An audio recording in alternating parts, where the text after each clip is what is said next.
You're listening to A1R Psychic Radio, Earth's #1 psychic radio network, and watching Moonstruck TV and Lightning Television. Welcome. Time for Jordy Jane's Psychic Medium with Jordy Jane.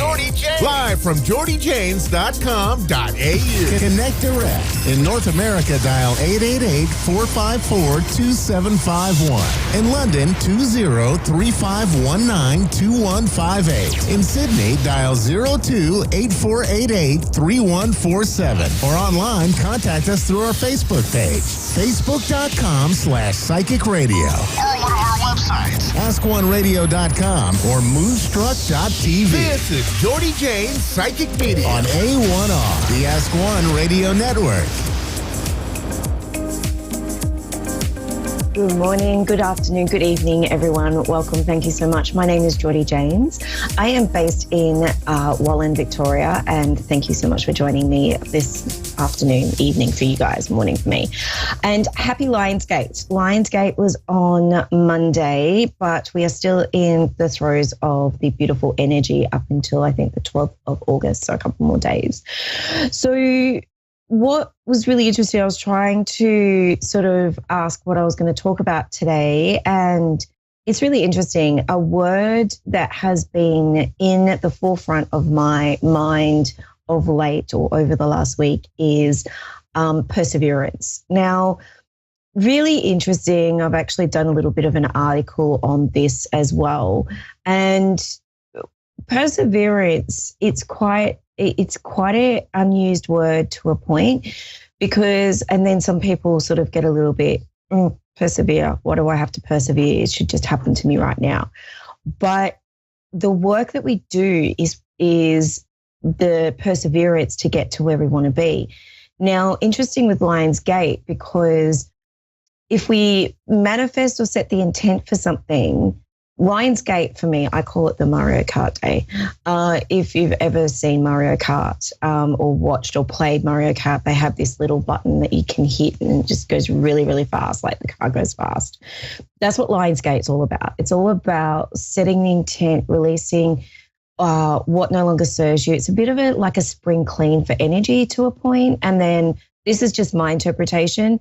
And then we put our manifestations and we do all that sort of stuff. And it's really powerful to know that we've already set the seeds, planted the foundation ready for the next year, for the next 12 months, for manifesting what you want and the abundance and being very grateful for whatever comes forward.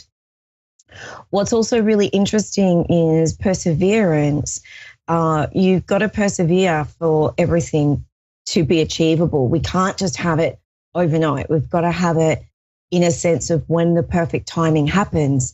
So to be honest, it's perfect timing. We can't not wait for the certain things to happen and then we go, oh, it's not going to happen. Persevere and it'll happen at the right time. Everything has its timing. And when you I remember just a couple of years ago where I ordered a ring and it was a beautiful dragonfly ring from Pandora. And I literally, they go, oh yeah, it's going to be in the next couple of days. It took 6 weeks for it to come in, but the time that it came in was exactly the transition and where I was going. And it was perfect timing. So we sort of forget that when things happen, they happen for a reason. So when we persevere, knowing that it's all going to happen, our hard work is going to pay off, it's important to have that in the back of the mind of just going, okay, I'm going to persevere with this. I know I'm going to get there. It's like the little engine that could. Because it also prompted me that I had a tattoo done for my birthday last month, and I sat 7 hours for this tattoo, but there was a certain spot on my on my arm where it was like razor blades, and I was like, oh, I'm just going to persevere. I'm just going to persevere. I know it's going to be a perfect, beautiful outcome. So that's the reason why this word has been so forefront of my mind lately. So if anything is going a little bit haywire or a little bit, just persevere with the process of it's going to happen when it's meant to. So I'll leave that little thought for the day with you. And I've got the beautiful Susan from, is it Jolette from Illinois? Joey. Hi. Yes, ma'am. How are you, darling? I'm good, hon. That's good. Now, I work psychically with what's going on around you, and mediumshiply, which is connecting with loved ones. How would you like me to work for you today, gorgeous? I'm just, how do I say it? I just moved back to my parents' house, and I just feel like I'm at a standstill, that like nothing's getting accomplished as far as my life and that. Okay. So, Susan, let me blend with your gorgeous energy. Okay. It's really interesting too, gorgeous, because I don't know if you were actually hearing it, but if not, you can always go back and listen to it later. I was talking about perseverance and how this word can be quite a bit of a razor blade type of word, but also a word that sort of gives us a bit of gratefulness of where we're going. Now, as I blend with you, I know that the biggest thing, Susan, is to make sure you release your emotions, because you like to bottle up emotions. Would you understand this? Yes, most definitely. Thank you. Awesome. And it's sort of where I want to go is you don't get emotional. You are an emotional person, like you get emotional easily, or when things really touch your soul, or you're empathic in that sense. But you're also very much like me, is what I'm being told, because as I'm blending with you, you don't cry at the drop of a hat unless it touches you. But when you know that you haven't cried for a while, or you haven't released the actual fountain of tears, you need to watch a movie so you can release it. Does that make sense? Oh, yes, most definitely. Thank you, gorgeous.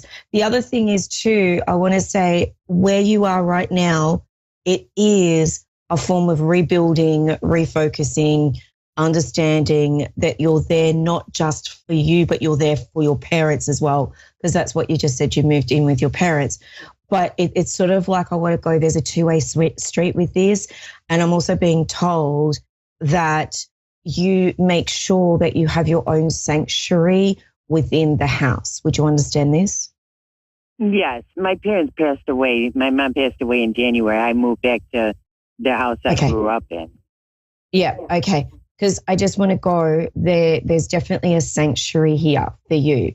So it's like a two-way street. It's like they protected you when they were here, and now they're actually still protecting you. Now they've passed. So it's really important. I know that there is things that I just want to say, there's a building block here for you. There is a building of foundation. You're regrouping, and I can't swear publicly, but you're actually at that point where it is what it is, and you're telling people to, no, you're not my right space. You're not my right energy. So there's the beautiful F word that I don't want to say, but you're actually regrouping even with friends and family to reassess where you are as well. Does that make sense to you? Yes. Thank you. And it's really interesting. Do you have 2 children or 3? I have 6 boys. Okay. Is there a reference to 2 that are close or 3 that are close then? Because I just feel like I want to go, or are you one of 2? There's something about 2 and 3. If it's not your children, I just want to acknowledge 2 and 3. If it doesn't make sense right now, I'll just leave that with you. I mean, my grandson just moved here with us. Okay. Because I just feel like he's my second oldest grandson. Okay. Yeah, no, that doesn't make sense. It doesn't feel right. And then my third child I'm having, he's in severe depression. Okay. It's really interesting because I just feel like I want to go, you're close to 2, or 2 are close to you or live close, and there's 3 that it's coming closer. But I just want to acknowledge 2 and 3 children. So if you've got 6, I just want to go, there's 2 that are close or 2 are very similar to you, and then there's 1 that's coming in. But I just want to acknowledge that there's that is just what I feel. I'm not going to go too much more into that because I don't want to ask too many questions. What's really important though is there's a bit of a rebuild for you and you've done the right thing. I just keep hearing you've done the right thing. The other thing I'm being told is watch the waterworks. I do feel like there is pipes that need to be looked at or pipes that need to be seen to. And I am being drawn to the back right corner of the house. So I don't know if that's where the laundry is or there's a tap outside, Susan, but I'm being told that you've got to make sure to keep the pipes clear or look at the pipes at the back of the house. Does that make sense to you? Yeah. You need to look at that pretty quickly, and it's not going to cause damage, but it is going to get annoying if it's not looked at, is what I'm being shown. Sorry. Just have to tell you that for some reason. I'm being told to tell you about the pipes for some reason. Also, the other thing is I keep seeing you reading books. So I don't know if you're going back into study or you're looking at opening your knowledge again, but there's something about study around you or opening knowledge to, it's like I want to go new chapter and you've done the right, I just feel like you've done the right thing. The other thing is too that there is reference to whatever you need to clear out, you need to clear out of the house. Does that make sense? Oh, yeah. Yeah. I'm being That's drawn. the reason for moving back here, to get the 53 years worth of stuff out of here that we don't need. Yeah, because I'm being shown that there's an old chair that looks like a tapestry chair. It's like a velour, but it's got wooden armrests. Would you understand this? Yes. There's the importance here of keeping that, but also making sure that it's workable so you don't have to worry about sitting in it and falling through it, is what I'm being shown. But it has a pride of place in a sitting room. Would you understand this? Yes. Thank you. I'm also being told that you smell smoke in the house as well. I don't know if you smoke, but I just hear that you smell smoke in the house. Okay, because I'm just being mindful. Did someone actually smoke a cigar in the family? Because I'm smelling a cigar smoke. No cigars, cigarettes. My oldest does. Okay, because there's something about making sure if you smell smoke and no one's around you, I just want to acknowledge someone that has passed that used to smoke either cigar or pipe. That would be very much my grandpa, letting you know that he's around. Okay. Around as well. And yeah, so Susan, I just want to say to you, I'm running out of time, but you've made the right decision. And the other thing is make sure you get your car serviced. Okay. Does that make sense? Make sure I do what, hon? Get the car serviced. Okay. Yeah, if it's due for a service, it needs a service. I don't know if that makes sense to you, but I'll leave that with you, darling. But you've made the right decision, and finding new friends and having lots of fun is what I keep hearing. So you've made the right decision. All right. Thank you so much. You're welcome, beautiful. Thank you so much, Susan, for joining me. Thank you, everyone. Have a great week, and I'll see you next week. Bye for now.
to A1R Psychic Radio, Earth's #1 psychic radio network, and watching Moonstruck TV and Lightning Television. Welcome. Time for the Mini Medium with Stephanie Cowan. Live from TarotWithSteph.net. Connect direct. In North America, dial 888-454-2751. In London, 20-3519-2158. In Sydney, dial 02-8488-3147. Or online, contact us through our Facebook page, facebook.com/psychic radio. Or one of our websites, askoneradio.com or moonstruck.tv. This is the Mini Medium On A1R, the Ask One Radio Network.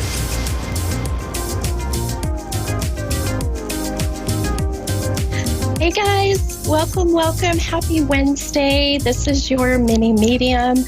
I have been so excited for today, knowing that I am going to take one of my very first callers being on the A1R Psychic Radio and also Moonstruck TV. So been preparing. I am so excited to share my gifts with you all.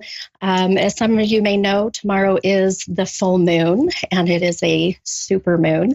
So I hope that you all are getting ready, doing some of your moon work, putting your water out there, putting your crystals out there to charge. I know that I do every time, just so that my gifts are more in tune and ready to go. I am excited. Even after this radio show, I'll be doing one of my free reading, really just a live that I do on Facebook. So if you're interested, that has been posted, and I would love to see you all there. And I just intuitively connect with just whoever calls in or whoever jumps on the Facebook Live. So super excited. I really, just last time we met, I talked about my gifts. I talked about exactly how I use my gifts, how I connect using all of my different clairs.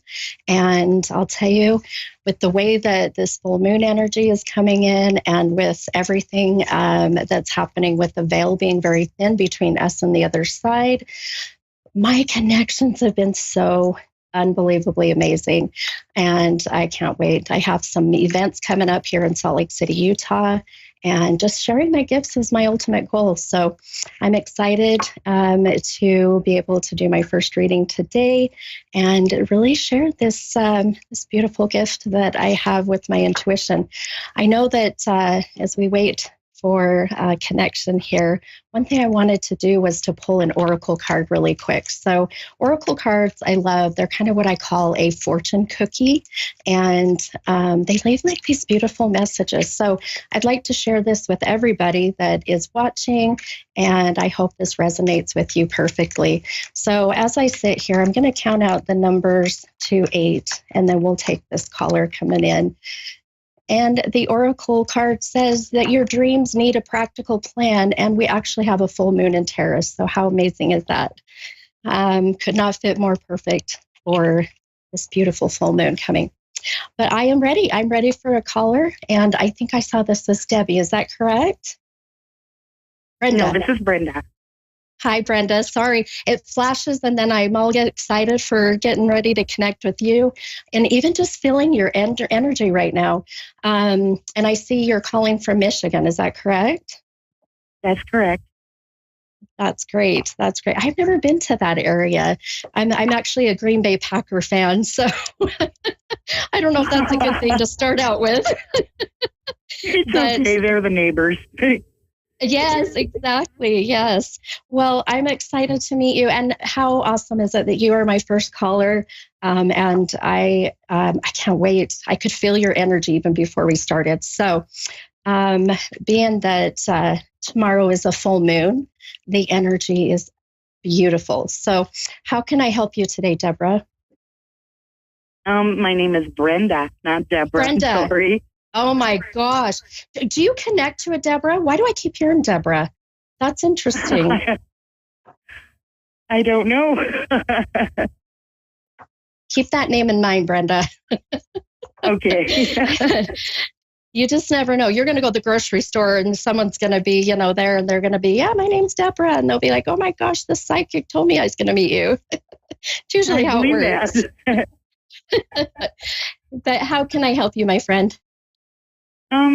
Recently, like 2 months ago, my boyfriend and life companion passed away, and he I'm suddenly. so sorry. And I was wondering if he had any messages or anything that you want to share with me that maybe you can connect with him and Sure. it would help me. Sure. Yeah. So one of just really quick, just to give you my background, I, at the very young age of 7, was able to start to connect with spirit.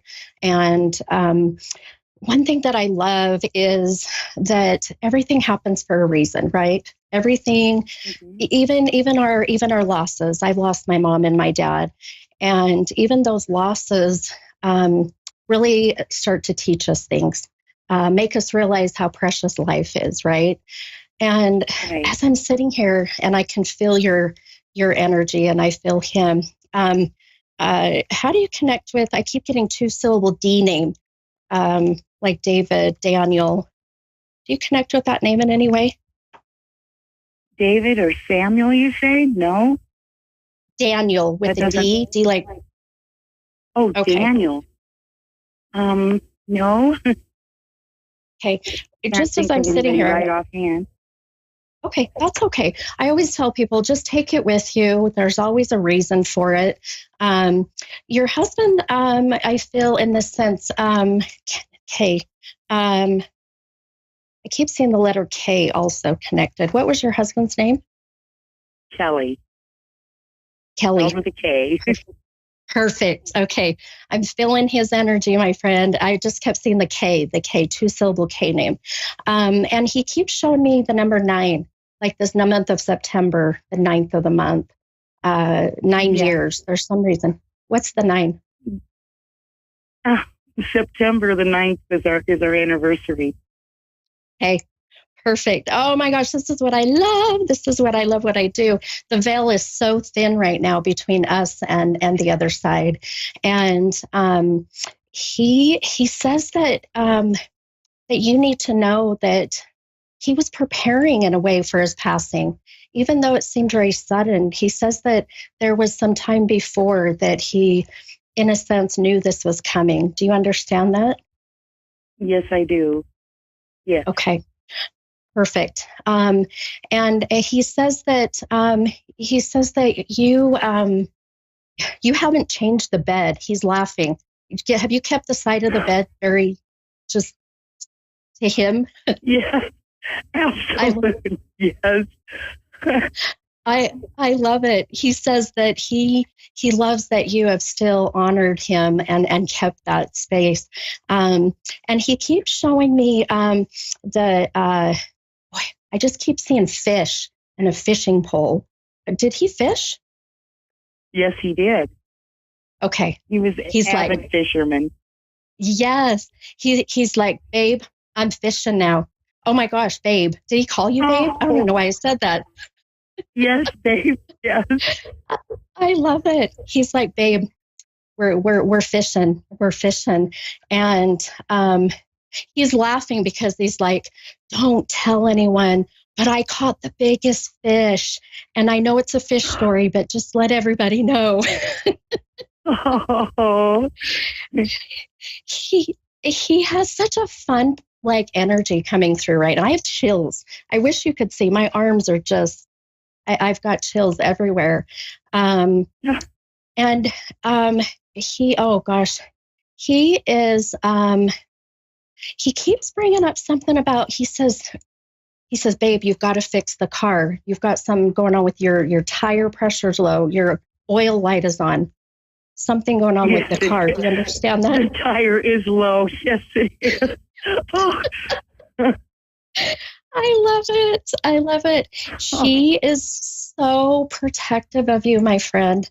He is so protective. And, he says that he had some kind of, I keep picking up heart problems, valve, something with the heart or the valve. Do you understand that? Yes, he died of a massive heart attack, just sudden. Correct. Okay. And, he says, Man, I feel like, well, let me tell you, his energy is very new to me, which means that his passing wasn't very long ago. How long ago did he pass? May 31st. Okay. So very recent. And I'm so sorry. I'm so sorry for your loss. This man was your person. This man was. Yes, he was. He was your soulmate, right? Yep. Yes, we talked about that many times. Yes, yes.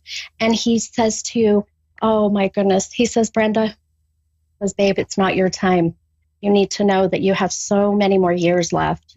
You need to focus on your happiness. He says that you are really struggling to get up and get going.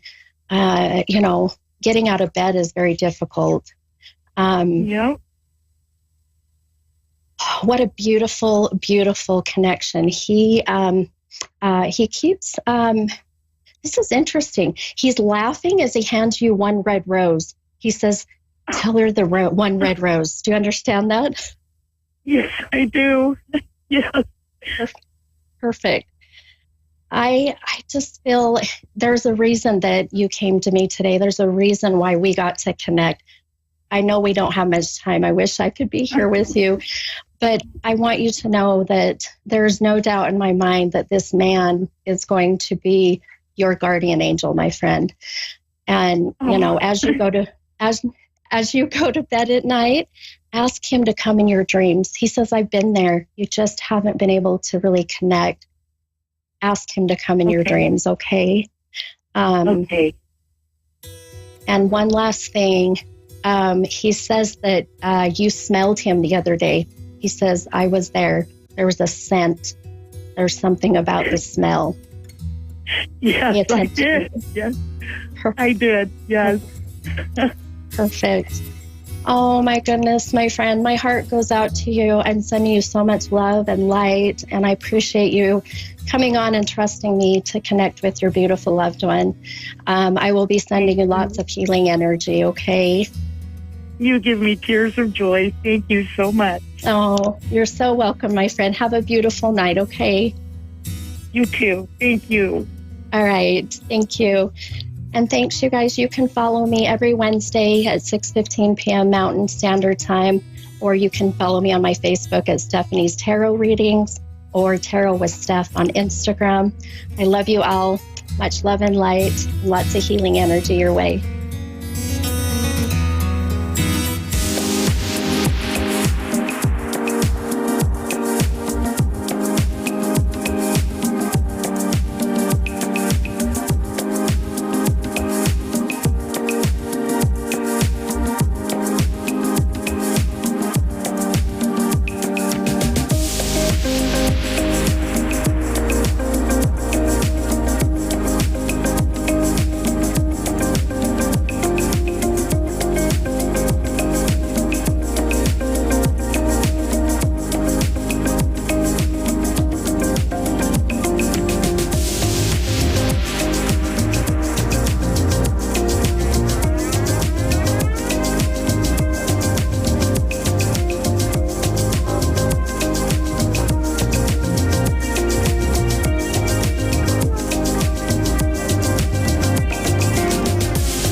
Psychic Radio, Earth's #1 psychic radio network, and watching Moonstruck TV and Lightning Television.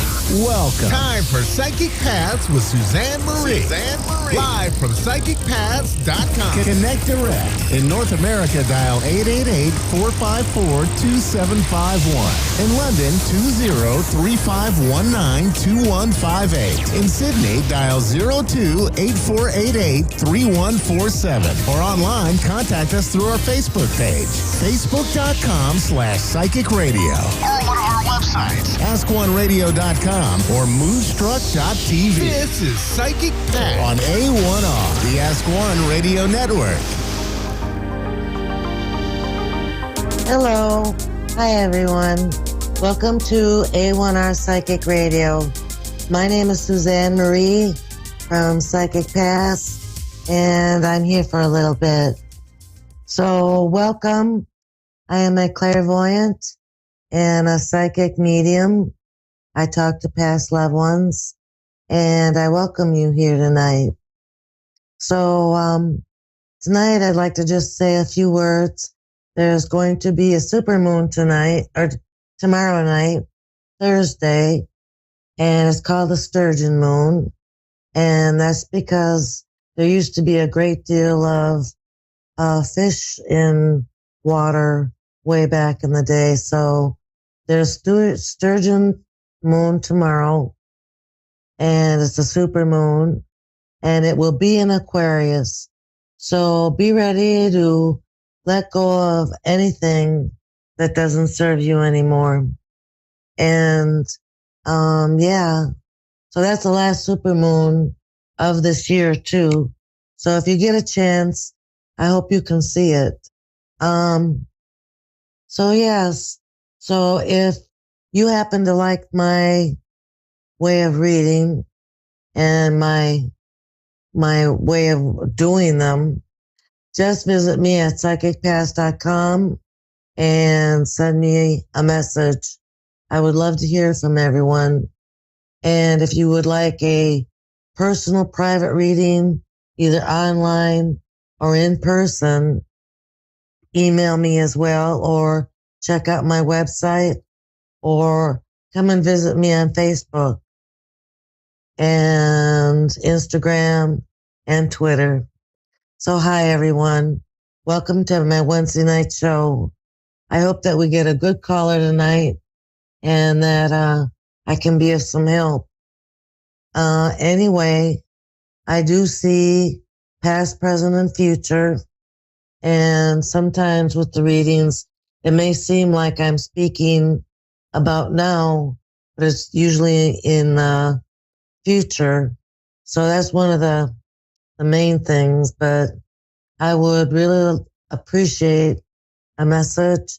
If you have any questions, just contact me. So yeah, here we are on A1R Psychic Radio. Call in and please continue to watch.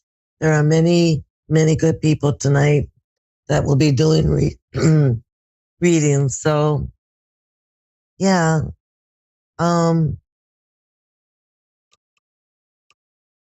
just checking here. So I hope that everyone is doing good, feeling loved, and I hope that everyone is using kindness as a way to communicate to other people. There's never an excuse not to be kind. There's always a reason behind being kind. And I hope that you have felt it, and I hope that you're sharing it, because what goes around comes around. It's just, to me, the natural law of giving and receiving. And I hope that everyone is doing that. So, yeah, I'm waiting for our caller. So let's do this. And, yeah.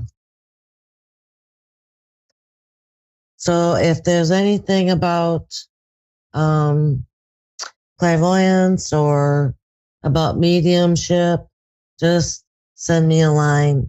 And I will be at Heaven and Earth Essentials in Sauk Center in Minnesota on the 16th, and also I think it's on the 15th of October.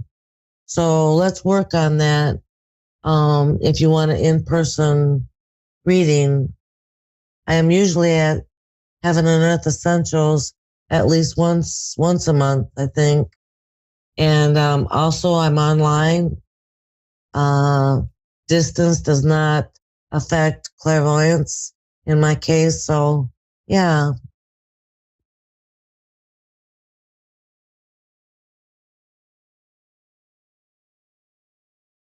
Oh, we have Karen in Washington. Hello. Hello, Susanna. How are you tonight? Oh, I'm content. My daughter cooked pot roast from scratch. Oh, I love that. That's great. Oh, that's good. That's one of my favorite. What can I help with tonight?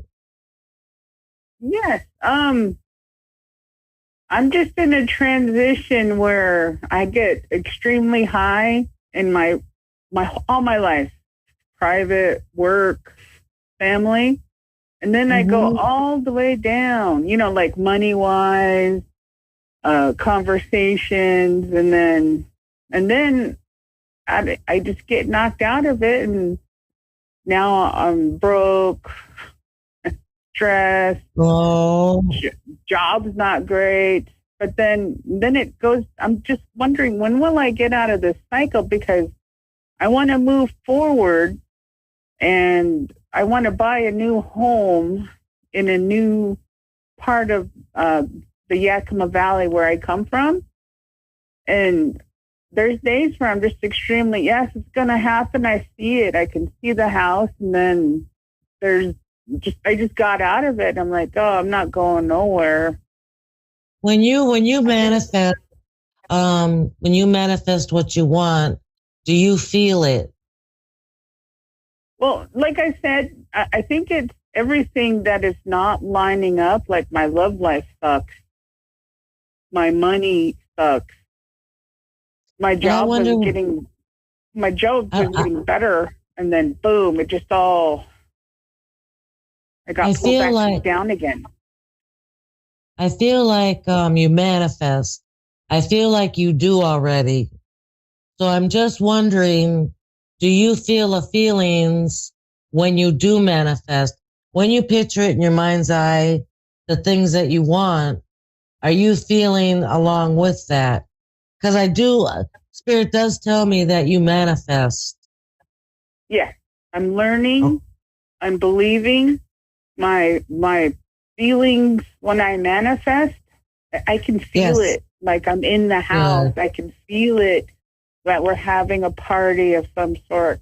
I can see my room. I can see Christmas tree in the living room. I can see us there.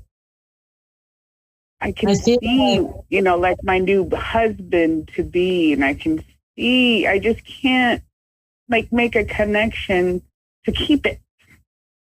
You have so much positive energy within you. It's amazing. I'm just going to say that. I just feel like it's an energy thing. I feel like you may need like an energy cleaning or an energy clearing. Do you know what I mean? Yeah. It's not your mind. It's not your physical body. It's your spiritual body. And I don't know how to explain it except to say that it does need to be cleared for everything that you want now. And Spirit is also saying that you have a way of doing that. So Spirit is helping me that you do have the things that you need. But I understand. I know you said up and down, but I feel like there's road bumps, speed bumps. Yes. Like, like you get tripped over on a journey. And I just feel like that's energy. I feel like that's energy coming from your spiritual source. So I would recommend an energy healing and an energy clearing if you can do that. Can you? Because if you can't, I can try to do it offline and at a distance for you. I've never tried it. I wouldn't know how to go about through an engineering. I mean, the things I've done in the past is going to revivals. And I actually physically got healed like 4 times, physically healed. And I think that really helped my soul. I mean, it helped me. Good. I will do an energy healing offline in the next couple days for you. I just feel like it's a blockage. It's a energy blockage. So I will do that, and I will look at other things too, because I just feel like it's not something you're doing. And I don't feel it's emotionally or physically or anything. I just feel like it's energy. And maybe somewhere in your local place, there is an energy healer. I know that there's Scotty's Cosmic Healing on Facebook, and he can do it from a distance. But I can do it also. So I will try that and see, because everything in your energy that I'm picking up is positive. I mean, truly positive. So let's just see how that works out. And just message me, maybe, find my email and message me, and we can do this on a personal basis where I can help you with clearing some of that. Okay? Okay. Because I really think that's what's needed. So I hope you do email me, because I will do this free, because otherwise it's not going to get done. And I hope that I've been some help to you tonight. Well, yes, no, I mean, answers are always helpful. Any direction in the positive. Okay, good. Well, thank you so much for calling, and now you can rest with the pot roast in your tummy. Oh, thank you. What is your email? readingsbysuzanne@gmail.com. Okay, say it one more time, please. Readings by Suzanne @gmail.com. Suzanne. At Gmail. Email.com? Gmail. No, at Gmail. Okay. Thank you. Bye. Bye, everyone. Have a great week, and I'll see you next week.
to A1R Psychic Radio, Earth's #1 psychic radio network, and watching Moonstruck TV, Enlightening Television. Welcome. Time for the Cowtown Medium with Kathleen Hart. Live from KathleenHart.com. Connect direct. In North America, dial 888-454-2751. In London, 20-3519-2158. In Sydney, dial 02-8488-3147. Or online, contact us through our Facebook page, facebook.com/psychic radio. Or one of our websites, askoneradio.com or moonstruck.tv. This is the Cowtown Medium on A1R, the Ask One Radio Network.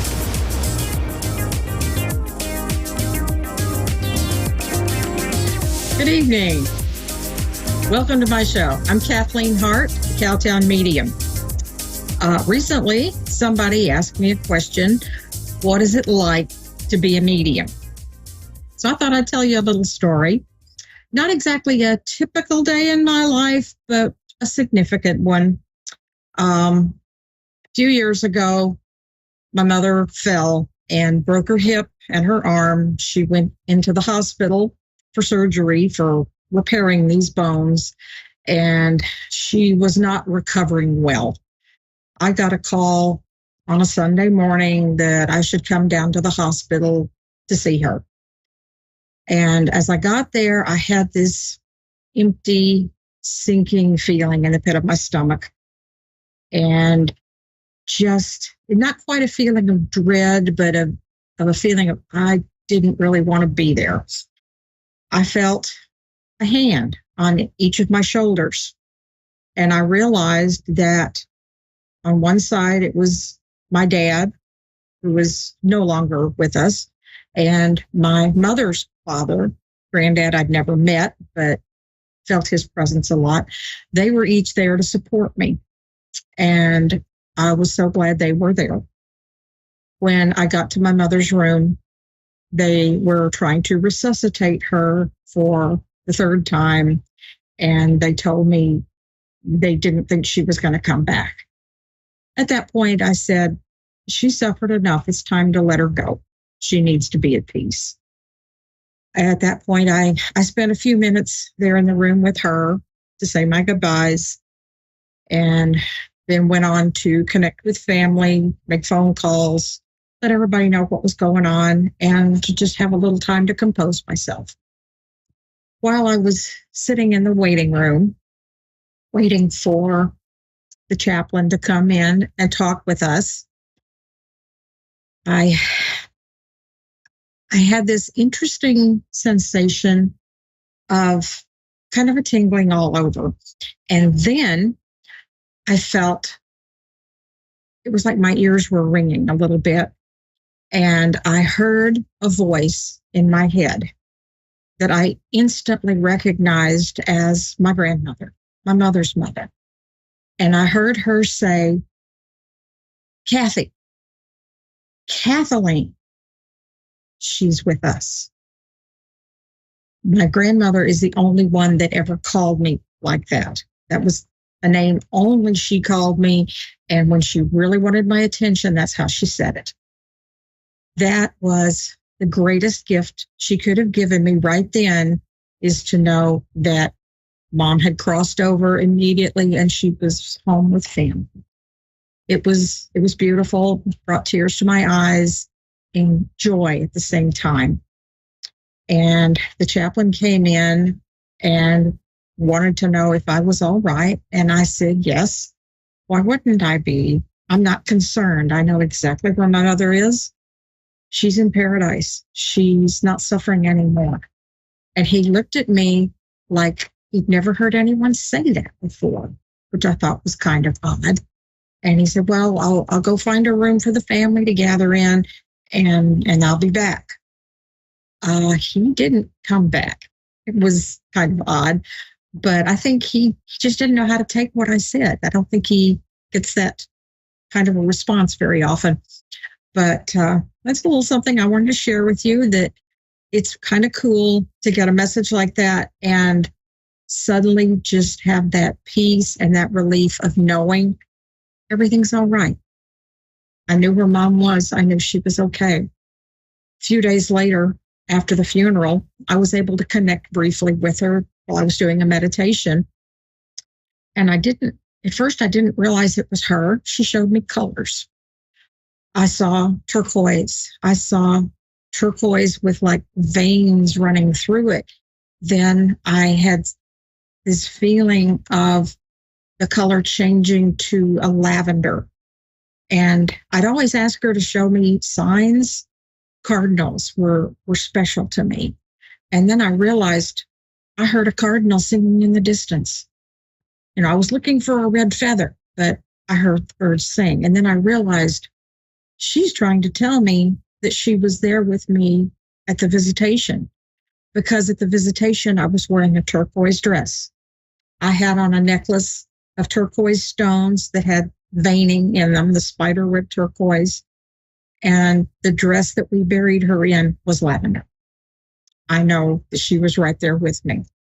And that was a great comfort. I don't know that everybody gets those kind of messages, but they were very special to me. Well, I see we have a caller. Christy, do you have a question for me? Yes. I'm sure you get a lot of these. There's a specific someone that I have had a connection to for 7 years, and nothing's ever came about it, but it's like I can't let him go. And I just didn't know if there is going to be a future, or it's complicating. Okay. So this is a relationship you're currently in. No, it's never been a relationship. It's just, there's always been a connection between two of us, and nothing's ever came about it. Okay. Is this someone you are in touch with frequently, or you see only occasionally? Occasionally. Occasionally. Okay.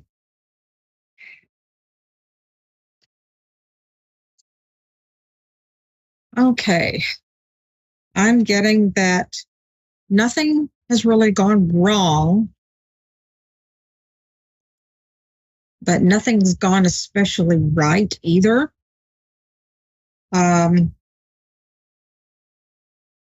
Look deep inside and see what your heart tells you. You might be able to pursue a relationship here, but I have a feeling it's not going to be what you'd like it to be. This is something you'd have to put a lot of energy into, and I'm not really feeling that it's going to be reciprocated. Yeah. I'm thinking this is a friendship, and it's probably not going to be a lot more. But, trust your heart. Keep in touch. I don't think that's a bad thing. It's, you can't have too many friends, but I don't really see it going anywhere. Does that make sense? Yeah, I can understand. He's going through a lot right now. Mm-hmm. Do you have another question? No, not really. That was only my main concern. Mm-hmm. Any big changes coming up for you? Possibly a job change. Just been working on this house that I've been renting. Mm-hmm. Missing my father, but I know he's near. But, yeah, just trying to better my life. Mm-hmm. I feel like there is a transformation coming up for you. I think probably a job change in the not too distant future, and I think it's going to be a good change.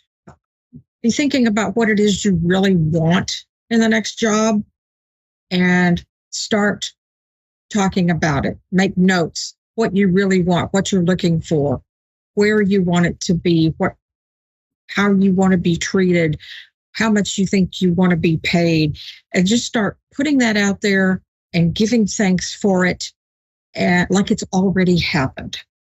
That's the way to manifest. Be positive about it and talk it into existence. Believe that you can have what you're looking for. It's out there. Just put some energy into it. You can make that happen. And check on your dad. Keep in touch. It's always good to let family know you care. You never know when they might need you and just not feel like they can reach out. Does that make sense? Yes. Okay. What are you doing for yourself these days? Something to improve your life, improve your outlook, keep your spirits up.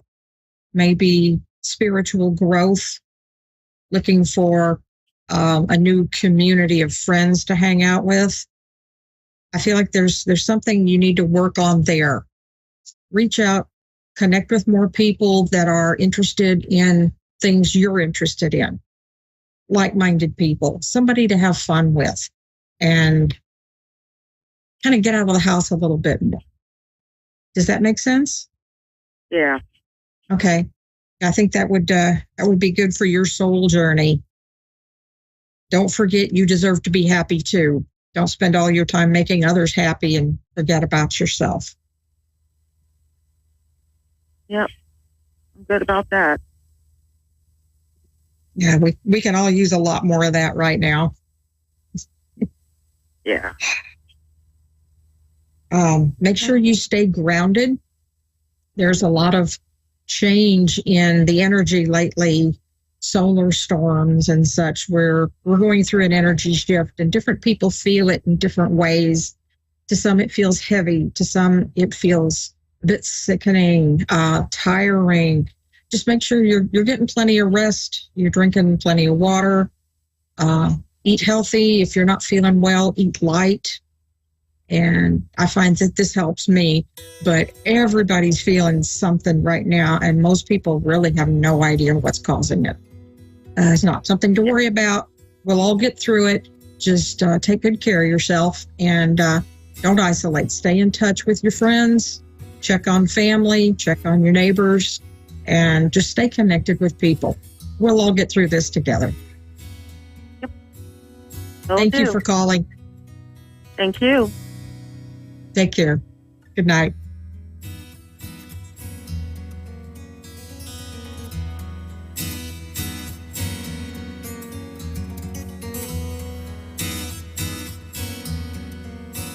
Okay. Thank you all for joining me tonight. If you have questions, you feel like you need guidance or healing, visit my website, www.kathleenhart.com.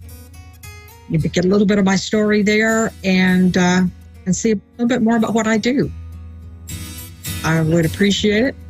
And one parting message tonight, let go of what no longer serves you. It's time to shed the emotional baggage and move forward. One foot in front of the other. Stay positive and stay in touch with those you love. Thank you.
You're listening to A1R Psychic Radio, Earth's #1 psychic radio network, and watching Moonstruck TV and Lightning Television.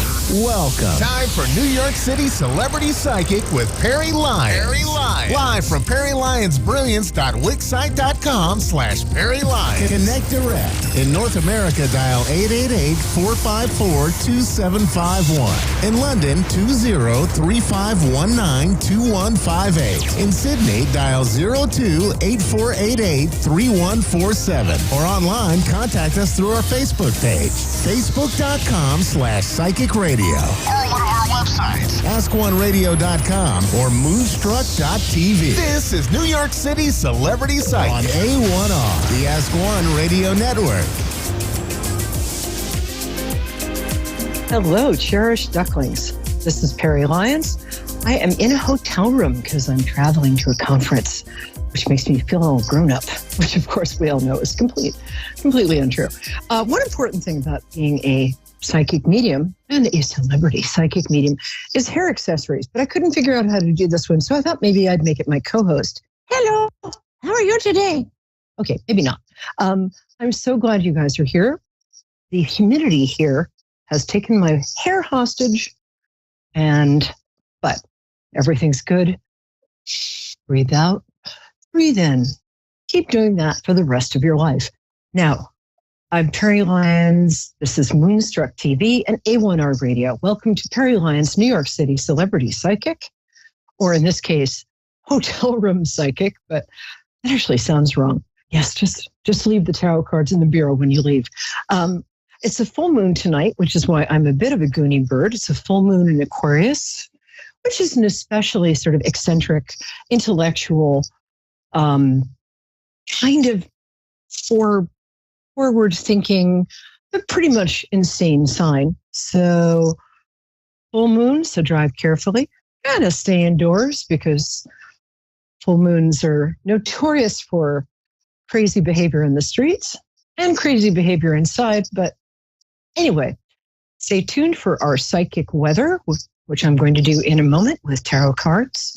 It's just like regular weather, except less damaging to crops. And I'll be here tonight for the next half hour answering your heartfelt questions. I'm also doing a little mediumship work. That's a very challenging thing to do, but it's also very exciting and very rewarding. But it is a bit of a tightrope walk. So if you have a pressing question, if you have something that's been inside of you that you want to talk to somebody about, somebody who cares, that would be me, and somebody who can give you an accurate, loving, and pretty straightforward answer, whether you want it or not. That would also be me. So you're in the right place at the right time, under the right moon. And we've got Becca in Miami, Florida. Becca, my angel. Oh, by the way, this is the first manicure I have gotten. I don't have to hide my hands from you guys anymore. Becca, darling, will you do me a favor and I'm going to do the psychic weather, but it'll only take about 3 minutes. Will you hang out? Okay. And while you're hanging out, just breathe deeply through your nose and breathe out like that through your mouth. What that does is it calms you down. It stimulates the vagus nerve as opposed to the Las Vegas nerve, which is an entirely different thing, which we don't want stimulated, and calms us down and gets you ready for your question. And while you're waiting, if you can just breathe deeply and concentrate on whatever question comes to mind right now. Is good? Yes? Becca? Yes. Yes. Awesome. Thank you. Okay. All right, children. Here's the psychic weather. I'm going to begin by drawing 3 tarot cards completely randomly. And the first card is going to indicate the first part of the week. The second card is going to be the middle of the week. And I think you're getting the hang of this. The third card is going to be the last part of the week, starting today. Well, starting tomorrow. Ready? And the first card, beautiful deck that my cousin Dusty, thank you, Dusty, sent me from Germany. And this is the Queen of Wands. Now, when we get the Queen of Wands, it means that the first part of the week is going to have something to do either with your own power, especially if you're a Leo, a Sagittarius, or what's the other one? Aries. Sorry. Thank you.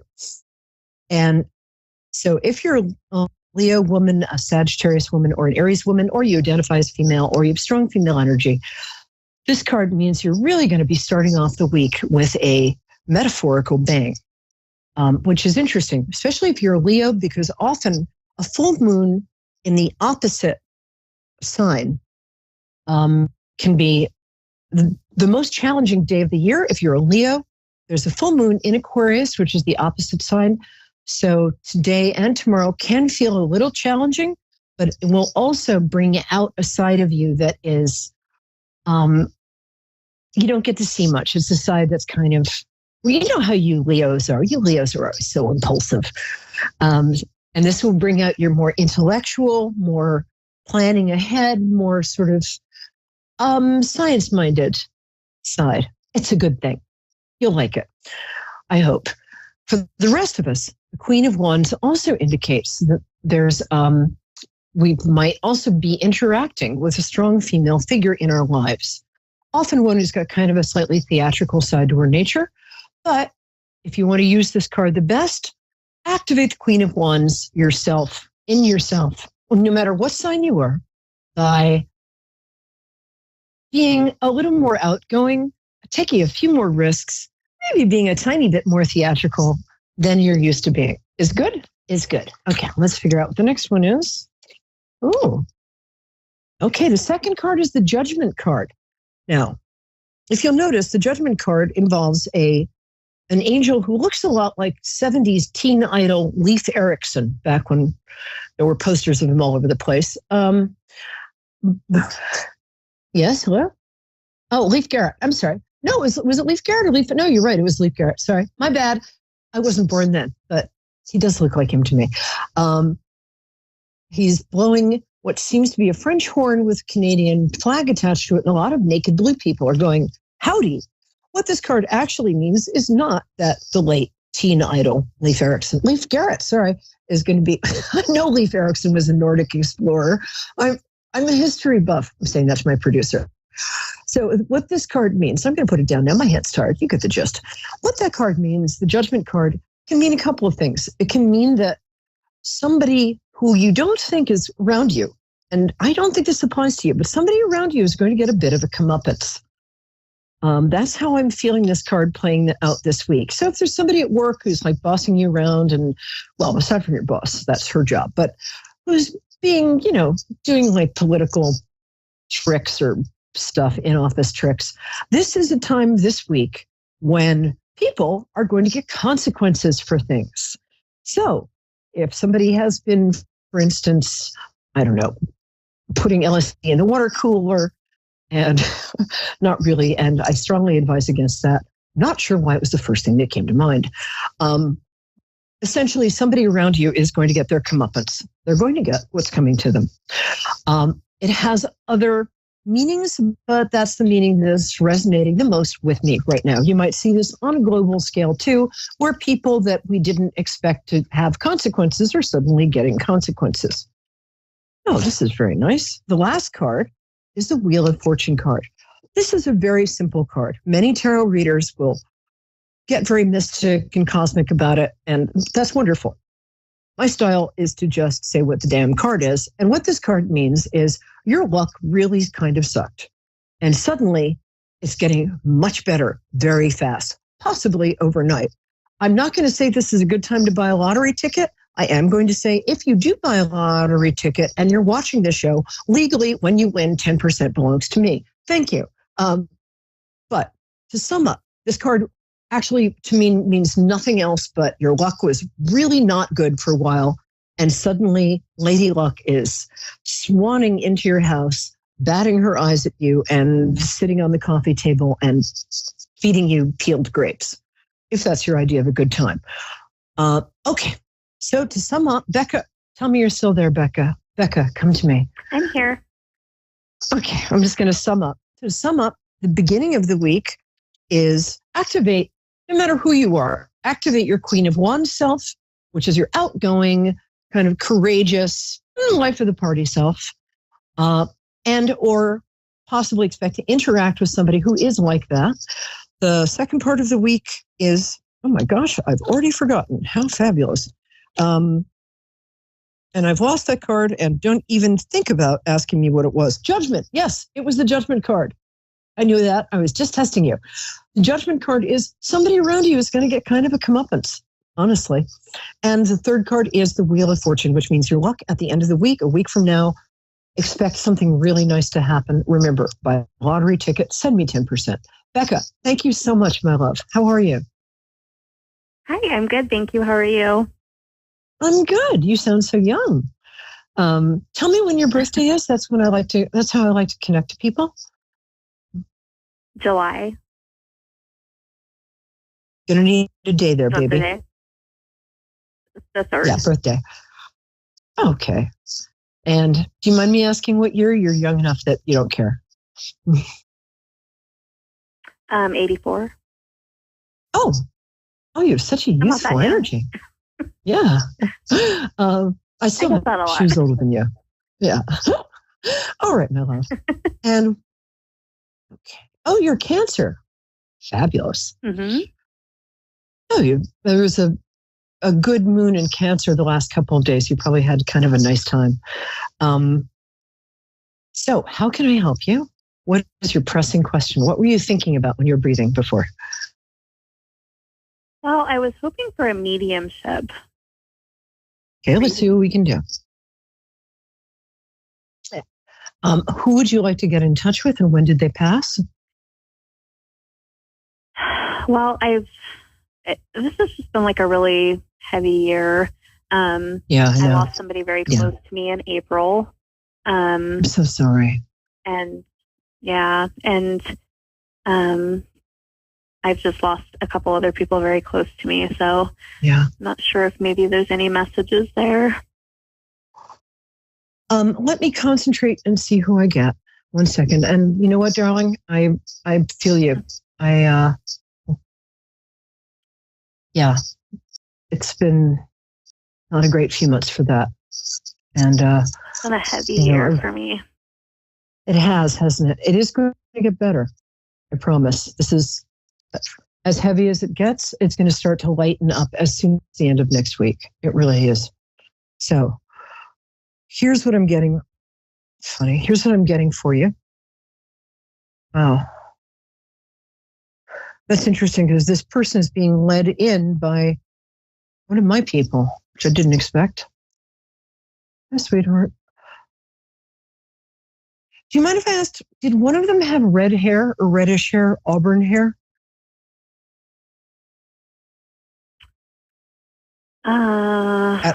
Perhaps at one point. Not really. Okay.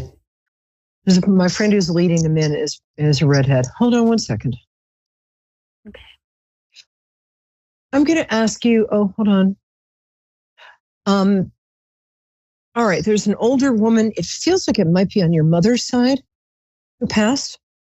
Is this an aunt, or grandmother? I don't actually know my mother's side. That's all we have tonight. What? Sorry. Your mother was what? Oh, I said I don't actually know my mother's side. Oh, okay. Well, if she shows up and you don't recognize her, she'll just go sit in a corner until, hold on. Oh, it would actually help me if you gave me a name. I can't kind of, if I'm vague, I get a vague response. It feels like, who's the guy in the trio of people who passed? There's a couple. Do you want names? Okay. Yeah, it's easier for me to go get one person. Well, because otherwise I'm running around the afterlife going, yo. Yeah, sorry. One is a friend and one is my brother. So I'm so sorry. I think this is your brother. Did he have, which is the one with kind of an M name? Okay, getting clear here. It may not be Mark, but the name Mark is attached to this person in some way, or might be an M name. Anyway, he says he's your brother. No, he doesn't. He's just saying, okay, hold on. I'm very sorry about your brother. I think that's who I'm getting. Was he very good natured and kind and kind of cuddly? Not entirely skinny, because there's somebody else who's kind of a slender guy showing up, but I want to concentrate on your brother. Is this who I'm getting? Yeah, I don't know if I would describe him exactly as that. He passed, and it's been many years since he passed. Your brother? But, yes. All right. Well, that's about all we have for tonight, folks. No. Yeah, I had a close male friend that passed a few months ago. The person I'm getting who's shown up for me is a guy. He might be gay, might not be. Doesn't matter. But since I'm very LGBTQ friendly, often they'll show up first just so we can hang. But the guy I'm getting, that aside, is somebody who is he's got kind of curly-ish or wavy-ish hair. Actually kind of looks like my friend Kendall.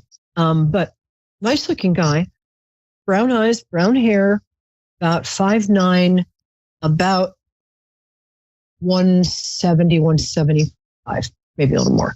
Does that sound about right? He's not gay, but he is a good looking guy. That sounds like my brother. His hair's not wavy. It was, when he passed, it was more like spiky. But you described his appearance perfectly. Okay. So isn't that? Then that's all right. Good. People will show me times from their entire lives. So the hairstyle is kind of like, what did he have? No. Yeah. You want to cut me a little slack.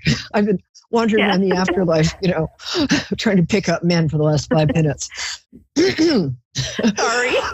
That's well, okay. It's funny too because they're both about 5'9" with dark hair and brown eyes. So I'm like, oh geez.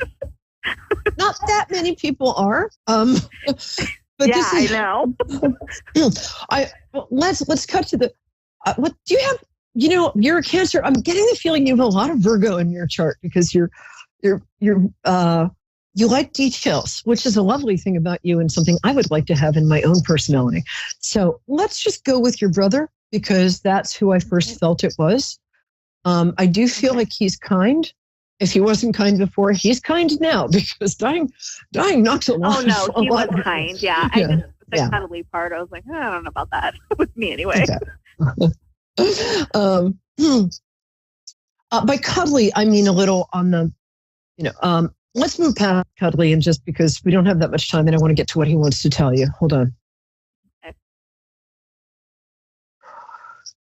Okay. Your mom's still with you, right? How often do you see her? He wants you to take her to the doctor.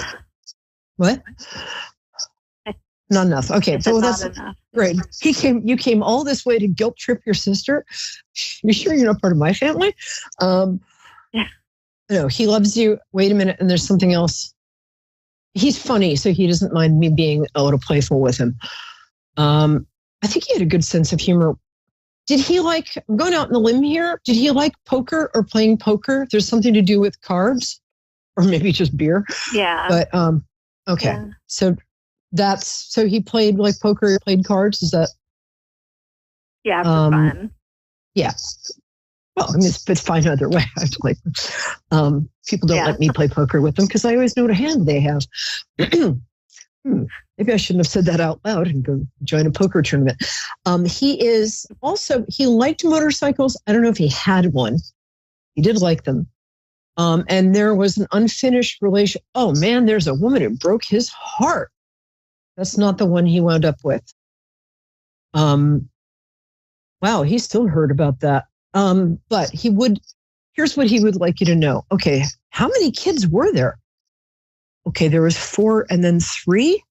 You have 2 other siblings. Let's not get into that. What he wants to tell you is, should somebody in your family always tell you to stand up straight? Is that like a joke? Was your father in the military? What is that? No, something my mom used to tell us when we were kids. Maybe he's joking around with you. He's like, stand up straight. That's really funny. What he would like to tell you is, hold on. he's not crazy about your taste in men, but I think that's changed. Okay, he wants you to take your mom to the doctor. There's something undiagnosed. Take her to a cardiologist. And I think this is the whole reason that this happened. And I just went through torture in order to get this message to you. Take your mom to a cardiologist. I think she's got a little arrhythmia. If she doesn't, fine, can't hurt to check. So the other thing he wants to say is he wants you. Did he have a son? I'm kind of surprised by that. No. Are you sure? No. Okay. Yeah. Prepare for a possible surprise in later life. Sorry, but interesting. The woman who broke his heart, he would like you to tell her that you got in contact with him and that he forgives her. He doesn't really. He just wants you to get in contact with her and tell her that. He wants to make her feel guilty because she really messed him over. I'm sorry, this is an unusually sort of, I like him. We're kind of hanging out. Sometimes, this is the other thing. In about 3 to 6 months, you're going to get an offer of some kind. It might be a job offer. I think it is. He doesn't want you to, he wants you to take it. You might not take it because of like a self-esteem thing, or you don't think you have the resume, but it's a big offer. It's good. I don't think you're going to know what this is until it happens. So call me when it happens, because I'm pretty sure I'm right about this. He really wants you to take that. And it's in a field that you would like to be in rather than the field that you're in, which you're fine at. All good. You're very good at what you do, but this is more of a dream job. It's something that you've always wanted to do. And he wants you to, when that opportunity comes up, he wants you to grab it with both hands. Is that okay that I say that? Okay. That he says that? All right. Yeah. Let me just ask my producer. Hey, Dave, how much more time do we have? We have 4 minutes. Do you mind if I stick around with you then? Yeah. Awesome. Okay. All right. He and I are getting comfy. No, you deal. I'm sure I'm talking to him. Like I'm really going to play poker with you. Like you're not going to win. Okay, sorry. I like him. Something else. Oh my gosh. This is ridiculous. Did he was there a specific kind of candy he liked? Did he like Jolly Ranchers or something like that? Is this? Okay, there's something that you guys, when you were kids, there was some sort of candy you used to joke about or squabble about. Not a big deal. You just would like a Jolly Rancher. I'm like, what do you miss about Earth? It's like, well, I like a Jolly Rancher watermelon candy, which is not really what I was expecting to hear. But there you go. Ouch. Oh dear. Did he pass from something to do with the lower part of his body, like between his chest and his pelvis? It's okay if he didn't. He got a lot of stomach aches. This is the craziest mediumship thing I've ever done. Do you want to ask him a question in the last 3 minutes we have? You want to know? It's really weird because some of what you're saying sounds like my friend, the other male who did passive. He had kidney, but my brother did not. No, your brother did not. Sorry. This is what happens when I send out a general invitation. Yeah. It's possible that they both showed up because we tend to go for people we know on the other side. Sorry about that. Yeah. No, it's definitely I told you about both of them, so. Yeah. Okay. Who's the one with the M name? With the M? Neither of them had M. In the name? Okay. What's your brother's first name? Aaron. Oh, okay. That's a nice name.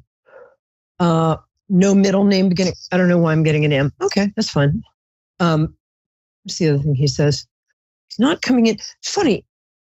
Aaron, come a little closer to me. Come here. He's not coming in the store. Was he a little shy? No, he wasn't. the other one was. All right. Will you guys stand apart because you're kind of melting into each other? All right. So here's the thing. Aaron wants you to take your mom to the doctor. There's a possible atrial fibrillation problem. If I would really do that. The other one was very funny. Okay. I'm starting to get them.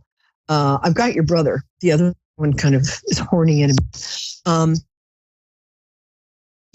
Aaron is fine. He's studying a lot. He liked to learn things. Yeah. He's sort of going to school. He's studying self-help. He's with your mom a lot. And with your dad, not so much. But he's with your mom almost all the time. You can tell her that. He's right here on her left shoulder. And she can tell it's him if she finds a feather, if she sees a bird, if she wants to like get parakeets or something, that might be nice. She's a little lonely, but if your mom sees anything to do with birds or feathers, that's him saying hi. For you, just red flowers of any kind. That's him saying hi. It looks like there's one more sibling. You have a sister. For her, it's very different. Sorry, I'm not getting this. Oh, it's not pirates? Oh, come on, Aaron. Don't mess me about. It's not like I can threaten to kill you. Honestly, with your sister, anything to do with pirates, don't ask me why. I don't know if that's a private joke between them, but it's not something I would say off the top of my head. So, all right, my darling, that was a little full moony, but we got there eventually. You can talk to him. He can listen. And you can ask him for help, but he can only help if you ask, unless it's a matter of life and death. It's a free will thing. I don't know. They've got rules over there. Thank you so much. I hope that helped in some way. Call back next week. I'll be more specific. Well, thank you for introducing me to your brother. I really like him. All right, guys. Well, thank you, my cherished darlings, for tuning in to one of the more unexpected shows we've ever done. I hope you enjoyed it. It was a lot of fun for me. I loved meeting you, Becca. Thank you for introducing me to Aaron and your friend. I'm going to have to get them out of my hotel room before the show ends. Take care. I love you all. Carrie Lyons, New York City celebrity psychic. See you next week, my cherished ducklings. Mwah.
Psychic Radio, Earth's #1 psychic radio network, and watching Moonstruck TV, Enlightening Television.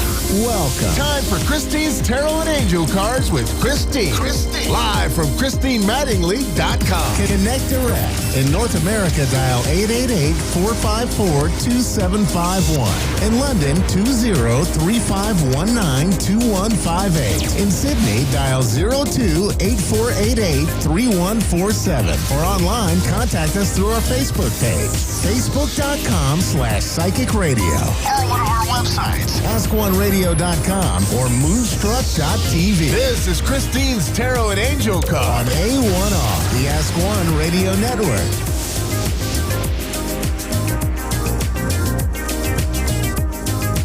Hi, everybody. How you guys doing? I am Christine Mattingly, and welcome. You can reach me at ChristineMattingly.com, or you can simply email me at causejoy888@yahoo.com. And I have been challenged to do the whole entire show in a different language. And if I don't know a language, I can just make one up, and that's okay. All right. I don't know what to tell you. I got nothing. Maybe I can do a little pig Latin later on. Who knows? All right. So, and I just lost. Now it's on the floor. All right. I'm going to kind of need that here in a minute for sure. So, I'm trying to figure out how to get that earbud off the floor without you all noticing. All right, so before the show started, the meditation, we got a song. I have no idea what it is. I mean, I've heard it. I don't know. And it's a neat little song, and once you heard it, you know you heard it. It almost sounds like when they're singing it, there's like a little hiccup in it. And it's that, within it, like, you know, that one. Well, anyways, so that song came through. And then also somebody's father came through, and they were smoking a cigar, and it was a big glass ashtray, and they are enjoying whiskey as well. All right. So, if any of that resonates with you, please take it and leave the rest of them. All right. So, we're waiting for our beautiful caller to arrive. I'm going to go ahead and just pull a couple of cards for you. And I like you. I like you. And let's see what we got. Oh, there it is. We have the Three of Cups and a Page of Cups and the Six of Swords. So, how I'm seeing this right now, and it's actually quite beautiful, is we're finally coming into our own. A lot of self-love is coming in, and that's just beautiful. And there's like a trinity that's happening. Okay, mind, body, and spirit. It's like the union is finally starting to kind of like channel and to fall into place in a really beautiful way. And in the center of it, we've got the Page of Cups. Okay, and I love the last card. You got the Six of Swords. That's coming into your own, leaving behind what you don't need to have anymore. A lot of self-love is coming your way through the work, the emotional work and the shadow work that you were able to go ahead and put forward for you because you're that important to yourself finally. Yay.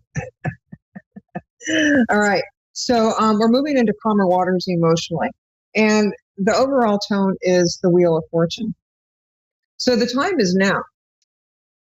You're on the right track. It's please continue to go forward. You have all of the tools and you're ready. So don't want to cut this off too quickly, but we now have Christy in Atlanta, Georgia. How you doing, Christy? Good. How are you? I'm going good. All right. So, Christy, what kind of question do you have tonight for the cards? I was just wondering if you could tell me when me and my twin flame David get back together. You and your friend are David getting back together again? Okay. Yes. All right. Whew. So how's the weather in Georgia? Hot?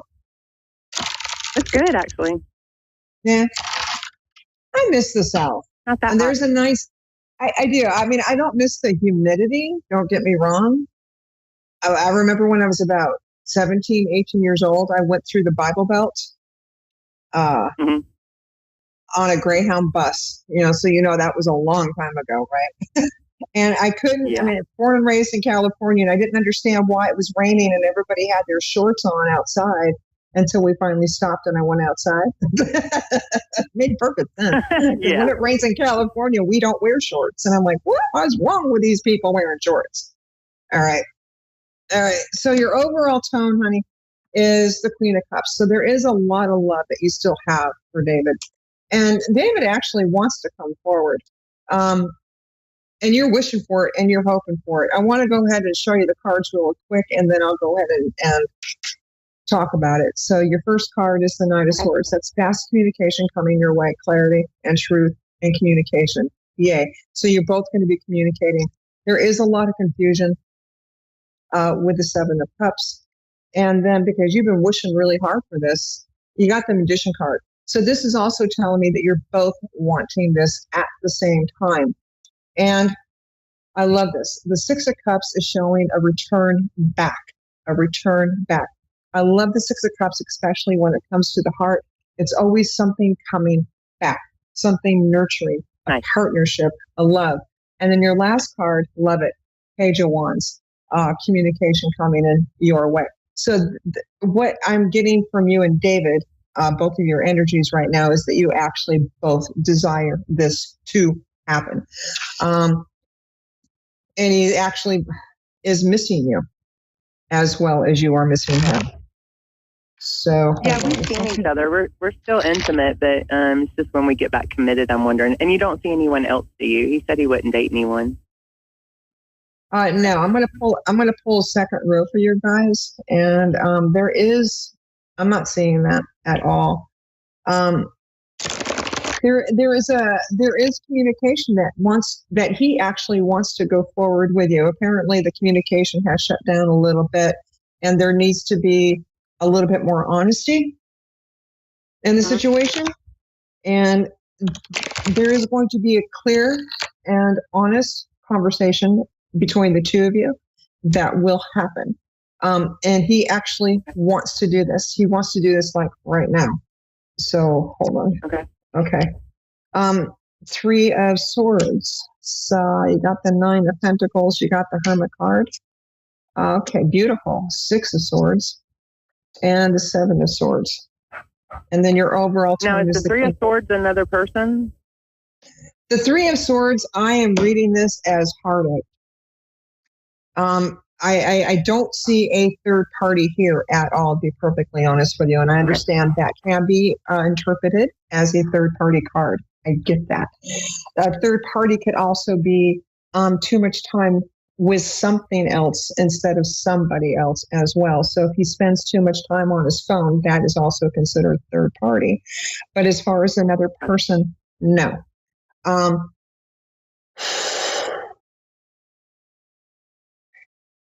I'm reading this is that I'm sorry? What'd you say? Could you repeat that last statement that you said? Yeah, he said there wouldn't be anyone else. No, there isn't, because he actually sees your value. He actually sees the value of the relationship. He sees the value in the home, and he likes that. It's very, more or less, it's very stable for him, even though the energy and the communication is kind of confusing and not on point. There needs to be things that are cleared up. There has been time out that has been taken through him with the Hermit card. And the time out is just him trying to figure out how to communicate. It's almost like he doesn't know how to. And then the relationship, I love the fact you got a Six of Swords right on top of the Six of Cups. Six is good. So you got a little synchronicity happening. And so as you guys are going to go back and feel and go back into the relationship, this is the Six of Swords, you guys going into something much more calmer, something more healthy, and you both want to do this, both. So you are actually you're both going to be doing this. I understand that with the Seven of Swords, there seems to feel, somebody is feeling a little like they lied. There is some a little trick. wet. There is somebody feels like the other person has lied. Okay. There's the Seven of Swords sitting right there. So, but I like that the Seven of Swords is sitting there because you have the Page of Wands along with the Knight of Swords. So there wants to be an equal communication. Okay, hold on. Okay, I'll say it that way. Thank you. What they are saying is that you guys need to sit down and have a powwow. And they said it exactly that way. And I never use the word powwow. So you guys need to sit down and actually clear the air and actually talk about the actual true feeling. It's almost like a particular thing that has happened. And the communication around that wasn't really quite clear on it. It's almost like, the person feels lied to. So, there isn't anybody else. There just needs a simple communication. There has been a lot of work that has been done intuitively. They took a step back so they could see the bigger picture from the outside looking in. And there is a desire for both of you, and it will happen that you guys are actually the relationship is actually going to move into a calmer situation. So nobody has lied. It's just, it feels like a lie because the communication has been bad. Does that make any sense He to you feels like at all? I'm possessive sometimes. Repeat so do you that? think this will be soon? Yes, he feels actually. like I'm possessive sometimes. Oh, okay. Okay, yeah, they're giving me like a 30-day period.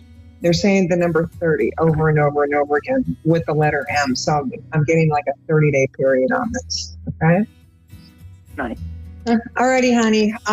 David just told me that we are out of time. And I want to say thank you very much. I know this was short. I hope this answered some questions. I do appreciate your call. And everybody else, thank you so much for stopping by tonight. You guys are beautiful. Again, I am Christine Mattingly. You can reach me at christinemattingly.com or causejoy888@yahoo.com. And you guys stay fabulous. Love and light. And don't forget to cause some joy.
Psychic Radio, Earth's #1 psychic radio network, and watching Moonstruck TV, Enlightening Television. Welcome. Time for Soulfully Guided with Carmel Ann.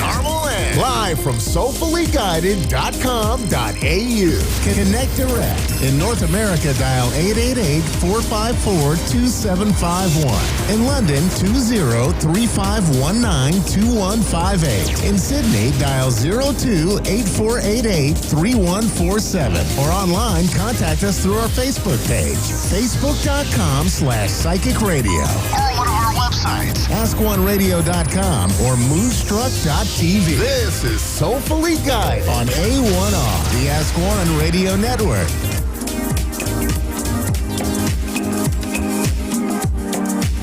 Hi everyone, and welcome to another show of Soulfully Guided. I'm your host, Carmel Ann. So we've had some wonderful, as I do, have technical issues getting everything organised, so we're going to miss a caller today. And look, I will speak about, so if you've heard our series of shows, we've gone in to talk about grounding yourself, clearing your energy in order to protect yourself. We then spoke about raising our vibration, and we're now speaking about, once we're in this really wonderful space, I'd like to talk about intuition today. So basically, I don't want to tell you things that you can already find on the internet, or methods like meditation and, even guessing games like connecting internally to see, if you're going to get mail in the letterbox today, or who's it going to be from, or with a friend calling. There's so much available online, and if you are interested, please do check it out. Pinterest have those really, straightforward, simple, ideas in how to connect, or you can do Google searches with more detailed, or you can do a small course. But what I wanted to come here today with in regards to intuition is not all these techniques you can already find out there for yourself. I wanted to basically talk about looking inwards rather than outwards, or for external techniques or ways of connecting with your intuition. So I will be teaching classes next year on how to read tarot once I've settled from my move to the country. And one of the first things we'll work on is that protection and working on that intuition. So I always like to, with intuition, do you know how we all have it, and we all do rely on it, whether we realize it or not? When we, at a road and we think, oh, I'm not going to cross, or when we don't want to go on a date, or when we feel like we need to avoid a particular person or a situation, they're our natural instincts that are innate to us, our body reaction. And I invite you to, become aligned with that and explore it and work it, listen to it, trust it. And the more you trust it, the stronger you will get. So basically, when you get this feeling, whether it's a good feeling or a warning, I want you to explore where that is coming from. Is it in your gut? Do you just know it in your head? Is it a feeling in your heart? Is it a sensation in your body?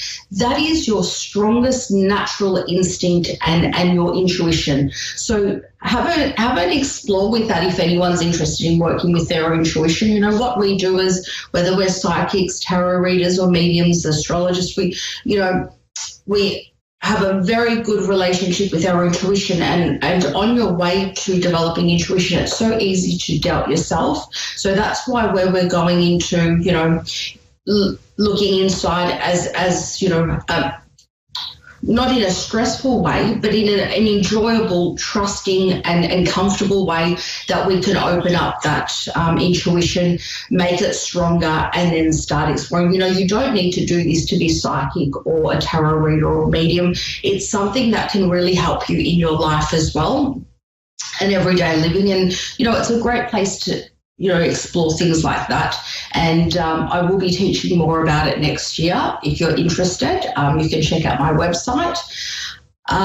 So, meditation is a great way to do it as well, which is, you can get YouTube videos for free and work with, there's some great meditations, guided meditations online, or you can just do it with yourself sitting in a comfortable space, or how you like to. But I really, I think that's a really great way to connecting with your intuition on an everyday level, or on the start of your spiritual journey, is to look inside and get what your body naturally feels and tells you. Work on that. Work on it. It's like a muscle at the gym, where you keep working on it, and it will get better and it will get stronger, and you will be able to rely on yourself as well for the answers that you're looking for. You'll find a lot of readers do say they can't read for themselves, but we've got other ways of working around that. And, you can give great quality readings to people that are strangers, and give them some real great depth and insight to their life. And unfortunately, because we're so involved in our own lives, it's hard to distract our story from our emotions. So that's another reason where sometimes you'll find people not being able to read for themselves. So do explore that, work on it, and fight that, that self-doubt, overcome it and work on it so it works in your favour as well, even on the smallest little things and decisions you make in life, because the strongest connection you have and knowledge is to yourself, and you want to use it to your advantage and not, as a negative or a challenge. Now, I'm open to any questions if anyone wanted to ask any further about that, or if someone wanted me to touch more on some external ways to connect with your intuition. But I did want to say that I'll be away for 2 weeks, so we'll have some shows playing. But I'm really excited to announce I'm moving from the beach to the country, giving up one dream for another. So I will be away unpacking for hopefully no more than 2 weeks, and we'll get my studios, so I call it my psychic cave, my work area, my personal area set up within that time. And I'll have some beautiful view of, some beautiful green grass of our front yard and the countryside. So I'm really looking forward to that, and really looking forward to getting the caller in a couple of weeks when we're settled in. I also wanted to talk about, if anyone's interested, I'm running some Facebook competitions and giving away some readings. If anyone is interested in it, your tarot readings and the service that I offer, or you just want to hear me say some silly mum jokes on Facebook, I'm always doing something like that. So there's some competitions and giveaways on Facebook. You're welcome to join. To find my Facebook page, I always recommend to find my authentic and genuine accounts. Please do go to my website, soulfullyguided.com.au, and you'll be able to find a link. You can go to contact me, or down the bottom of the page of the website, you'll see all my links to my social media, and you can click on to Facebook. Not hugely using Instagram at the moment, but there will be some competitions on Instagram. But come say hi on Facebook and follow us and be in the competition to win either a half an hour reading, an hour reading, or a reading package valued at $310 Australian dollars. So that's a big competition once we reach some more followers. And so I hope I've been able to help you with connecting naturally and instinctively to your own intuition. It's a great way to be, and make it a pleasant experience, not a challenging one, because it's going to deter you from, the good feelings and the good self-trust in your intuition. So you want to make it a positive thing, not a challenge or a negative where it's going to bring you down. You want it to bring you up, and you'll be able to trust yourself and rely on your gut instinct, or your the way you're thinking, or, the heart feeling, your sensation you've got, however you experience it. Find how your instinct feels when you get that feeling to do something or not to do it, and then go with it, trust it, work with it by exploring it more and having fun with it and trusting it. And you'll be able to build up your intuition in a really great way to help you in everyday living. If you want to explore it in a spiritual sense or more of a tarot reading sense, I'm more than happy to talk to you about some courses that are coming up next year. But other than that, it's my time to say goodbye, and I really hope to see you on my Facebook page. You're more than welcome to join in on my bad jokes and laugh at them. I'd love you for that. And I'll see you in 2 weeks. I'll have some repeats playing. But, in the meantime, I will be around on social media a little bit. But looking forward to coming back and having a caller come in, and no technical issues, if that's such a thing for me. So thank you. And have a great couple of weeks, everyone. And thanks for listening and tuning in.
A1R Psychic Radio, Earth's #1 psychic radio network, and watching Moonstruck TV, enlightening television.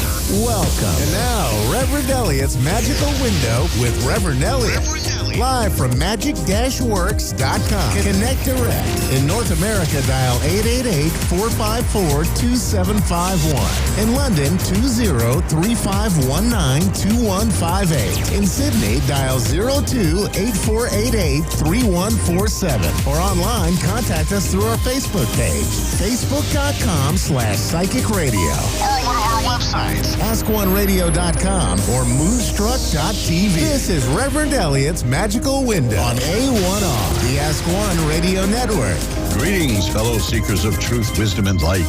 This is Reverend Elliot, your friendly neighborhood esoteric practitioner, coming to you live tonight from the city of New York, where we had a taste of spring today. It was 65 degrees today, and it's going to be about 32 tomorrow. This is wonderful stuff. You know, people think that occult practitioners are just making it up. You know, what about weathermen? They haven't got a clue what's going on. Would you go to a brain surgeon or a heart surgeon who had the success record of a TV weatherman? No, not me. Now, if you go to my website, magic-works.com, and look around there, you'll see that I have an experiment that I've been running on and off for years. I'm not working that scientifically at it, but you can download a little chart, and then it tells you how to make a pendulum that you can use, and use the chart and the pendulum to predict the weather, and let me know how that goes. And I'll put a link to it at my Facebook page, the one for the tarot show. I don't really do much with the regular Facebook page because regular Facebook is too screwy for me. It's just people I never heard of bopping by to argue with me. So what can you do? Here we are at the end of February 2022. It's February 23rd, which means the next show will be February 30th, which is a holiday for me. My father's birthday was February 29th, which means that even though he was born well over 100 years ago, I've had more birthdays than he has. So there. I'm actually older than a guy who was born, I think it was 1914. I think that was a leap year. Shows you how much I care, right? It's 1914, who knows? But yeah, he was born on February 29th, which is interesting. I guess all of us in the family, all the men have weird birthdays. I was born on January 5th, which is the Feast of Fools. And according to the Latin American heritage from which my father sprung, that's Christmas Eve. So, see, there's always some propitious occasion associated with the birth of one of us. I'll tell you why sometime. I've hinted at this now and then. I may have even explained it once or twice in a rudimentary way. There's a curse on my family. That's one of the reasons that I think that some of us are attracted to the occult side of things, because there's definitely was a curse placed by a wonderful, benevolent organization of humanitarians called the Spanish Inquisition. That explains why they're here in this hemisphere. Why my family, which originated on that side of the family, originated in Spain, ended up in the New World, because they ran afoul of the Spanish Inquisition. And it wasn't enough just to banish you in those days. You had to curse people. So, you could curse people out today, but that's nothing like cursing people. Now, you can find out how to put curses on people and how to destroy them and how to ruin them for generation unto generation. I have information on that on my website in the chapter on revenge, the page on revenge. I think of it as chapter because to me, my website is like a giant book. Free to all. There's nothing there to get. There's nothing there. You're not going to go to my website, magic-works.com, magic-works.com. You're not going to go there and start reading something and then get hit with a thing that says to proceed, log in, and pay. No, I don't believe in that. I don't. I'd like the internet to be free, if you know what I mean. It's not. Why would you put something up there and then charge people to see it? What's the point? You paid enough for this damn computer, right? Or the phone that you use. So might as well just get as much free information as you can. I got downloads of things that you can do and all kinds of stuff. What is happening in the world now? A lot of things changing, of course. There's another world crisis that could end life as we know it. Oh, wait a minute. Doesn't that happen every few years? It's funny, how one dangerous crisis is winding down and another creeps in. If you have lived a few years as an adult, you've no doubt noticed that there's always some earth-shattering crisis just around the corner that's going to threaten the very existence of the world. So, after a while, why bother? Why pay attention to that? It's just a matter of what's the next one going to be, or the next one, or the next one, or the next one, or the next one. We're just coming out of the disease thing, which 3 years ago, people said these things go in 3-year cycles. And that they come about every 100 years, these pandemic things. And they burn themselves out after 3 years generally. And here we are, we've got just as people were saying in 2019. And by the way, 2019 is where the 19 comes from in COVID-19. It stands for coronavirus disease 2019 because that's when it was discovered. And the people at the time who were in charge of this before media got hold of it said that it'll run its course and eventually mutate to something highly contagious and eventually will be like a common cold. And, no sooner does that happen than World War III looms on the horizon. You see how this works? This is just very, very self-serving stuff from people who want to keep you in fear. You want to know about fear? I'll tell you about fear. Magic-works.com, MAGIC-works.com. Go over there and click on the button that says fear. And you'll read some interesting stuff about fear. Fear, you know what I need to do? I need to put a link up there to the BBC shows called The Power of Nightmares. That's a fascinating series. It's 3 programs showing how politicians used to sell optimism and joy and a better future, but then they started selling fear. And the world has, not been the same since. It's called The Power of Nightmares, and you can find it online. You can find it at the Internet Archives. I'll put a link to that at my fear page if I haven't already. See how complicated my website is? I don't even remember what's up there. Sometimes I get a brilliant idea for something to put on my website, and I go there and I see it's already there. Now, that just could be creeping senility, but, I like to think it's just that I'm compassionate. Who knows? What does compassionate mean anyway? It means that you're feeling with somebody. We had a governor here one time, similar to the current governor in New York. This was an accidental governor when a governor had to resign because of a scandal. And he used to think that compassionate meant extra compassionate. Extra passionate, He would say all the time about people, he'd say, he's not just passionate about this, he's compassionate.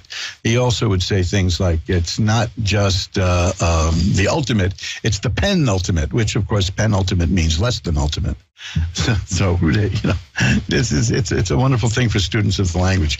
But yeah, go over to that fear thing, because now that the fear over the illness is subsiding, you got to have a new fear, baby. Got to have a new fear. Now, if you get rid of fear in our culture, what's going to happen is you're going to kill off advertising. You're going to kill off marketing. You're going to kill off everything. Because I spent years in marketing, and a lot of it is based on fear. You've got to buy this product or they won't like you. You got to buy this product or you're going to smell bad.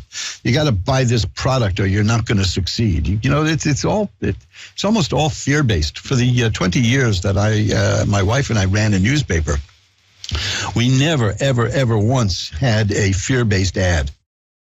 Ever. And we turned them down. We got a lot of them submitted to us. Now, this was a free newspaper, so we were dependent upon advertising revenues. And to turn down an ad is serious. But no, we would take ads that announced something. Like, hi, our new restaurant opened. Here's where we are. Here's what we serve. Here, hi, we have a bar on 51st Street. You might enjoy coming. That kind of stuff. But we have a store that sells some interesting antiques. Never did it say, if you don't buy antiques from us, you're going to be ostracized and people will hate you and think you're stupid, No, it's not. That's not the way it goes, man. It's just not. It's not cool to spread fear because they'll eat you. They will eat you alive if you do that. You can be pretty smart about whipping up fear in the public, but sooner or later they're going to turn it on you. They're going to be afraid of you. It's just look at history and you'll see. So that's by way of my saying that the card that I pulled for the aura of society at the moment, just before the show started, is the tower struck by lightning. That is the sudden emergence of something horrible and earth-shattering and changing. It's not always horrible, but it usually is pretty bad. I mean, I've yet to hear people. I've met people who've been struck by lightning. None of them thought it was the most enjoyable moment of their existence. One guy lost his toenails being hit by lightning. That's not fun either. The thing is, upheaval comes into your life whether you want it or not. That's the nature of life. That's why I rarely make plans other than, let's say, I'll go to the supermarket and pick up some English muffins. You know, that kind of planning is cool. Otherwise, you're going to open the refrigerator one day and find out that you're on a diet and you didn't even mean to be. But long-term planning, I have a problem with that because that leads to ambition. And ambition always leads to sorrow. Always. There's two things that can happen that are tragic if you have an ambition. I've seen it over and over again. You can either get what you want or not get what you want. And each way, it destroys people. So I just let life happen. That's the way I've been. I just let life happen. I have no ambition to do anything other than to just be me, enjoy life, and look around the world and help other people who want help. Do not help people who don't want help. I know these are called interventions, and you got to be very careful about that. As Alan Watts used to say, let me save you from drowning, said the monkey to the fish as he took him out of the stream and put him safely up a tree. You may not know what you're doing when you help the person because you don't know that person's life necessarily.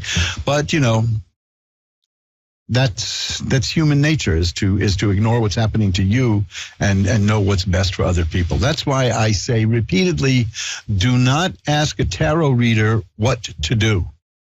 Okay, we're going to spend some time tonight when I'm done bloviating.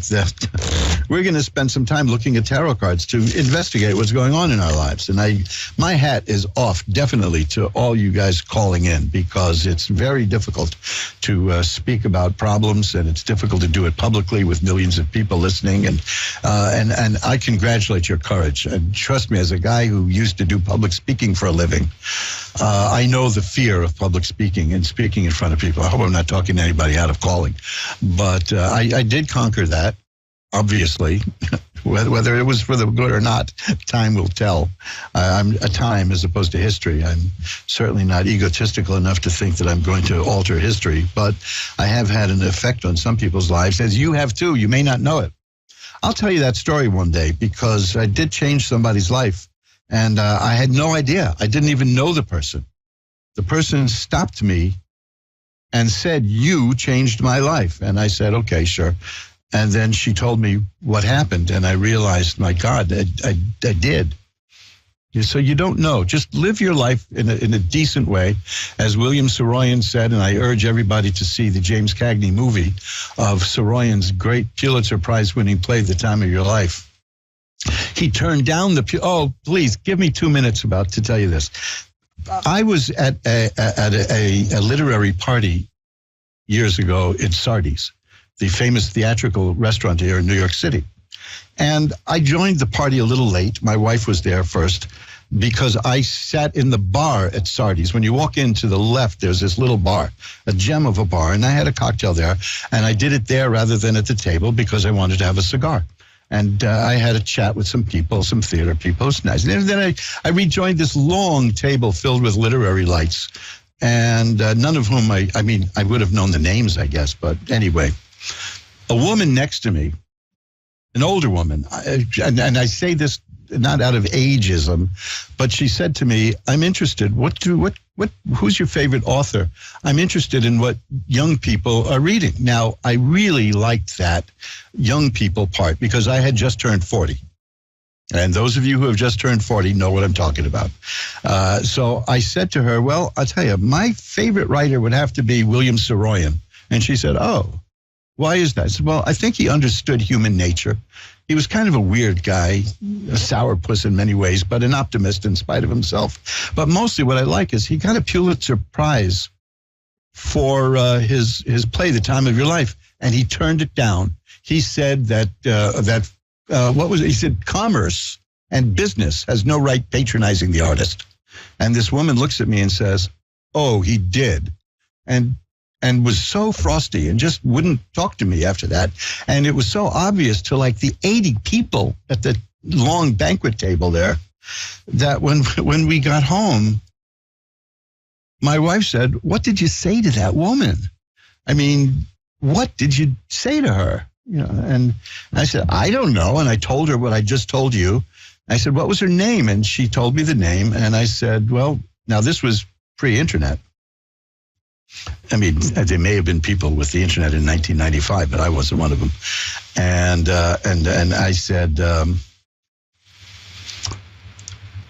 look her up. So I pulled out the Reader's Encyclopedia. And there she was, Gwendolyn Brooks, the first Black woman to receive a Pulitzer Prize. And I had to shoot my mouth off about the glories of turning down a Pulitzer Prize, you see. So this is why I don't make plans. It's, you know, if I had planned to meet some famous person and impress her, it couldn't have gone worse, you know. I had another similar occasion. I was at a restaurant bar to meet a producer about a screenplay I was being hired to write. And one of the producers didn't show up, so I was sitting there talking to the other one who I'd never met before. And I'm looking out a window. There's a window overlooking Fifth Avenue. This will show you the kind of luck I have, right? And at that period in time, in New York, it was legal. It was outlawed. There was a truck that would drive by, and it was just a very slim truck with a billboard on it. And maybe it had room to carry one package to justify its existence as a truck. But really all it did was these trucks would drive around town and advertise things to the annoyance of people in traffic. And one went by and I said, look at that. You ever see those? They're called street blimps, I said to him. Really proud of myself for knowing what the device is called. So it's the most annoying thing I've ever seen. And after a moment of silence, he said to me, I invented those. That's my company. That's where I'm getting the money to hire you to write this screenplay. Wonderful. You know, it's a small world, folks. It is a small, small, small world. So be careful what you say to people. I'm not saying hide who you are, be yourself. But sometimes, you know, life throws things at us, and those are two examples. Maybe it's just me. If you ever... I would say put your foot in your mouth, but that doesn't begin to describe what I did. Denouncing the Pulitzer Prize to the first Black Pulitzer Prize winner. Oh, I'm going to die. I can't even think about that to this day. And then the street blimp thing. So if you ever did that, just drop me a line at asktaro@earthlink.net and let me know. I'd love to, maybe I'll put a page up about that, because that's definitely an example of synchronicity. Yes, I was obviously meant to meet those people at that time, but why? Why? What good did it do us? What was the point? Is there any meaning to life? This and other questions will be answered as we look through the tarot tonight. Let's ring a bell 3 times to declare sacred space and get to the readings. Again, I'll give you that email again first, though. It's asktaro@earthlink.net. If you don't get through tonight and you'd like to have a few cards pulled on the house, just drop me a line at asktaro@earthlink.net and ask for the free mini reading. I'll be very happy to do that. That generally answers all the questions anyway. And magic-works.com, magick-works.com is my website with all kinds of stuff except for those embarrassing stories. Should I put those on my website? I might as well. I just revealed it to the world. Anyway, let's get going with the readings. Now we're going to pull back the curtain on the magical window for Bernie in Mount Dora, Florida. Hi, Bernie. You're on with Reverend Elliot. Hey, how are you, sir? I'm doing I'm doing well, but it's just Elliot. No, sir. I know I'm getting old. I'm old, but I don't think I'm there yet. I still remember the first time somebody on the street called me Pops. Ooh, I still shiver. Yeah. So what can I look at for you tonight? Yeah, business opportunities. You know, I have a kennel.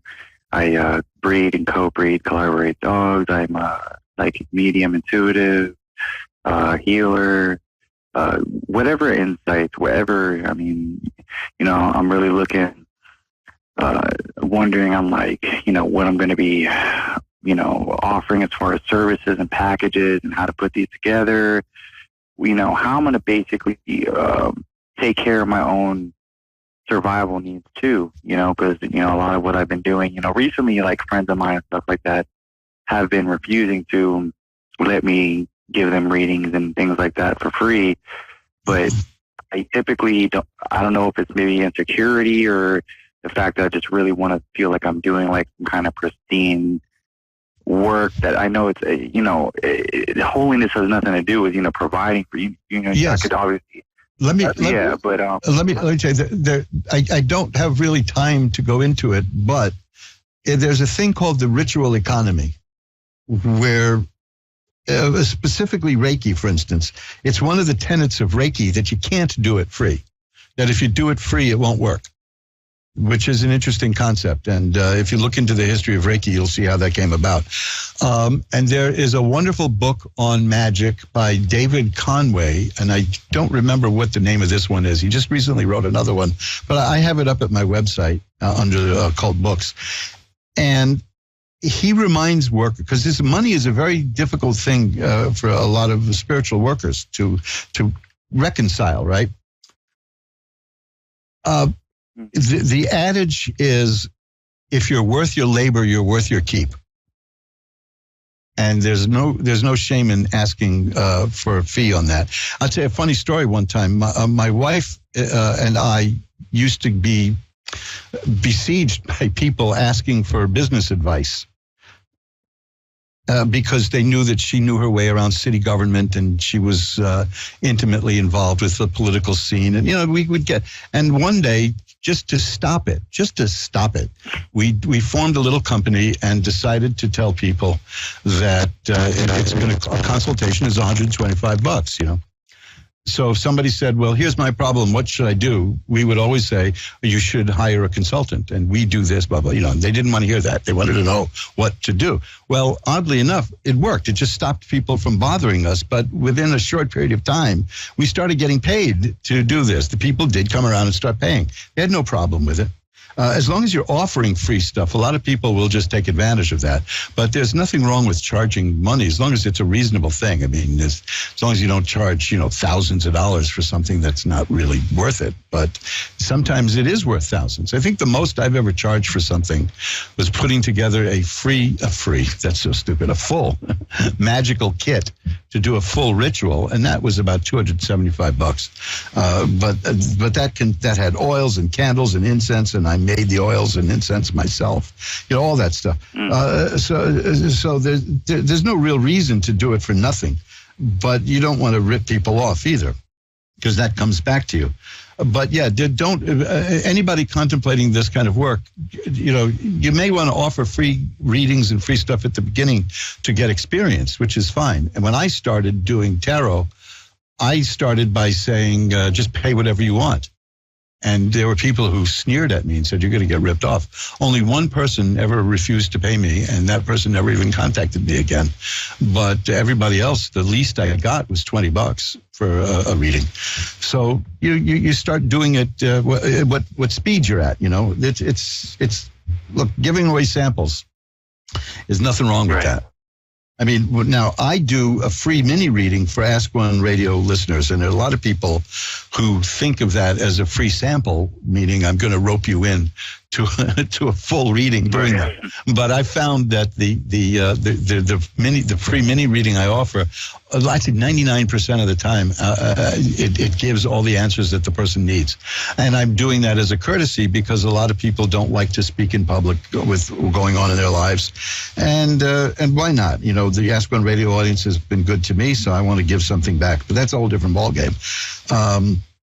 But don't be, you know, money shouldn't get in the way, if you know what I mean. If people pay for what they think is worth paying for. Now, let me. Right. I pulled some cards for you, and there's some interesting stuff here. I need to ask you one thing. Has something very disappointing happened to you lately? Yeah, you know, honestly, I can't put my finger on it, but there's been a feeling of disappointment. You know, things haven't been going exactly the way that I want it. You know, I know that we're not, I guess maybe letting go, not trying to control everything in my life. But, you know, things have happened that, you know, in my favor, you know, me thinking, you know, possibly, you know, obviously I was thinking the wrong thing because in all actuality, when I realized what happened, I was completely favored and completely blessed beyond measure. Well, that's good. It's good to see that in retrospect. It's difficult to deal with it while it's happening. Let me tell you, I ask you this because I got two cards about that. The first two cards, one is the Five of Cups, which is about a partial loss, and it shows a person who is focused on 3 spilled cups and doesn't see 2 cups behind him that are full. But the implication in that card is that you're going to turn around eventually and see that you didn't lose as much as you thought you did. And that's followed by the Nine of Swords, which is about sadness, which tells me that there's some feeling of sadness that you have because of something that didn't work out. Now, that's the only bad news here, because the rest of it is pretty damn good here. I've got the Ace of Rods, which means it's a new opportunity in terms of businesses coming your way. That's followed by the 10 of Cups, which is great happiness. That's followed by the Ace of Coins, which means a new stream of money. The Ace of Rods and the Ace of Coins together is very powerful for business. And that's followed by the Sun, which is a card of health and healing and growth and happiness. So yes, absolutely. It seems to me that you're on a very good track now, but you're a little bit preoccupied with something that didn't work out. And you will be until you don't need to be anymore.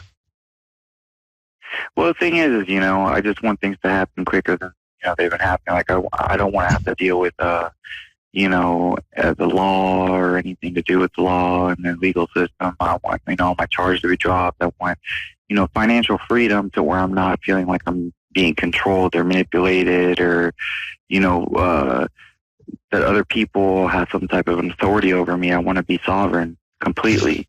Well, and, there's ways to do that, but it involves giving things up. You have a legal case against you at the moment, I take it? Yeah, 2 different counties for criminal, and one that was dropped in the system, supposedly on the computer, but I don't know exactly, because basically the judge told me to write an apology letter. And I have no idea what excuse my French. I have no idea. I have no idea what to apologize for. I was going through a Kundalini awakening, and all these memories, all these things were coming up, which I had no idea, you know, were basically just signs to tell me, you know, that to remind me of basically, you know, my stepmother basically sexually abused me. You know, people all around me are telling me that it didn't happen, but I know for a fact that it happened. And I knew that this company, because of, you know, my intuition, obviously my faith, that these companies and the world was going to, you know, basically invest into getting, you know, this fixed for me and for other people that you know, need this fixed. And, you know, the company ended up coming around. And do you have the ability to read, to get hold of and look at transcripts of the court case so that you can at least see who and what the judge is talking about? Because I understand that in traumatic cases we tend to forget, And listen, as to your language, my wife and I just finished almost 2 years of a lawsuit, and our language would make a sailor who'd been lost at sea blush. So after that, so I understand. This is immense pressure, this kind of stuff. It was nothing out of ill intent or out of trying to scare anybody or anything. I was going through an awakening of my own, and the person was my best girl. I guess you could say friend that is a girl of all time, like the best, pure, pristine, relationship in connection soulfully, like in divine purity, not in perversion, not in anything, out of alignment with like just pure love, unconditional love. Let me tell you. Let's look at some cards here about it, because what I'm seeing is that overall, I've got the Justice card here, which is absolutely perfect. If you hadn't told me about a court case going on, or at least one, I would have known from that card appearing. And the Six of Rods, which it's about success. So it's telling me that this is going to work out well for you. You're going to be able to handle it. So just if you can't get through with what the judge is saying, consult a lawyer. That's the best thing. I'm a very big believer in lawyers. I mean, the thing is also I'm disabled. You're filling out disability paperwork, and you're realizing as I'm filling out.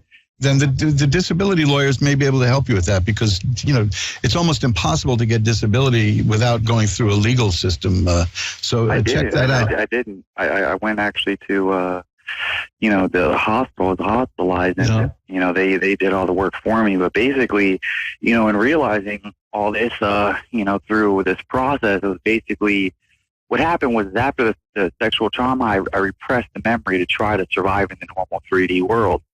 Yeah, and because that's what happened. I absolutely identify with that. There's something that happened in my childhood that I didn't remember until I was in my 30s, and it was a shocker. Once I remembered it, and it was absolutely real. So listen, I'm just telling you that the cards are very favorable to you. Whether or not that means you're going to, quote, win the lawsuit or lose the criminal case. The point is that the ending, the way it works out is going to be good for you. Let me put it that way, okay? You're going to get through this, and this is interesting, because here's part of the key is this. It's the Six of Cups. You really don't need to hear this, but I'm going to tell you because it may confirm what you're feeling. The Six of Cups is about childhood memories. Okay, so that's the key. Well, I've got to run, but what I'm going to do is I'm going to light a candle after the show, a nice white candle to send energy your way to help you to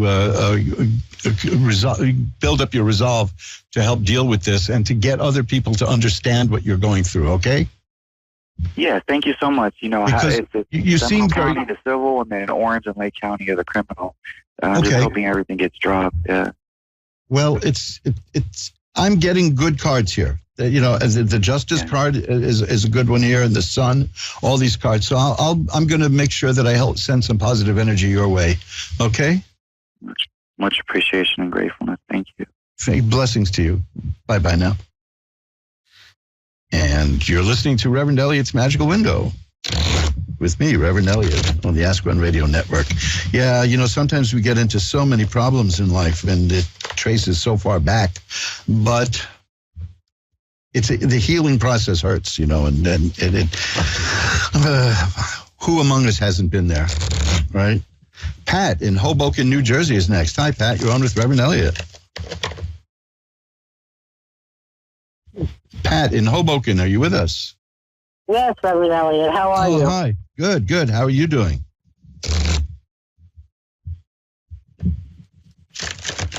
Pat, you there? I'm here. Oh, okay. I thought I lost you. I have very fond feelings for Hoboken. How are things over there? Really? Right now? Yeah. Well, really? I got my first break in show business from an actor who still lives in Hoboken. Although I think God. it's He was a wonderful guy. He's not dead, but he still lives in Hoboken. He's a hypnotherapist, and we keep in touch now and then, but not very often. I think I know who you mean. Yeah, he was in a couple of hit movies like Thank God It's Friday and The Choir Boys. So yeah, he was. I know who you mean. Named Joe. Joe, right? Chuck. Chuck, I know him. Yeah, I went to him. It's hypnotherapy. Yeah, it's Chuck and Connie. I think they were on Washington Street, I believe. I'm not 100% sure. It's been so long since I've been there. Washington Street, but I don't know where they are these days. I went to it many years ago when I went for the therapy. Yeah, well, he was a really good comic, and an actor, and he gave me my first work as a joke writer. And he taught me so many things about the nature of the entertainment business. God, that was just beautiful. And I couldn't have gotten, I couldn't have fallen into the hands of a better mentor in my early years. So, Pat, enough about me. It's about you that you're calling. What can I look at for you? All right, so funny you should talk about that. I was doing stand-up for a while, but I stopped doing it because of the COVID, and then because there's too much energy.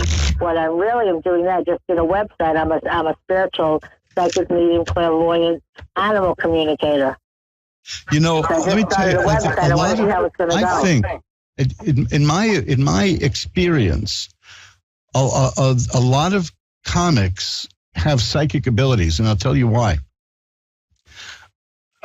Long ago, about politics, Lyndon Johnson said, if you can't walk into a room and tell who's for you and who's against you, you're in the wrong business. And it's the same. It's the same with comedy. With the successful comic can get on a stage and look at the audience and know if the audience is with them or not. And you guys. That's what makes it hard. Being an empath, I could pick up their negativeness too. Yes. Yeah. Oh yeah. I mean, it's very important, because if you don't have that kind of ability to read the group mind, you're not going to get anywhere as a comic. You're just not. I know. But fortunately, it isn't uncommon. I mean, everybody can do it. And just too much energy right now. Right now, I'm concentrating on doing the psychic ability, because not everybody. Well, the world is like a psychic echo chamber right now. It's just really, you feel it, right? Yeah. People need us now. Yeah. What would you like to look at? I just want to see how things are going to go. I have a new website, and I'm going to start making money from my readings. I mean, I do readings, but few and far between. I want to do more, like every week, a couple of readings. Well, the first card I have is the High Priestess. That's very good. That's the woman who sees behind the veil. That's the veil being what separates this world from the next. So this is a woman of mysterious powers. The Strength card is here, which shows that you have the ability to stick it out. Let me tell you something. Folks should know that if anybody can get up on the stage and do stand-up, they can just about do anything. Because the great comic is recently passed away, Uncle Dirty. He likened the stand-up comic to a boxer, because it's just you and them, right? It's just you and the other guys, and you got to win them over. You got to beat them out. But yeah, this is telling me that you'll do all right with this. Let me tell you. Here's what I can almost see what's going on. I can almost tell you exactly. Okay, you're going to be disappointed once you start doing this. Okay, that's a card I see. You're going to be disappointed, but you're going to make changes to what you're doing, and that is going to help you wipe away any obstacles, and then you'll succeed. Okay, and I'll tell you where I get that. The Three of Swords is a card of sadness. The Six of Swords is a card of moving yourself from where you are to where you want to be. The Seven of Rods is a card of eliminating all obstacles. And then the World is a card of assured success. I can understand that. So if you're going to set this up and it isn't going to work out as well as you want, don't let that crush you, because you'll figure out a way to make it work. Most of the time, when people fail at something, I have found that they've decided that they failed at it and they stop. Now, sometimes that's just called good judgment. Other times it may be premature. But I see that you're going to do it, and you're going to pull it off, and you're going to do all right with it. You definitely get a website. Definitely start a website and offer I have this. a woman already in North Carolina already getting one up for me. Good. And you offer this around the world, and you'll hear from people. Maybe you want to look into working it through Ask One Radio. I mean, this is a great way for people to get to know you and know what you do. That's true. Now, do you see me doing any of the comedy at all? Because I'm always funny anyway. I'm not seeing. This is interesting. I'm not seeing much in the way of financial reward from comedy. Yeah, that's the whole thing. That's why I stopped it. Yeah. But I do see that the comedy is emotionally fulfilling to you, and it's something that you've wanted to do all your life. So that just because something isn't financially rewarding doesn't mean you shouldn't do it. Just as conversely, something that is financially rewarding isn't necessarily the best thing to do. I'm seeing if you just don't. You got to stick to the other stuff, because you have to build trust with people. Yeah, people have to understand that you're not just. Look, we start at a very negative position who do occult work, because newspapers never do stories about just ordinary advisors or mediums or readers. They always run stories about the charlatans. Now, if they covered dentists like that, we'd all have our teeth falling out. If they covered auto mechanics like that, nobody would get their car repaired. But they love headlines like saying, the police arrested a psychic. Why didn't she see it coming? That's the one thing they love.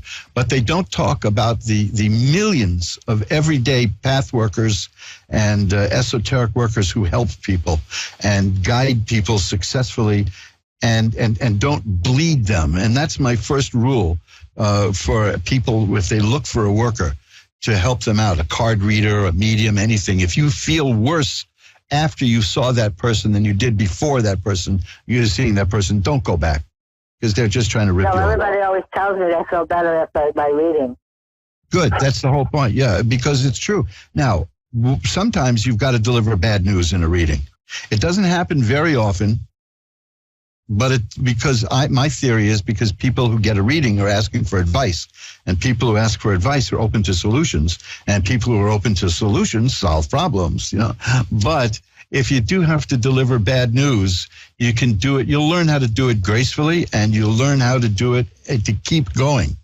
So if somebody pays me for like a half-hour reading, and the half-hour mark comes up, and I see something really horrible there, and I tell them about it, I'll keep reading for them, and I won't charge them anymore, because the reading, I do the same thing, yeah. Continuing the reading is my idea, not theirs. Exactly. So this is very important. The whole point, see, when people deliberately scare somebody, they're doing it to soften them up so that they can sell them something. And that's not what we're about. Not at all. Oh, I know. And you know that. So what I'm seeing is, you know what it is? Because I have a history in the entertainment business with comedians, and working myself as one who didn't in the 80s, but I was doing it for different reasons, different they were. So I never quite fit in, but I had a ball. Oh God, I loved it. But combine them both, let's just combine them both. When I write my books about magical work and esoteric work, well, I think they're funny. I can tell because I'm laughing already, you see. So I must be funny. I make myself laugh. But of course, I tell everybody I'm a psychic medium extra large, and I tell my jokes telepathically. So if you think of something funny, it's me. That's good. See, keep it going, because I'll tell you what you did get. How long were you doing stand-up work? Since 2012, and then I stopped right by the pandemic. Okay, well, let me tell you something. You've been doing it. You've been doing this. If you've been doing this like 10 years, you know how to talk to people. About 6 years, yeah. But I know how to do it, though. You know how to talk to people. That's the whole point. You know how to communicate. That's the only reason I did that. I know this is going to sound unbelievable to people, but I was extraordinarily shy. I was terribly shy. And I thought I could get by making a living writing jokes for comedians, but that doesn't work because you always get dissatisfied with the way they do it. So what I did was I forced myself to be a comedian, to get on the stage. Oh, that was so difficult. But I did it because I wanted to learn how to talk. And then that's, you know, and nobody can, now they barely shut me up, right? Did a lot of good. No, I know. I'm seeing your strength. Here's the card. The card is the 10 of Cups, which is great happiness. Your strength is going to come from combining the two. But I've got to run because I want to get one more call in. But don't let that initial disappointment put you off, okay? Because you're going to get what you want. And I can find you online to do a proper pay reading? Yeah, definitely. I'm at magic-works.com, magick-works.com. And you can also, I'll be in touch. You can also, you can find me. Salt and pepper here. You can find me through Ask One Radio. You can find me, just Google Reverend Elliot's Magical Window. You can find me anywhere. And it's Reverend Elliot, can I ask you a question? Sure. Do you have salt and pepper color here? Do I have salt and pepper hair? Yeah. Well, around the sides, at the top, it's a hard-boiled egg. You know, that's. I like that. Yeah. That's funny. Okay. Yeah. Well, listen, what's left of my hair? Yeah. You know the old joke. I used to have brown wavy hair. Little did I know it was waving goodbye. So, drop me a line, and I'll be happy to read for you. Oh, we'll talk again. Thank you so much. Okay. Bye now. And let's see if we get right to another reading, see if we can get one more in. Andrea in Simpsonville, Kentucky. Hi, you're on with Reverend Elliot. Hello, how are you? I'm doing well. Gosh, I love Kentucky. I've never been there, but I've certainly consumed so much bourbon in my life. You know, I love. Well, we're supposed to be getting some sleep tonight, so it's cold. Oh boy, good. I've got so much bourbon in me. I'm practically part of Kentucky. So, what can I look at for you? I guess I would like to look at my career or just any messages you have for me. Okay, well, this is interesting. This is, I wish we had a little more time, but it's quite good. The first card is the Magician. That's a person who can take spiritual power and spiritual energy from above and use it here on earth. And get results from it. And has all the tools. So you're a very powerful person. The Three of Cups is here. That means that something good is going to happen to you, and it's going to come about through your friends. The Emperor is here. That's a person who can take control, can take command, who can take charge. If we're talking about work and career, you're a go-getter. You know how to run things. You have managerial skills. The High Priestess is here, so you have great insight. Now you have three major cards here, which tells me this is a very important question in your life. I'm seeing a lot of good stuff here. The Nine of Cups is great physical enjoyment and pleasure. The Six of Rods is success. The 10 of Cups is great happiness. I think you're going to be doing fine. I think you're on a good track. What kind of work do you do? I actually just graduated nursing school in December. Oh boy, you're going to do really well because I'm just seeing I'm seeing a whole bunch of good stuff here. Now the important thing here is the Eight of Cups. That's a card that's very interesting because it shows what kind of person you've been, which is a person who can walk away from what is not working in life and go to what is. So you're very clear about making decisions about what's good for you. Oh, there's the 10 of Cups again, that card of great happiness. So you're on the path that's taking you from what you were to what you want to be. This is also shown in the Six of Swords, but this is more emotional than it is intellectual. That you know what to do to take care of yourself and to get what you need. The Eight of Coins is a person who starts a new job and does very well at it, works diligently at it, and succeeds, and it leads to many other things. So you're on a good path. You're on a very good path. Okay, thank you. My pleasure. Is there anything else you want to look at? I have a couple of moments. I don't really know. Oh, okay. Well, we'll leave it at that. And if you think of anything, you can drop me a line. I'm at asktaro@earthlink.net, and that goes for anybody who wants to ask a few questions. So thanks for calling. And thanks for all the bourbon. All right, thank you. Bye-bye now. And look at that. We've come to the end of another thrilling edition of Reverend Elliot's Magical Window. And I missed a couple of shows the last couple of weeks because of excruciating lower back pain, which I thought had gone away. And then I decided to carry 25 pounds of tomato paste up 3 flights of stairs. I don't know where you live, but you must have heard me scream when I did that. I was thinking of writing a book about things you can do with tomato paste. I mean, edible things. I'm not that kinky. I think, one of my favorite things to do with tomato paste is I have a killer recipe that I came up with for tomato bisque soup. I make a wonderful puttanesca sauce from tomato paste. What else do I do? I know that purists will be mad at me for this, but I do make a gumbo with a tomato base. But I guess that's more of a jambalaya than with okra in it. Who knows? I don't want to get into arguments down south about okra, but I love okra. And hey, maybe I should have been a Southerner. I eat okra all the time. I sip bourbon. I have a great old time. So I missed a couple of shows because there's really nothing entertaining or amusing about hearing a person screaming in agony every couple of moments for a half hour, an hour. But if you want to make up for lost time and talk to me privately, hey, I'm up for that. You can reach me at asktaro@earthlink.net. asktaro@earthlink.net. And that is my email. And like I've said several times, I offer a free mini reading, a free consultation. I generally charge like $25-$30 for a consultation. But that's really to keep the curiosity seekers away. I don't, I know that you're not curiosity seekers. I know that you're serious about this because you're listening to the Ask One Radio Network. And I do too. Oh gosh, I sometimes think I might get a lot more done in life if I didn't listen to the Ask One Radio Network and watch their videos. And but it's so fascinating. There's so many new people here that I'm probably the biggest fan of Ask One Radio, and glad to be part of it.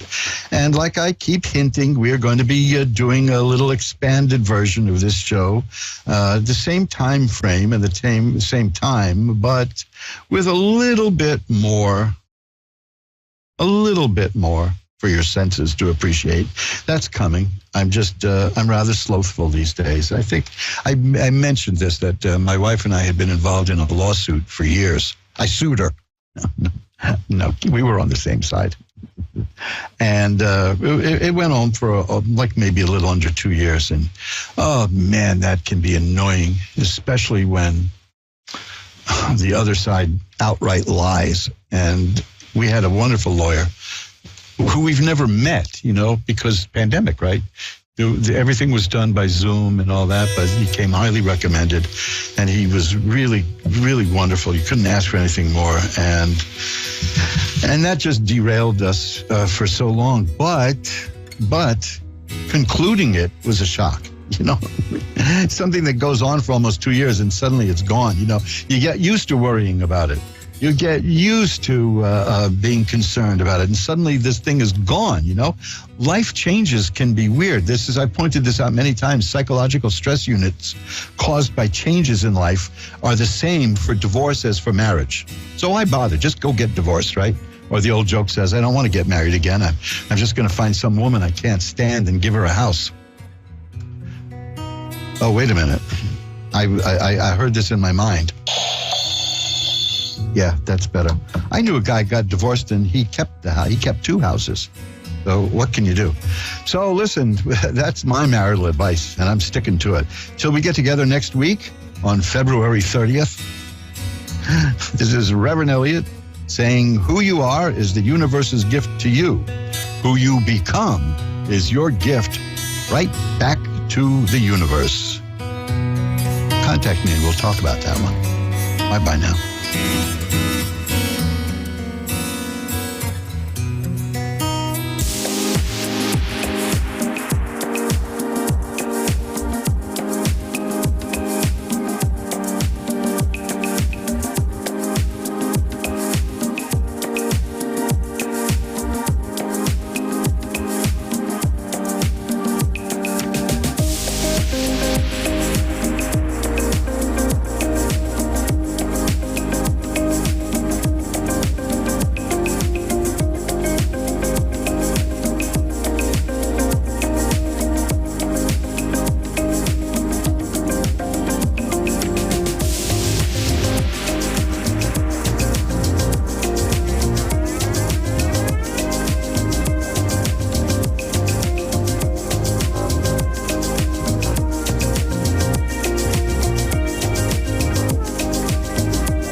Psychic Radio, Earth's #1 psychic radio network, and watching Moonstruck TV, enlightening television.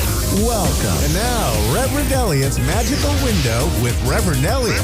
Live from magic-works.com. Connect direct. In North America, dial 888-454-2751. In London, 20-3519-2158. In Sydney, dial 02-8488-3147. Or online, contact us through our Facebook page, facebook.com/psychic radio. Or one of our websites, askoneradio.com or moonstruck.tv. This is Reverend Elliot's Magical Window on A1R, the Ask One Radio Network. Greetings, fellow seekers of truth, wisdom, and light. This is your friendly neighborhood esoteric practitioner, Reverend Elliot, coming to you live tonight in the middle of July. I guess there is, but it never hurt anybody. Anyway, we're coming here tonight to, I've got a strange warning sign here on my screen. I hope you can hear me anyway. We're coming to you tonight to live. Let's start this again. Who's writing my speeches here? The White House? We're coming to you live tonight from the city of New York, where the temperature has reached a horrific 83 degrees. And, of course, when it reaches 83 degrees, everyone in New York panics. When the temperature hits 75 degrees here, the electrical company douses the lights. You know, I mean, it's just so funny because they want everyone to switch to electric cars, but they can't even handle air conditioners here. So, hey, that's life. Listen, I want to talk to you about my opening line here, which I've been using for years, referring to you all as seekers of truth, wisdom, and light. I'm inferring that because you're, there's the cards I'm shuffling up, because you're listening to the Ask One Radio Network. And the Ask One Radio Network, of course, is a very positive thing. I can't think of a single negative show here. We deal in positive energy and showing you how to use positive energy. And I want to discuss something now. Aside from just truth, wisdom, and light, there's something else that is on people's minds now, especially with today's report with inflation over 9% for the first time since the 1980s. You know what that means? That means the last time inflation was this high, I could have gotten a haircut. I was able to get a haircut. I had wavy brown hair, and as the old joke says, little did I know it was waving goodbye. But that was 40 years ago, you know, and so there is something that people are feeling now, and it's powerlessness, because whatever money we have saved is now worth 10% less, roughly. And that 9% is just minus the food and gasoline expenses. So it's well over 10% inflation, and it doesn't show any signs of stopping. And I'm certainly not going to get into the political stuff if you all want to. I mean, I can tell you right now how to get rid of inflation. Every economist knows this. Every economist knows this. Every economist knows this. Every politician knows that the only way to get rid of inflation is with a recession. So that's coming up next. And a recession is about the only thing that leaves you as powerless as inflation. Inflation is dangerous. Inflation is what destroyed the Roman Empire. There are two things that destroyed the Roman Empire, and it wasn't what most moralists tell you it was. It was quite practical. The first was inflation, and the second was that they spent all their money buying spices from India. So the money left the country. You take a look at some of the buildings in India, ancient buildings in India, and you'll see Roman columns. That was what was going on then, because the people in ancient Rome developed an immense taste for spices from India. And so along with inflation, they sent all their money to India. It was a very bad move. And of course, that will destroy any civilization, and inflation leaves you feeling powerless. And I'm telling you this for a reason. Magical work is about personal power. We don't read tarot cards as a party trick. Those of you who are regular listeners know that we read tarot cards to get a handle on a situation and find out what we can do about it. The proper question isn't, should I sell my home? The question is, if I do sell my home, what will the future look like? What will it look like if I don't? That's what you want to look at. Don't ask the cards for a should I or shouldn't I. Because in my experience, first of all, if you ask a question like, well, I've got this boyfriend, should I leave him? You want to leave him. You wouldn't be asking otherwise. But don't ask the cards to substitute for your judgment. Just use the cards to give you more information to make an informed decision. Magical work, on the other hand, is taking a hand in action. Magic is the science, and believe me, it is a science, of causing change to occur in conformity with your will. Your willpower. It's about your will. I have way too many examples of this happening in my life for me not to believe it. In fact, I don't believe in magic. People ask me if I believe in magic. I say no. And they look at me confused. And I say, let me ask you this. Do you believe in Niagara Falls? Because we know it's there. People have seen it. To say I'm not going to believe in something unless I see it is oxymoronic. And of course, that's a whole other side issue. The word is not oxymoron. That is what George Carlin called it, to emphasize the word moron, to make a comedic point that the word is oxymoron. In any event, if you see something and you know it's real, you don't believe it anymore. So don't say, I'll believe it when I see it. When you know it, you no longer need to believe it. You see what I mean? Now, I'm telling you that magical work, and I'm only going to go into this once now because this involves a good, hefty paycheck. And this, years ago, I was in marketing, many, many years ago. And we had a guy I'll tell you exactly who the client was. The client was KCET, a public TV station in Los Angeles. And we were doing marketing for renewals for them out here in New York. And one of the guys was making some phone calls. And the person said, why are you spending money to call me from New York to ask me to renew my membership? And we had the client listening into the phone call. And bless this man, the communicator on the phone said to the person who asked him that, you got to spend money to make money. And he did make a hefty donation to KCET because honesty is the best policy. It's certainly the least irksome. So here's what I'm going to talk to you about now. It almost goes against what I've been saying for the last few months since inflation became a problem, which is that I'm not going to push any products on you. And I'm not pushing a product on you now. I just want to let you know about this. If you want to know the best way to attain personal power through esoteric means, and this is not a deal with the devil, this is not satanic, this is not evil. If it was, I wouldn't be here on Ask One Radio. They would have dumped me years ago. This is absolutely the Western esoteric path, which is Kabbalistic. And it is using the power that's available to you in the universe to use to change circumstances in your life and in the world. And I can tell you about a set of books. I just mailed off another set today. I mailed off a set last week. People are looking at this and buying it. This is the only reason I feel comfortable mentioning this. You can buy it two different ways. One is substantially less expensive than the other, but one is more convenient than the other. And that one convenient way is Amazon. And I would rather not sell this through Amazon because it's more expensive, but I'll tell you how you can get it cheaper. You can look at my website. The 10 Lost Books of the Prophets, it's called. It's a fascinating name. It's a pointless name. But they're 10 books. They are not necessarily 10 lost books of the prophets, but that was marketing for the 1930s. They were a set of 10 little books that were printed, 32 pages each, which were a synthesis of several different magical books, like the book of Bremelin the Mage and other books I would rather not mention at the moment, but you'll know when you see it. The book of Psalms. A lot of people don't realize the book of Psalms is a magical book. If you're feeling powerless now, and a lot of people are, if you're feeling powerless and you want to do something to empower yourself, look to magical work which is really about reframing the mind.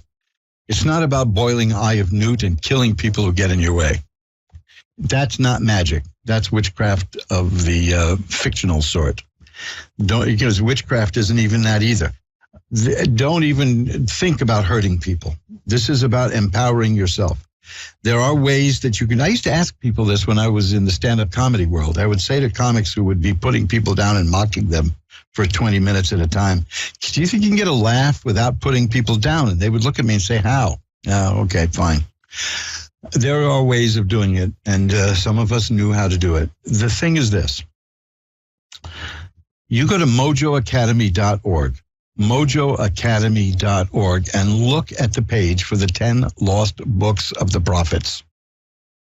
For the first time, these have been reissued in 10 individual books of 32 pages each. So we're talking about 320 pages here.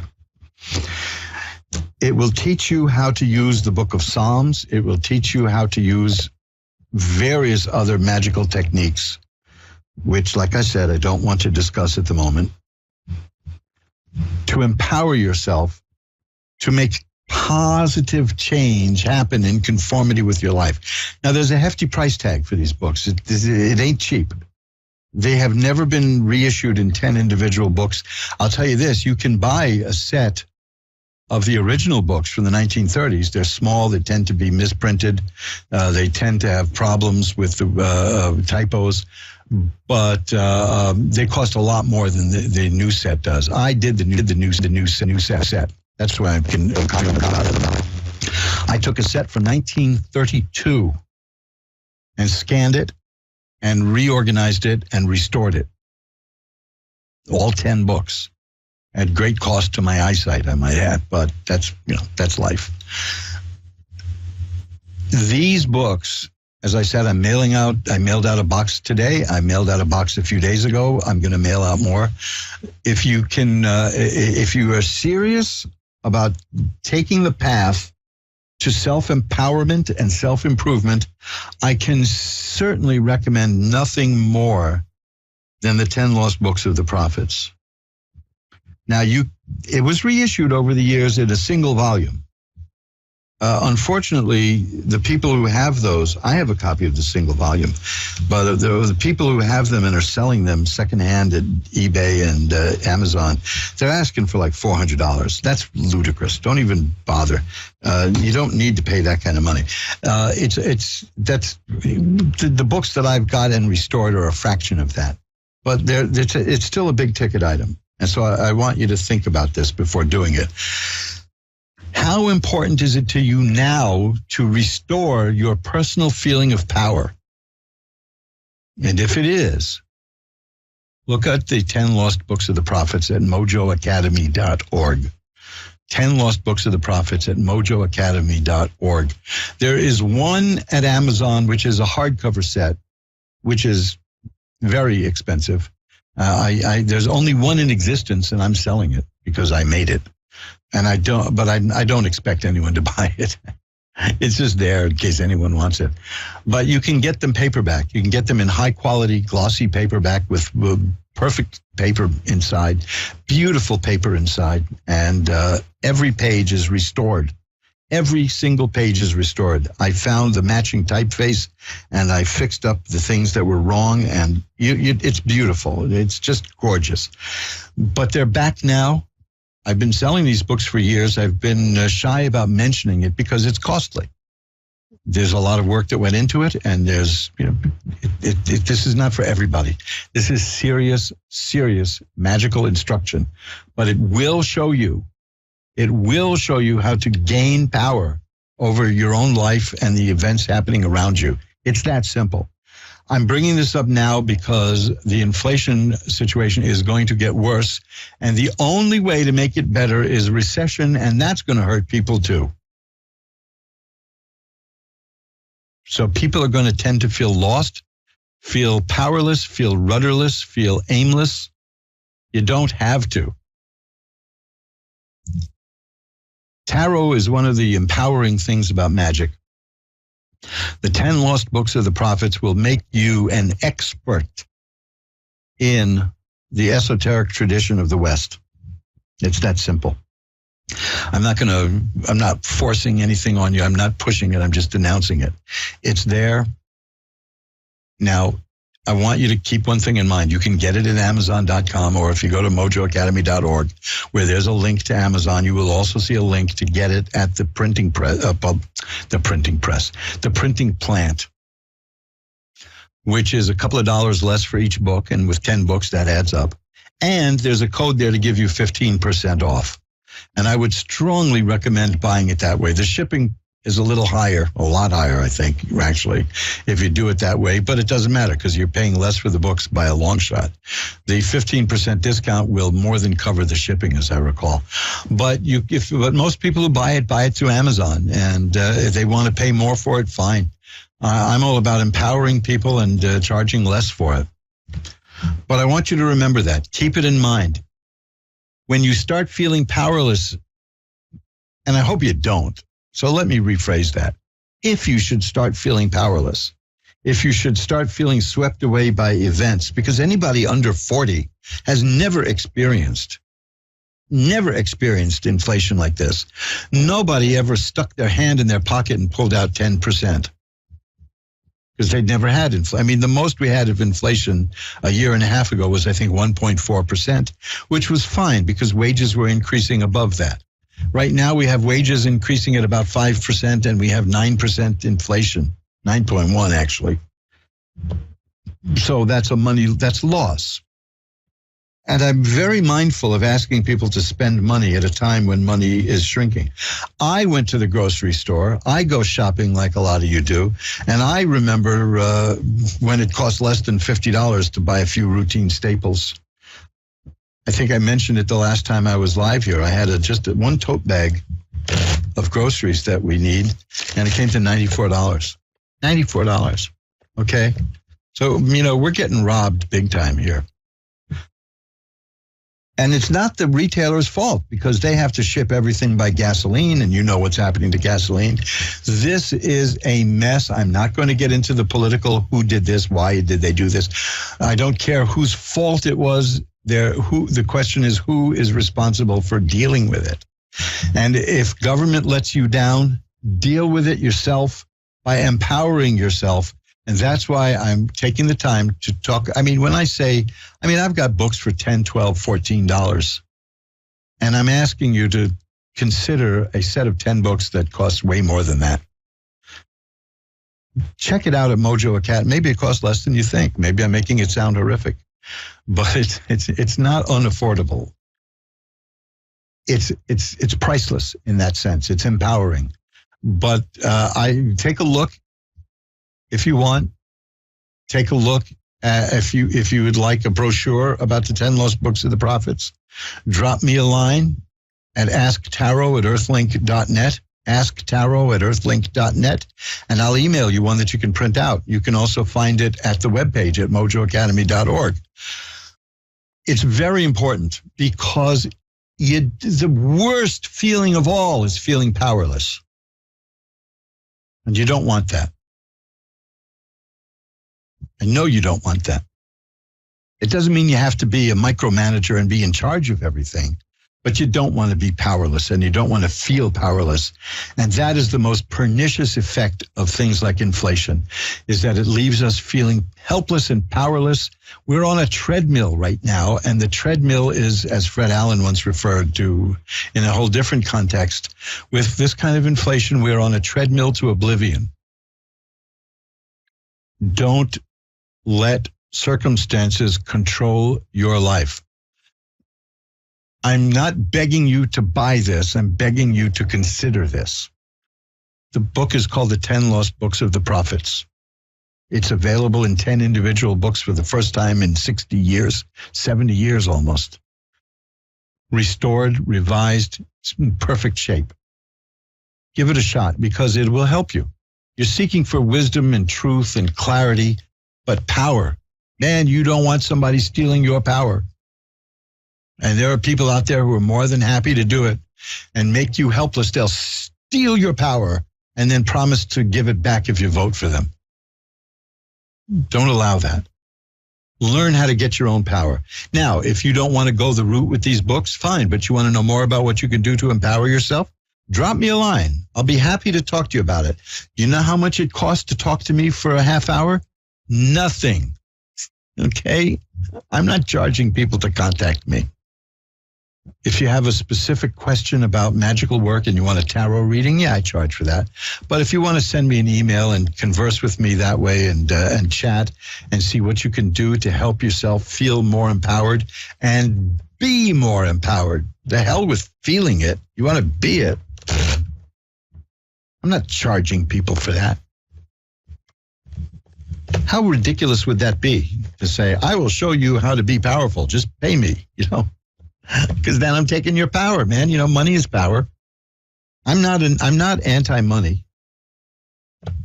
And people over the years, people have asked me, how is it that you can take money to read tarot cards for people? Isn't that spiritual? And I said, listen, if you're worth your labor, you're worth your keep. Now, if I can get that across to everybody, you'll understand it. You won't go begging for this minimum wage or that minimum wage. You'll have a sense of your own worth and your own power. If you are worth your labor, you are worth your keep.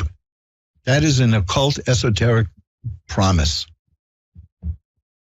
It's that simple. It's the esoteric, occult economy, and it works. So let's talk about that more and more as the weeks go by, because this is only going to get worse. And I can tell you, I promise you it's going to get worse because the cure is bad. Okay. The thing about inflation, I think I mentioned this a couple of weeks ago. Milton Friedman pointed this out years ago.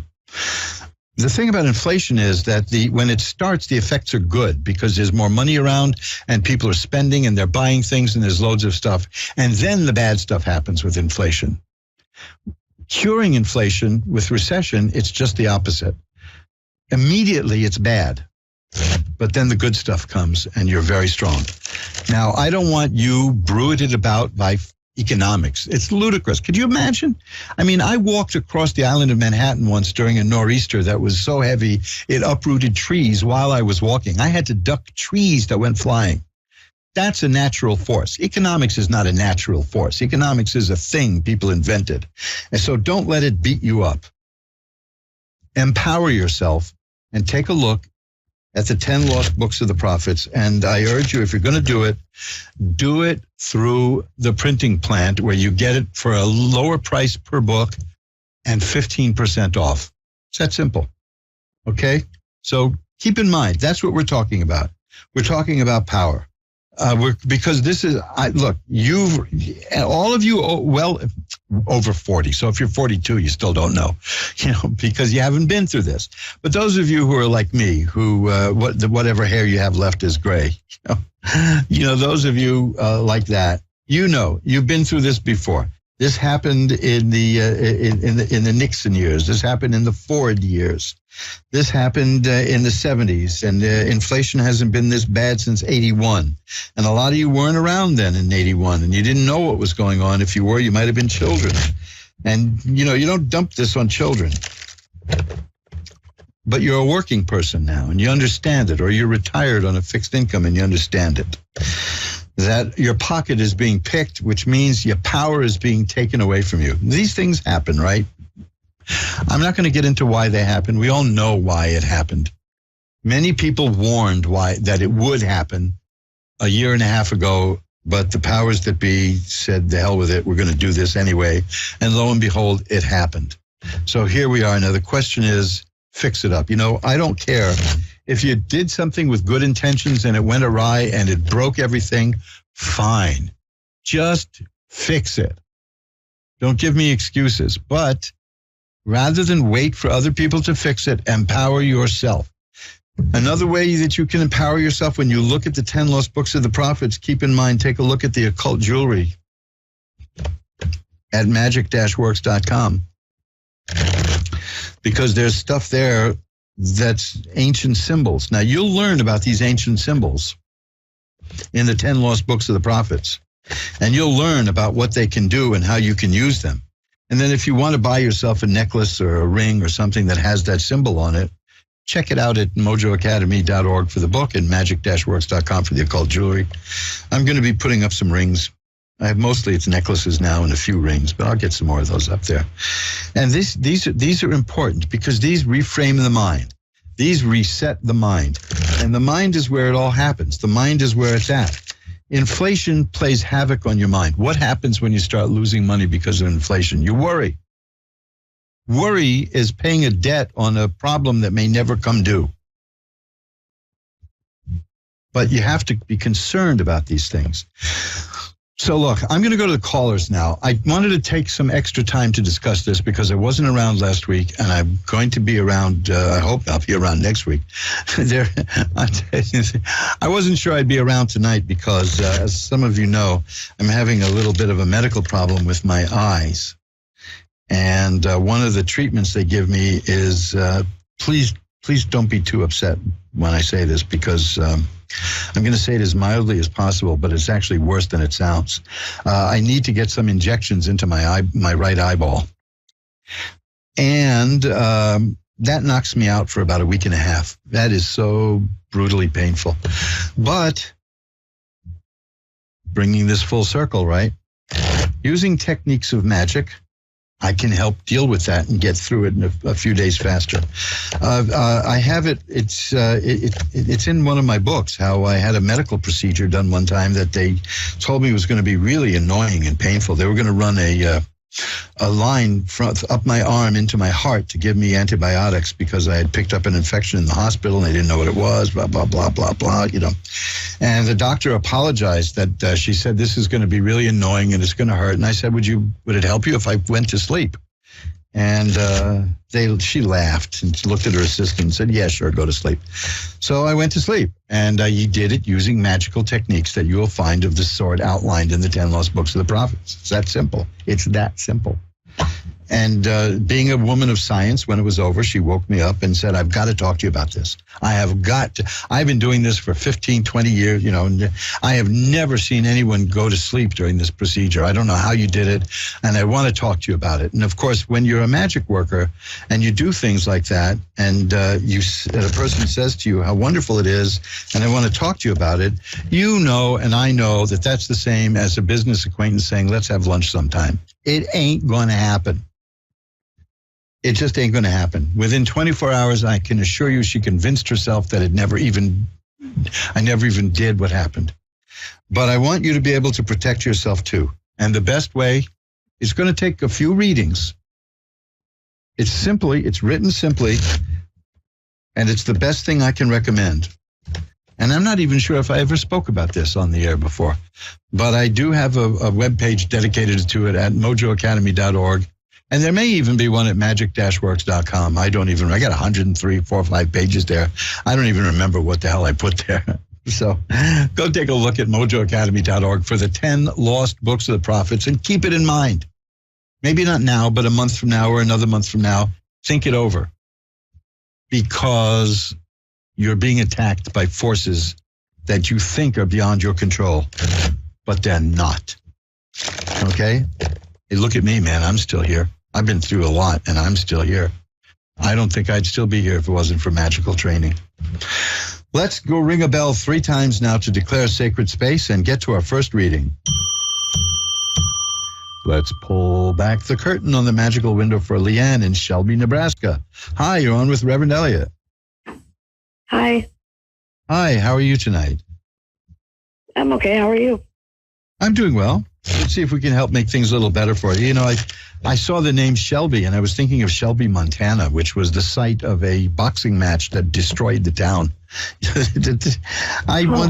When I was in the movie business, I tried so hard to get a film made about Shelby, Montana. There was Jack Dempsey, the great boxer. He had a fight there. And the small town of Shelby had promoted this fight to put itself on the map, and they destroyed themselves. So, it's one of my big ideas in life is that plans never work out. So no. That's why I've never been ambitious. And yet, look at me, right? I'm known all around the world, and I'm not even ambitious. So, Leanne, it's about you, not about me. What can I look at for you tonight? I don't know. Was there anything in particular you want to see? I want to see if Steve is okay. Steve? Yeah. Okay. Has Steve passed? Yes, he has. Okay. Very, very sorry for your loss. And we will see. Now, when I do these readings, there are a few cards I look for to see if it's a genuine communication. And see if we get one of those. Just shuffle them up one more time. Well, this is a card I always get with these, but I'm not. It's the Nine of Swords, and that's a card of great sadness. Obviously, you're very sad, right? I mean, let's face it. Very. I mean, yeah. Well, we can hear it, and it's definitely there. It definitely shows. Let's see if I can get any kind of a message.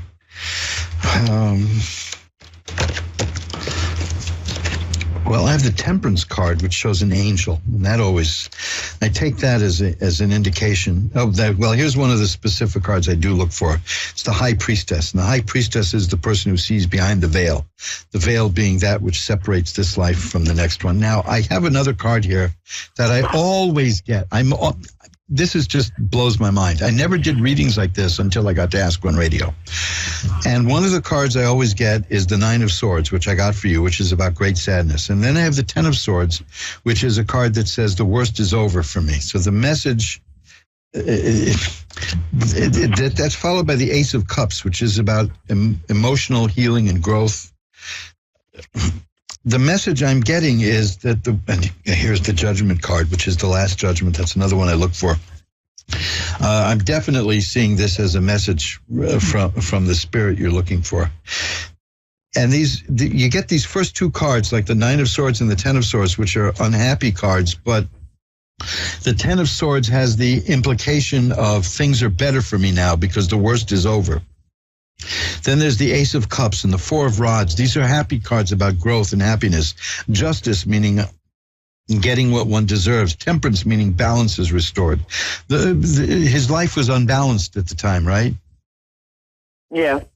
Well, the message is that I've found the balance that I'm looking for. Good. It's remarkable to me. I can almost predict ahead of time that I will get the Ten of Swords in a reading like this. I don't want to get into any personal details about how he passed, but what I'm seeing is that there were a lot of troubles and he's better now. You understand what I'm saying? I do. But the spirit with the Nine of Swords recognizes that the way this happened left a lot of people sad. Yes, okay, you understand. I know you know what I'm talking about. I do. It's like I got the Five of Rods. Life was very difficult for him. The Eight of Cups is a person going from where they are to something better, and I think that's what happened. I do think that the spirit is learning to grow. The pain has stopped. I think the main message here, if you wanted a message, the main message is the pain that I felt at that time is over and I'm growing. That's the Ace of Cups. Now, oh, wow, here's the Six of Rods and the Ten of Cups. These are cards of success and happiness. So they start out sad, which is an acknowledgement of the fact that Steve left you feeling very sad. Yes. But the spirit saw no other way to grow, and now the spirit is growing. Keep this spirit in mind because I think he's near you. Yeah, he's always on my mind. But nothing ended the way he wanted it to. So all the way down to his funeral. Yeah, well, I can see that. I see that there are things that didn't work out the way they were meant, that he wanted them to. I don't even know about meant to. Right. I don't like the idea about whether they were meant to or not.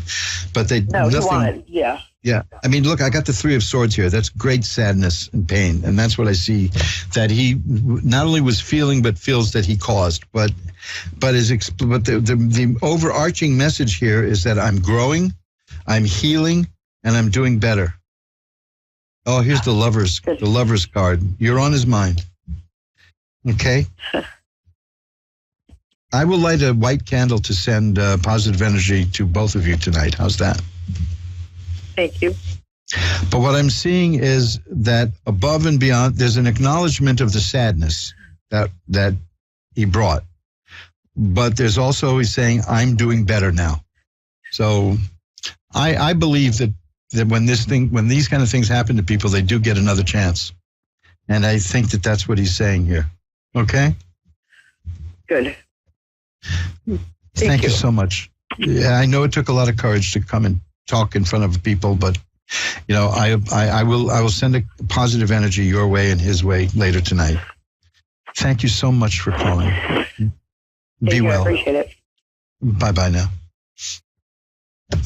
Now, Raquel, I'm going to go fast to the next call because I blew so much time chatting at the beginning.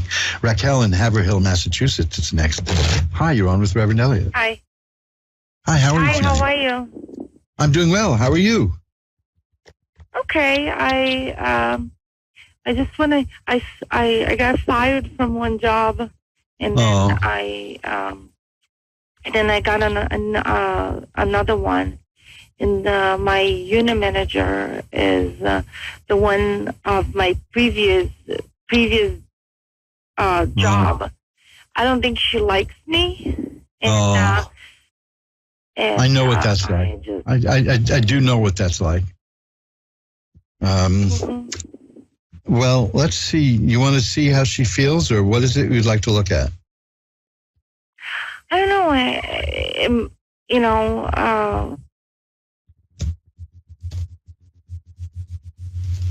Well, let me tell you what I'm seeing here, looking at the cards. I'm definitely seeing a new work opportunity coming your way. And it's a very lucrative one. I sure hope I'm right about this. I don't know any other way to interpret these cards. I'll tell you what they are. The Ace of Rods, which is about a new career opportunity. The Page of Coins, which is about the appearance, the physical appearance of a stream of income. And the Six of Coins, which is about somebody offering you money. The Nine of Rods, now that's the second rod card we have. Rods are about work and career. It shows that this is something that you're prepared for. There's a job offer coming your way and you're ready for it, you're prepared for it, you can handle it. I do see that coming. So see if you can hang in there until that appears, okay? Are you with me, Raquel? Have we lost Raquel? Now there's a question I never thought I'd ask. Have we lost Raquel? You know, that's it. Oh man, I'm so embarrassed because I'm thinking about something I did that was so stupid. Do you ever say something just incredibly stupid to somebody? And I did that once, and it involved Raquel Welch, who I'm proud to say I never met. I never met her, but I did. It was so stupid. I met a woman who had a kid. And she was talking about, how difficult it is to get my figure back and get back. And now I was very young at the time. I don't even think I was 20 at the time. And I pointed out that Raquel Welch had 5 children. You know, and, that was the last she spoke to me. The only other sillier conversation did I ever tell you about the time I was recruited to be in the mob? No. Now there's a movie. You think I could get Scorsese interested in that? Mob magician. I wasn't into magical work in that day yet. I was not yet 20. I had a very bizarre upbringing, but there were some people who offered to take me, said, you're a young, clever guy and you're on the move, you know. And they asked me if I wanted to join their little group, which was a way of saying their little family, you know. Now, how do you reject an offer like that, right? You know, and I did. Actually, they wanted to know if I was interested in joining a branch of the mafia, and I have to tell you, man, I took it very seriously. Not that I enjoyed the idea, but I said to the guy, eventually I said to the guys, let me tell you something. The nature of the work appeals to me. The hours appeal to me. What I don't like is your retirement plan. And he looked at me like I was crazy. And then he threw his head back and started laughing so much. And he said, you're all right, kid. And they let me go. Yeah. But that was it, man. I don't like the nature of your retirement plan. Yeah, I mean, who knows where I would have been today? Certainly not the kind of person I am now, that's for sure. Could you imagine saying, you know, I think Joey Bag of Donuts is coming to get us? And I'd say, well, hang on a second. Let me look at the cards. Could you imagine the kind of looks they'd give me? Because I've seen The Godfather 1, 2, and 3. There ain't no tarot readers in that. Nothing at all. My checkered career. So again, instead of getting involved with the mob, I did the next best thing. I got into show business, which is, you know, pretty close. Man, there was a connected nightclub that wanted to hire me one time to do work for them, and they were wining and dining me, and I didn't know how to tell them, you know, your guy's watering the gin, because I wanted to leave the room alive. Fortunately, before I had to make a decision, the place went out of business, which is, of course, to be expected where they water down the gin. But hey, the path our lives take. It's. I was thinking of writing my autobiography as opposed to somebody else's autobiography, I suppose. But I wouldn't know where to begin. Well, I do know where to begin, but I mean, it's obvious where to begin. My birthday is January 5th. Which is kind of interesting. This is why I think my parents didn't like me, because back in those days, when a child was born up until January 4th, he was tax deductible for the previous year. And I was born January 5th. So I cost them big time. That's my second time saying big time tonight. I don't know. Well, at least I'm not saying bigly. Patsy in New Orleans, Louisiana is next. Hi, you're on with Reverend Elliott. Hi. Hi, Patsy. As if we needed to have Louisiana there, like there's any other New Orleans, right? Well, yeah, so. It's the. I have been trying, as they say, to get to New Orleans probably since 1981, when I wanted to hit the jazz festival. Was that in May or something? I don't even remember when it is anymore. It was in May. Yeah, but I've never made it because I'm a typical New Yorker, which means I barely travel anywhere. So what can I look at for you tonight, Patsy? I was just wondering, my mom passed away, I'm 58 years old. My mom passed away when I was 20. Just wondering if she was around me, or if I took care of my handicapped sister for 34 years, and she just passed away 2 years ago. She used to call me Mom, and just wonder if she's around me. Well, let's see what we've got here. Well, this is interesting because I have the World card here. The World is a card of success. But let's talk about the picture first, because the picture of the World card in almost every tarot deck shows a person in the center of the card, and there are guardian angels around each corner of the card. So I'm going to take that as a yes. And then the next card is the Ten of Cups, which shows a rainbow in the sky with cups and a happy home and happiness and happy people. So I'm going to say that answers the question right there. Tarot speaks in symbolism. And for me to get the first card that has guardian angels around a person, yeah, I'll go for that. The next card I have here, I pulled out the Death card. And that's only, when I look for that card as a verification that these are messages from the other side. Here's also the High Priestess. So yeah, there's two messages here at least. There's the High Priestess and the Death card. So my answer is yes. Yes, they are around you. They absolutely are. Okay. And is my handicapped sister made it to the other side? Here is the card. Yes, here is the card that I got in the previous reading tonight. And I mentioned I get this almost every time I try to get a contact from a spirit. I get this card, which is the Ten of Swords. And the Ten of Swords is the card. It looks awful, but it's not. It's a good card. It means the worst is over for me. So that's a good sign. The next card is, I had this earlier tonight too, is the Four of Rods. The Four of Rods is a happy home. It's joy and happiness. And so, yeah, I do believe that this was achieved. According to this, the hard times are over, and I am in a spiritual home.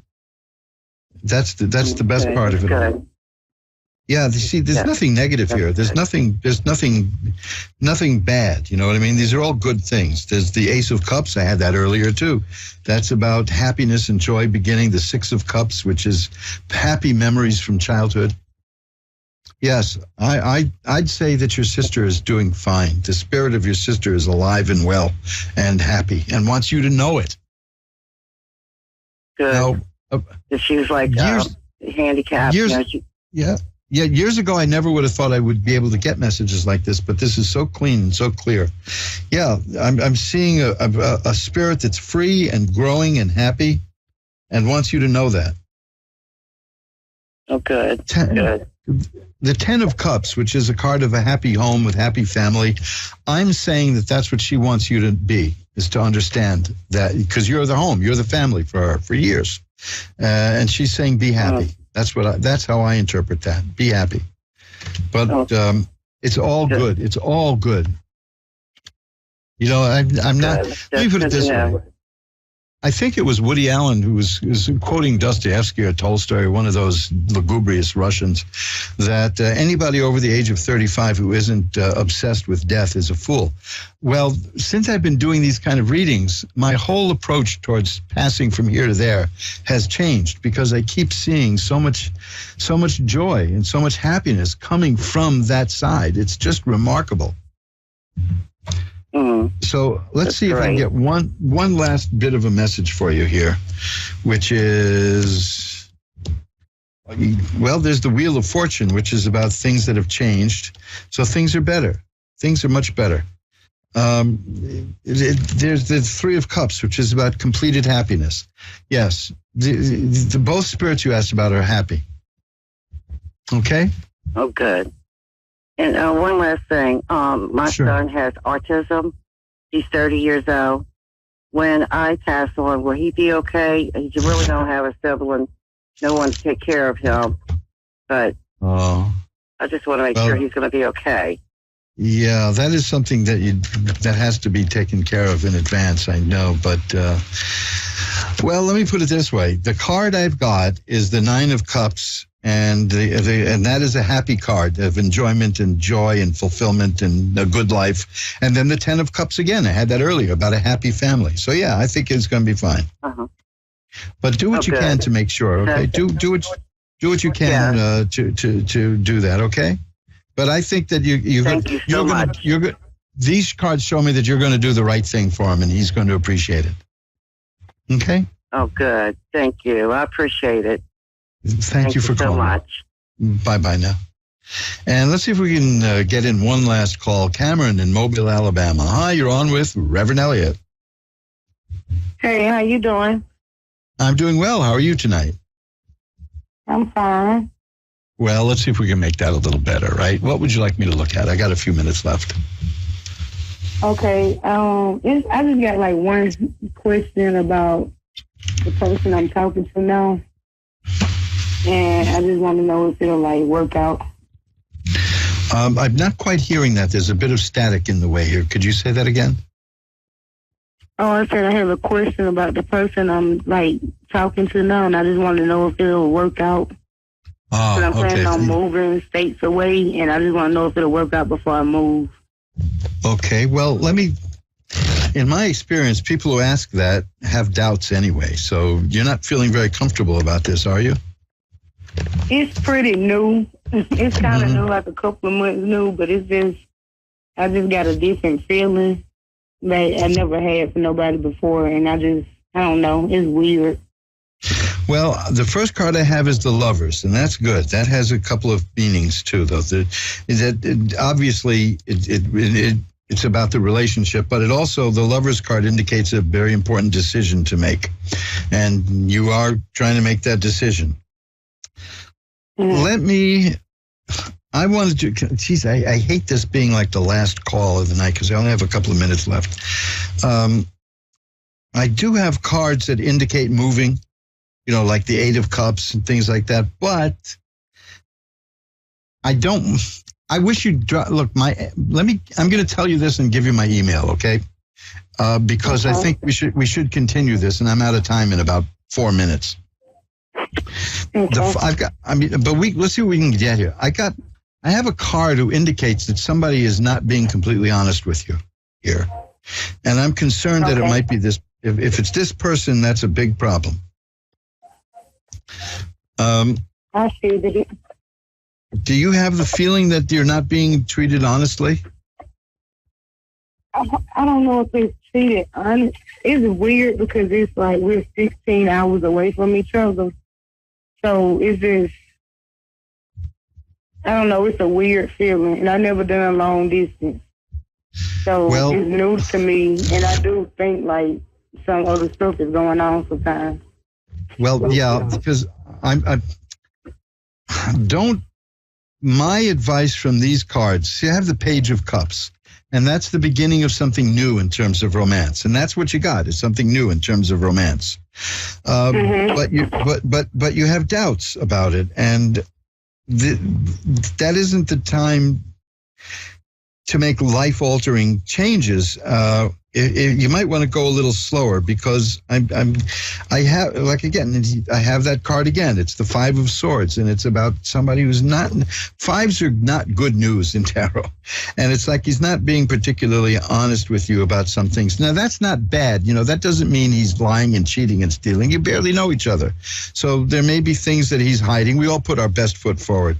I'm just saying that what I'm seeing here in these cards, they're saying go a bit slower. Okay. Or at least have a backup plan, you know what I mean? I'm seeing cards that indicate a good future, possibly. I'm seeing cards that even indicate marriage in the offing. But I'm just concerned about this one appearance of the card that says to me that, let me rephrase it. It's not that the guy's lying to you, okay? But you may not have all the information you need just yet. He's actually a woman, but I'm pretty sure I don't. Because you're right, everybody do put their best foot forward. Yeah, well, I understand. I mean, man, woman. I'm just guy. I'm using generically, the person. Okay. It's just. I'm getting indications here of slow down a little bit. Not saying there's trouble here. I'm not getting any. I'm getting good potential, right? I'm getting some good vibes about this, but I'm not 100% sure you're ready for it. Okay. And I don't think you feel that way either, right? You don't know yet. I think I just got out of like a serious relationship, a long-term relationship, and it's just new, so I don't know. Well, I was going to ask you about that, if one of you had just gotten out of a relationship, because I did get cards about the relationship breaking up, so I was about to ask you about that. Yeah, I have. Well, and you've been around. You know that on the rebound is not the best time to do things. And again, let me repeat, I'm not seeing anything bad here. I'm just getting the feeling from these cards that you're not ready for moving forward just yet. Okay. So maybe you want to take it a bit slower. But again, I'm not seeing anything that's telling me to tell you to hit the brakes. You know what I mean? I'm not seeing anything that's saying, well, slow down, stop it. What I'm seeing is that you have misgivings, that there's things that you need to make you more certain about what you're about to do than you've got. You don't have them yet. So give it a little time, and you may get them, because like I said, I am seeing some very good cards here for the future, but I do see roadblocks getting there. Okay? Okay, thank you. Okay, I've got to run. I'm sorry that it's I got to leave you like that, but I think that there's potential here, but you should just listen to that inner voice you've got that says slow down, okay? Okay, thank you so much. Okay, bye-bye now. Oh, hey, that's it. We got to go. I got like 20 seconds. So remember what I said about the 10 lost books of the prophets and empowering yourself, because these are weird times, man. These are weird times where people are trying to take power from you, and they're going to work very hard to do it. So until next week, remember, time flies. It's up to you to be the navigator. Bye-bye now.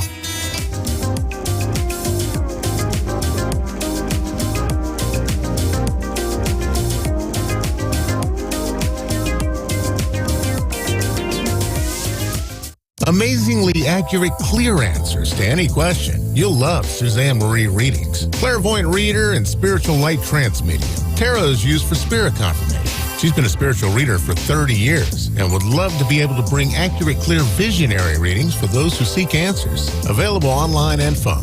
Call 320-455-2303 or email readingsbysuzanne@gmail.com. Suzanne Marie. Check her event page for specials.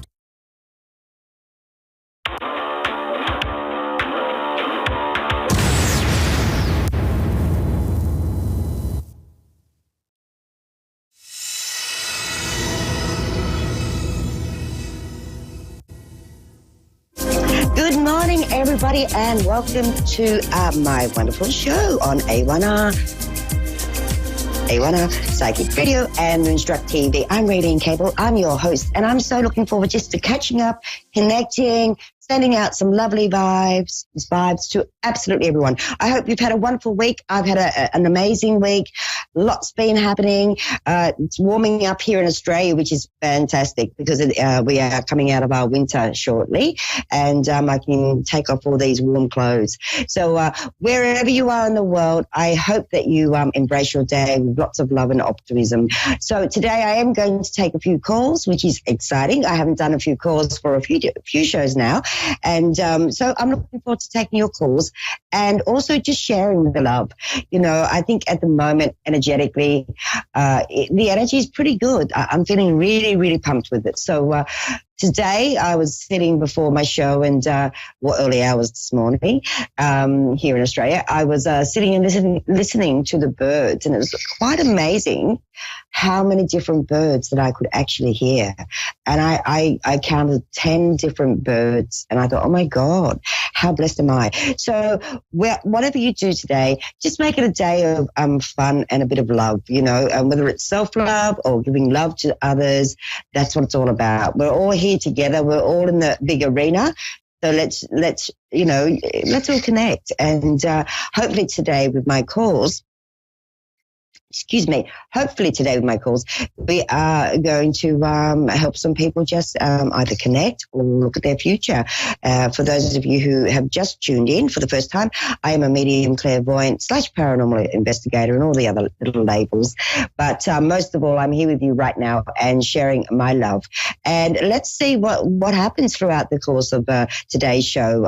Hopefully we get some beautiful clarity in for the callers, and hopefully you get some knowledge from it as well.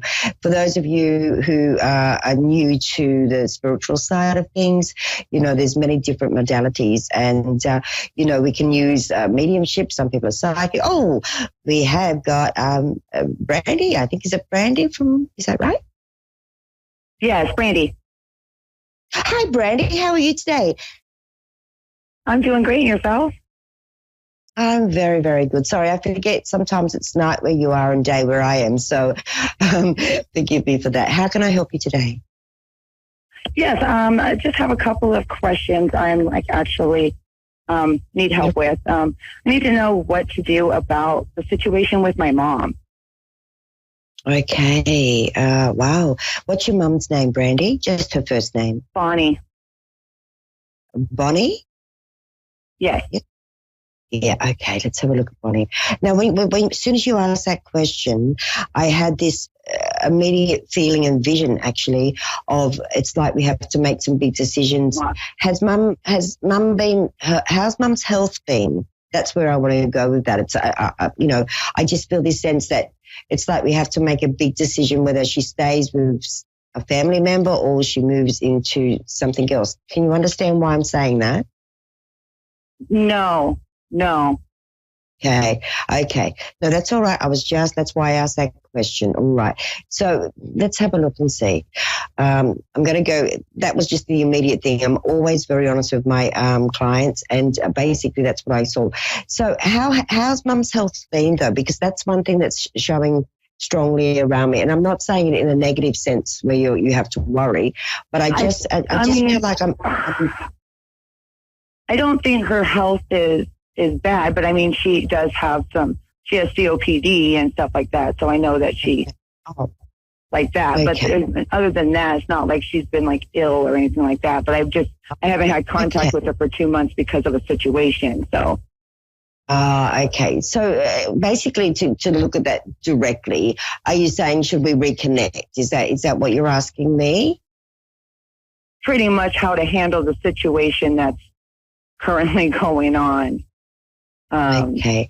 She's just not dealing with stuff. So. Yeah.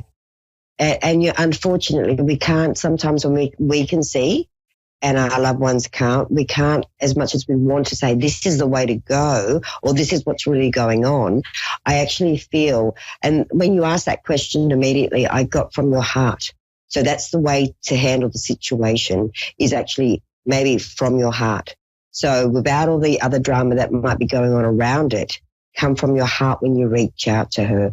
If she's not ready to see the truth, you can't make it happen, if you know what I mean.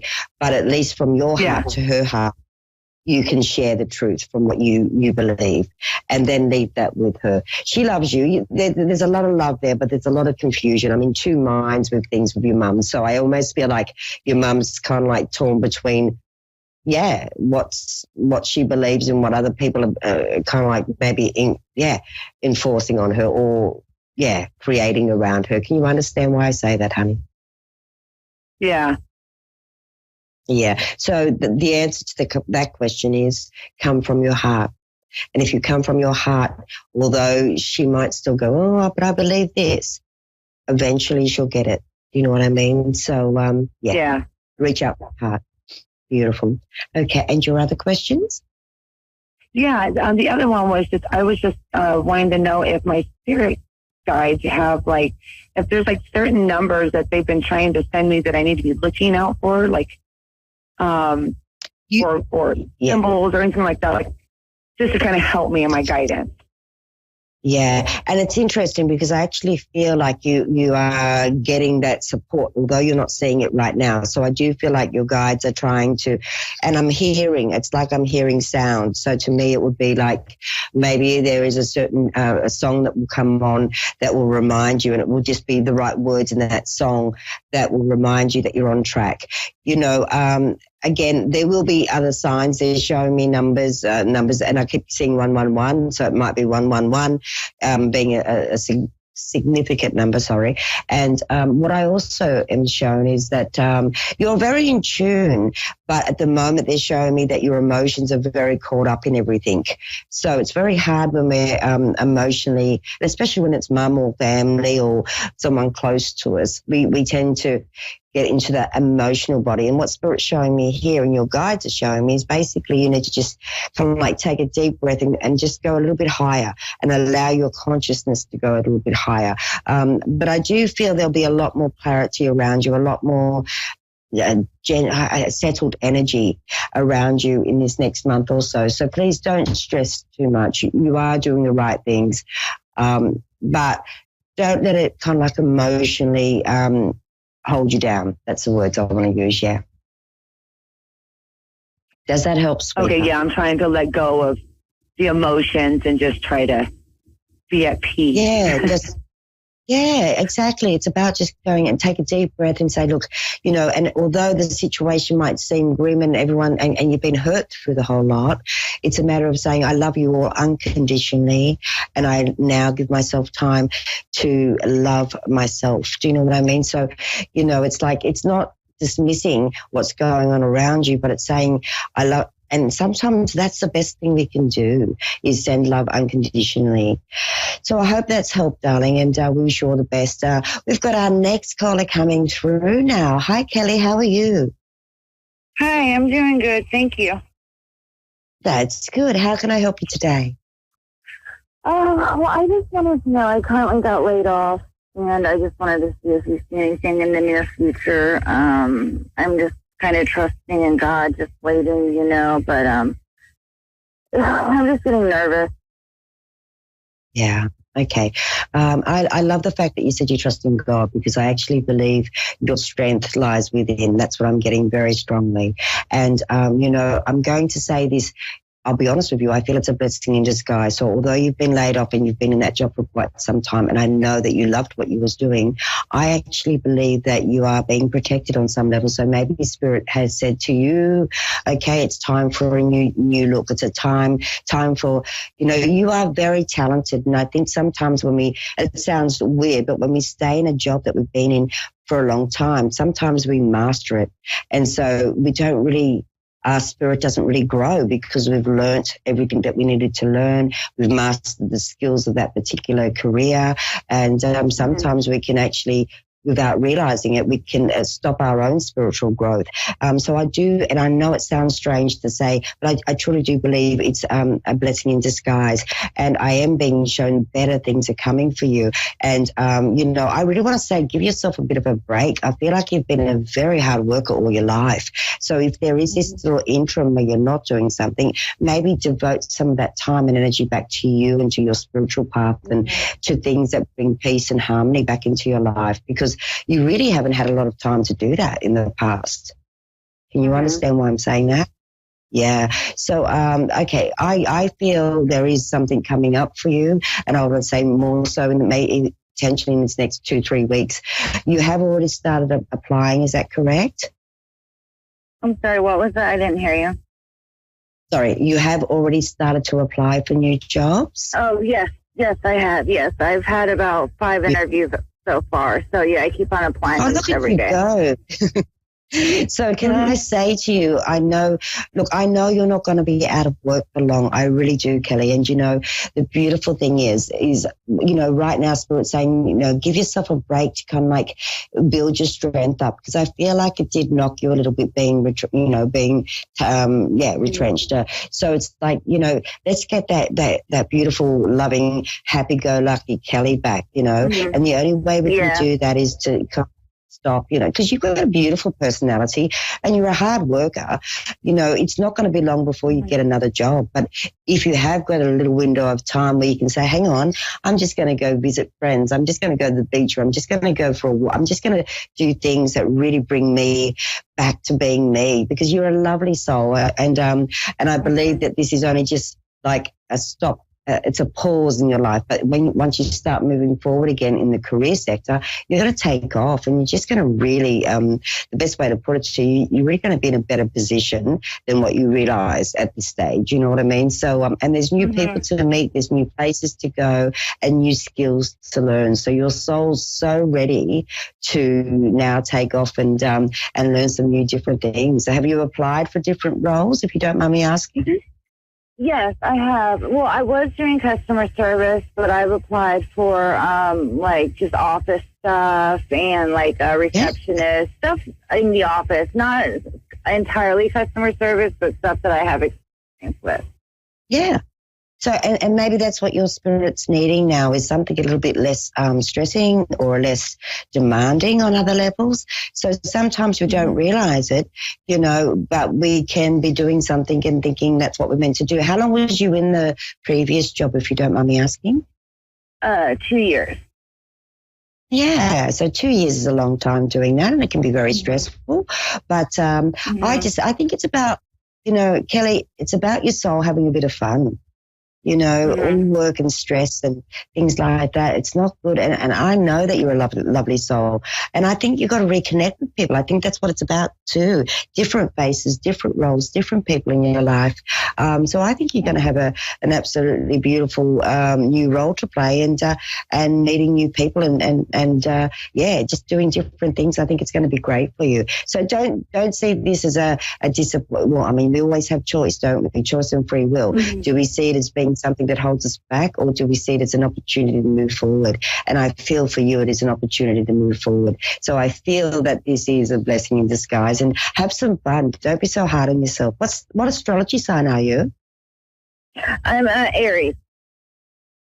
Aries are hard on themselves, but see, your personality really, it is something that aligns to your star sign, because I knew you as a bubbly person normally. And look, no matter what you do, you'll always do it good, because there's that part of you that likes to make sure that you do a complete job. Do you know what I mean? I just feel it's please no, I'd love to hear in the future how you go and if the new job that you're doing is has turned out the way you expected or better than what you expected. So, these are just beautiful new times for you, darling, and embrace it and don't be scared because there's some really good stuff coming in.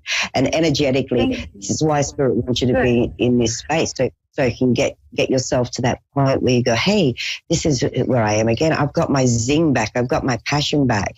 And that's what it's about. You know, your soul wants to grow. So I hope that helped, Kelly. It has. I did. Can you see, my son's moving to his dad's at the end of the month. Do you see that's a good move for him because it's the cross country? Okay. Actually, I feel it is. I really do. I feel there's a lot of new opportunities for him. And I feel like also the connection. So maybe it's going to help father and son to connect a little bit better and get to know each other a little bit more. Right. Does that make sense, honey? Because I feel like, but yes, it's a distance, but yeah, he's going to grow and, he's beautiful, your son. But I think it's good all round for him personally, for his father, and for the opportunities that will come in for him as well. So yeah, I really do feel it's going to be a good move. And I know for Mum it's going to be hard, because Mum's used to having him there. But, you know, I guess, you know, he's got to grow. And he's a beautiful young man, and he's learned a lot. He's actually quite mature for his age. May I ask his age now? He's 15 right now, and he's I'm in Florida, and he's moving to Delaware to his dad. Oh, okay. Yeah. Oh, beautiful. But he'll become the beautiful young man that you've always imagined. Do you know what I mean? So it's not a bad move at all. And I just feel like he's going to learn a lot of new skills. So is he moving for an opportunity? Is that something that's already, apart from connecting with Dad and being with Dad? Well, I'm sorry, what was that? Is he moving for an opportunity? Because to me, I almost feel like there's a lot of growth around him, not just the father-son growth, but growth in potentially, you know, if he might be taking on an apprenticeship or something like that type of feeling. That's awesome. Yeah, it's been rough lately with me losing my job and then my son moving at the end of the month. I really feel a lot more peaceful for what you've told me. I really, really appreciate that, and I look forward to the future now. Yeah, it's looking really good, darling. As I say, some things happen and we don't know why it's happening, but when we just let go and trust and build ourselves up, that's when we can just move forward. I really see beautiful things ahead for you, darling, and for your boy. So don't stress. Please don't stress. No need to. But blessings to you. And thank you for calling in today, Kelly. I really enjoyed your reading, sweetheart. Thank you so much. You have a great night. I really appreciate it. Actually, thank you, darling. Wow, what a wonderful, I really love my callers today. Thank you so much for my two beautiful callers. And I do hope that, everything starts to move forward and we get that clarity. But remember, you're all beautiful souls. And no matter what the universe, throws at us, or family or partners throw at us, we can always get through it. The key I always say is to know thyself. If you know who you are and know where you're coming from and know what you can create, you can really lift. It's important to lift our spirit when we have so many things going on sometimes. And as you may have, for those listening, with our callers today, they were very open and honest, and I thank them for that. And, what seems to be one way often can be the opposite. And it's how we approach that, I believe, how we approach life with our attitude and our sense of, moving forward. That's how we make things happen. So, if you have the right attitude and go, okay, this is an opportunity rather than a defeat, being defeated by it, you then can kind of like lift that energy up enough to go, oh, maybe I didn't see that, and allow yourself to really flow. Life is wonderful if you make it wonderful, and you are the creator of your wonderful destiny. So, let life be beautiful. 99.9% of the time, there's going to be 1% time that you can go, okay, I'm going to have a bad day. And then you can turn it around and in an instance. So, I'm so busy these days. I have to be honest with you all, just connecting and doing some amazing things. And for those of you who have not listened before, I'm very blessed to live on a fruit farm, and I love the trees and everything around me. So, and at the moment we've got lots of beautiful fruit. So it's so beautiful just to be here with you all. And I've got a wonderful team behind the scenes, and I thank you all for that. Thank you so much. And moving forward, I have to work out how I can get guests on my show. So I'll have to talk to our wonderful producer at some point and see how we do that, because I would love to bring some new guests in so you can not only see me, but also see and experience some beautiful talent that we have in Australia, with all different types of modalities and skills. And so I am very happy that we have this wonderful show on air, and it airs to so many beautiful places. And wherever you are in the world, I hope it's you're having beautiful weather, and just everyone's starting to feel connected again. You know, I think that's important. Let's stay connected. Let's be there for one another. Let's share from our heart and soul, and know that we've got a grander purpose in this lifetime. We've had so many changing times and so much different. I mean, I'm not an astrologer, but I think we've got some amazing things happening with astrology at the moment as well. And I'm sure that we have some of our wonderful hosts doing their shows on astrology. So if you are interested in that, have a look at some many talents here. But I would have always loved to have been an astrologer, to be honest, but I was too lazy. So I ended up with the blessing of being a medium clairvoyant over the many years of, I like to put my fingers into everything. It's like, for those of you who don't know, I'm a Taurus / Gemini moon, so I'm kind of like very grounded, but then the Gemini moon makes me go, oh, I'd like to create that. I'd like to do this. So I love it. I love being spontaneous. I only wish that I could turn my camera around right now and show you, because I'm looking out my window and there's all these baby birds just all around the grass. Oh my God, it's so beautiful.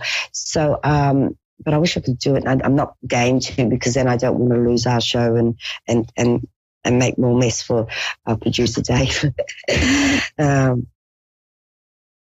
Okay, so I didn't read that. Sorry, Dave, I didn't get that. My producer was telling me some stuff, and I'm not a speed reader. So yeah, so this. I won't. Thank you. Okay, so the beautiful thing about right now is that we're all unique, and through your own uniqueness, you can create whatever you want. I love creating. I'll tell you why, because when I'm creating, I feel like I'm in my flow, in my natural flow of whatever I am meant to be doing. And I mean, I talk about this all the time on the show, and I must say it's I guess for you a little bit boring, but for me, I just love it. I'm in the moment. I'm just, one minute I could be out in the field picking off oranges off the tree, and next minute I can be, baking a cake or, writing a story. It's amazing. I just love it. So we are, like I say, coming into better weather here in Australia. And I have to show you my gold. I don't know if you can see my gold nail polish. I was Spirit actually suggested me painting gold, because gold is a very powerful symbol and color, and I love gold. It's my favorite color. So so I painted it, and it's amazing how talking about color. I've got a few minutes, so I'm going to share with you. What's your favorite color, people? Whatever your favorite color is, wear it. Wear it more. I'll tell you why. Because when we have something that resonates with us, it actually can lift our energy. Like myself, I painted my fingernails. It's the only color gold I had. I didn't have any other ones. I painted it gold. And I have to be honest, I felt very uplifted. I felt very connected. I felt very in the now. So whatever your favorite color is, just for the week until I see you next week, maybe play with the color, wear the color more, see how you feel, put on a color that you're less likely to enjoy or feel comfortable in, and just see how you actually feel energetically. I like white as well. You can see I'm wearing white today, and white to me is very angelic and very light and very peaceful. I say white is a peaceful, it gives me that sense of peace. So this week, a little exercise for you. Put on your favorite color. Put on your favorite, the things that make you feel good, and see, and just see the difference prior to putting on your favorite color, prior to putting on your favorite jewelry or favorite rings or what have you, and see how you go. And just do that little test. How do I feel before I put this on, and how do I feel now? Power colors are important. Like, I love the color purple. I love the color blue. And when I wear those colors, I find that I'm in my strength. When I wear more pastel colors, I find I'm more in a peaceful, serene state. So just for the week, a little bit of an exercise for everyone. Wear your power color, wear the colors that you love, wear the things that you love, and just gauge how your energy feels. If you wear reds, it's funny, or bright yellows or bright oranges, you may find that you can lift your energy up. If you wear the pale blues or the pale lemons, you may find that, it might make you a little bit more serene and calm. So, maybe next week, now I've talked about colors, I think we'll do a little talk on colors and how they can really work with you, how they can lift your spirits, how they can lift the vibe in your room. I'm going to put that out there. Next week we'll do colors. And, I don't know if we can have callers with colors, but asking me questions about it. But if we can, let's make it happen. I'll do a little bit of a talk on colors and how colors work and how you can get the best from color and what color, you may find represents you more. As I said, my favorite color is gold, and when I wear gold or I'm surrounded in gold, I just feel empowered. It just resonates on all levels with me. So I know our show's about to wrap up. My gosh, it goes very fast, and I always love connecting with you. You are all beautiful souls, and please never forget that. You are more than your body. You are far greater than your mind, and but you are an absolutely gorgeous, unique soul. And when we run from our spirit, we really run in the most beautiful way, not only for ourselves and our lives, but for those around us and for those who may even enter into our little circle. So I just really love this show, love you all, and send the most beautiful blessings to each and every one of you. But next week we'll touch on color and how it can work, and I might do a little bit of a test on air. Let's see. But wherever you go this week, whatever you do, may it be a beautiful, blessed week full of love and light, and not only just love and light, but just beautiful vibes. Energetically, we're all beautiful souls doing a beautiful job in whatever we do, whether we're psychic, non-psychic, whether we're a carpenter, whether we're the garbage van picking up the truck. We all have a purpose. We all have meaningful purposes. So please remember that you are beautiful. I always love sharing our time together. I always love seeing you all. And one day maybe I might travel the world and see you in person. How wonderful would that be? So for now, my beautiful friends, I'm sending you love, light, and many blessings. Namaste. For the most beautiful day, night, or evening. Blessings, everybody, and I'll see you same time next week.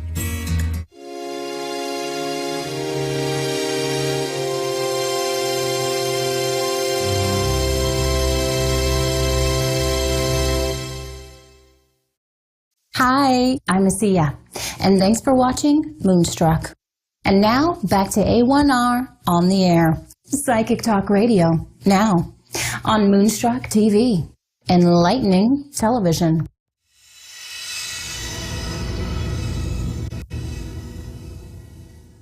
Hello and welcome to the show. I'm Jacqueline and you're on A1R, Psychic Radio and Moonstruck TV. I'm coming to you live from my office in Melbourne, the coffee capital, of Australia anyway.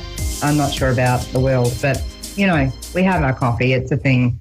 So, yeah, been away, been busy. I've been hermiting back again. And today I'm going to be talking about the Wheel of Fortune in the tarot. Last time I was on, I was talking about the Hermit card. And so, you know, there's a lot going on with that card, and with also, you know, symbolism around 9 and around endings and around looking at, you know, gestating new ideas. Not all ideas that have been gestating in the last couple of weeks around the world have been necessarily the best. That's for sure. It's kind of terrifying, actually. You know, it's 2022, guys. So let's get on to today's discussion about the Wheel of Fortune, because we sort of talked about that 9 card last time. The Wheel of Fortune is an interesting energy where we're sort of dealing, with money, but we're also dealing with the highs and lows and talking about things like cycles. So if we look at sort of the Wheel of Fortune, we can kind of feel at certain points in the cycle, you know, on top of the world, woo! And up there, some people can kind of get a bit, you know, what my parents used to call high on the horse. Don't know if you've ever been on a horse, but if you're not paying attention, that thing's going to buck you off. Depending on the nature of the horse, of course. I mean, some horses just, I can't be bothered. I think I'll just, you know, chew some grass and do whatever I like and slowly walk along with you on top of me, but I don't care. Horses can be like that, but some of them, yeah, they can like, you know, you're not coming near me. So, yeah, high on the horse up here. When people are a bit arrogant or cocky, essentially, that's what it's about. It's like, oh, yeah, I can just do this. I can make that happen. It doesn't matter. And we can sort of, you know, bid really high, but not actually have the funds to make the transaction. So, you know, when you're looking at that Wheel of Fortune, I often see with clients, when I'm looking at the Wheel of Fortune card with them, that all those lines in here, you can sort of see an energy of movement. And so with some people, I'll sort of see it as not moving at all. Other people, it's like that thing is like moving around like the rinse cycle of a washing machine right now. Might want to slow it down a bit. So that's where people may be just not really getting their ideas into a full-bodied sort of message, and they might be wearing around in the head with way too much. You know, when we come to the bottom of the cycle, particularly economic cycle, we can sort of feel like, oh, my God, this is the lowest I've ever been. Talk about anyone going through their Saturn return who maybe has a bit to deal with on that level and, you know, hasn't quite got there yet. The great thing about the bottom of the cycle is that's as low as it can go, although with some people's behaviour, we can wonder about that, can't we? You know, so it's really good to listen to your instincts and your intuition to guide you towards fortuitous events, sure, but we can't always be at that top of the cycle. So there's sort of an energy there of having to allow for where in the cycle you are. So it could be the cycle of life. We can't always be on top. Sometimes we need to, you know, hit the deck to really realise what's important. If we look at the events of various different recessions, we look at the pandemic and how that's made people reassess what's actually important in their life, because, you know, we can't live on bread alone. Although if you get gluten-free, that takes on a whole new level. You know, it's not always fun. So, yeah, it's like allowing for the different stages of the cycle. Now, you know, often in cards they'll have different things around that Wheel of Fortune. But essentially, you know, the main message here is about looking at what is within your control. You know, sometimes people with a 10-day of birth can be really good at taking charge, taking over, taking control, getting things back under control so that their wheel's not overspinning or sort of slowing down and all this sort of thing. Some people, however, can take that to the next level. It's like, oh, power. They're getting to that top of that wheel again. So it's sort of like if someone's getting too arrogant, they'll be humbled. If someone's not, like if they're really humble and they're not taking up that next step, they can also kind of find that there's this sudden energy of, you know, people being aware of what they're doing and things, you know, starting to turn in a good position for them. Other times it's about taking back your power. So some people with a 10-day of birth or a 10 in their sort of life path number before we get to the 1, there can be issues of control, power, leadership, and how that power is managed. You know, like for me, true power is the power within yourself. Some people see it as having power over others, as being, what the power is. And when people are obsessed with power, that's when, they end up bringing about their own end, because you can only go so far with that to a point before that wheel turns around again. Although some people defy that. If we look at some of these billionaires, it's sort of like, they're getting away with that for a long time, aren't they? Or how does someone so dumb end up so rich? It's probably because they're hiring maybe they've got that one talent of hiring really good people and being devious. It's probably another part of it. Not all billionaires. So when we look at, that Wheel of Fortune and what's happening for you and that card turning up in a spread, obviously we're looking at something changing here, something getting a lot better. All fortunes literally changing. Sometimes we sort of read upright cards and reverse cards. So, when you're looking at a reverse card of this, it's sort of like, but then if someone's been dealing improperly with money with you, it could be that, that whole pattern's reversing now, but usually you're going to read that as an upright if that's the case. But yeah, that's how I would look at that, that card and that energy, and how, how do you transact? Is the exchange fair and equal? Is someone being far too caught up in the money of something? Like, is it all dollars and cents for them and no emotion? Are people sometimes holding back from their deeper feelings because they've been hurt, so they turn it into a transactional exchange? These are the sorts of things you can look at. There's a lot more that you can look at within that Wheel of Fortune card, but that's what I'm sort of looking at with it today. So, if you're finding that card turning up for you, it's like things can suddenly be turning around. If you're looking at manifestation rituals, I do believe I've got one on my website. Yeah, I do. And I'd be able to share that with you at the end of this and put up on my Facebook page. But yeah, there's certain things you can do to invoke a change in fortunes or a change in how the money's being earned. Like, what are you literally, physically, practically doing to improve your finances? Not just, all right, go into the magic book. Woo! And when we look at, the practice of magic and manifestation, creative manifestation, it's like, all right, well, what's the intention behind this? What's, what are you going to do with that fortune when you get it?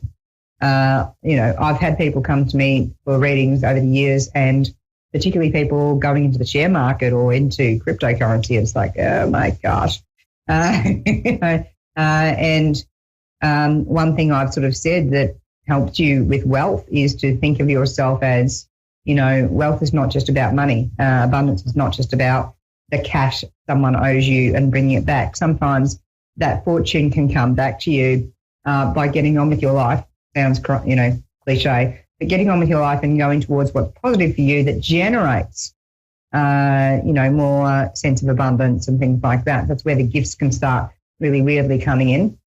And there's also this paying it forward business. Like in my case, some of my spiritual training was gifted to me by different teachers. So not just the teachers from the other side that were teaching me, but actual living human beings that were gifting me different courses they wanted me to sit in and participating in, and they were gifting them to me. And it's like, wow, I was very shy at that point. It'd be hard to think of that right now, but I was. And I was terrified to ask anyone for anything. And, and here they were gifting me this training, wanting me to sit in their class. And I'm like, but I can't pay you. And it's like, we don't care.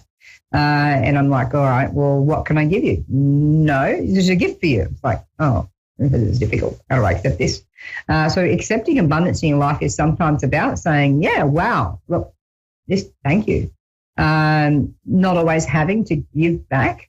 And sometimes the giving back is in paying it forward. So this is where I've also gone and taught other people for free at times, or doing things like this show.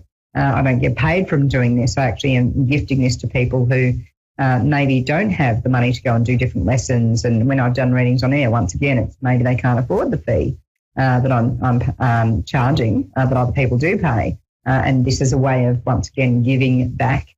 So when we look at, creating wealth and abundance, it's not just about give me. It's it's like, okay, well, what am I going to do with that when I get it? You know, how am I going to exchange that back out into the community and share? With people who come in with looking at shares and money and issues like this, when they have gone into how can I exchange, what will I do with this once it comes in, how will I better the community around me in some way, even if it's just, you know, a couple of people taking them under my wing or caring for those near to me that aren't as fortunate. When you do that, the cycle keeps moving. That transfer of energy keeps churning around, and you can be far more abundant that way. And that's why sometimes people who are kindest, they can have some rough times, but there can also be these moments of generosity that come their way too. So these are things to think about with the Wheel of Fortune and with life. I'll be back next time on A1R Psychic Radio and Moonstruck TV. In the meantime, there's going to be more shows this afternoon, evening and morning, depending on where you are in the world. And I'll catch you next time. Lots of love to you all. Bye-bye.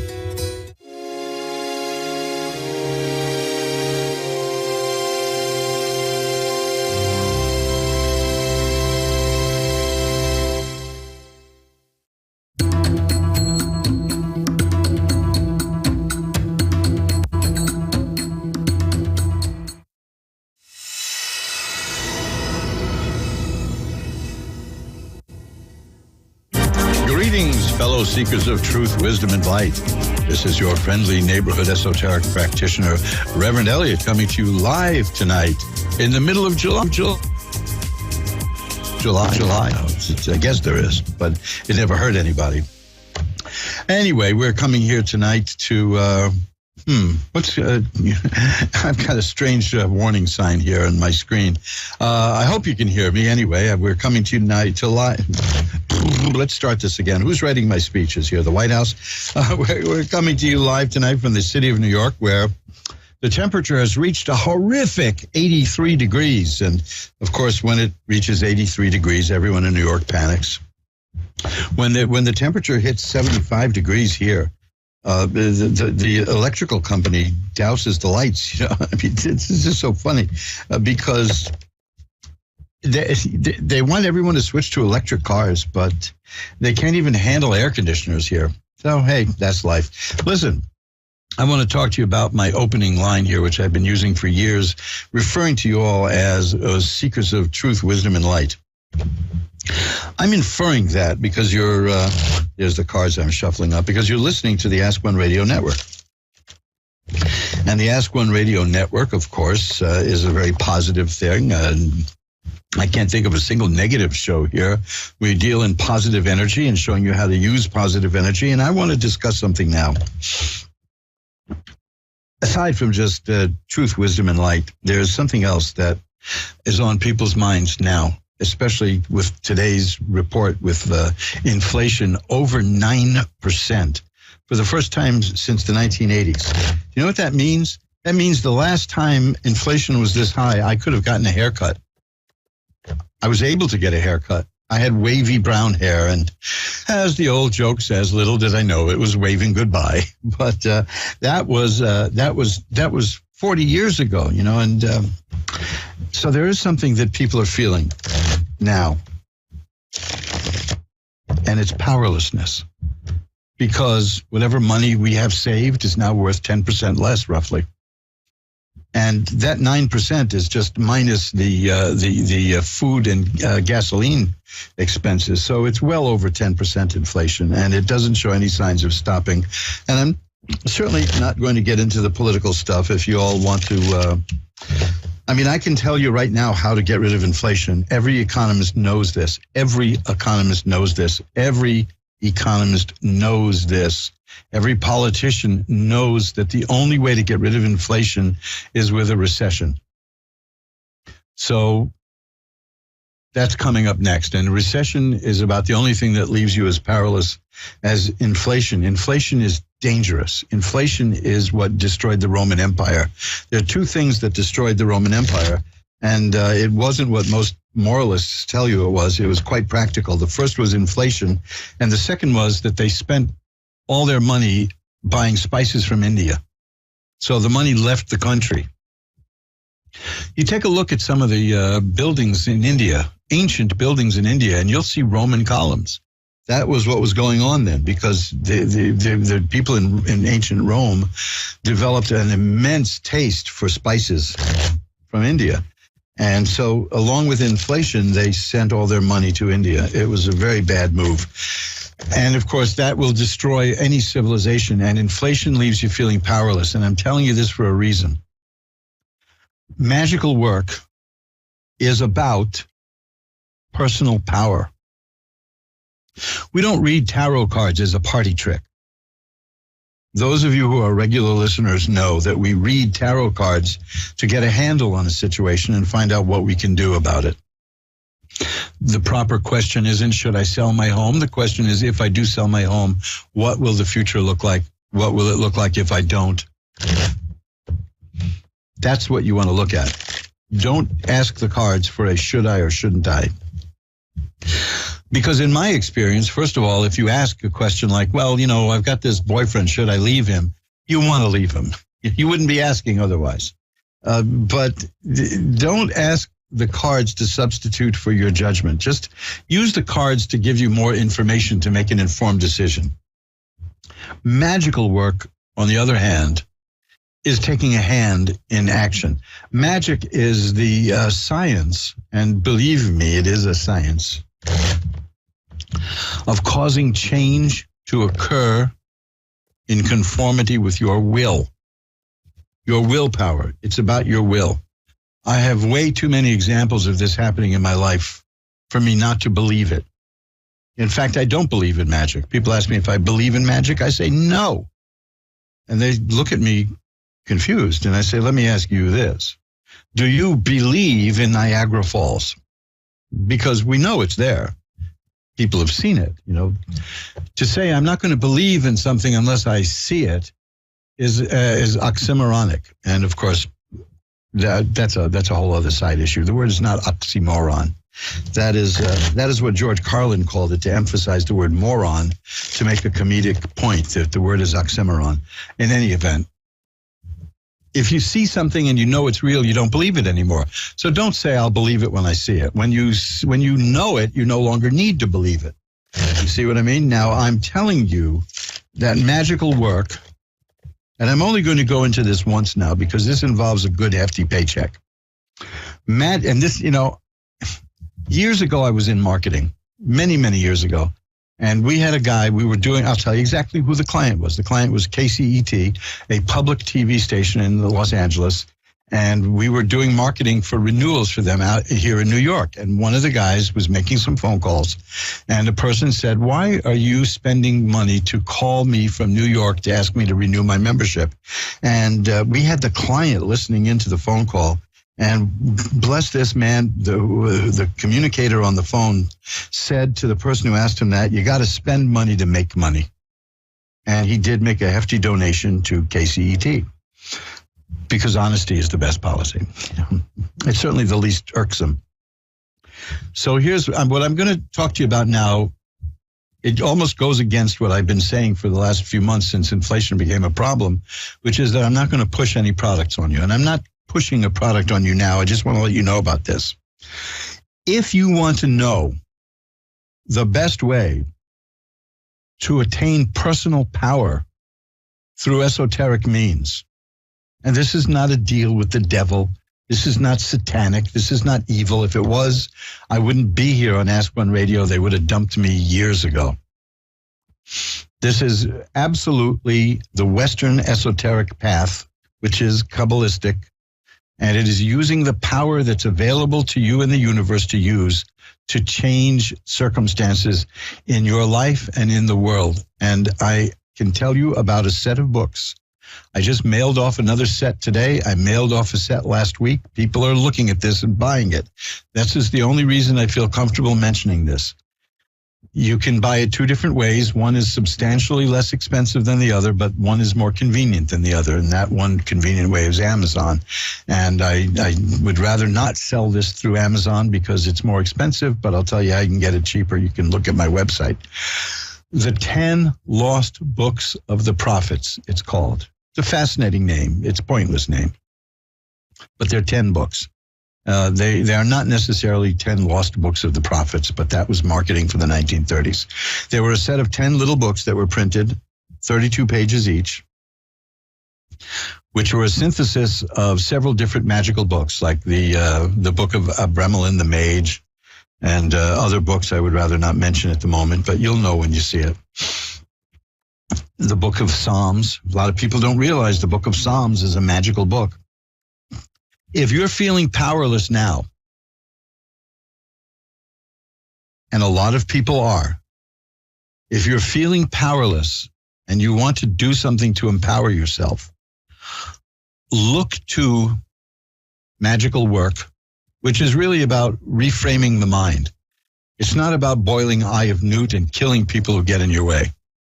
That's not magic. That's witchcraft of the fictional sort. Because witchcraft isn't even that either. Don't even think about hurting people. This is about empowering yourself. There are ways that you can. I used to ask people this when I was in the stand-up comedy world. I would say to comics who would be putting people down and mocking them for 20 minutes at a time, do you think you can get a laugh without putting people down? And they would look at me and say, how? Oh, okay, fine. There are ways of doing it, and some of us knew how to do it. The thing is this. You go to mojoacademy.org, mojoacademy.org, and look at the page for the 10 Lost Books of the Prophets. For the first time, these have been reissued in 10 individual books of 32 pages each. So we're talking about 320 pages here. It will teach you how to use the book of Psalms. It will teach you how to use various other magical techniques, which, like I said, I don't want to discuss at the moment, to empower yourself to make positive change happen in conformity with your life. Now, there's a hefty price tag for these books. It ain't cheap. They have never been reissued in 10 individual books. I'll tell you this, you can buy a set of the original books from the 1930s. They're small. They tend to be misprinted. They tend to have problems with the typos, but they cost a lot more than the new set does. I did the new set. That's why I can comment about it. I took a set from 1932 and scanned it and reorganized it and restored it. All 10 books. At great cost to my eyesight, I might add, but that's life. These books, as I said, I mailed out a box today. I mailed out a box a few days ago. I'm going to mail out more. If you can, if you are serious about taking the path to self-empowerment and self-improvement, I can certainly recommend nothing more than the 10 Lost Books of the Prophets. Now, it was reissued over the years in a single volume. Unfortunately, the people who have those, I have a copy of the single volume, but the people who have them and are selling them secondhand at eBay and Amazon, they're asking for like $400. That's ludicrous. Don't even bother. You don't need to pay that kind of money. The books that I've got and restored are a fraction of that, but it's still a big ticket item. And so I want you to think about this before doing it. How important is it to you now to restore your personal feeling of power? And if it is, look at the 10 Lost Books of the Prophets at mojoacademy.org. 10 Lost Books of the Prophets at mojoacademy.org.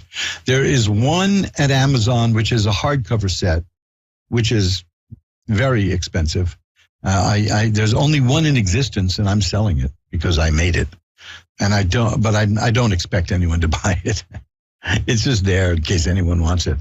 But you can get them paperback. You can get them in high quality, glossy paperback with perfect paper inside, beautiful paper inside. And every page is restored. Every single page is restored. I found the matching typeface and I fixed up the things that were wrong. And it's beautiful. It's just gorgeous. But they're back now. I've been selling these books for years. I've been shy about mentioning it because it's costly. There's a lot of work that went into it, and this is not for everybody. This is serious, serious magical instruction, but it will show you how to gain power over your own life and the events happening around you. It's that simple. I'm bringing this up now because the inflation situation is going to get worse, and the only way to make it better is recession, and that's going to hurt people too. So people are going to tend to feel lost, feel powerless, feel rudderless, feel aimless. You don't have to. Tarot is one of the empowering things about magic. The 10 Lost Books of the Prophets will make you an expert in the esoteric tradition of the West. It's that simple. I'm not forcing anything on you. I'm not pushing it. I'm just announcing it. It's there. Now, I want you to keep one thing in mind. You can get it at Amazon.com, or if you go to mojoacademy.org, where there's a link to Amazon, you will also see a link to get it at the printing plant, which is a couple of dollars less for each book. And with 10 books, that adds up. And there's a code there to give you 15% off. And I would strongly recommend buying it that way. The shipping is a little higher, a lot higher, I think, actually, if you do it that way. But it doesn't matter because you're paying less for the books by a long shot. The 15% discount will more than cover the shipping, as I recall. But most people who buy it through Amazon. And if they want to pay more for it, fine. I'm all about empowering people and charging less for it. But I want you to remember that. Keep it in mind.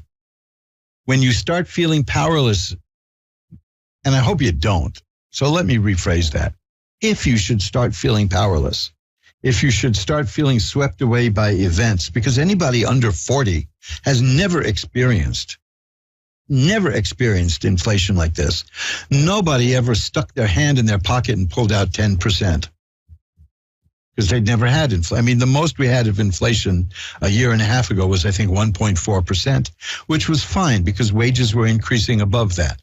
Right now, we have wages increasing at about 5%, and we have 9% inflation, 9.1 actually. So that's loss. And I'm very mindful of asking people to spend money at a time when money is shrinking. I went to the grocery store. I go shopping like a lot of you do. And I remember when it cost less than $50 to buy a few routine staples. I think I mentioned it the last time I was live here. I had just one tote bag of groceries that we need, and it came to $94. $94. Okay? So, we're getting robbed big time here. And it's not the retailer's fault because they have to ship everything by gasoline, and you know what's happening to gasoline. This is a mess. I'm not going to get into the political who did this, why did they do this. I don't care whose fault it was. The question is who is responsible for dealing with it.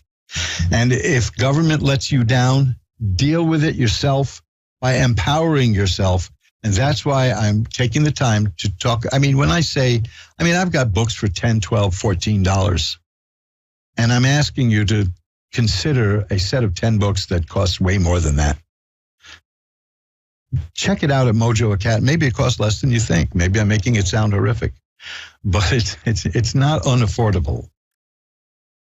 It's priceless in that sense. It's empowering. But I take a look. If you want, take a look. If you would like a brochure about the 10 Lost Books of the Prophets, drop me a line at asktaro@earthlink.net, asktaro@earthlink.net, and I'll email you one that you can print out. You can also find it at the webpage at mojoacademy.org. It's very important because the worst feeling of all is feeling powerless. And you don't want that. I know you don't want that. It doesn't mean you have to be a micromanager and be in charge of everything, but you don't want to be powerless and you don't want to feel powerless. And that is the most pernicious effect of things like inflation, is that it leaves us feeling helpless and powerless. We're on a treadmill right now, and the treadmill is, as Fred Allen once referred to in a whole different context, with this kind of inflation, we're on a treadmill to oblivion. Don't let circumstances control your life. I'm not begging you to buy this. I'm begging you to consider this. The book is called The 10 Lost Books of the Prophets. It's available in 10 individual books for the first time in 60 years, 70 years almost. Restored, revised, it's in perfect shape. Give it a shot because it will help you. You're seeking for wisdom and truth and clarity, but power. Man, you don't want somebody stealing your power. And there are people out there who are more than happy to do it and make you helpless. They'll steal your power and then promise to give it back if you vote for them. Don't allow that. Learn how to get your own power. Now, if you don't want to go the route with these books, fine, but you want to know more about what you can do to empower yourself? Drop me a line. I'll be happy to talk to you about it. Do you know how much it costs to talk to me for a half hour? Nothing. Okay? I'm not charging people to contact me. If you have a specific question about magical work and you want a tarot reading, yeah, I charge for that. But if you want to send me an email and converse with me that way and chat and see what you can do to help yourself feel more empowered and be more empowered. The hell with feeling it. You want to be it. I'm not charging people for that. How ridiculous would that be to say, I will show you how to be powerful. Just pay me, because then I'm taking your power, man. Money is power. I'm not anti-money.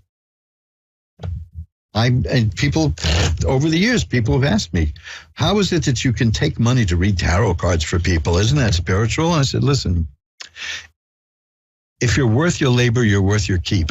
Now, if I can get that across to everybody, you'll understand it. You won't go begging for this minimum wage or that minimum wage. You'll have a sense of your own worth and your own power. If you are worth your labor, you are worth your keep. That is an occult, esoteric promise. It's that simple. It's the esoteric, occult economy, and it works. So let's talk about that more and more as the weeks go by, because this is only going to get worse. And I can tell you, I promise you it's going to get worse because the cure is bad. Okay. The thing about inflation, I think I mentioned this a couple of weeks ago. Milton Friedman pointed this out years ago.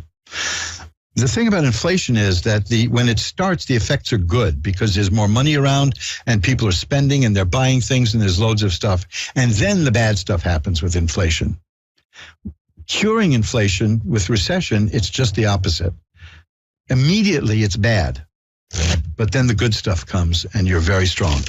Now, I don't want you bruited about by economics. It's ludicrous. Could you imagine? I mean, I walked across the island of Manhattan once during a nor'easter that was so heavy it uprooted trees while I was walking. I had to duck trees that went flying. That's a natural force. Economics is not a natural force. Economics is a thing people invented. And so don't let it beat you up. Empower yourself and take a look at the 10 Lost Books of the Prophets. And I urge you, if you're going to do it through the printing plant where you get it for a lower price per book and 15% off. It's that simple. Okay? So keep in mind, that's what we're talking about. We're talking about power. Because this is, look, all of you, well, over 40. So if you're 42, you still don't know, because you haven't been through this. But those of you who are like me, who whatever hair you have left is gray, those of you like that, you've been through this before. This happened in the Nixon years. This happened in the Ford years.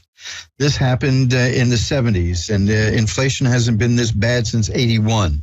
And a lot of you weren't around then in 81, and you didn't know what was going on. If you were, you might have been children. And, you don't dump this on children. But you're a working person now, and you understand it, or you're retired on a fixed income, and you understand it. That your pocket is being picked, which means your power is being taken away from you. These things happen, right? I'm not going to get into why they happened. We all know why it happened. Many people warned that it would happen a year and a half ago, but the powers that be said, the hell with it, we're going to do this anyway. And lo and behold, it happened. So here we are. Now the question is, fix it up. I don't care if you did something with good intentions and it went awry and it broke everything, fine. Just fix it. Don't give me excuses. But rather than wait for other people to fix it, empower yourself. Another way that you can empower yourself, when you look at the 10 Lost Books of the Prophets, keep in mind, take a look at the occult jewelry at magic-works.com, because there's stuff there that's ancient symbols. Now, you'll learn about these ancient symbols in the 10 Lost Books of the Prophets, and you'll learn about what they can do and how you can use them. And then if you want to buy yourself a necklace or a ring or something that has that symbol on it, check it out at mojoacademy.org for the book and magic-works.com for the occult jewelry. I'm going to be putting up some rings. Mostly it's necklaces now and a few rings, but I'll get some more of those up there. And these are important because these reframe the mind. These reset the mind. And the mind is where it all happens. The mind is where it's at. Inflation plays havoc on your mind. What happens when you start losing money because of inflation? You worry. Worry is paying a debt on a problem that may never come due. But you have to be concerned about these things. So look, I'm going to go to the callers now. I wanted to take some extra time to discuss this because I wasn't around last week, and I'm going to be around, I hope I'll be around next week. I wasn't sure I'd be around tonight because, as some of you know, I'm having a little bit of a medical problem with my eyes. And one of the treatments they give me is, please don't be too upset when I say this, because I'm going to say it as mildly as possible, but it's actually worse than it sounds. I need to get some injections into my right eyeball. And that knocks me out for about a week and a half. That is so brutally painful. But bringing this full circle, right? Using techniques of magic, I can help deal with that and get through it in a few days faster.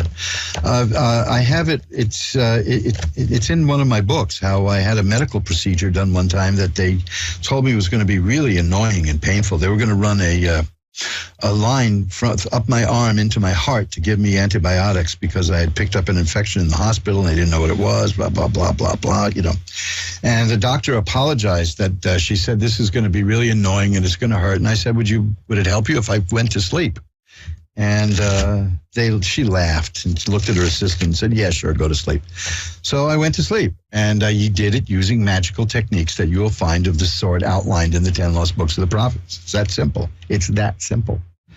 And being a woman of science, when it was over, she woke me up and said, I've got to talk to you about this. I've been doing this for 15, 20 years, you know, and I have never seen anyone go to sleep during this procedure. I don't know how you did it, and I want to talk to you about it. And of course, when you're a magic worker and you do things like that, and a person says to you how wonderful it is, and I want to talk to you about it, you know, and I know that that's the same as a business acquaintance saying, let's have lunch sometime. It ain't going to happen. It just ain't going to happen. Within 24 hours, I can assure you she convinced herself that I never even did what happened. But I want you to be able to protect yourself too. And the best way is going to take a few readings. It's written simply, and it's the best thing I can recommend. And I'm not even sure if I ever spoke about this on the air before, but I do have a webpage dedicated to it at mojoacademy.org. And there may even be one at magic-works.com. I got 103, 4 or 5 pages there. I don't even remember what the hell I put there. So go take a look at mojoacademy.org for the 10 Lost Books of the Prophets and keep it in mind. Maybe not now, but a month from now or another month from now, think it over. Because you're being attacked by forces that you think are beyond your control, but they're not. Okay? Hey, look at me, man. I'm still here. I've been through a lot, and I'm still here. I don't think I'd still be here if it wasn't for magical training. Let's go ring a bell 3 times now to declare sacred space and get to our first reading. Let's pull back the curtain on the magical window for Leanne in Shelby, Nebraska. Hi, you're on with Reverend Elliot. Hi. Hi, how are you tonight? I'm okay. How are you? I'm doing well. Let's see if we can help make things a little better for you. You know, I saw the name Shelby, and I was thinking of Shelby, Montana, which was the site of a boxing match that destroyed the town. When I was in the movie business, I tried so hard to get a film made about Shelby, Montana. There was Jack Dempsey, the great boxer. He had a fight there, And the small town of Shelby had promoted this fight to put itself on the map, and they destroyed themselves. So it's one of my big ideas in life is that plans never work out. So that's why I've never been ambitious. And yet, look at me, right? I'm known all around the world, and I'm not even ambitious. So, Leanne, it's about you, not about me. What can I look at for you tonight? I don't know. Was there anything in particular you want to see? I want to see if Steve is okay. Steve? Yeah. Okay. Has Steve passed? Yes, he has. Okay. Very, very sorry for your loss. And we'll see. Now, when I do these readings, there are a few cards I look for to see if it's a genuine communication. And see if we get one of those. Just shuffle them up one more time. Well, this is a card I always get with these, but I'm not. It's the Nine of Swords, and that's a card of great sadness. Obviously, you're very sad, right? I mean, let's face it. Very. Well, we can hear it, and it's definitely there. It definitely shows. Let's see if I can get any kind of a message.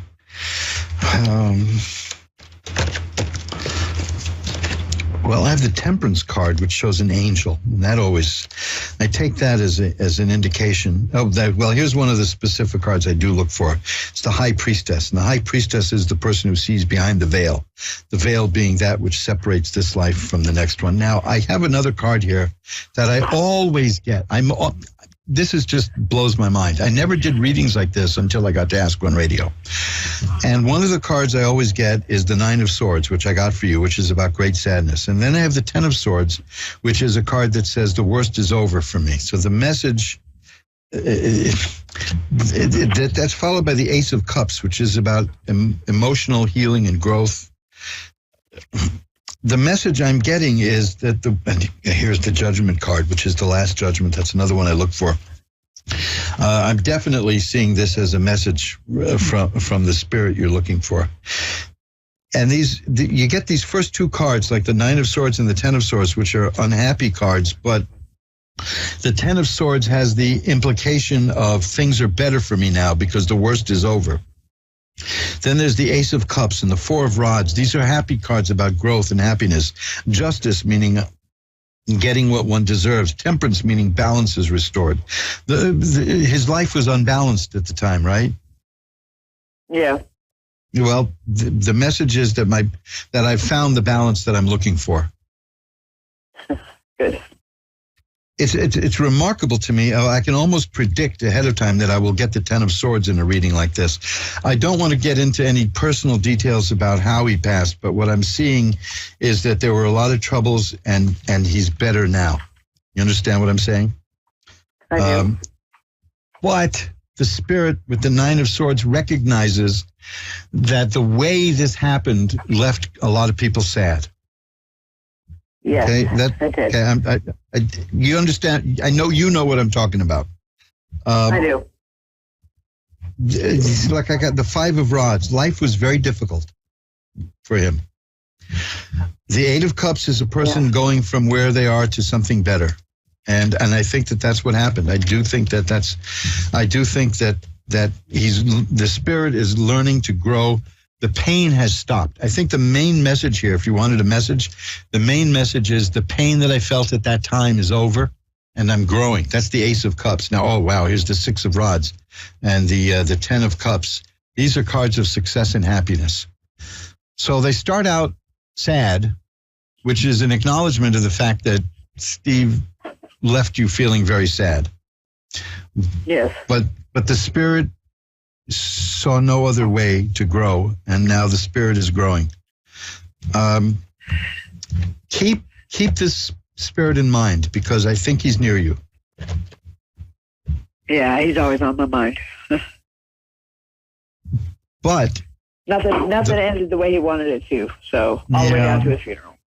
Yeah, well, I can see that I see that there are things that didn't work out the way they were meant, that he wanted them to. Let even know about meant to. Right. I don't like the idea about whether they were meant to or not. But they no, nothing. He wanted, yeah. Yeah. I mean, look, I got the 3 of Swords here. That's great sadness and pain. And that's what I see that he not only was feeling, but feels that he caused. But the overarching message here is that I'm growing, I'm healing, and I'm doing better. Oh, here's the Lovers card. You're on his mind. Okay? I will light a white candle to send positive energy to both of you tonight. How's that? Thank you. But what I'm seeing is that above and beyond, there's an acknowledgement of the sadness that he brought. But there's also, he's saying, I'm doing better now. So I believe that when these kind of things happen to people, they do get another chance. And I think that that's what he's saying here. Okay? Good. Thank you so much. Yeah, I know it took a lot of courage to come and talk in front of people, but you know, I will send a positive energy your way and his way later tonight. Thank you so much for calling. Be well. I appreciate it. Bye now. Now, Raquel, I'm going to go fast to the next call because I blew so much time chatting at the beginning. Raquel in Haverhill, Massachusetts is next. Hi, you're on with Reverend Elliot. Hi. Hi, how are you? Hi, how are you? I'm doing well. How are you? Okay, I just want to. I got fired from one job, and then I got another one, and my unit manager is the one of my previous job. I don't think she likes me, and I know what that's like. I do know what that's like. Well, let's see. You want to see how she feels, or what is it you'd like to look at? I don't know.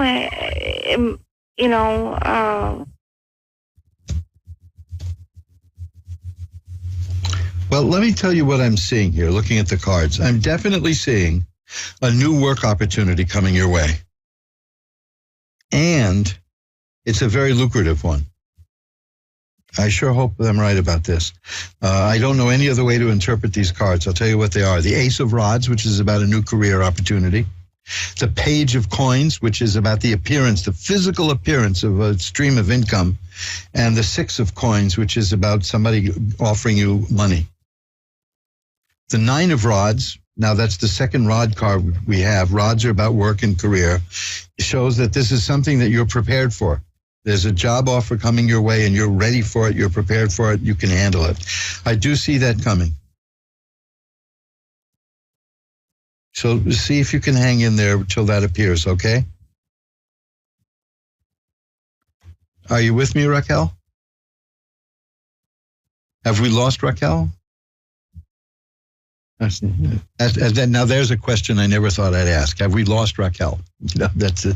Oh man, I'm so embarrassed because I'm thinking about something I did that was so stupid. Do you ever say something just incredibly stupid to somebody? And I did that once, and it involved Raquel Welch, who I'm proud to say I never met.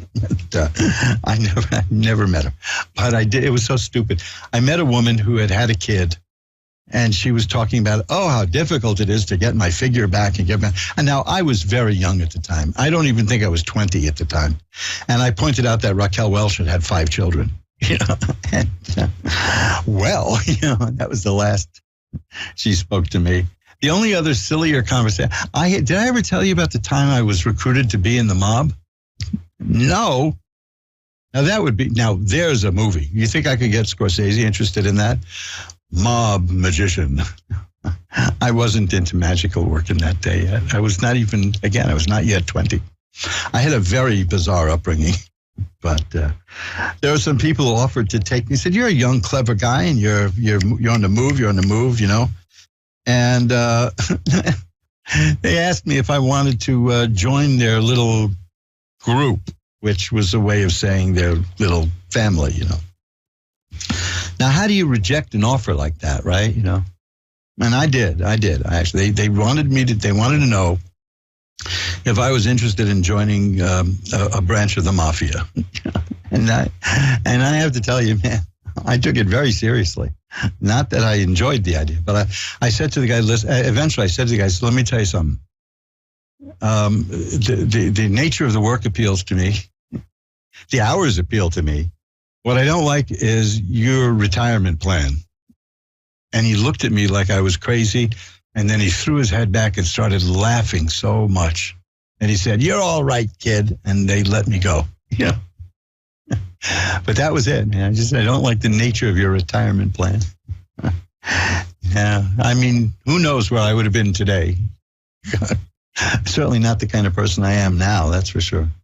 Could you imagine saying, I think Joey Bag of Donuts is coming to get us? And I said, well, hang on a second. Let me look at the cards. Could you imagine the kind of looks they'd give me? Because I've seen The Godfather 1, 2, and 3. There ain't no tarot readers in that. Nothing at all. My checkered career. So again, instead of getting involved with the mob, I did the next best thing. I got into show business, which is, pretty close. Man, there was a connected nightclub that wanted to hire me one time to do work for them, and they were wining and dining me, and I didn't know how to tell them, your guy's watering the gin, because I wanted to leave the room alive. Fortunately, before I had to make a decision, the place went out of business, which is, of course, to be expected where they water down the gin. But hey, the path our lives take. It's. I was thinking of writing my autobiography as opposed to somebody else's autobiography, I suppose. But I wouldn't know where to begin. Well, I do know where to begin, but I mean, it's obvious where to begin. My birthday is January 5th. Which is kind of interesting. This is why I think my parents didn't like me, because back in those days, when a child was born up until January 4th, he was tax deductible for the previous year. And I was born January 5th. So I cost them big time. That's my second time saying big time tonight. I don't know. Well, at least I'm not saying bigly. Patsy in New Orleans, Louisiana is next. Hi, you're on with Reverend Elliot. Hi. Hi, Patsy. As if we needed to have Louisiana there, like there's any other New Orleans, right? Well, yeah, so. I have been trying, as they say, to get to New Orleans probably since 1981, when I wanted to hit the jazz festival. Was that in May or something? I don't even remember when it is anymore. It was in May. Yeah, but I've never made it because I'm a typical New Yorker, which means I barely travel anywhere. So what can I look at for you tonight, Patsy? I was just wondering, my mom passed away, I'm 58 years old. My mom passed away when I was 20. Just wondering if she was around me, or if I took care of my handicapped sister for 34 years, and she just passed away 2 years ago. She used to call me Mom, and just wonder if she's around me. Well, let's see what we've got here.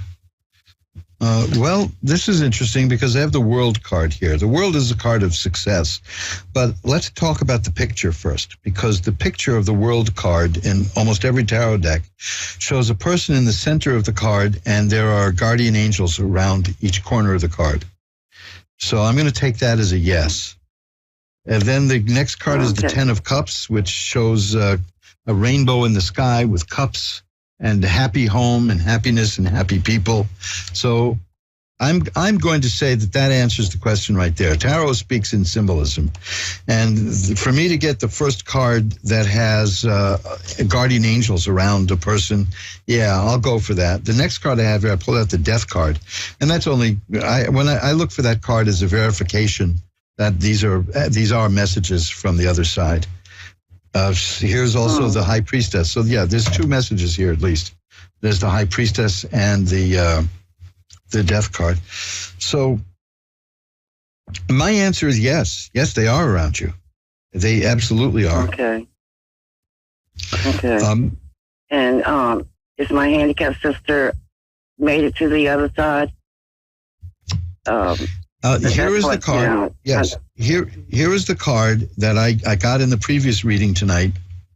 And I mentioned I get this almost every time I try to get a contact from the spirit. I get this card, which is the 10 of Swords. And the 10 of Swords is the card. It looks awful, but it's not. It's a good card. It means the worst is over for me.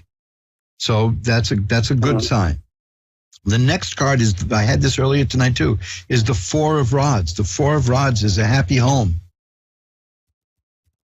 It's joy and happiness. And so, yeah, I do believe that this was achieved.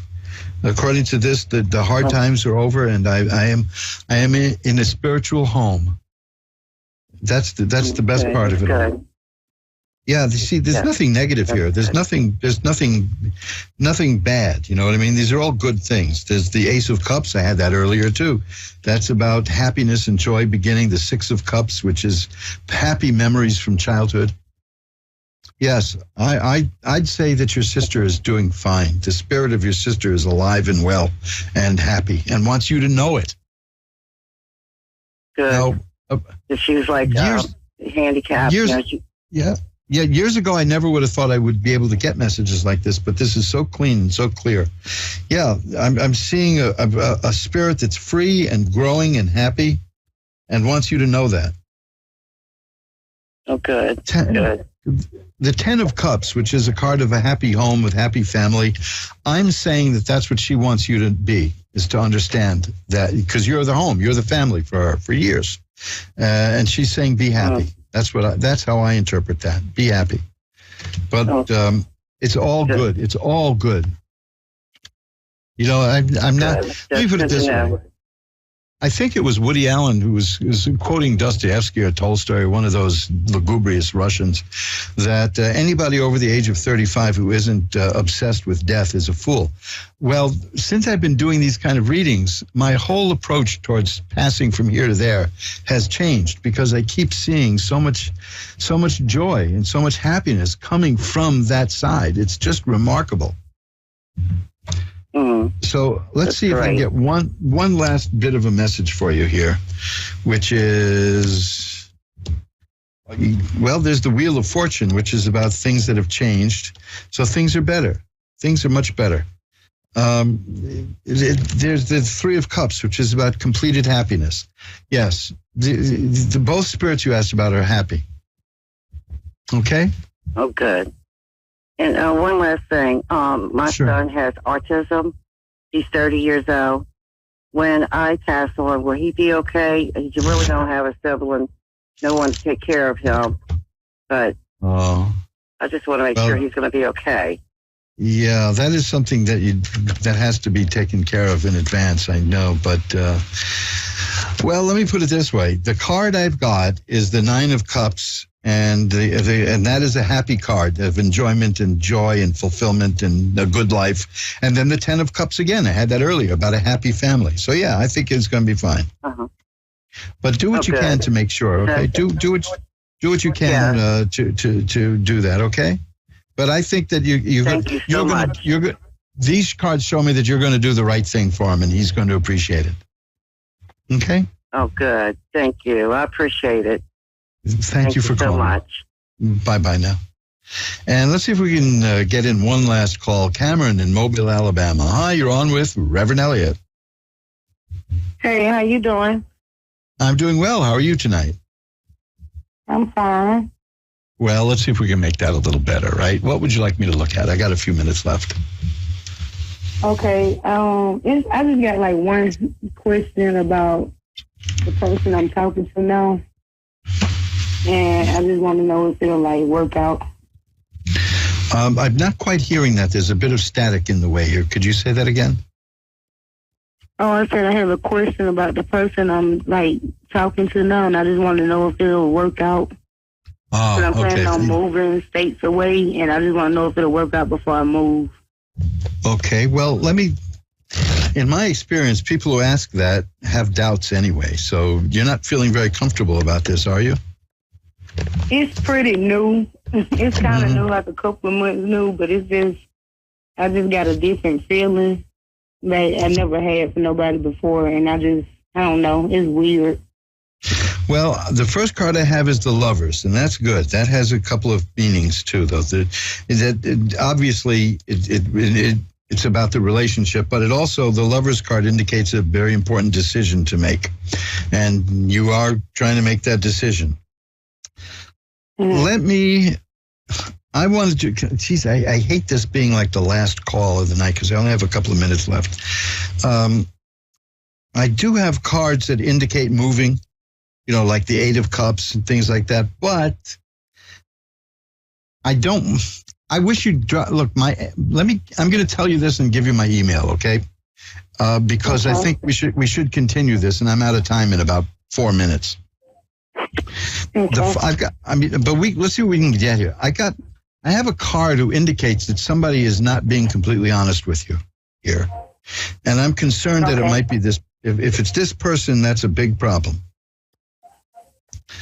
I see. Do you have the feeling that you're not being treated honestly?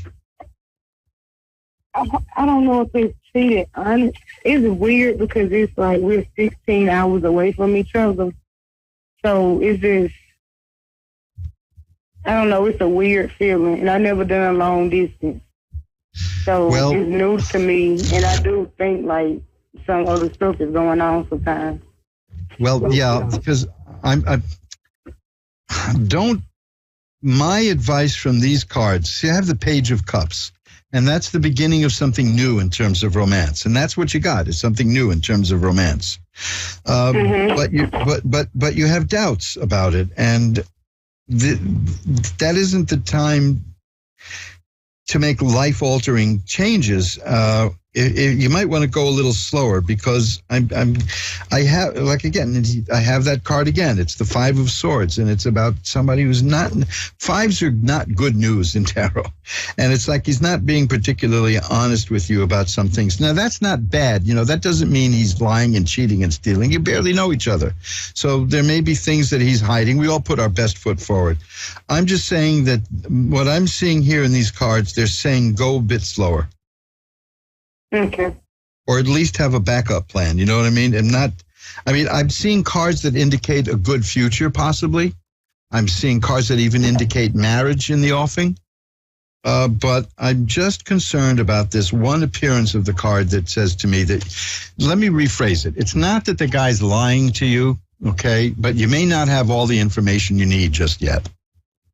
He's actually a woman, but I'm pretty sure I don't. Because you're right, everybody do put their best foot forward. Yeah, well, I understand. Man, woman. I'm just guy. I'm using generically. The person. Okay. It's just. I'm getting indications here of slow down a little bit. Not saying there's trouble here. I'm not getting any. I'm getting good potential, right? I'm getting some good vibes about this, but I'm not 100% sure you're ready for it. Okay. And I don't think you feel that way either, right? You don't know yet. I think I just got out of like a serious relationship, a long-term relationship, and it's just new, so I don't know. Well, I was going to ask you about that. If one of you had just gotten out of a relationship, because I did get cards about the relationship breaking up, so I was about to ask you about that. Yeah, I have. Well, and you've been around. You know that on the rebound is not the best time to do things. And again, let me repeat. I'm not seeing anything bad here. I'm just getting the feeling from these cards that you're not ready for moving forward just yet. Okay. So maybe you want to take it a bit slower. But again, I'm not seeing anything that's telling me to tell you to hit the brakes. You know what I mean? I'm not seeing anything that's saying you will slow down, stop it. What I'm seeing is that you have misgivings, that there's things that you need to make you more certain about what you're about to do than you've got. You don't have them yet. So give it a little time, and you may get them, because like I said, I am seeing some very good cards here for the future, but I do see roadblocks getting there.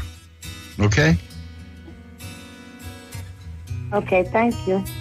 Okay, I've got to run. I'm sorry that it's I got to leave you like that, but I think that there's potential here, but you should just listen to that inner voice you've got that says slow down, okay? Okay, thank you so much. Okay, bye-bye now. So, hey, that's it. We got to go. I got like 20 seconds. So remember what I said about the 10 lost books of the prophets and empowering yourself, because these are weird times, man. These are weird times where people are trying to take power from you, and they're going to work very hard to do it. So until next week, remember, time flies. It's up to you to be the navigator. Bye-bye now.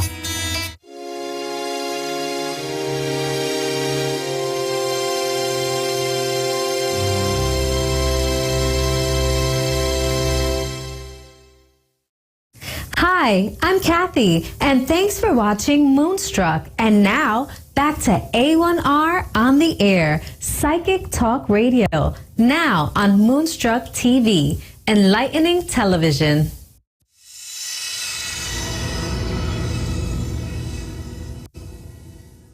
Hello, I'm Kathleen Hart, and welcome to my show.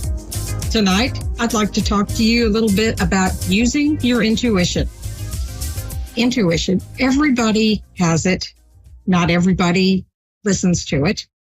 It's that small voice in your head that tells you, gee, maybe I need to take a different route home from work today, or maybe I should not go to that party tonight, or I really should do something else. It's a good idea to learn to listen to it. It can guide you right if you trust it. You just have to practice hearing that little voice in your head sounds like your own thoughts, or that gut feeling that just tells you you need to do something. Practice listening to it till you get good at it and see how it surprises you with the good information it gives you. I've got a little story about that I want to tell you.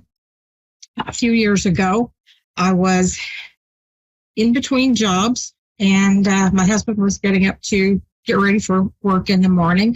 And I was just kind of snoozing a little bit, sleeping in, because I didn't have to get up early. And a little while later, he comes in to let me know he's ready to leave for work, say goodbye. And I sat up and not really good awake yet, and just started chatting. And he says, well, I'll take the sedan to work today. It needs tires on it, but I'll get it done later. Don't worry about it. And I said, no, honey, why don't you just take the station wagon today, and I'll take the sedan down and have the tires put on it, so you don't have to worry with it. And he decided, okay, I'll do that. I went back to sleep, not thinking about anything unusual. And a little while later, the phone rings. Looks like it's my husband calling. But when I answered, it turned out to be an EMT. Emergency med tech, the ambulance driver. There'd been a wreck. He said everything was okay, not so okay, that I needed to meet them down at the emergency room at the hospital. So I got dressed rather hurriedly, went down there, find out what was going on. It wasn't exactly okay, but they didn't tell me everything that was going on. They didn't want to scare me. Long story short, he went home from the hospital a week later, mostly okay, but we knew not everything was quite right. You know, a few broken bones, cuts and bruises, a lot of internal bleeding. It could have been much worse, we thought, but, you know, it was over and done with. He was on the mend. Everything would be fine. A few weeks later, we met a friend who was an emergency med tech himself, and I was telling him the story, talking about the worst of the injuries being a 5-centimeter tear in the spleen. His face went white, and he told me that by all rights, he should have bled out at the scene before anybody could have gotten to him. I was shocked. Thought I was going to faint at that point. Couldn't believe that it was worse than I knew, and started thinking back to what had happened earlier. And when I went down to see the car at the impound lot with some friends to, take pictures for the insurance company, retrieve some personal items, I was shocked at what I saw. The frame of the car on the driver's side where the car was hit was pushed in 19 inches from where it had been. If my husband had not listened to me, or if I had not told him to drive the station wagon, rather large, heavy vehicle, instead of the sedan, if he'd have been in that sedan, he wouldn't be with us today. So needless to say, that's a pretty good example of trust your intuition. Some people would call that channeling a message from spirit. And I really believe that that was my guardian angel speaking through me that day. But I'm glad I listened, and I'm glad he listened to me, or it could have been a really, really tragic story. I see we have a caller. Hi, Wendy. Do you have a question for me today? Yes, hi there. It's nice to meet you. Nice to meet you. I'm a little frustrated with my love life. Oh. I seem to be in a stalemate. Yeah, I'm not getting any younger. And I've been telling my angels I'm not getting any younger. Can you please send me my significant other sooner than later? Okay.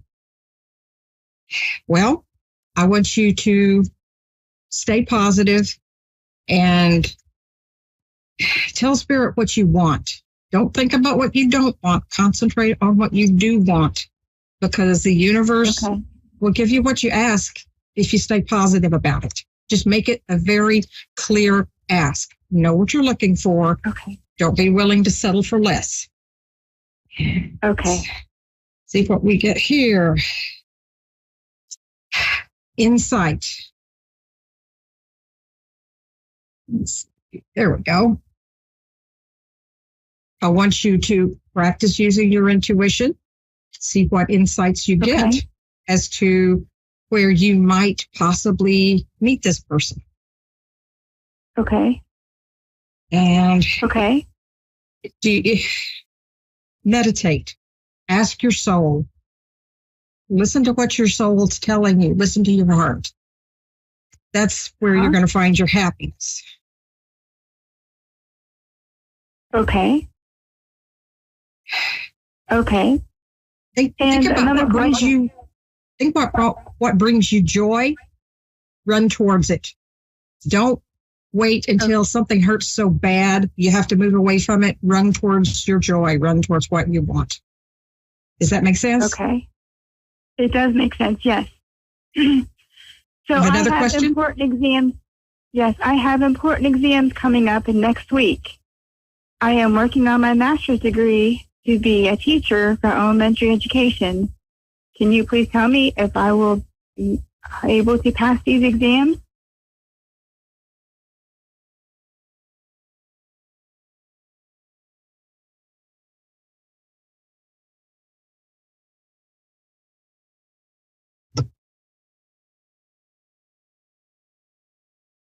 Okay. Let your light shine. You're going to do fabulous. You know this. You've got this. Just remember that. You got it. Don't fret about it. Just go in there and be your best self. I think you'll blow them away with your results. Okay. Anything else? And I am estranged from my adult children. I have 2 grandkids that I have never met.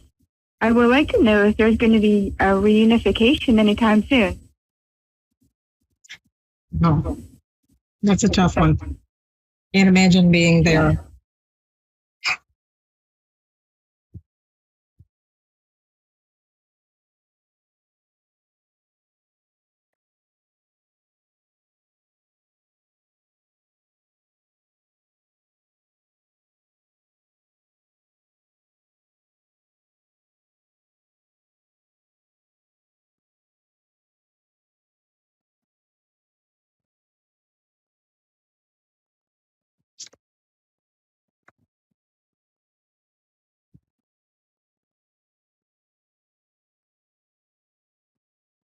Are you familiar with something called soul writing or automatic writing?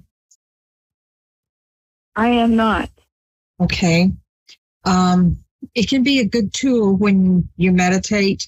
Just get a pen and paper, something that writes very fluidly, and write down your questions, and then meditate some more, and then just start writing. Just start drawing little circles on the paper and see what you come up with. Some folks are real good at getting guidance that way. If that doesn't work for you, there are other things you can try. But I feel this is something that you're going to get guidance from within. If you you meditate on it, I always encourage, stay connected to your family as best you can. Sometimes their journey's different than yours, and you really can't change it. But let them know. Let them know how much you care. Try to reach out and be friends with them as best you can. Kind of let go of being mom and having to take care of things, and just try to connect with them on a friend level, and let them know how much you want to see those grandkids, how much they mean to you. Yes. And it just send them as much love as you can. Think loving thoughts. Send them a card now and then if they won't talk with you on the phone. I hope they will. But you've got to find ways to get through to them. Let them know how much you care, because that's hard to ignore.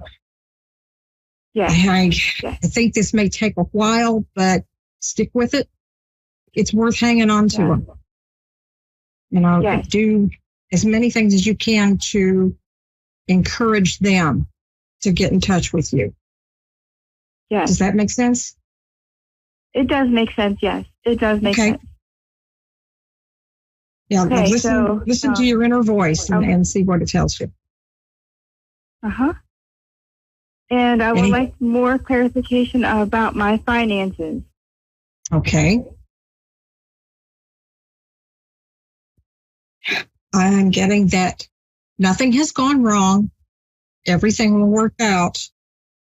But pay close attention to where your money's going. Okay. Does that make sense?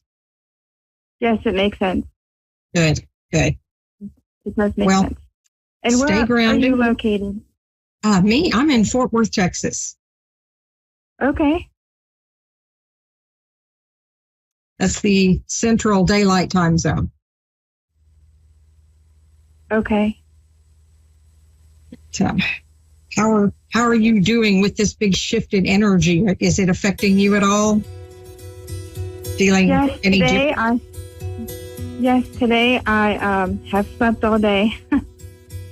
Well, take good care of yourself. Drink plenty of fluids. Stay hydrated, and get plenty of rest. And try to stay positive. We're going to get through this. It's a little bit uncomfortable right now, but we'll be okay. And how long is this shift going to last? Oh my, it could be several years. We're having a big change now, and people are going to have to get used to the change in the energy, but we'll gradually get there, and we just all need to be kinder to each other and more understanding, because we're all going through it. It feels different for everybody, but we're going to make it. Yes. Okay, the school that I work at, last year was a really tough, rough year for me. It was my first year as being a teacher. I need to know that this year will be better. It will be what you can make it. So try hard. It'll be okay.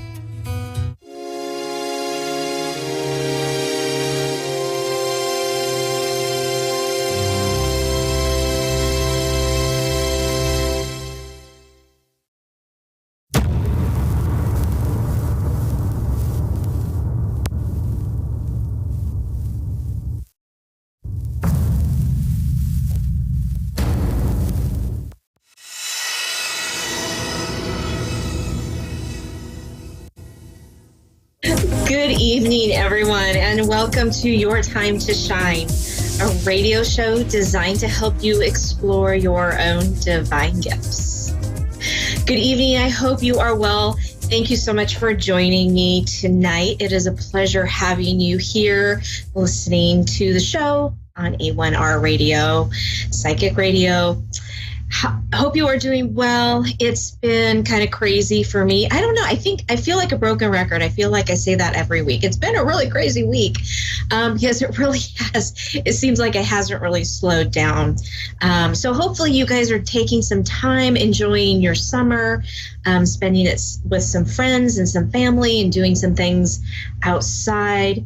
I know I've been enjoying some of the nice weather. A little hot here in the Pacific Northwest, but it's been a really nice day today. So getting out a little bit and enjoying that. So, I had a really strange deja vu experience a day or two ago.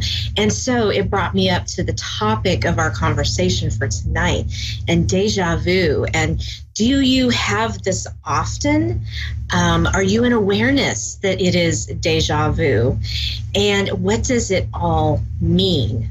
So I think that I became aware of my very first deja vu moment when I was in high school.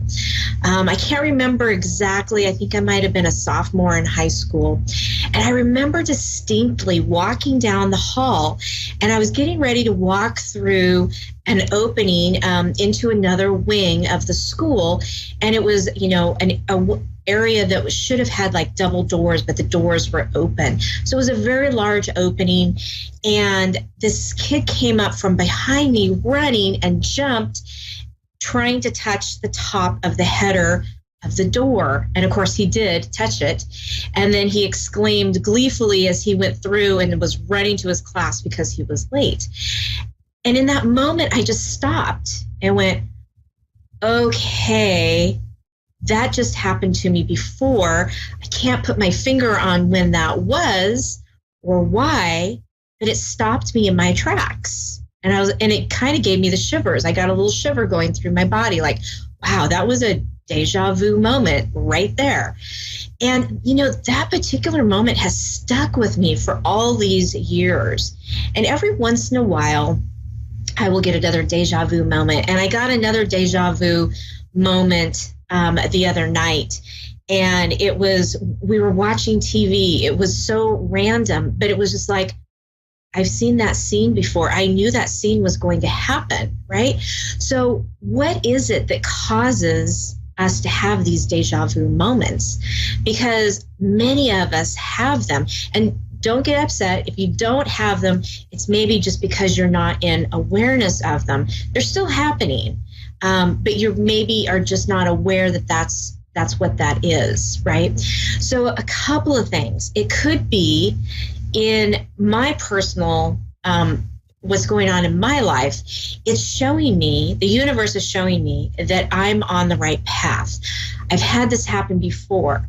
So as we incarnate into this life, you are given like little scenes, little bits and pieces, just like the kid running through and touching the top of the doorway in my case, giving little bits and pieces of scenes throughout your life to show you that you're on path, that you're on track, that you're exactly where you are supposed to be. Right? So this gives us some little insights in our life with spirit guidance is saying, yep, you are exactly where you are supposed to be in this exact moment. Keep going. You're doing great, right? It's like seeing those angel numbers, right? If you always see the same numbers, 333, or maybe you see, 111 or 1111, right? Those are all little hints from the universe that they're here. They want you to know their presence is here and you are moving forward in your path. Now, another situation that you could be having with deja vu is it could be triggering a past life, right?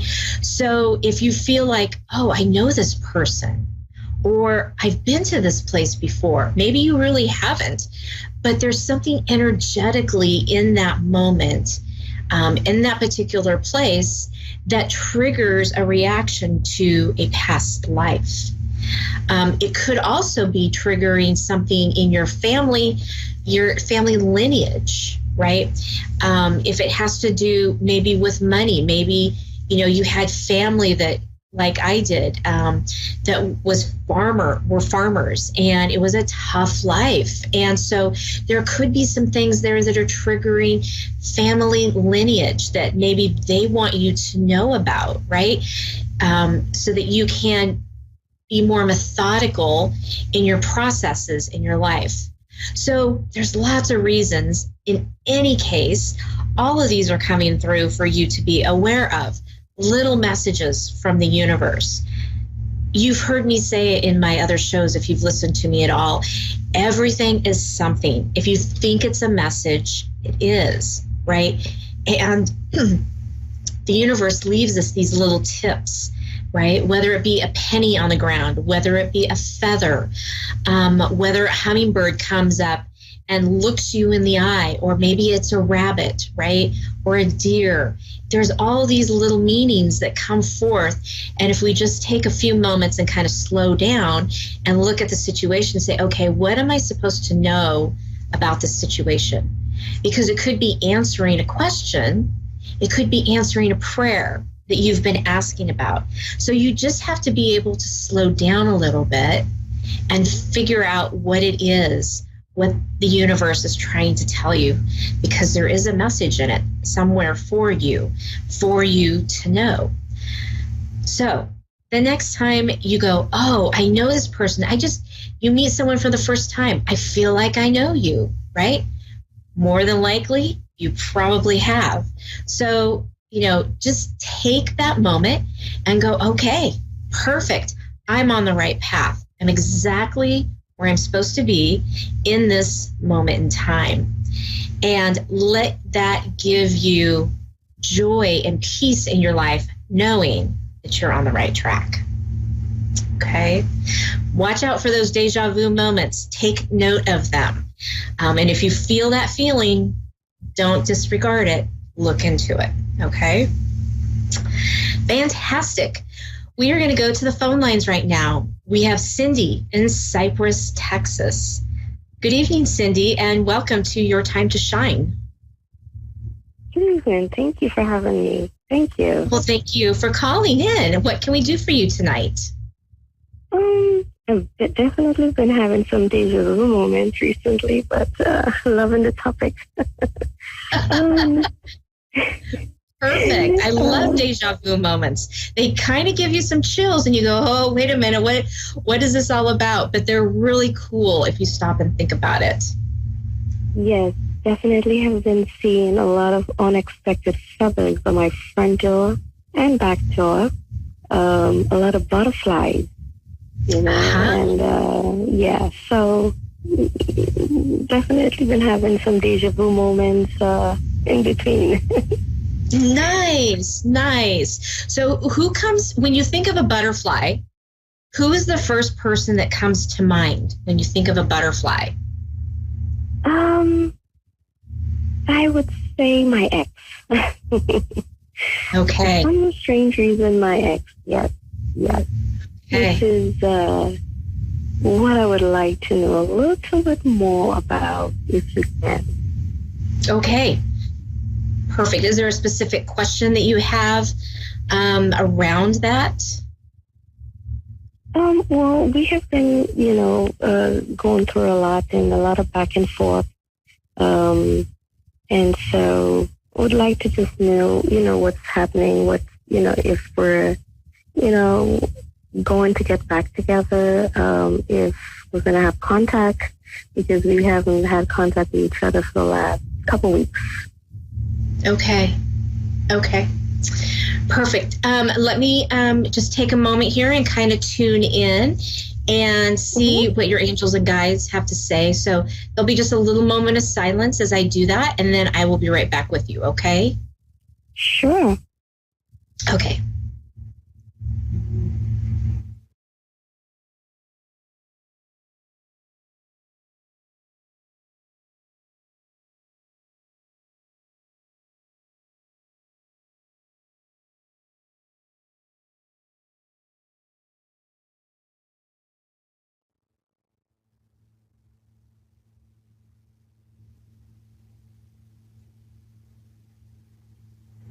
Okay, Cindy. So I feel like there's some space between the two of you. There's distance, right? As opposed to, seeing two people and, seeing a tiny bit of space, but yet you can still see that they're connected. In your case, the space is a lot wider. And it's almost, I feel like he's almost got his back towards the situation. Like he's not really ready to face reality, or face some of those hard conversations that either you have had or you should be having, right? I feel like there's this sense of being blown off, right? Have you been feeling that way, like he's blowing you off? Yeah. Okay. So that feeling of being blown off, that distance that I'm seeing, I don't feel that he's ready to come to the table yet. That he's not really, he's trying to figure things out, is what I'm being shown. That there's hang on just a moment.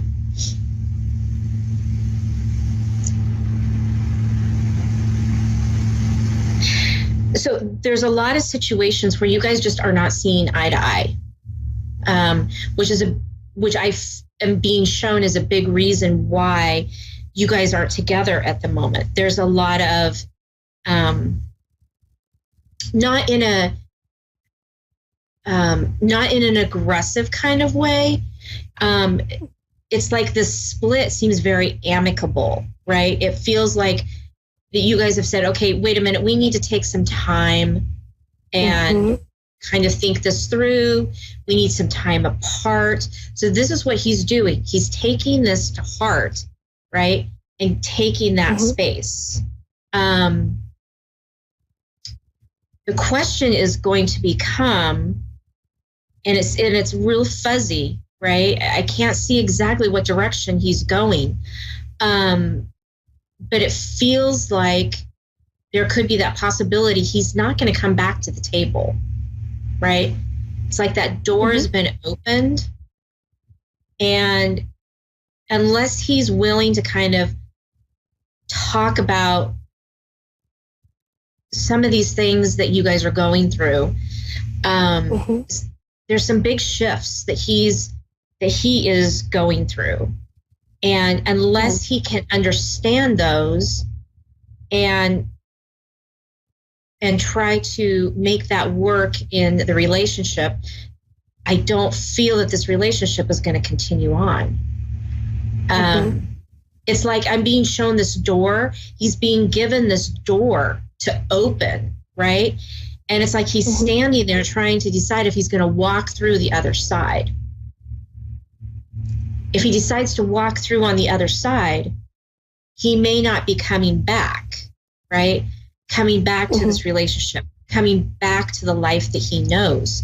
He might be moving on and transitioning into something new in his life. And I'm not talking about another person, okay? I'm just talking in general. There's some big leaps and bounds and transitions that he is experiencing, and he doesn't know how to exactly explain any of this. Does that make sense? Yes. Okay.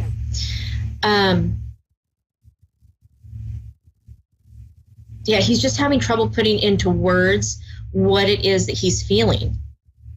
Because what he's feeling, he doesn't know. There aren't any words for it. A lot of times when we go through spiritual awakenings, spiritual transitions, those things are very hard to put into words sometime, to be able to describe to somebody what they're feeling or what they're going through, right? Yes. So what your guys are showing me is that if he decides to go through that door and take another option instead of returning back to the relationship, it's not really going to be unexpected for you. Like, it's not going to come as a shock. I feel like you're almost halfway expecting this to happen, right? And you're really okay with this because you're ready to move into another direction as well. If that makes sense. Yes, it does.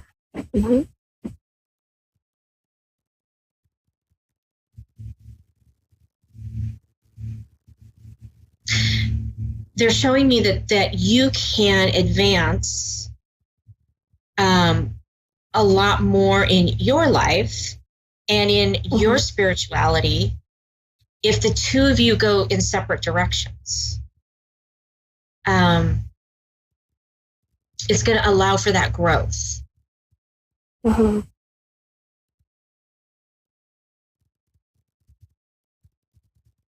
as you do that, you're going to be connected to other people who are going to help you get through that transition.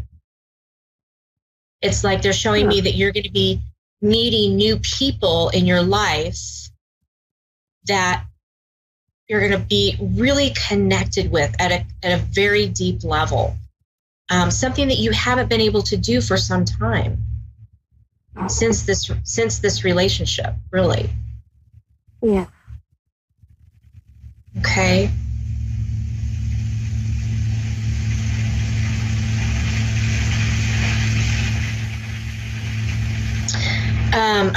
They're kind of showing me like there's nothing else to say. Is there another question that you have, or has that helped? I hope. Definitely did. It definitely did. And I think you hit it on in the right spots. I mean, it is exactly what I'm experiencing. And everything you said, it's 100% yes. You're right. Which you kind of already knew that. I think you were just looking for some validation. Yes. Yeah. Yes. So do you think that that's it, or we're still going to have communication? Is there going to be any communication? Yeah, it's really interesting because I do see you guys having communication. I do see you guys staying in touch, but it's a very different type of communication. It's very amicable. It's very light. It's just that I think the two of you like had your moment in time, and maybe that piece of it is gone, but there's still going to be a piece where you're going to communicate. I don't think it's going to be all the time, but I do think that you're going to have communications in passing. Yeah. Well, it's definitely on, he's going through a lot, and I'm aware of it. And it's only so much I can do. So exactly. Yeah. Well, thank you so very much. You are so very welcome. Have a wonderful evening. You too. Thank you. You're welcome. Bye.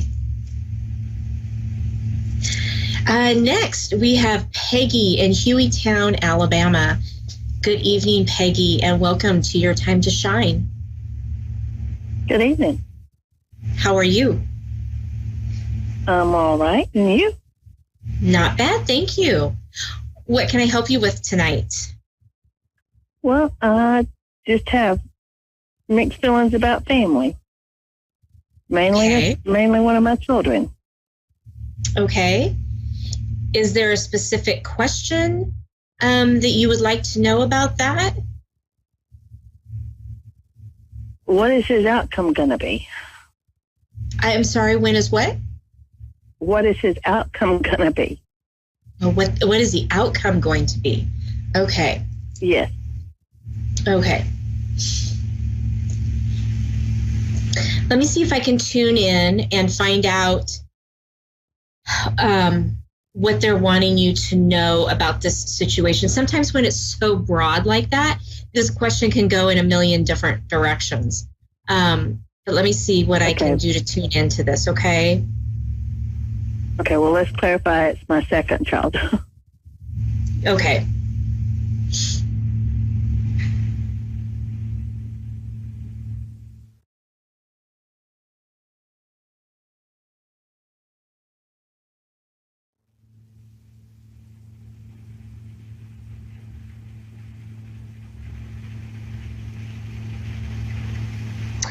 Okay, so I feel like right now, I feel like I'm going in all different directions. There's this feeling of almost, I'm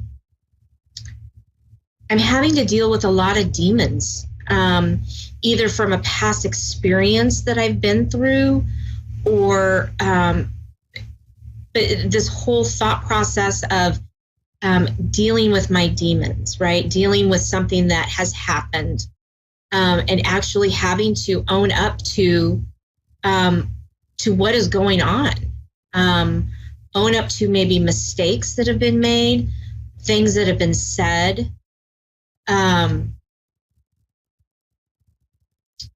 There's just like this heaviness in the pit of my stomach right now.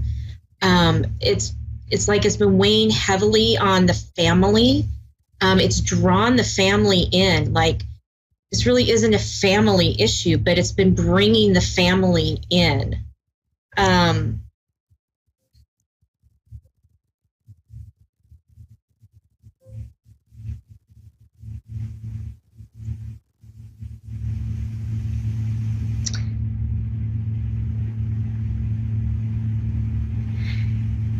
What they're telling me, what they're showing me is this person is going to have to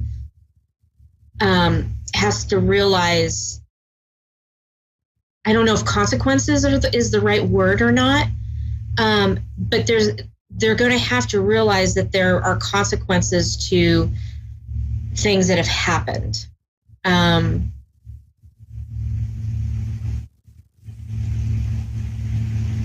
It's like I feel like my head is spinning and I'm dizzy, and it's like I'm going, should I go left? Should I go right?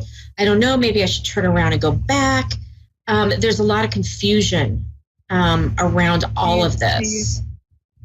Do you see him having a future with his children?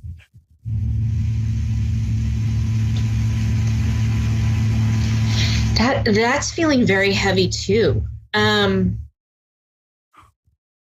What I'm being told is this is all really up to him. Like, I feel like the ball is in his court is what they're showing me, right? The ball is in his court. Which direction is he going to go? What choices is he going to make? That's going to be in the direction that he feels is the best, right? And sometimes being in the direction that is the best isn't always necessarily about that person, but it's sometimes about the people that are around them. I feel like he's really like brought the family into this. And like I said, I just keep getting, this is not a family matter. This is really all about what he's going through, right? Yes. And it's really heavy. And it's right now, really heavy. I am the one raising his children. Okay.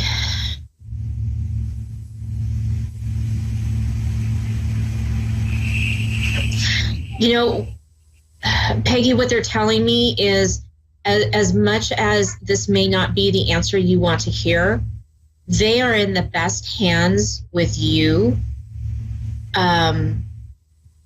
because you're going to be able to give them something that he can't.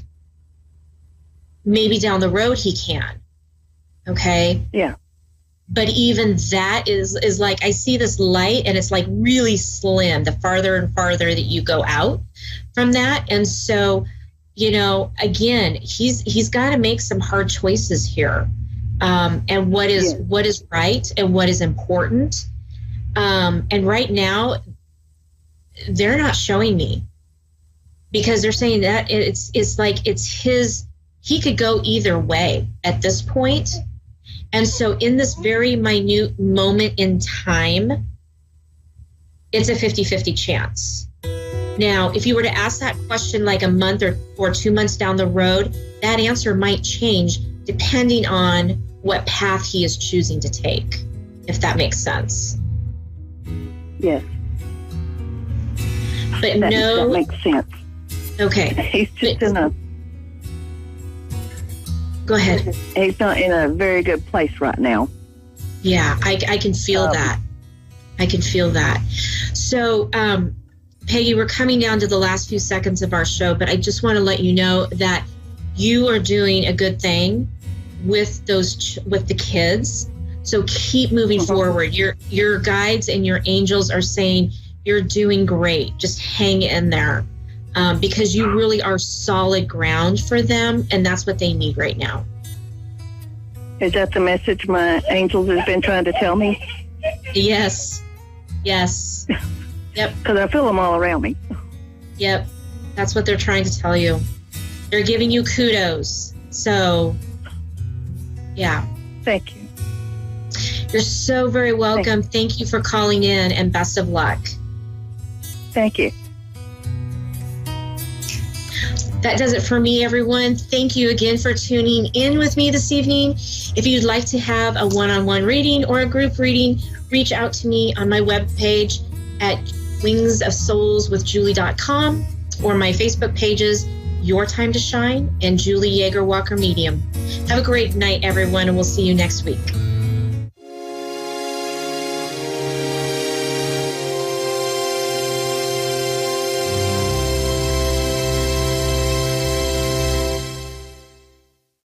Hi, I'm Tracy, and thanks for watching Moonstruck. And now, back to A1R on the Air, Psychic Talk Radio Now on Moonstruck TV, enlightening television.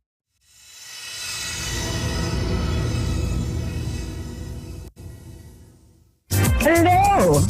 Hi. I'm Terry Lyons, and you're not. And this is, hi.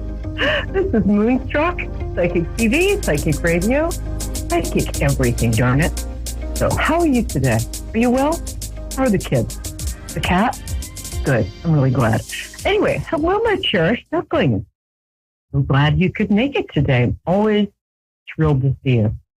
And what was I going to say? Oh, we're going to do the psychic weather. Psychic weather is just like regular weather, except less damaging to crops.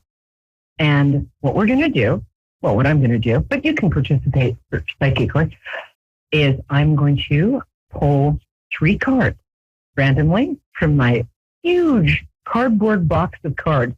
I know a lot of tarot folks and psychic folks wrap their cards in silk and put crystals around them. I've been doing this a long time. These cards are my friends. We go on road trips together. We hang out. I buy them beers, pour it over them. They're sticky, but happy. And they live in a cardboard box because I'm the OG psychic kid. So we do things old school around here. So I'm going to pick 3 cards. The first card is my cherished duckling. First card is going to be the beginning of the week. Second card is going to be the middle of the week. And the third card, I think you're catching on, is going to be the end of the week. Woohoo! So I should actually always put these in my lap. The damn thing's so heavy. Oh. Okay, ready? What's the first part of the week? Okay. What have we got here? Oh, that's rather nice. This card, you see? There we go. It's the 3 of Pentacles. And the 3 of Pentacles, I used to call the record company card back when there were record companies. What it means to me is that a creative person, which could be you, it could be, are you a creative person? It's you. A creative person is going to be finding a fairly secure job or some sort of financial security within which to do their creative/freelance thing. So if you're a freelancer or if you're creative, the beginning of this week, it's starting tomorrow, the next couple of days. So that's the end of this week, but it's the beginning of the psychic week. Look, don't ask questions. So it's a good time for a person to bring their object, their product, their project. Oh, hi, Lisa in Rochester. I'll be with you in a minute. I'm so glad you called. Okay. I'm just going to finish the psychic weather here. Okay, so this card means, as you can see, this is somebody, it's a stonemason. And the stonemason has just carved a beautiful stone thing that he is showing to the people who own the cathedral. Can you see that?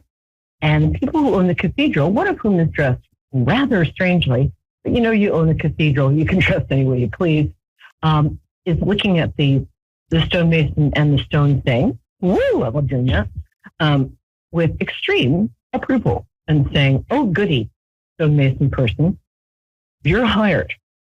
So any project, really good time to present a project to perhaps a gallery. If you're a photographer or a painter and you want to start showing, really good time to present a project if you're a freelancer or you have a startup to venture capitalists. Things like that. You get the idea. So that Thursday, Friday, possibly Monday. The next card, an interesting card, is the King of Swords. Swords in the tarot represent thinking, discernment. Often somebody in a legal or kind of thinking profession. Not always saying legal is a thinking profession, but depends on the lawyers, Anyway, so the King of Swords is also somebody who is, it's usually a person who identifies as male. As you know, on this show, we accept everybody for who they are, no matter how you identify. We love you. So this is somebody who identifies as male and could have kind of, could be an air sign, so that's a Gemini, an Aquarius or a Libra, and could have a slightly stern or forbidding or intimidating way about him. So this could be, for instance, a boss figure that you're a little intimidated by, but you want to impress. The best thing to do when dealing with somebody like this is to know your stuff, be very prepared, and be very honest.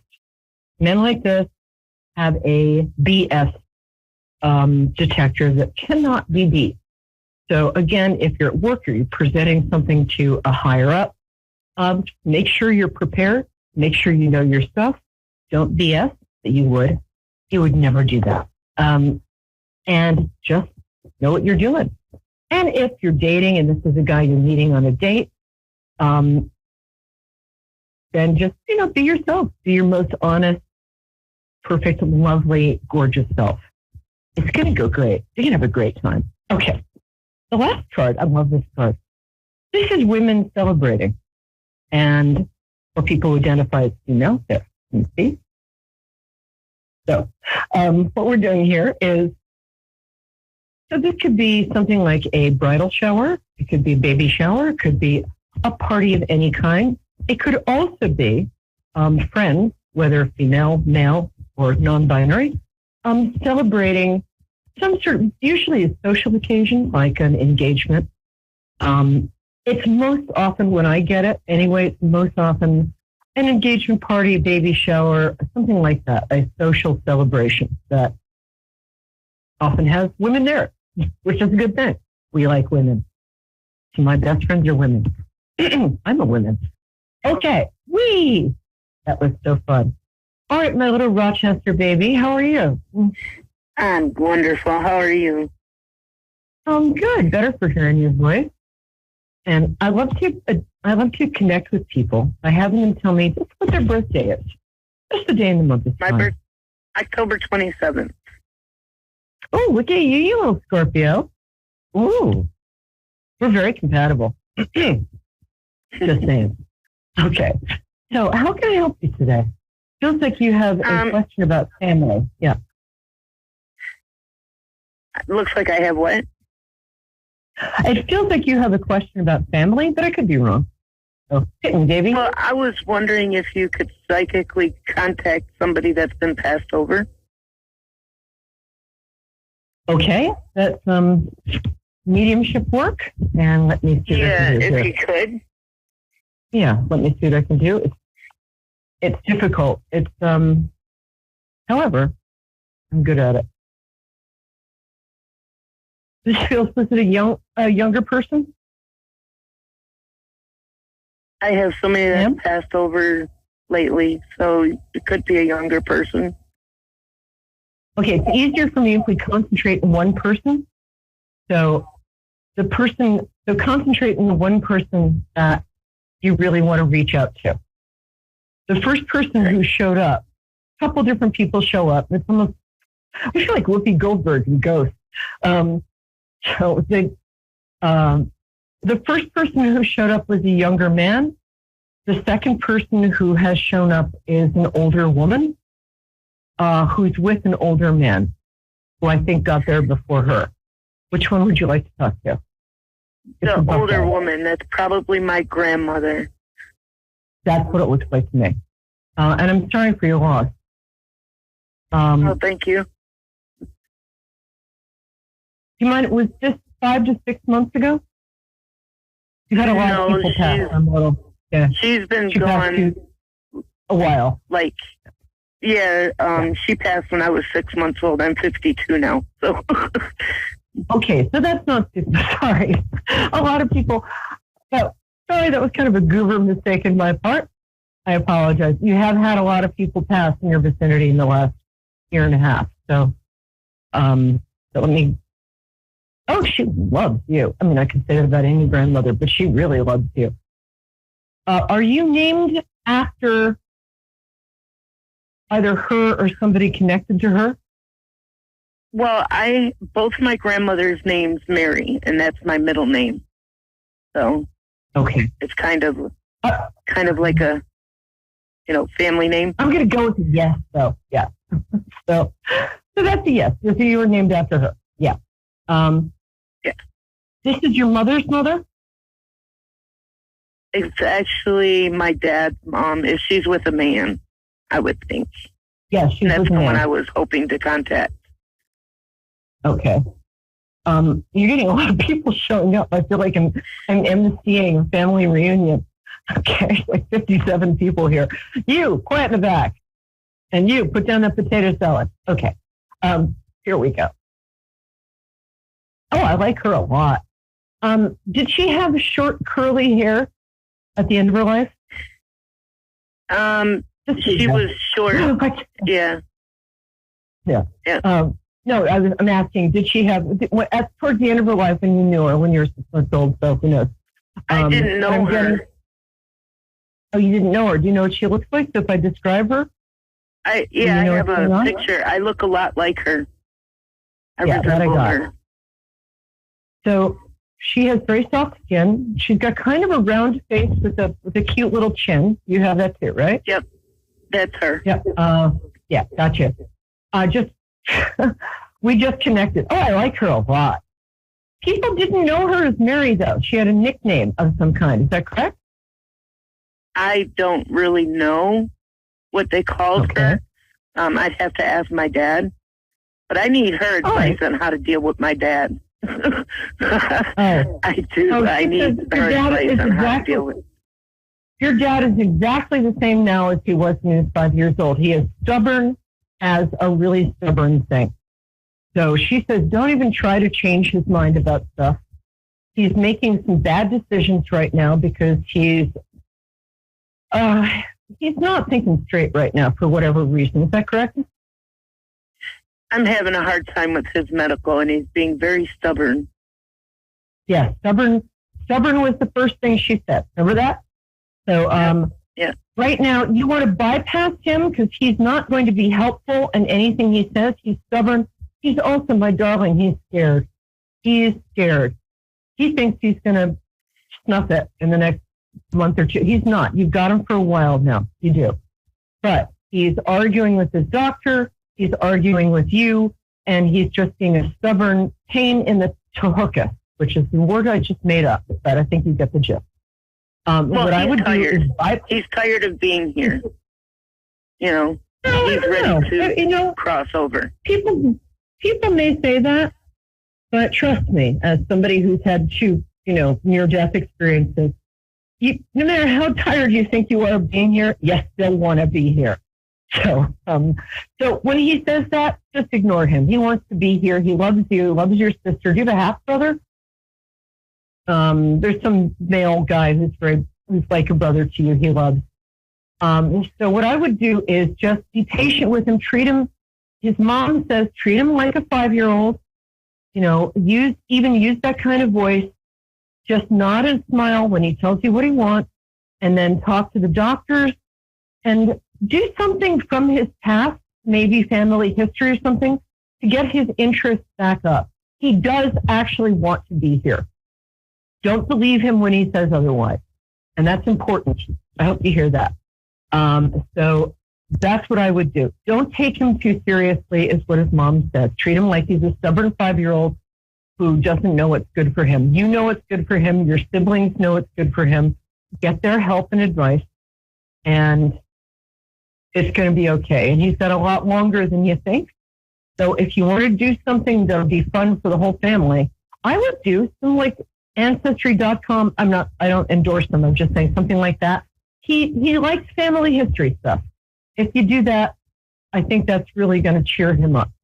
And okay, now again, I have a question for you to ask her. Okay. And please answer for me. 3 minutes. Okay, I've just got Heaven, my friend.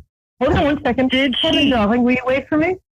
1 second, dear. Heaven, are you going to wait for me?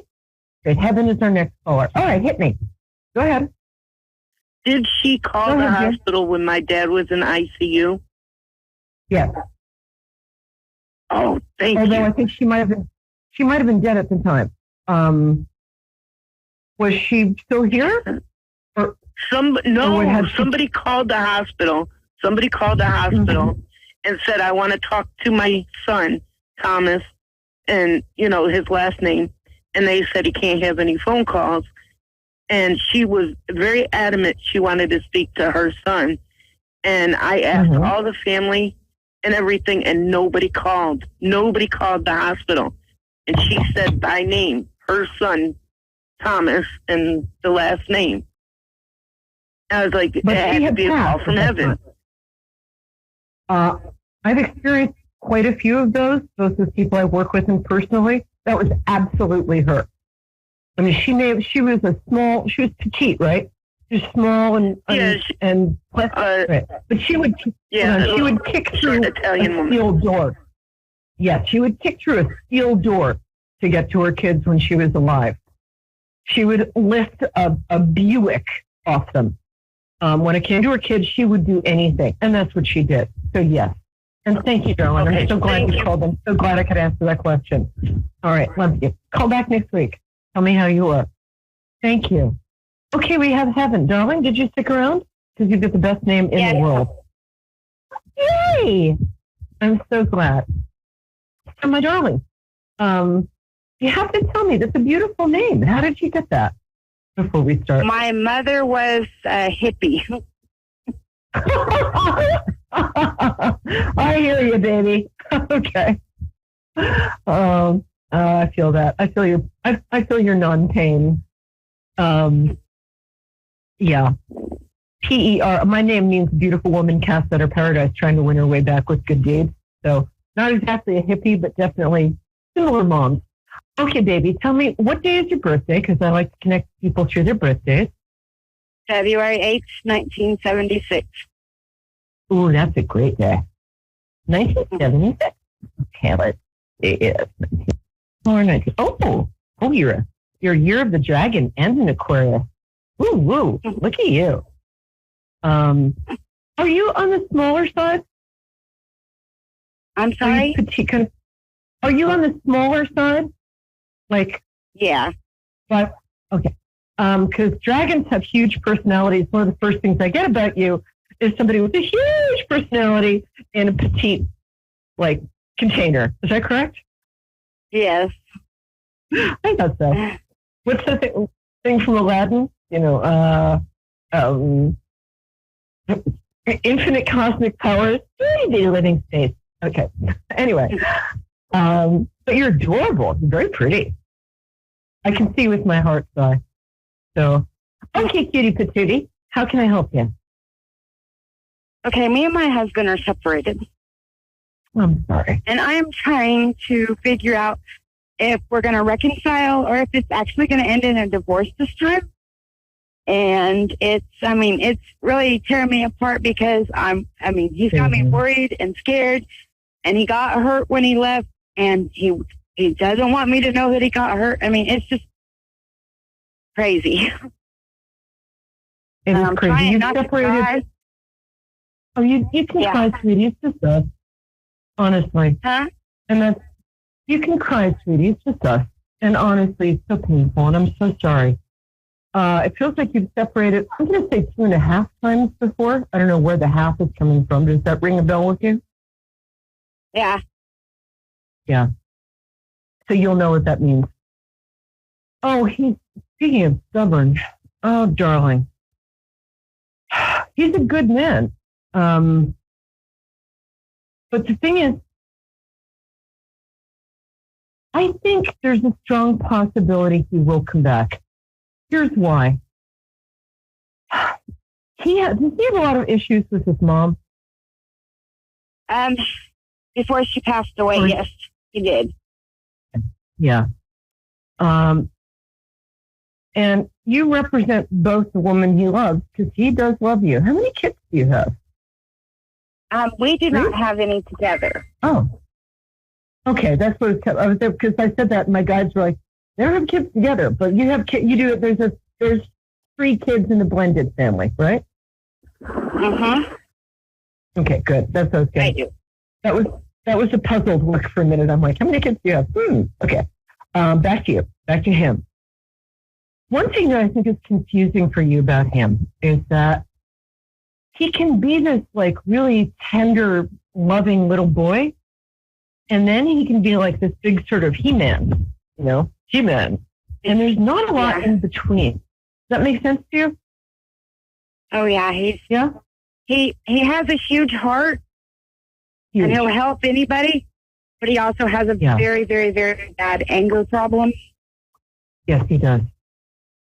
I think he hates himself right now. And I think, before we start, I just want to say, if you're in any physical danger, I want you to ignore everything I'm saying and don't get back with him. Are we clear?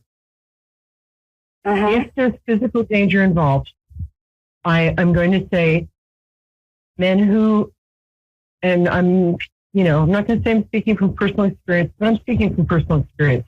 Men who hurt women do not change. So if that's been a factor, I'm going to take everything I said back and say that if he has hurt you in the past, I would have a really big cry for about 6 weeks and divorce and move on. And I say that sadly from personal experience. If that's not an issue, or if he is willing to undergo some sort of therapy, anger management therapy, if he hasn't, it's just important. We did the anger management, but he needs to go to regular therapy so that he can talk about his issues. Yeah, he's not doing that, is he? No, I had made an appointment for him, and before he could get to that appointment, he left. Yeah, he's very scared. He's got a lot of anger about his mom and the way his mom and dad split up and how they treated him. And I mean, he's got a right to his anger, but he's very scared to look at it because he thinks, and that's not something you can fix for him. So while I want to say that I see why you love him so much, I would maybe take some time for yourself and, just prepare for,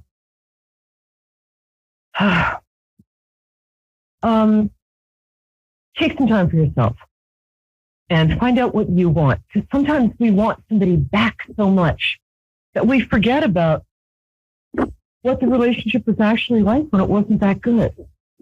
And sometimes we can get so caught up in like, I just want him back, that we forget that part of us might not.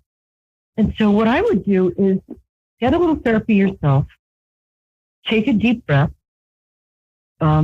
take just a month off. You don't have to decide right now if you're getting a divorce. Maybe ask him for just a month so you can go to your corners and you understand what I'm saying? This is a time for you to kind of remember who you are. You're a lovely person. You're strong. You have a number of talents, but you've also, it feels like you've suffered another. We've been together for like 16 years. Yeah. Oh, I understand. I'm not in any way in any way in, making light of this. What I am saying is that other things in your life have been hard recently, right? Mm-hmm. I think you've suffered a couple of losses. And what I just...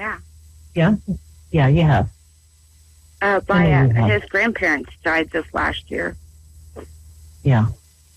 So you both suffered losses. I think that, it has not been an easy time for you either. And so what I really want you to hear is you don't have to make any decisions right now. You don't. So what I'd like you to do is just take a deep breath. Tell him, you'll talk in 2 or 3 weeks. And I'll tell you, making yourself less available, nobody ever got less attractive by being less available, if you know what I'm saying. So just take yourself out of this stress for a little while. Give yourself a couple of weeks. It's going to work out okay. He does need to go into therapy. But for you, what I'd love for you is to just take a deep breath, go into therapy, do some things that make you feel good, have some fun. He will be back. He will be back. But, this is the time to think about if you really want him back or if it's just like the shock of having somebody leave you. So give yourself a little time. Don't make any decisions. Ask him not to either. It's not a time to make decisions. All right, my love? Let me know how you're doing. And get in touch with Terry Lyons. I'm on Facebook. And I'm so glad you called. It's going to be okay. It is. All right. All right, thank you. See you next week, my love. Sure. Take care. 9 p.m. live Eastern Standard Time. I'm Terry Lyon, New York City celebrity psychic. And I love you. See you next week.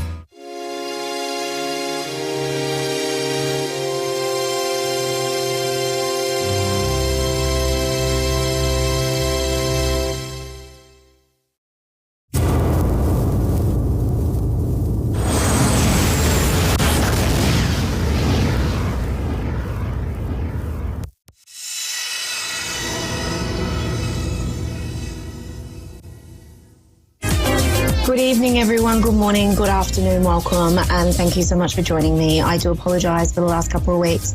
I've been getting all my stuff ready for the big 5-0. So I've just hit 50 and it's like 50 and fabulous. But yeah, so thank you to everyone that has wished me a happy birthday over the last couple of weeks. It's been an amazing journey so far. So this journey around the sun, it's quite interesting. I just want to sort of talk about this a bit because at my party on the weekend, I actually really had a time to just sit and be in the present moment.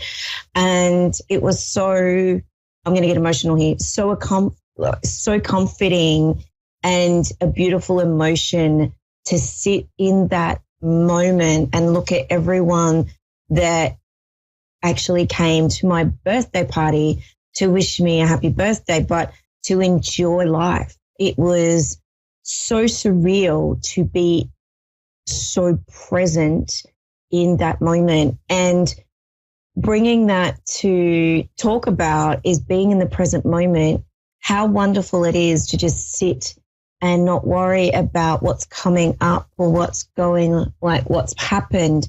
It's all about just sitting in the present moment. And it was truly a soul connection in regards to being in awe of everyone being alive, everyone being there, everyone being well. As you know, we are going through a lot of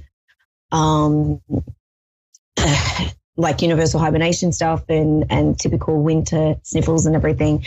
But what I really would like you all to do over the next couple of days is actually sit and watch the world go by. Like really sit in the present moment, sit in that space of going, wow, I'm breathing, I'm looking at the sun, I'm enjoying life, I'm enjoying being indoors, outdoors, I'm reading a book, I'm enjoying this book, I'm being in that moment. And we forget sometimes to actually be in that present moment. And for me, it was surreal knowing that there's so many aha moments in regards to, even we get caught up in age, but what's age?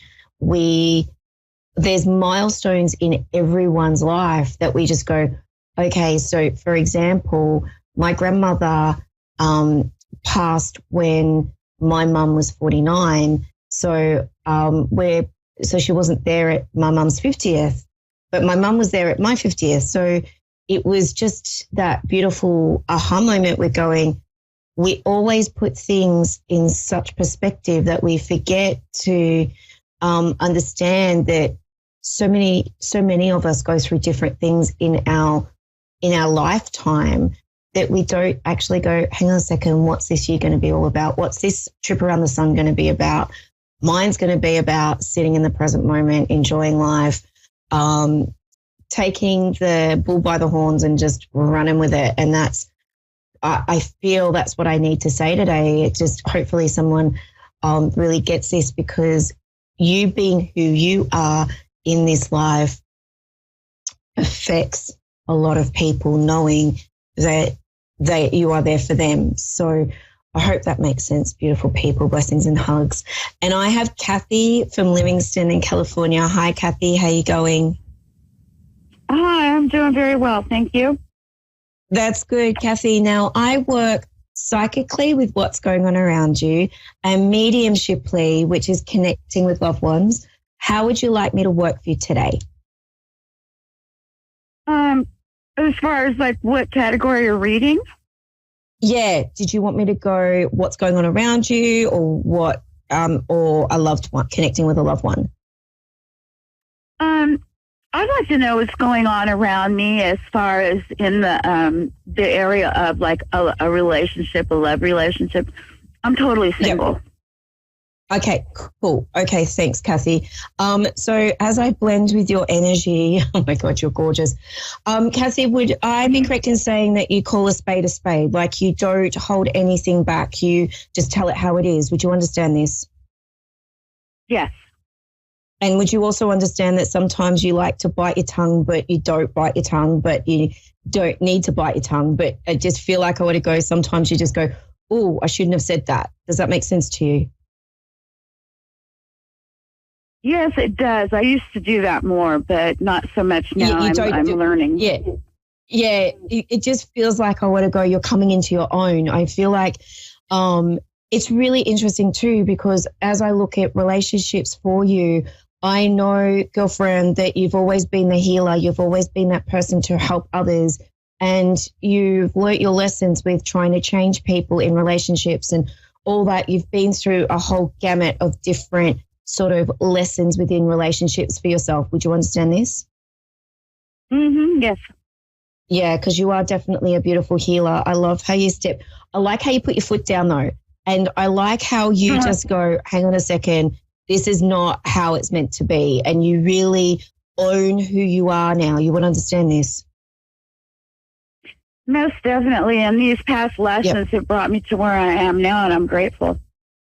Yeah, yeah. And it's really interesting too, because you realize it's not you in these relationships, it's others. Would you understand this? Yes. Because you are only the best that you can be in relationships. Thank you. You're absolutely gorgeous. I just want to hug you. I know you're full of life. You're full of you enjoy a party. You enjoy mingling. You enjoy having fun. Life is worth living, not worth sitting down for you. Would you understand this? Yes. Thank you. With relationships, it's really interesting because I feel like I want to go, there's been a little bit of you stepping back just to regroup for yourself and find your center again, because I do feel like the last relationship, I don't know if it was 2 or 3 years ago, I get 2 to 3 years, but I just feel like you felt a little bit off center or not grounded, Kathy. You just felt like you were just two different people with two, like within the relationship. Does that make sense? Yes. Thank you. Mm-hmm. Okay. So as I look at this coming up, it's really interesting because would I also be correct, and I know it's beautiful summer over there and we're bloody bunkering down in winter over here, But have you started going out more or enjoying the sun, going down the beach? There's something about enjoying, it's like I always say, enjoying life, like not a care in the world. You act like who you are and you don't care about what other people say or think or do. Does that make sense? Pretty much, yeah. You know, I mean, I live my life. I'm not running around hitting people over the head with a club or anything and expecting them to accept it. But no, I'm pretty much who I am. I just want to say you're socializing, you're getting out, you're having fun. It's like, I want to go, put it this way, girlfriend, you're not going to be alone. You're not going to be left on the shelf. I know this for sure. But at this present moment, it's just finding your groove again. It's like, I don't know if you've ever seen that movie of Stella Finds Her Groove, I think it's called. But it's really interesting where you grab a group of girlfriends and just go like down the beach and enjoy and all that. How Stella got a groove. Thank you. Sorry, my beautiful producer. It's this sort of thing that you're going through at the moment. You're finding your own center. You're finding your own groove in yourself. So you know what you can bring to a relationship is full and not having to fix the wounded soul that you seem to have attracted over the last 5 to 6 years. Would you understand this? I do. Yeah. Okay, cool. So it's really interesting because I love doing these sort of things. And with the relationship, I know that over the next couple of months, there's something that's sort of starting to present to you. But for some reason, this is going to be really weird, but the signpost, I always give signposts to people to sort of look out for. And this doesn't mean that you look for it every single day, but I'm seeing, I don't know if you've ever seen like a gold fist or a statue. It's like, I want to go, it's just say from the forearm up, but it looks like a gold fist.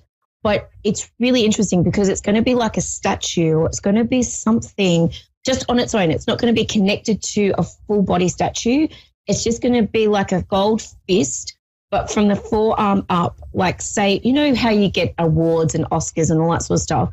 It's very similar to just sitting like that, but it's gold. And I know when you see something like this is when the relationship's going to present. But what's really interesting, I know that you're going to find them through a social circle. So I do feel that the timing has been slightly off previously, and I know that the timing is going to be right for this one. And it's for some reason I want to put a cowboy hat on as well. So I don't know if they're got cowboy hats or there's a cowboy hat, but I just want to acknowledge this. So I don't know if that makes sense. But there's just something about a trophy or some sort of statue with a gold fist. So that's the signpost for you, darling Kathy. So can I leave that with you? I feel like it's going to be between now and the end of the year. Now, did you say disc so can I as leave in D-I-S-K? Yeah, as in fist, B-I-S-T. So fist as in punching fist. Oh, a gold fist. Yeah, fist, F-I-S-T, fist. So can I leave that with you, darling? I'm about to finish up, but blessings and hugs. Thank you so much for taking my call. Have a great week, everyone. Blessings and hugs, and I'll see you next week. Bye for now.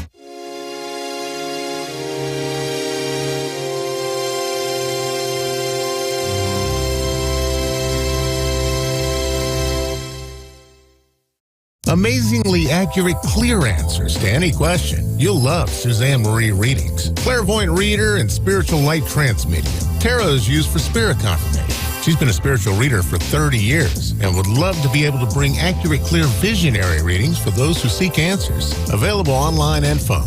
Call 320-455-2303 or email readingsbysuzanne@gmail.com. Suzanne Marie. Check her event page for specials.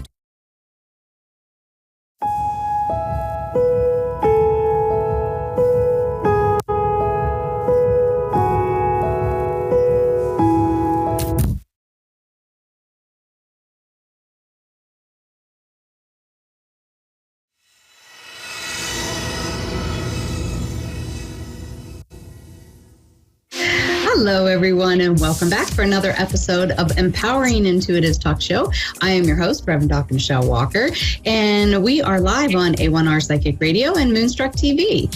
And you know, we have moved into August, and it is the first Thursday of the month, and you know what that means. My good friend Stormy is back with us for readings tonight. Welcome, Stormy. How are you, my dear? Thanks.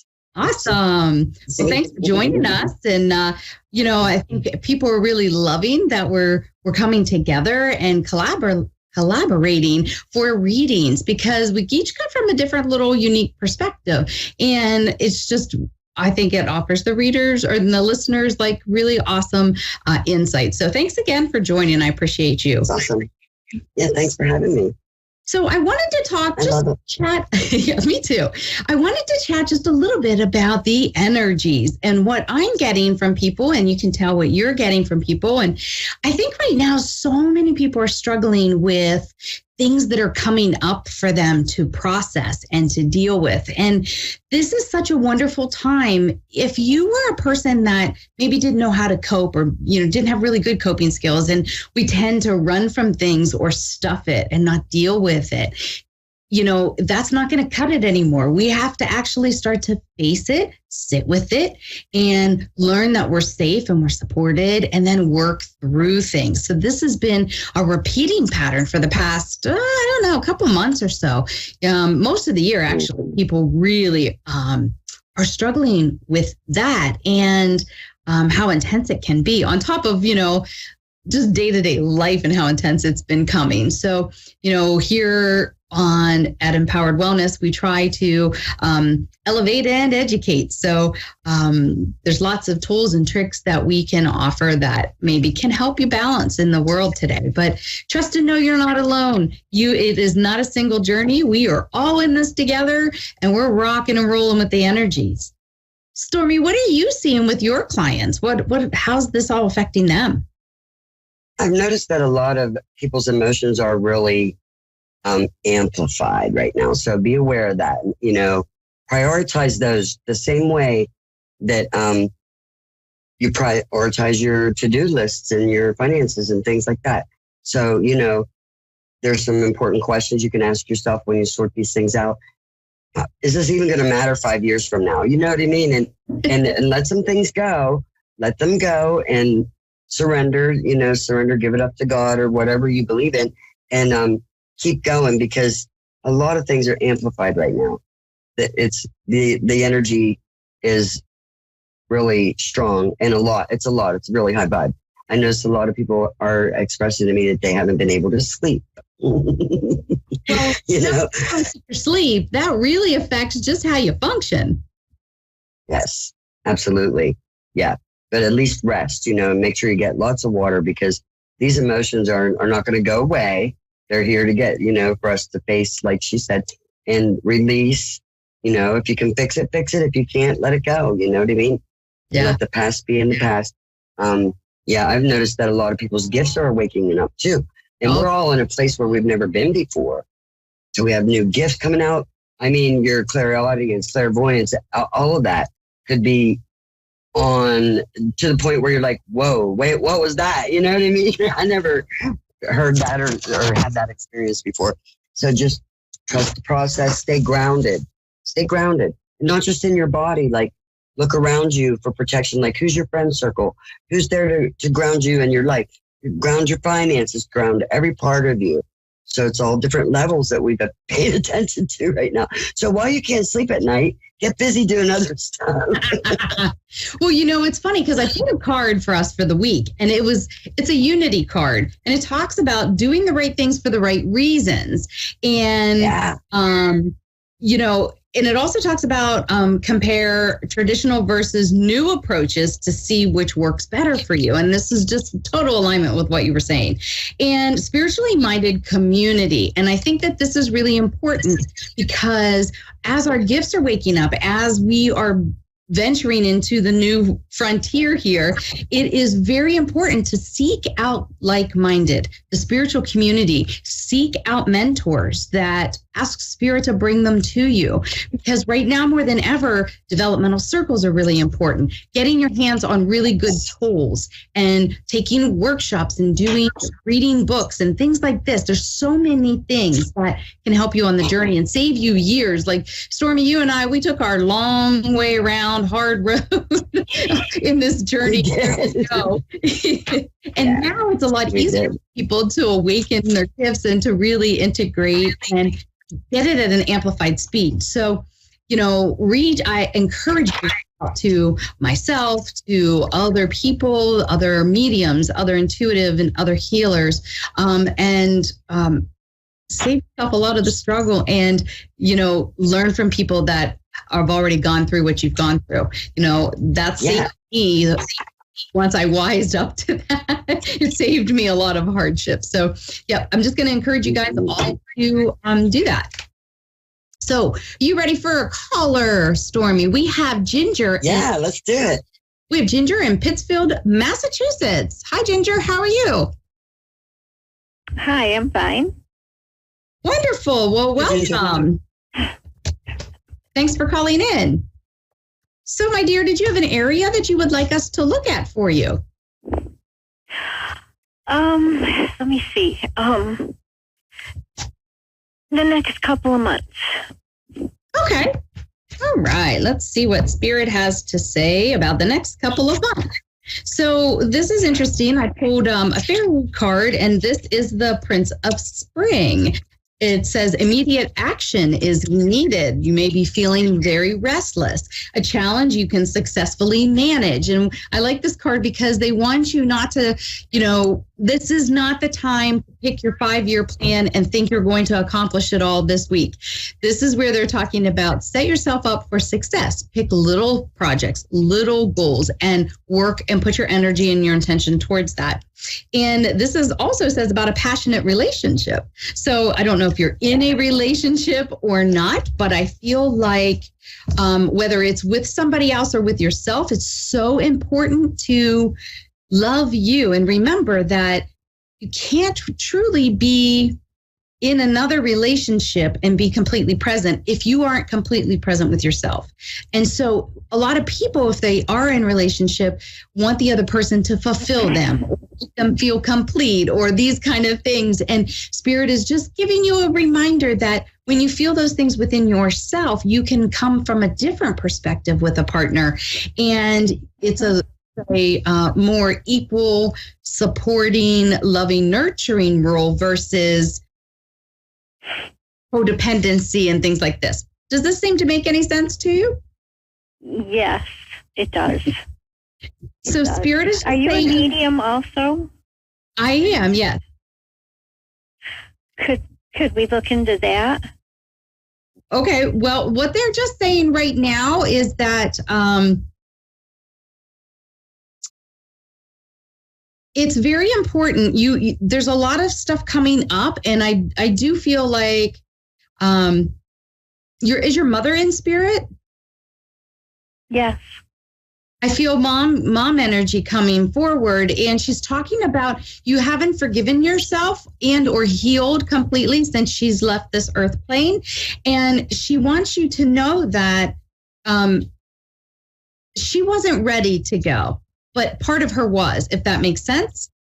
She misses not being here for you, but she was ready to leave the physical body. Yeah, I think she was. And she wants you to know there was nothing that was going to change that. There was nothing that you were going to say or do. And she doesn't want you having guilt. So I don't know if was she suffering from a long illness, because she's talking about as she got sicker, she's saying about she had Alzheimer's. Okay. So she's saying like you have a lot of guilt about that. As she declined, you felt like you were letting her down, and she says you've never let her down. And so I don't know if you had to place her in a home or something and you had a lot of guilt about that, but She's saying, yeah, that's it. yeah, she's saying, no, please don't feel that. She was not in her right mind. And she says, I was not able to be cared for at home. You did the right thing. And she said, I know that. Yeah, she wasn't.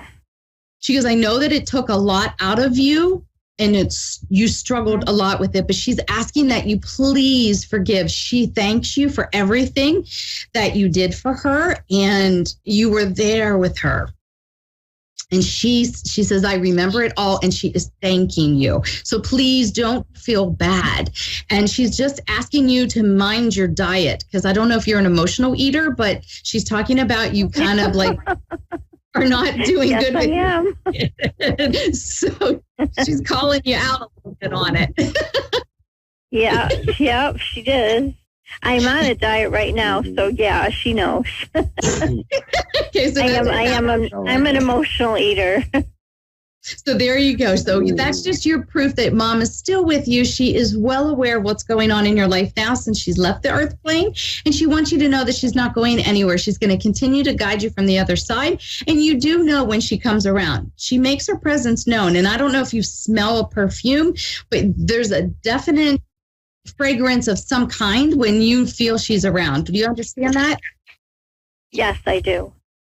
She says, that's me, and I'll continue to let you know. I will not be leaving you. Okay? So she sends lots of love, and she just asks that you take better care of yourself, okay? Yes, I'm starting to.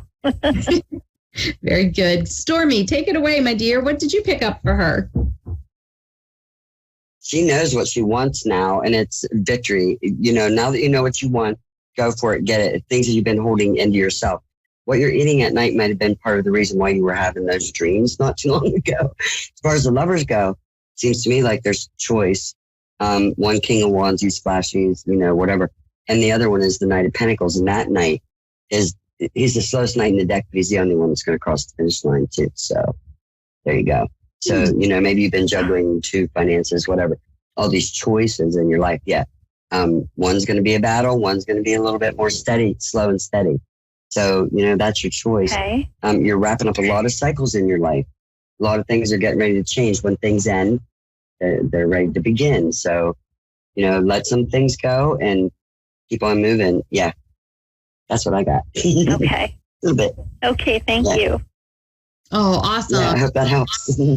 Thank you so much for calling in. We wish you all the best. Trust mom is with you and watching over. All right. Thank you so much. You are so welcome. Thank you. You know, Carol, I got to say, that's one of my favorite things is when loved ones come forward and they offer that validation of what it was like when they were here and that they're still watching and still trying to give guidance. You know, it's just, it's just so beautiful. That they are. You know, their personalities shine through and they really are still connected, very much so to us, even when they're on the other side. And it doesn't matter how many years on the earth plane go by. It doesn't really, time doesn't matter over there, you know? So when you think of your loved one, you call them closer to you. It's a push-pull kind of thing. And if you want to listen to your loved one on the other side, invite them in. Just say, hey, grandma, how are you? I miss you. Let me know you're around, and invite them to come in, you know, and give a sign that only you will understand. Like we try to be like a little clever about it, right? You know, like there's don't be scared when they come. Right. Like, I heard a voice or someone knocked on the wall. For sure. And that's true because sometimes even, you know, I've been a medium my whole life, but sometimes when spirit pops in, it still startles me. So that's kind of normal, especially when I'm driving. Pop right in the passenger seat. I'm like, oh, okay. Well, hello. Hello. All right. We have another caller. We have Alicia in Charleston, South Carolina. Hi, Alicia. How are you? Hi, I'm good. How are you? We're doing wonderful. Thank you so much for calling in tonight. Is there an area you would like us to look at? Yes. Parenthood with my daughter and her father, with me and him. How would the connection be with his daughter? Because we got reconnected. He had never met her. We had a bad situation earlier in life, and she's 15 now, so it's a long, bad story. But we have some good connection, which is a miracle to me, and I'm just wanting to know how will it turn out with him having a relationship with me and her. So the card that the fairies pulled here was the 5 of Spring, and it's talking about opposing goals arising from differing opinions, feeling at odds with yourself or others, and overly ambitious people. And what I get is slow and steady wins the race. And that is really important that mindfulness be associated with all communication. So, you know, it's like sometimes in the beginning with the reconnection, it may be all this positive, and then it's like the newness of a relationship. It's always wonderful until you settle into it, and then you start to see the differences. And differences are not a bad thing. Differences can be a wonderful thing. But when it comes head to head, when there is some serious underlying fundamental discrepancies on the way things should be, you're going to have to set up and we can agree to disagree. We need to find that neutral zone. So just keep that in mind as things progress forward. And open communication is the goal. And even if you disagree with Dad about how things are to be, still remain respectful, still say, okay, this isn't working. You want it this way. I want it this way. What's going to be a neutral place? And you're going to have to communicate. And that's a challenge when you both want what you want. Does that make sense? Yes, ma'am. And that's the hard thing, because he's like a stranger, because he's never met her, because we had a bad relationship. Things was bad between us. And a lot of bad things happened, which I can't state, but it's kind of hard. I can't just let her go with him, because they got to get to me. I got to know his location. You know what I mean? Like, I can't just let her go, because I don't know where he's living and all that stuff. You're going to have to ease into it, and you're going to have some family time, if you will. So, for example, instead of just handing her off and just go, maybe you go to the park and you all spend the day together, and maybe you step back a little bit. I was saying to him, I said, I want to have public events, but it hasn't happened yet. He gave me an address to bring her, but I don't feel it's comfortable to just let her go to a house to meet her brothers, because I don't know if that's really the location. I said, let's keep it in public place, but it just hasn't happened yet. Right. But this is what Spirit is telling me. You have to check your tone of voice, because you're getting frustrated with it and it comes off that way. And you two feed off of each other very easily, and it can spiral into a negative very easily. So what you have to say is, I want you to have a relationship as well, but we're going to have to go about this in the slow way. So I want to make it happen. Let's set a time and let's spend 2 hours this day getting to know. And then we can set up another day and spend a little bit more time. You're going to say, I want this to happen too, but you have to ease into it. And if he refuses, then maybe you need to get some other, it's all, Spirit's saying it's all in how you handle this, whether you're going to just set him off and he sets you off, and nothing good comes from that. So it is about being more respectful and knowing that you're not going to agree. This is going to be, you have to give some give and take too here. So you might have it set in one way, and maybe there needs to be a third party that gets involved in you two, and you're out of it, and somebody else that you trust could be in it. I feel like you have to really assess your role in the situation, okay? And but I do see long term that there is a relationship, but the more, it's almost like he wants it because you're fighting more. And once he has it, how's that going to go? Is he going to like lose interest over a little bit of time? And I feel like that may happen. So steady as you go, slow and steady as you move forward, okay? And just as far as me and him, is that totally a done thing? Put the positive emotion around it. You're spinning a lot of negative, and that's just amplifying it. Right now, the things that we're saying and doing is magnifying, and you're manifesting. So put it out to the universe. I hope that they have a loving relationship. Let's do whatever we can to support it. And obviously taking the necessary steps to be safe. Stormy, what do you have for her? Right. Wow. At first, reason to celebrate, new love, feelings of love, moving away from the mental stuff, but you haven't healed the broken heart yet. The worst thing that could have happened in your mind is what happened before. You haven't healed that yet. So you're coming to him through a filter of everything, but she doesn't even know the stuff that happened before, but you do. You need to find out the truth about some things, and you will. I say you got to wrap this up so you're not looking into the past, because the more energy you put toward the past, the harder this is going to be for her and her dad. Now, she's not you and you're not her. So you have to kind of step out of it mentally, in your mind, and let them work on a little bit of a relationship, whatever that can be. You got to start all over. It's a brand new day, all over, plant new seeds, new things. I think it's going to take some time. I think there's going to be a lot of choices come up. Help her be strong mentally, because in her mind, you don't know, you pull those swords out of her heart, your heart. And different teenagers feel different ways about absent parents. They do. I have a lot of friends, and my girls have a lot of friends. I raised 3 girls, and the kids, talk to her, talk to your daughter, make sure she's okay. Ask her what she wants, you know what I mean? And then take it from there, because she's 15 now. She might not want to really pursue, but you want to. Is that a done deal? Should I stay away from that? Because he's still interested. He told me the reasons why he would be hesitant, because of things that happened or he felt that took place. Should I stay away from having any love life with him? You know the answer to that already. I think the Lover's cards are choices like that. I think wait on that one, hold up on that one. It's going to take some time. You need to find out some other things first. But you already know the answer. Your question's your answer sometimes. I don't trust them. Not for that. Not like that. No. You know what I mean? Be friends. Learn how to be friends again. And really just have each other's back and be respectful. Do not be intimate.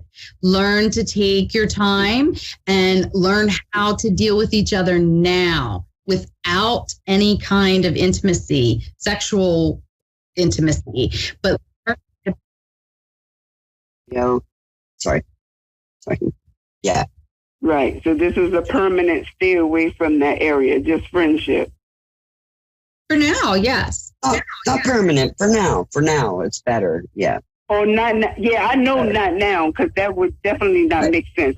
We got too much stuff that happened, and I still have hands. But for now, of course, take it slow, because it's about our daughter. But I'm saying, would it be toxic to get into that later down the road? Is it totally stay away from that? Well, you can't really answer that, because both of you actually have a lot of healing to do before it would be a healthy relationship. So my suggestion would be to get into some kind of counseling and really work on each other individually and as a couple, both before you get any kind of sexual relationship. Okay, it's going to take a lot of time. So we wish you all the best with that, my dear. Good luck, and thanks for calling in. Thank you. Yeah, good luck. Peace. Wow. Yeah. No, it's so hard when we have unresolved feelings, and it's super, super important that if you have something like that going on in life, that you really sit with it, heal it, and let it go so you can move forward in a very healthy way. Well, Stormy, thank you again for joining me. It was just wonderful to have you here. And I hope you have an awesome month. We're going to see Stormy the first of every month. Kick it off with her. So thank you so much, beautiful. Contact her at Angel Healings or on Facebook. And I hope that you all have a terrific week. See you back here next week. Namaste.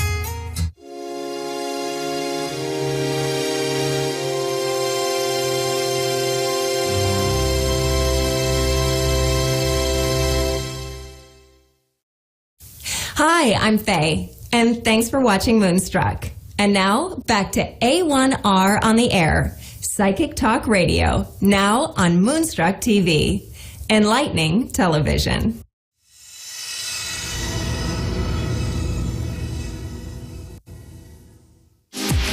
Good afternoon, good morning, good afternoon, and good evening, wherever you are in the world. Now, before I start, I have to mention that there's a trigger warning within this evening's with this segment, and it mentions of suicide and self-harm. So I do have to say that just in case it does push anybody's buttons or opens anything up for you all. Tonight I wanted to chat about the circumstances of people's passing. And when I say people, I'm meaning people whose feet have touched the earth. Now, through my own life and work as a medium, there are numerous reasons for people passing. This could be down to terminal medical conditions or age-related conditions. And whilst these conditions are, and any passing is awful, don't get me wrong, but I would suggest that there is a chance to say bon voyage, to put things to rest, reconcile relationships, and have that life after death conversation, should it be appropriate, of course. And in my experience, again, with my sitters and with my communicators, sometimes this happens, sometimes it doesn't. And I suggest, again, in my experience, it all depends on the relationship between the people and what's happened within it. Then we have the unexpected passings, down to conditions such as heart attacks, accidents such as road traffic accidents, through self-harm, or violent crime. Now, all bereavements are painful and difficult. I understand that within my work. That is part of the reason I do it, is to somehow console the bereaved and provide an upliftment for those in proof of survival. But I would suggest that unexpected passings are particularly tough. And the thing with grieving, it's adjusting to the lack of the person's physical presence. Because grieving isn't linear. It's no one's grieving processes are the same, even in the same family, because everyone copes differently. The amount of times that I've had done a one-to-one with somebody, and one of my family members fallen apart and the other one is quite stoic and is dealing with things quite matter-of-factly, and one person thinks that the other person doesn't care, but it's simply, I would suggest, isn't true. It's simply how they deal with things. And as I say, everybody copes differently. And you know what, ladies and gentlemen, that is okay. So if you are in that position, then please cut yourself some slack, yeah? Because, and grieving is a bit like a tsunami. I mean, some days we're fine, and some days it hits us like a ton of bricks. I mean, I'm pretty sure I've said before that my mum passed in 1999, and even now, sometimes it sneaks up on me. So please cry as much as you need to, and sometimes self-permission is all that is needed. So I'm just going to pop back and have a quick chat about the unexpected passings for a moment and the things that they evoke, the unanswered questions. Why? What happened? How did it happen? Why didn't they talk to me?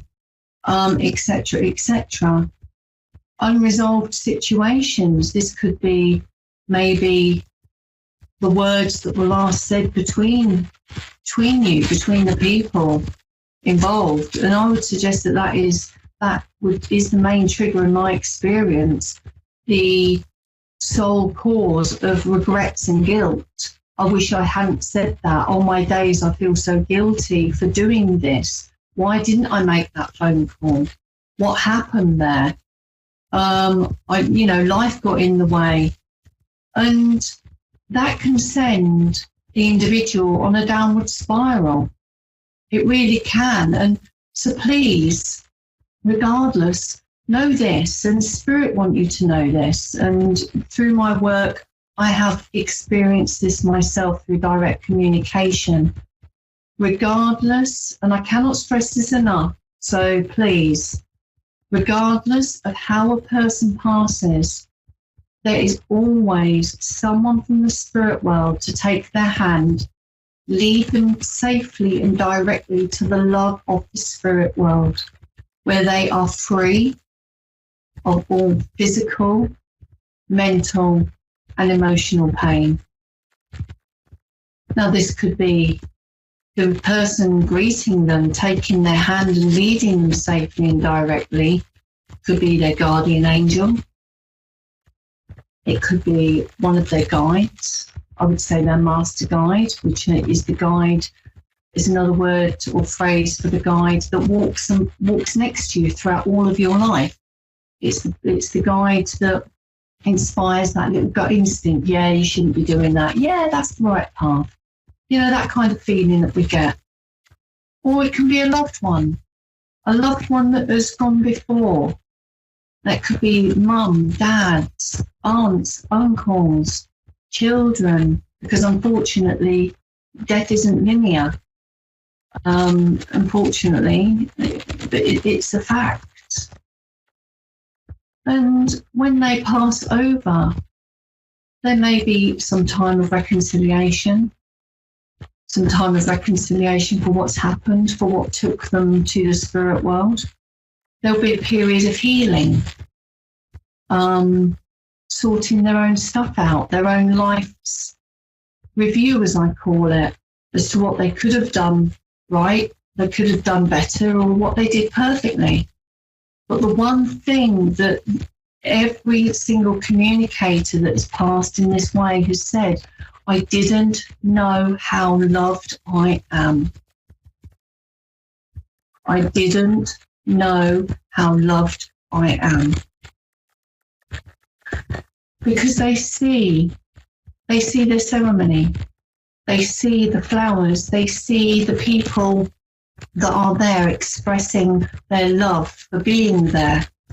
They see all of that.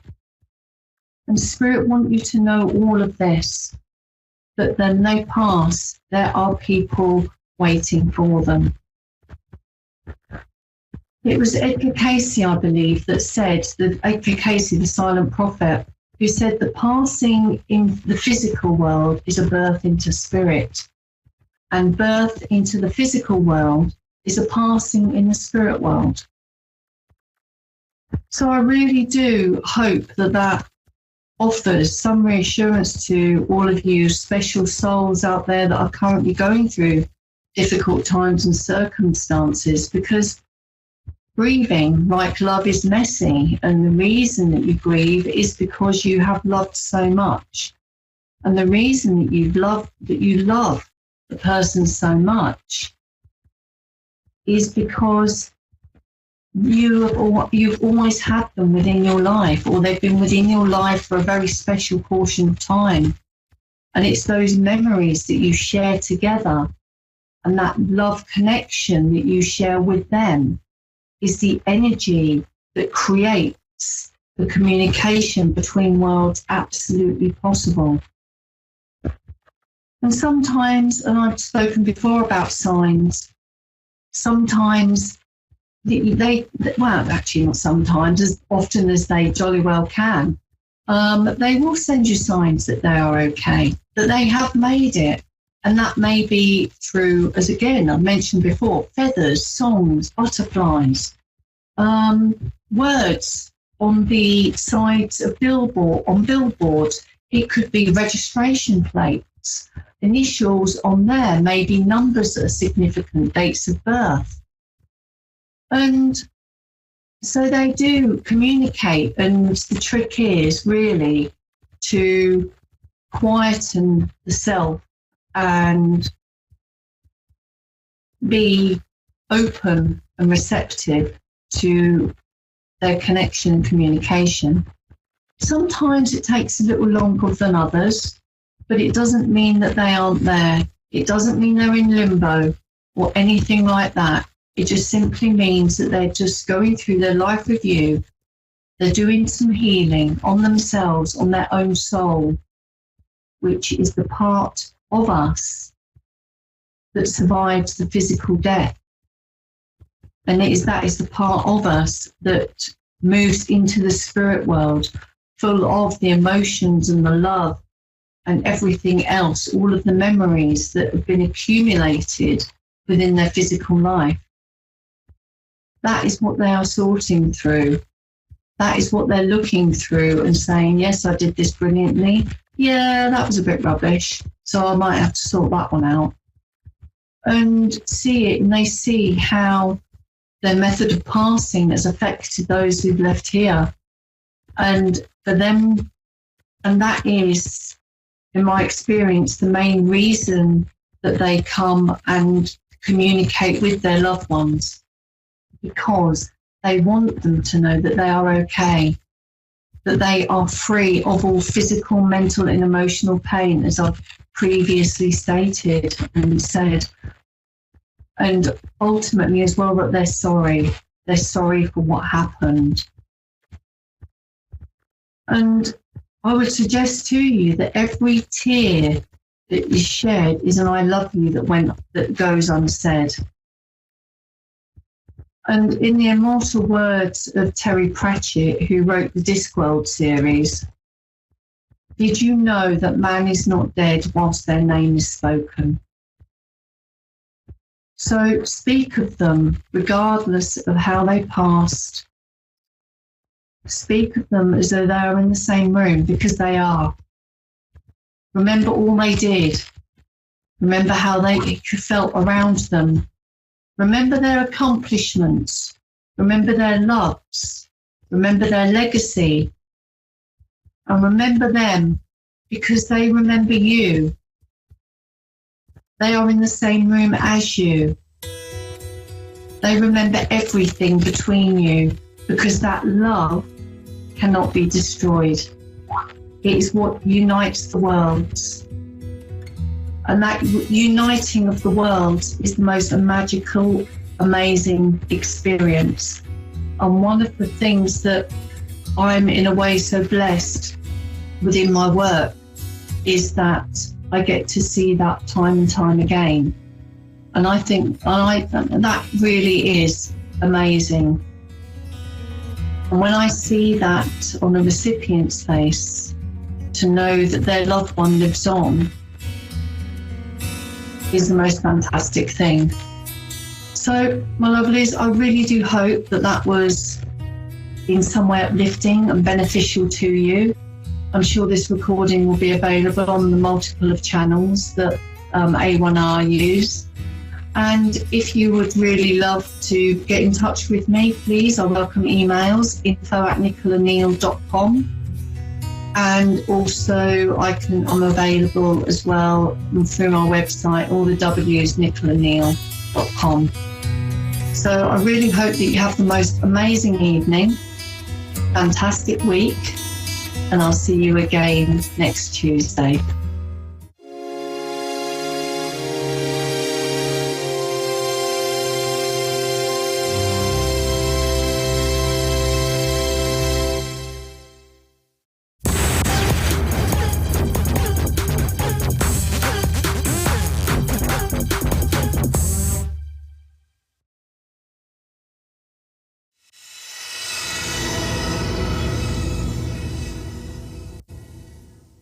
Hello, good evening, good morning, good afternoon, and welcome.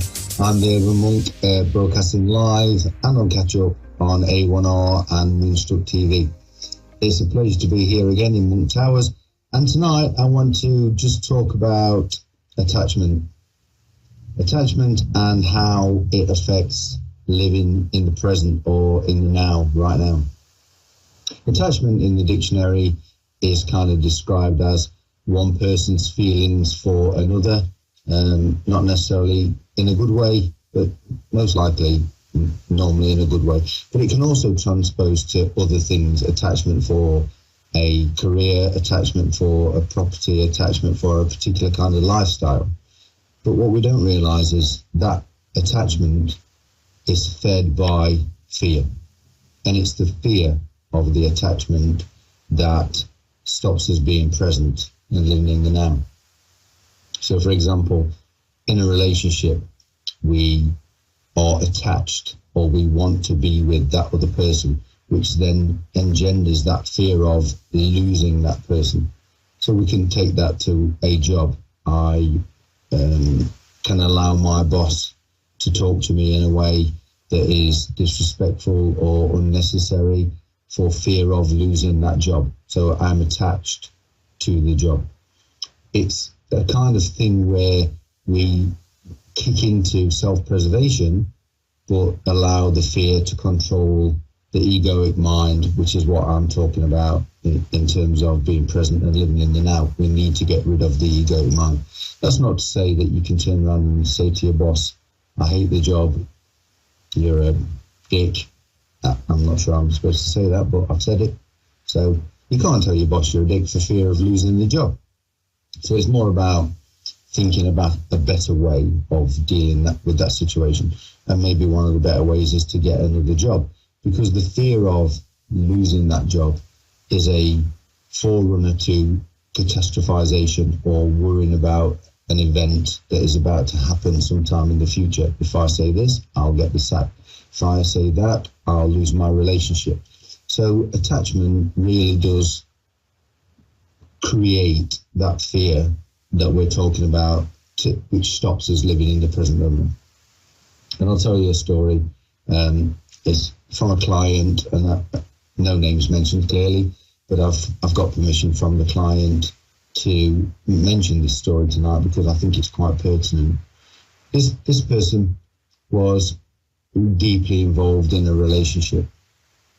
It was a new relationship, but he really kind of got involved heavily and was with somebody that he really wanted to spend the rest of his life with. This person that he was with was very gregarious and very outgoing. In the UK, we would call it flirty, but wanted attention. So when I was talking to the client, I was explaining the fact that this flirtiness was very much a need for attention, a desire for attention, feeling lost and insecure, and really we could trace that back to his partner's past. However, despite him trying to change that person's reaction or that person's need for attention and love, if you like, he poured onto her his own insecurities. So the fear of losing her, the attachment to that relationship, which I mentioned earlier on, attachment in the dictionary is about relationship with another. We can take that broadly, and unfortunately I haven't got time for that tonight. But in terms of the attachment, he was wanting to check where she was going. He wanted to know that she was doing what she said she was doing. He was following her to work to make sure that she actually got to work. But it wasn't her that had the problem. And as I explained to him, it was his own problem himself. He'd been previously a person that had always wanted that love, wanted that attention. He came to me because he was very narcissistic and realized that his demeanor was portraying him as a really, really kind of nice guy. But deep down inside, it was not the love of another. It was the love of himself that he was missing. So he was trying to get everybody to like him so that he felt good about himself.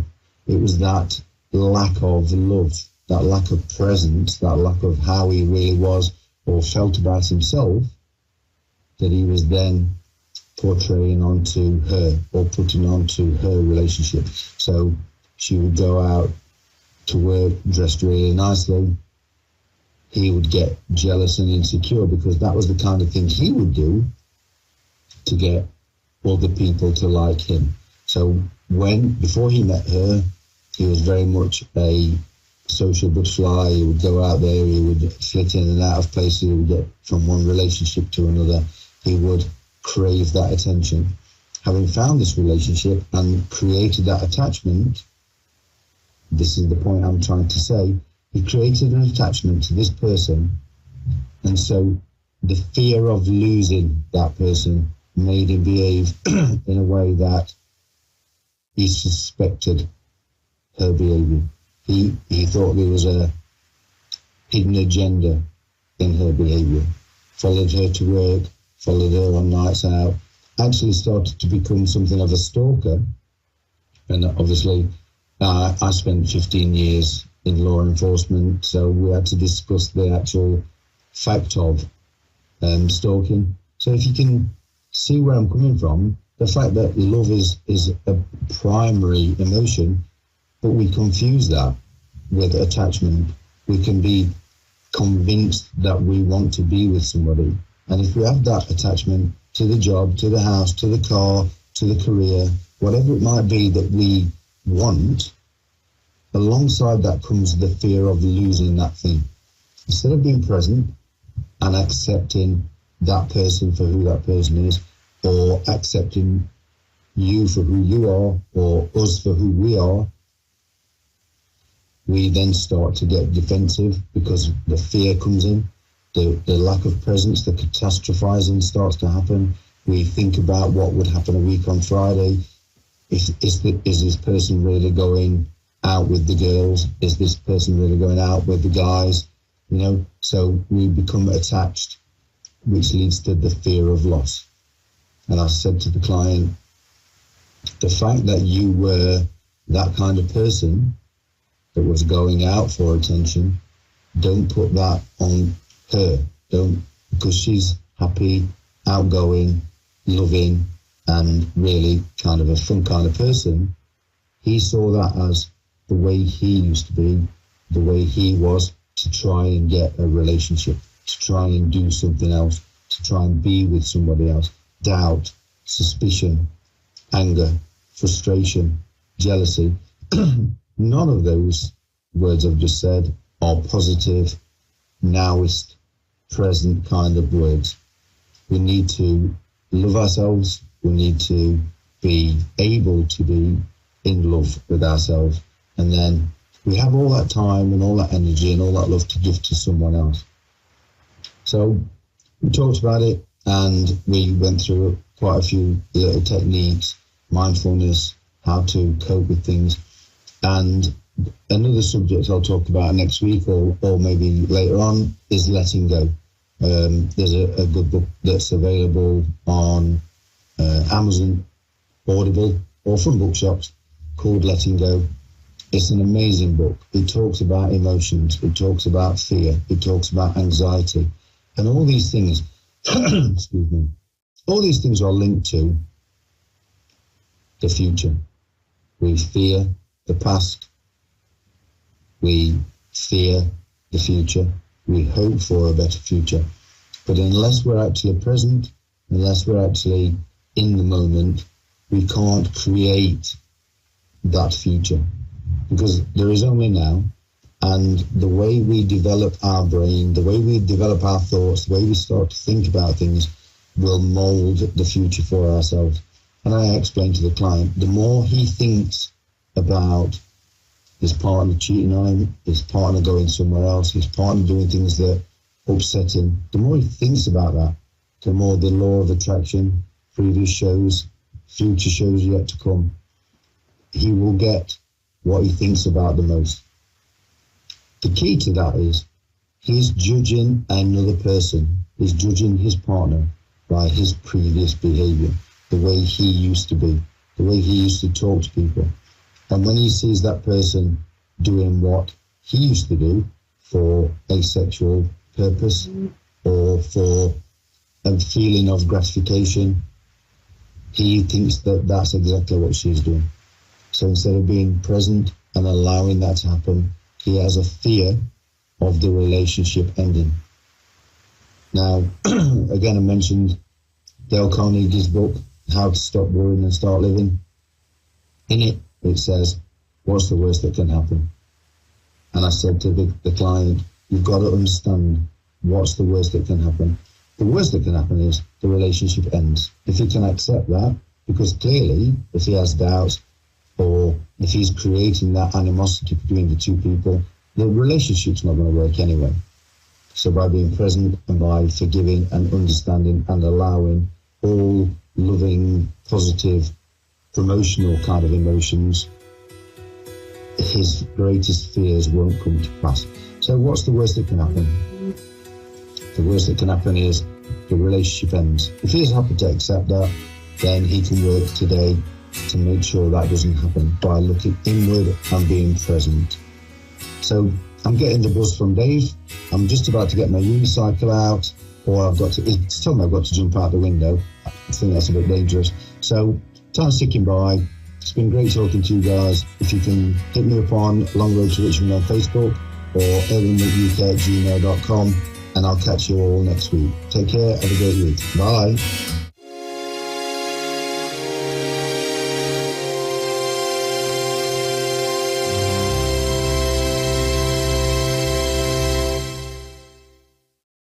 Hi, I'm Asiya, and thanks for watching Moonstruck.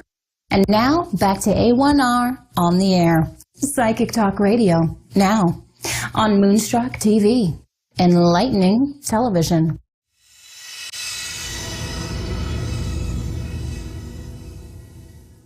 Hello, everyone. This is Rachel coming to you live from Albany, New York, from Akashic Angels. I'm so happy to be here on a lovely, wonderful Tuesday. And one of the things that I do have a Facebook group that I love. It's Find Your Badass Life Purpose. And what I do in there every week is I do oracle card readings and I do tarot card readings. And I thought it might be fun to kind of go through the oracle cards that I love to use and kind of say, maybe educate anyone who's new to reading cards. What is the best way to kind of pick out a card? What's a good reading to do? And how do you set the intentions with your cards? I love using oracle cards. I use them all the time. I did take a couple courses, but a lot of it can be self-taught. So one of the things that you want to do is you want to just get a deck. Now, there is a lot of, I would say, back and forth thought in regards to, should somebody gift you a deck or should you go out and buy a deck? I am of the school of thought if you see a deck and you want to get it, buy it. There's no reason why you can't work with the deck. I know that there's some people who do believe that it has to be gifted to you, and that's kind of how the energy goes forward with it. And I'm going to say that again. You don't have to have somebody gifted to you, because what if you see 27 decks and you're like, I want them all? Then what are you going to do? So I am going to start with this deck. This is Kyle Gray, Keepers of the Light. I love this deck. It's one of the first decks I probably started using. It's a fabulous deck. It's all about like Ascended Masters. It's just amazing deck. So you get a deck of cards. Usually it'll come with a lovely guidebook. This one does. So it's a pretty cool guidebook. Kind of will tell you, who this person is, an extended message, all of that stuff. Now, you always want to look at the guidebook to see how you want to kind of bless your cards. Usually what you do is you go through every single card. I love these cards also because they're really easy to use. You'll find that there's some, and maybe it's just me and a personal thing, like some cards are kind of funky and they're just like hard to like go through. Sorry, here. There we go. That's better. But see how bright and colorful these are? I just love them all. It's a beautiful deck. So you want to go through, you want to like make sure to get your energy on every single one of the cards, just get them on all of them, love them. Then some people will place it against their heart chakra. Now, I do want to say this. Sorry, I jumped ahead. Want to make sure you're grounded, want to make sure you're centered, make sure you're focused on working with this deck of cards, make sure you're in a good headspace, you're not in a mood or anything like that. At least while you're kind of activating your cards, and some people will set it against their heart and then they'll do a prayer of intention. Like, may these cards have the best and highest good for anyone that comes across them, anyone that wants a reading with them, anything like that. And then what some people do, I got to figure out how I'm going to do this. A very easy reading. You can just do one card reading. And maybe you want to ask yourself a question. What is it that I need to know for my best and highest good? Let's do a reading for everyone that's listening on the call. What do we need to hear right now that's for the best and highest good for everyone that's listening on the call or maybe listening in the future? And you just kind of like sort them out. Some people will hear stop. Some people will feel. Stop. Some people will have, one of my friends, his name is Christopher, he does readings and the cards just fly out of the deck. Like, it's the coolest thing to ever see. If you ever book a reading with him, he is amazing. It's just so cool. Like, they just fly across the room. And then or if a card pops out, you see how this card's popping out? That's also an indication that this card wants to come out and wants to be read. So for one card reading, we're going to do this one. Joan of Arc, Voice of Truth. Ooh, I love this one. This is stand strong, focus on your purpose, release the fear of persecution, and speak your truth. That is really cool. So definitely the message is speak your truth. And sometimes we have issues where we may feel muted or not in a space where we're able to speak our truth. Call on Joan of Arc. Please come to me now. I'll help you to speak your truth. So I love that. Another kind of reading, and oracle cards are different than tarot cards. So tarot cards are like, they have suits, they have the wands, they have the cups. Yeah, you can tell I don't really read them that often. What I like about oracle cards is they're all different. Like, this is about Ascended Masters. I've got moon cards. I've got secret door cards. I've got starseed cards. I've got cards about everything. And do I have tarot decks? I do, but I don't resonate with them as much. So when you're maybe thinking about getting out a card deck or buying a card deck, think, do you want to go down and read tarot cards, or do I want to read oracle cards, or maybe you want to read both? Another reading that you can do, which is really helpful and a lot of people do, is a past, present, future. So what is it that I need to know in this current moment of now? And then you pull out the 3 cards. So you do 1, 2, 3. And then you kind of tap into what's the message of them. So that's what I like about that too. Past, present, future. Now, it may not be that easy to do them with oracle cards because you may be just asking one question, but maybe with your tarot cards, and they have like a 13 card spread. They have a bunch of different spreads that they can do. Like you can tell, I don't read them that often. But also in your guides, it will list out other kinds of readings that you can do. Let's see here. Shuffling the cards, reading for yourself. This is a 2-card spread, which I like that. It's a brilliant and quick insight if you're giving yourself a reading on the go. And maybe to complement another therapy session, there's a life path spread. So just open up the manual and see what comes out and see what resonates for you. Like, okay, this is what's coming forward. I just want a quick answer. Should I take this job? Or should I be, what is my life purpose? You know, there are life purpose cards that you can get. What is it that I need to know? Who's currently with me now? For those that work with, we all have a team. We all have spirit guides. We have angels, ascended masters that are always working with us. Who is the ascended master that's working with us now? You can pull out the card and that's who's working with you at this, present moment. So what I like to do, I have a bunch of decks out. I might have a problem. So this is one I definitely recommend, Keepers of the Light. This is by Kyle Gray. I've got quite a few of his card decks. He is really good about working with the angels. He's got like an angel numbers book. He's got a Raise Your Vibration book. He's got a bunch of different books that you can check out. He's with Hay House. Let's say you want oracle cards about angels. All right. So you can get daily guidance from your angels. This is a nice one by Doreen Virtue. This is a pretty good one. And it's good because it's more like, it's not telling you what angel that you're working with. This is more like kind of coming forward with a different kind of message. So let's pull another one. Like I said, another tip to clear the energy. Knock on the deck 3 times. 1, 2, 3. That clears the energy. I set the intention that I'm clearing the energy and I'm gonna knock on it. 1, 2, 3. Okay? Simple as that. You can get out sage, you can get Palo Santo, you can cleanse it, whatever is for your best and highest good that you resonate with for how you're going to cleanse off the energy of it. Another school of thought is some people, and it's up to you whether or not, some people only want to use their cards themselves and they don't want anyone else to kind of handle their decks, and other people don't mind. So kind of feel into that, how you are comfortable with either not letting someone use your decks or letting someone use your deck. And it's your decision. It's your stuff, right? Who cares? I personally do not mind people using my decks. I will say that probably in the beginning, I was like, oh, this is mine. And I was kind of nervous about the energy, and maybe, I just was a little like nervous about it. Now I have good cleansing practices and I have good boundaries set up. So I don't mind other people using my decks. So, and you can see like they're all like disheveled. This is actually what I just did on Monday for my group, was this deck. All right, so we're going to knock it 3 times. Set the intention, whoever is on this call right now, maybe listening, what is for everyone's best and highest good in this current moment of now. Now, I'm someone who feels for it, and it's just kind of like I get this, you're there. You're there. Life purpose. The purpose of your life is to serve in a way that brings great joy to yourself and others.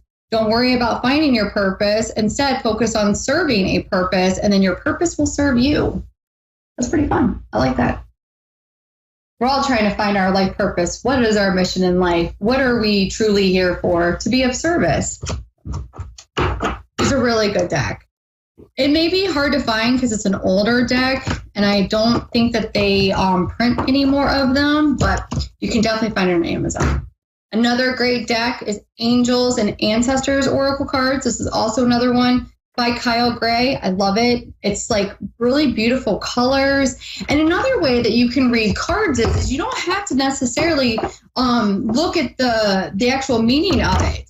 I know another person that I know, he reads cards, and he kind of goes off of a feeling of it. And it may, like, let's say this is a wise one, okay? And there's a crow, an owl, a lady of wisdom, and it says grow within your current situation. Now, he may read this as something completely different. He may not take this as wise one. Maybe he takes this as you need to be mindful of your situation because of the owl, or maybe look into the crow medicine, or maybe look into shamanic practitioner. You know what I mean? So you don't necessarily have to read exactly what the deck or the guidebook tells you. If you get an intuitive hit, trust that first. Like, there's something more coming from this card than just what the message is in the book. So that's another way to kind of read the cards, or maybe the color. Maybe what will come forward is you need to work with, your throat chakra. I feel like the throat and how we speak our truth is what's coming forward for today. But you see, like, and what I like about this one, and this is that weird kind of material that I was saying that I'm not 100% a fan of. They're good cards, but it's just, I don't know. That's my own personal nuance. So I love this deck. It's amazing. It's very beautiful. Like, this is a beautiful Mother Earth card. Love that. Feel loved and comforted. It's beautiful. Beautiful energy. They're just beautiful cards. So that's a really good one for working with your ancestors and your angels. Let's see here. Another good deck is Archangel Oracle cards. And you can see this is probably my oldest deck. It's so beat up. I think I had to purchase this deck for the course that I took. I had to get this deck. I had to get a Angel Tarot card deck. I think I had to get like 8 decks of cards. But I like this card book. It may not be Doreen Virtue's Oracle cards are kind of hard to find right now because she stopped publishing them. But I love like shuffling through these. Clear off the energy. Let's see, what is the energy that wants to come forward for our best and highest good? Healthy lifestyle. Archangel Raphael, eat a healthful diet, get adequate sleep, and exercise regularly for optimal health. Love that. That's really cool. I love Archangel Raphael. I work with him all the time. He's amazing. It was just funny because I have an Archangel Raphael Oracle card deck, which I didn't bring over. And this is his way of saying, you should have brought that over. All right. So those are those. Now let's say you want to, you're really connecting with your starseed lineage. I can't even talk. You want to, am I Pleiadian? Am I Arcturian? Am I, like, where am I coming from? There are really good decks that can kind of help, or maybe you want just more education on it, and maybe you're not finding a book or whatnot. There's Oracle card decks that you can use. Rebecca Campbell, she's got the Starseed Oracle, which is really cool. Have you ever had a longing for home without knowing what that meant? If so, you could be a starseed soul. And there's a lot of starseeds on the planet right now, for sure. I myself am one of them. So the Starseed Oracle is a great one. The Mystic Martian Oracle. This one's super colorful, and it's a really fun deck. I feel like it just came out. It's by Lisa Porter. And it's a really just a fun deck. It's like super bright colors. I mean, look at that. It's just bright, like red, and I don't even know what that color is. Like, it's just intense. Like, these are just super bright, like cards and all different kinds of just bright, bright, bright cards. But it's really good about learning about your starseed kind of, information. It's a good deck.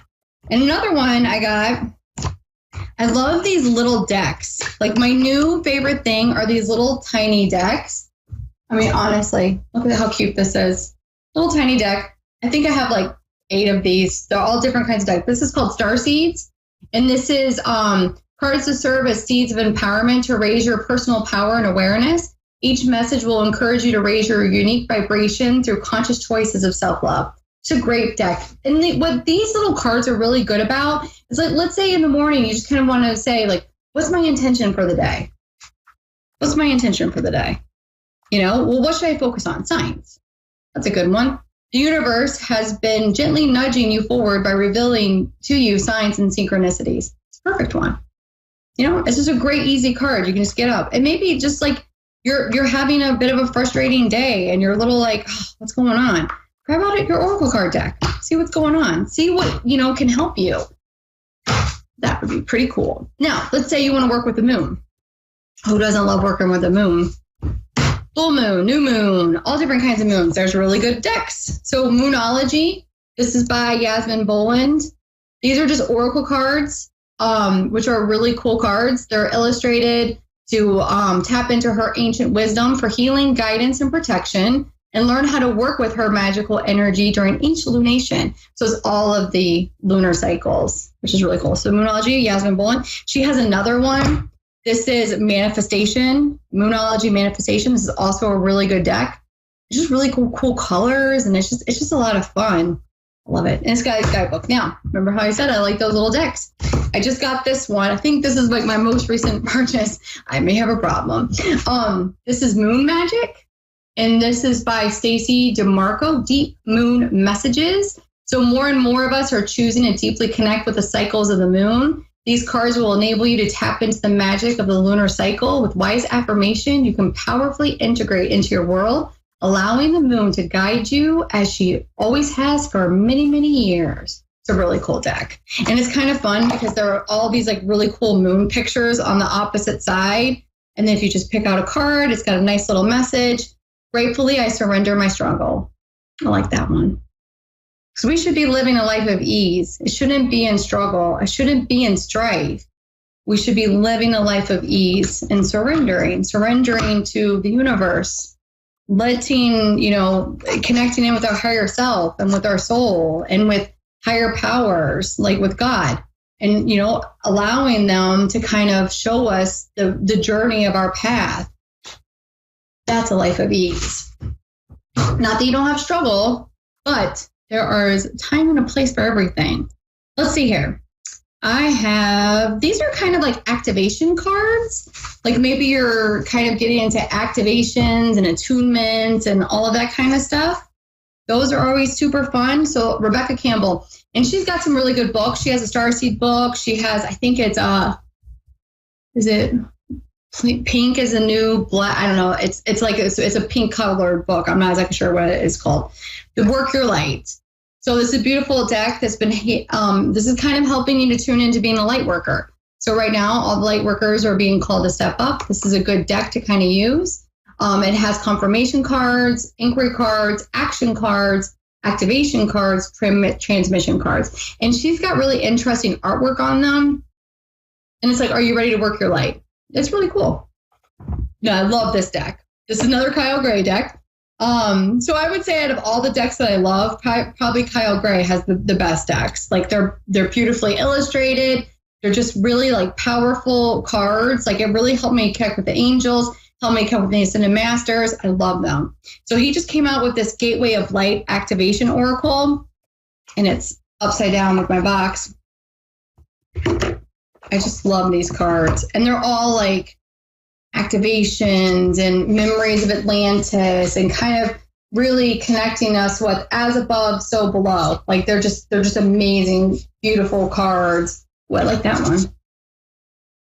Anakai, light codes, energetic shift, new information, end of a cycle. That's fun. Temple of truth, throat chakra. Have we had a theme or not? We've had a theme here about speaking our truth. Throat chakra, authenticity, self-expression. Like, look at that beautiful card. They're just beautiful, awesome cards. Really good deck. It's very, very, very powerful. Now, one of my friends, Laura, she just got me, she sent me a picture of this deck, and this one is really cool. It's called Seeker Oracle. And it's upside down. So a seeker suspects there's always something more. So somebody who's always like, all of us right now, like we always want to learn more. Why are we here? What's going on? It can't just be us. I can't just be, there has to be more than what we have here now. Like that's how I kind of feel. So a seeker suspects that there's something more. And the quiet of the sunrise, the song of the night, and the overlapping folds of our present, our beyond, and our world. They are curious, not just for who they are, but who they can become. And these are seek and discover yourself, the marvel, majesty, and magic of these cards. And this is by Raylan Phelan. They're just gorgeous, powerful, energetically aligned cards. Love them. Activation type cards. Rebecca Campbell has another one, the Rose Oracle. This is, I think, her newest deck. This is connecting you with the symbol of the goddess. The goddesses of old, and she holds potent medicine for these times. This is connecting you kind of with the rose and with the goddess. These are pretty cool cards. Like I said, like activation type cards. If you're just looking for kind of diving into some more knowledge, these are pretty cool cards. I think she has a book that goes with this too. Not 100%. Now, I'm an energy worker. Love working with energy. So of course I'm going to have an energy oracle card deck. Love this one. This is energy oracle cards. And this is all about reveal both the present energy you project and the results you are likely to attract. The unlimited power of your own consciousness is a vital force that moves through the universe and plants the seeds of your destiny far and wide. These easy-to-use cards will help you to understand what your consciousness is creating, as well as reveal any hidden blocks that may delay in your process. It's a pretty cool deck. Now, let's pull a card out of here. There's tons of these cards. Nice little booklet. It's huge. Knock on it. Cleansing the energy. I'm setting the intention. What is the card for our best and highest good?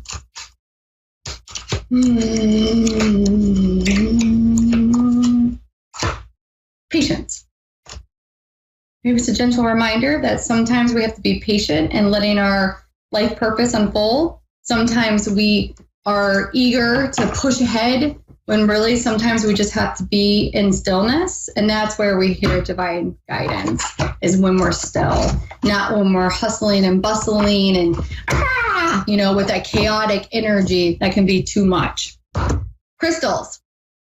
I am a certified crystal healer, and anything with crystals I love. Let's see here. This is a crystal grid oracle card deck, which is really neat. This is by Nicola McIntosh, and she has like all of these, the tool to aid spiritual growth. The crystal grid oracle will forever change the way you work with crystals and gemstones. And there's all these, like, she's got crystal grids, and it's like, she tells you what crystals they're working with. Let's see here. Like, here is Cleanse, Shungite. Shungite is an amazing crystal. It's black. I have one right here. This is Shungite. Shungite is really good for EMF protection. If you are, like right now, I am on the computer and I actually have my laptop on a Shungite mat because it also blocks EMF rays. It also helps you not take things personally. Shungite is a great crystal. So all about cleansing, Shungite. But see, look at that beautiful crystal grid that she has there. It's just gorgeous. And you can honestly, if you're working with this deck of cards, you can meditate and envision yourself kind of going inside of this crystal grid and activating more of the power within it. You don't necessarily have to have the crystal present in order to obtain their powers. You can pull in that energetic essence of that crystal, which is really cool. This is a really good deck. So another really good one is the Illustrated Crystally Oracle cards. Learn from Earth's wisdom. They have unique stories of vibrations of the Earth's gems and minerals, have insightful lessons to teach us, and they're just really beautiful cards. This one also has a nice guidebook. And you are going to find that, you're going to come across some Oracle card decks that don't have a guidebook, and that's okay. Remember what I said in the beginning, trust your intuition and the feelings that are coming forward. And maybe it's just a word like cleanse. Maybe that's a reminder, general reminder for you to cleanse out your energy, cleanse your environment, kind of dig into what is that message that you're being given in that moment. These are just beautiful, beautiful cards, beautifully illustrated, all different kinds of crystals. They're just gorgeous, beautiful. I love this deck. I really should, I should really put my cards in like the correct order. Clearly you can tell I use them a lot because they're all like upside down and right side up and they're all over the place. Really cool deck. The Illustrated Crystally. Now, this one is Crystal Angels. This is another Doreen Virtue one. And she actually partners an angel with the crystal, which is also super cool. So those are really cool crystal decks. Now we have, okay, I know I have some tarot decks. So I love Labyrinth. Who doesn't love Labyrinth? And David Bowie. And that was like my favorite movie as a kid. So of course I have the Labyrinth tarot deck. Who wouldn't? Who wouldn't love this deck? Really good deck. Another one, because I am an Akashic record reader, is the Akashic Tarot. Super cool tarot deck. And then I have some other tarot decks, but I know we're going to be wrapping up in just a minute, and I'm just going to go through some little tiny ones. So Divine Doors, really cool one. It kind of reveals the answers, your deepest reflections that are inspired muses. And this like photography of these cool doors. It's really fun. Whispering Woods. But see, they're just little fun, tiny little decks that just have little cool messages on them, and it's just pick one, transform, emerge with beauty and grace from your cocoon. They're just fun cards. And what I want to say as we wrap up is, just go into a spiritual shop, even go on Amazon and type out Oracle cards and see, like, there's so many different kinds. I probably have over 50 decks. Like I said, I have a problem. Start with one that just catches your attention and see where it leads you and see what kind of beautiful messages that you're going to get. They're just a fun time, and like I said, you don't have to have someone gift it to you. Just go in, see what kind of takes your attention, and just have fun. That's what really the Oracle cards are all about, having fun. And I hope everybody has a great Tuesday, and I will see you guys all next week. And take care.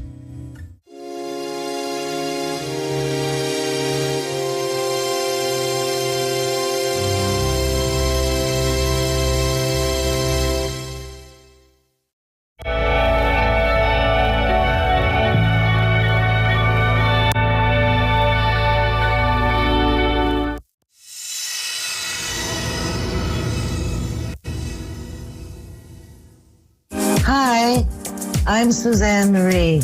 Welcome to A1R Psychic Radio. I'm going to be your host for a few minutes.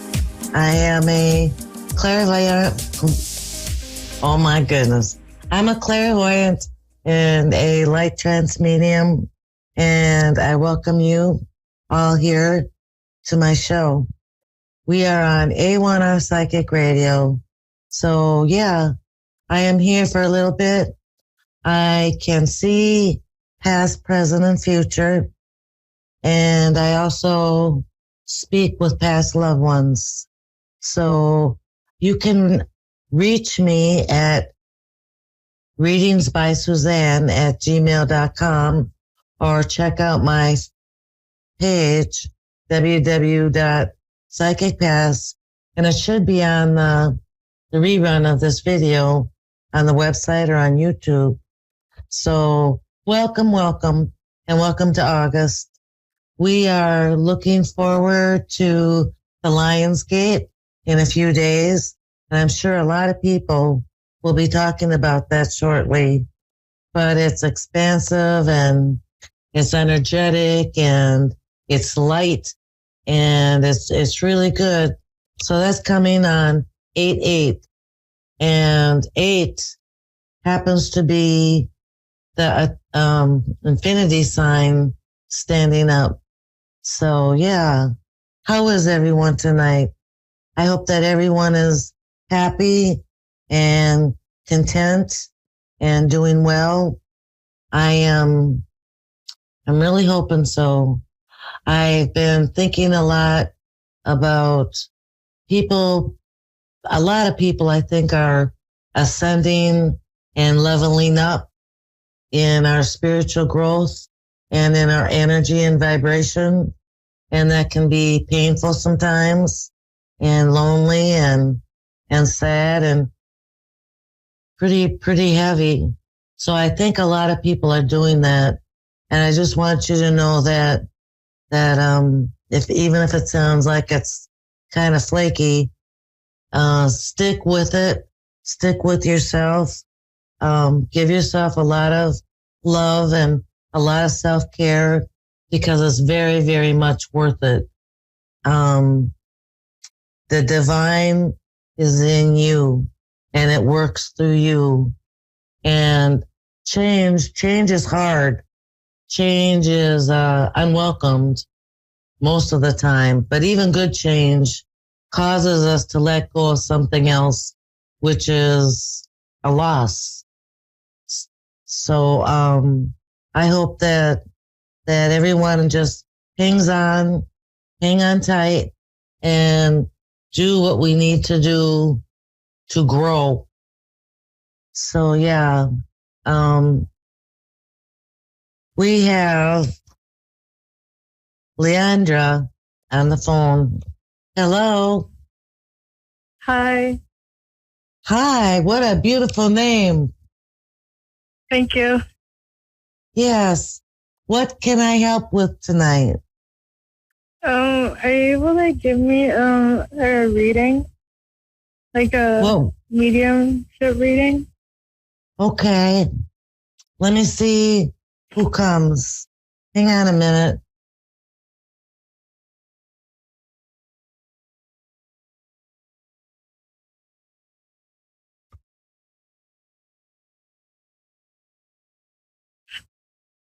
So, just out of curiosity, was somebody that you're thinking of? Was there a depressed person, a sad person? Yeah. Because I'm getting a lot of sadness. When was this passing? They're not real. 10 years ago? Okay. 13 years ago about?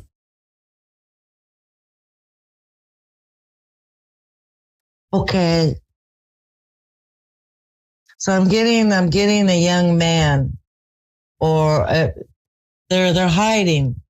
They don't want to come forward. And I'm getting that the resistance isn't you. The resistance isn't me. But what the resistance is this person doesn't want to face the decisions that they made. It seems like they were very, very sad, and it seems troubled. I'm just gonna go ahead. I feel like if this person had anything to say, it would be that they had wasted a lot of time. I don't know if that resonates or not, but that is not really. That's the one person that's coming through. And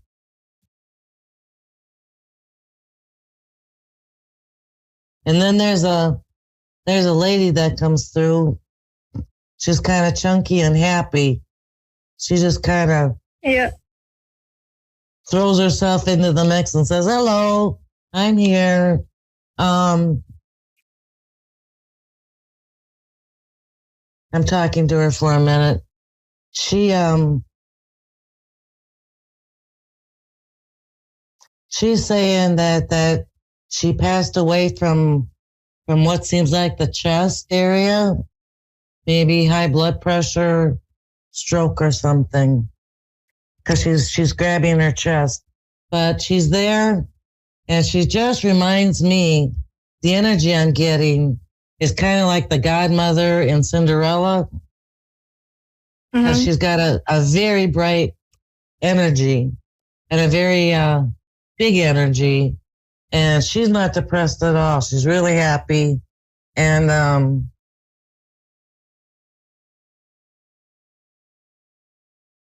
were you quiet with her? Because she's saying that you were kind of a soft-spoken young person with her.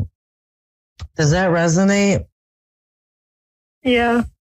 She's telling me you have a very soft-spoken energy, and she's just the opposite. She's very much the opposite. But she's telling me that, she's showing me a blue bedspread or blue furniture of some kind.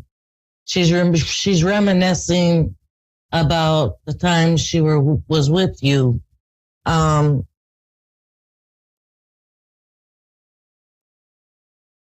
She's telling me to tell you to grab life by the horns and live it. She seems to be a person that has gone through an awful lot in her life when she was alive, and even though she's bright and energetic, she just kind of plowed through life. She would like for you to just grab life by the horns and live it the way that you want to. Live it with feeling and live it to be true to yourself. Do you understand? Yep. Yeah, I understand.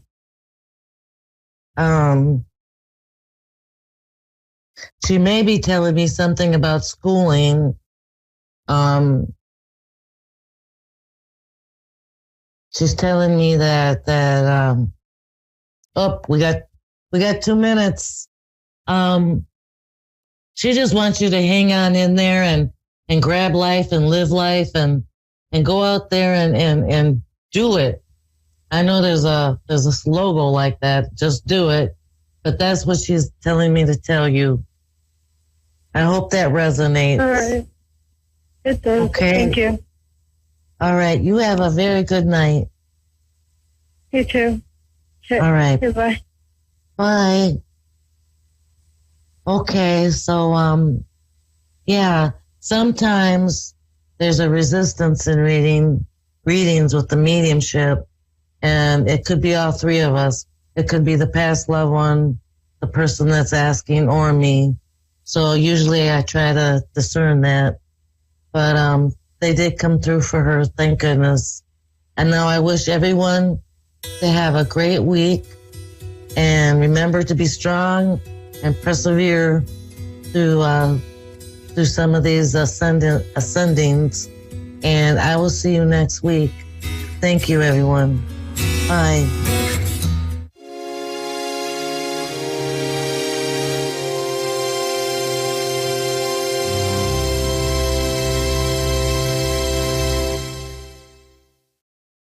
Hi, I'm Jenny, and thanks for watching Moonstruck. And now back to A1R on the air, Psychic Talk Radio now on Moonstruck TV and Lightning Television.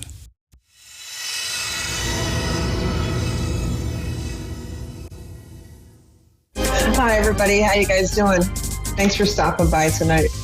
I am Christine Mattingly, and you can my website at christinemattingly.com. Or you can email me at causejoy888@yahoo.com. And right before we started, I got a little bit of a heads up saying that anybody who can sing a full entire song from Saturday Night Live, we win a big prize. I don't know what it is, extra credit for something, but I can't sing. But I've acknowledged it. All right. So how is everybody doing tonight? It's a good night, right? Okay. Well, we're just waiting for our caller. It'll be a couple of minutes.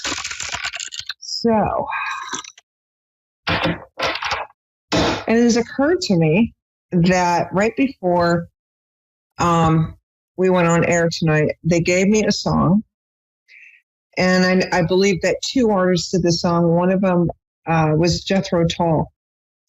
And that song was Come Together Right Now. Anyways, so there's something specific within the lyrics for you. Either you've heard the song already this week, or you're about to hear the song, or you were talking about the song, or the song actually means something in particular to you. Okay, take it how it resonates. I don't know. But there's something specific in the lyrics just for you.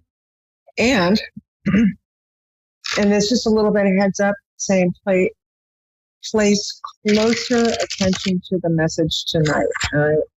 Okay, so even if you're not my beautiful caller, there's something in the message specifically just for you as well. Okay? All right. So, how are you guys doing tonight? All right.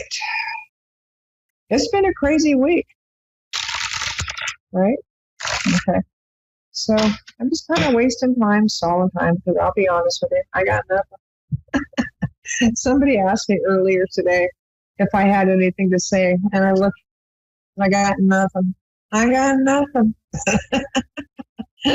Anyways, so for whatever reason, while we're talking right now, I'm getting a lot of push for Aries. So I don't know if we're going to get an Aries tonight, or if Aries needs a little bit more push with this message as well. I don't know, but I'm getting a lot of Aries right now. Maybe it's in our moon or in a rotation right now. So let's pull a little bit of Viper. Okay. Okay, somebody's taking some time out. Pulled 3 cards while we're waiting for our caller. Somebody's taking a little bit of time out, kind of mending some emotional wounds from a past relationship, right? And I've just lost my Bluetooth. I am so sorry. So anyways, if you got the 3 of Swords, the 9 of Cups, and the Hermit card, and I just keep on moving forward. You got this. Take the time out that you need. You're right in that healing path. Okay. So we've got a beautiful caller with us. How you doing tonight? I'm feeling better these days. Beautiful. Hi, Kay. You're in Washington? Woohoo! Yes, I'm in Central Washington, home of the cherries and apples. Hey, right on. I love cherry season. Cherry season is the best. Love it. Okay, so Kay, honey, what's your question? Oh, my question is I don't know. I've never done this. My sister Sharon's the one who recommended it, but I'm worried about my health. Okay. My my gut, my energy level. I lost so much hair, and now I'm on like 15 vitamins and mineral supplements. Okay. I'm getting up to the 200s a month now. Wow. And I don't know what's blocking me, or, I've been healthy, I've been mediumly athletic. And now, after my job, I just need to take a nap. And I'm 48 or 47 years old. Wow. Well, you're still a little baby.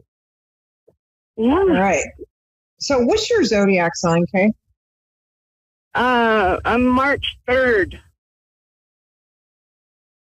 A Pisces. Okay. All right. Okay. Yeah, my sister says I'm born during the year of the rabbit. Rabbits are cool. I hear I'm pretty empathetic. Exactly. My mom's been watching a lot of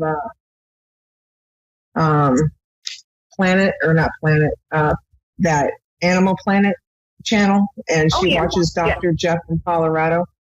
And every so often they got the rabbits on there. She gets very excited. It's really cute to watch.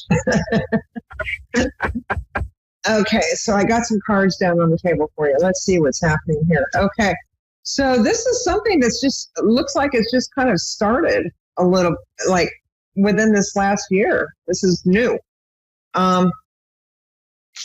And you're just kind of running around trying to figure out how to deal with this and what to do with it. The good news is soon, let's figure this out.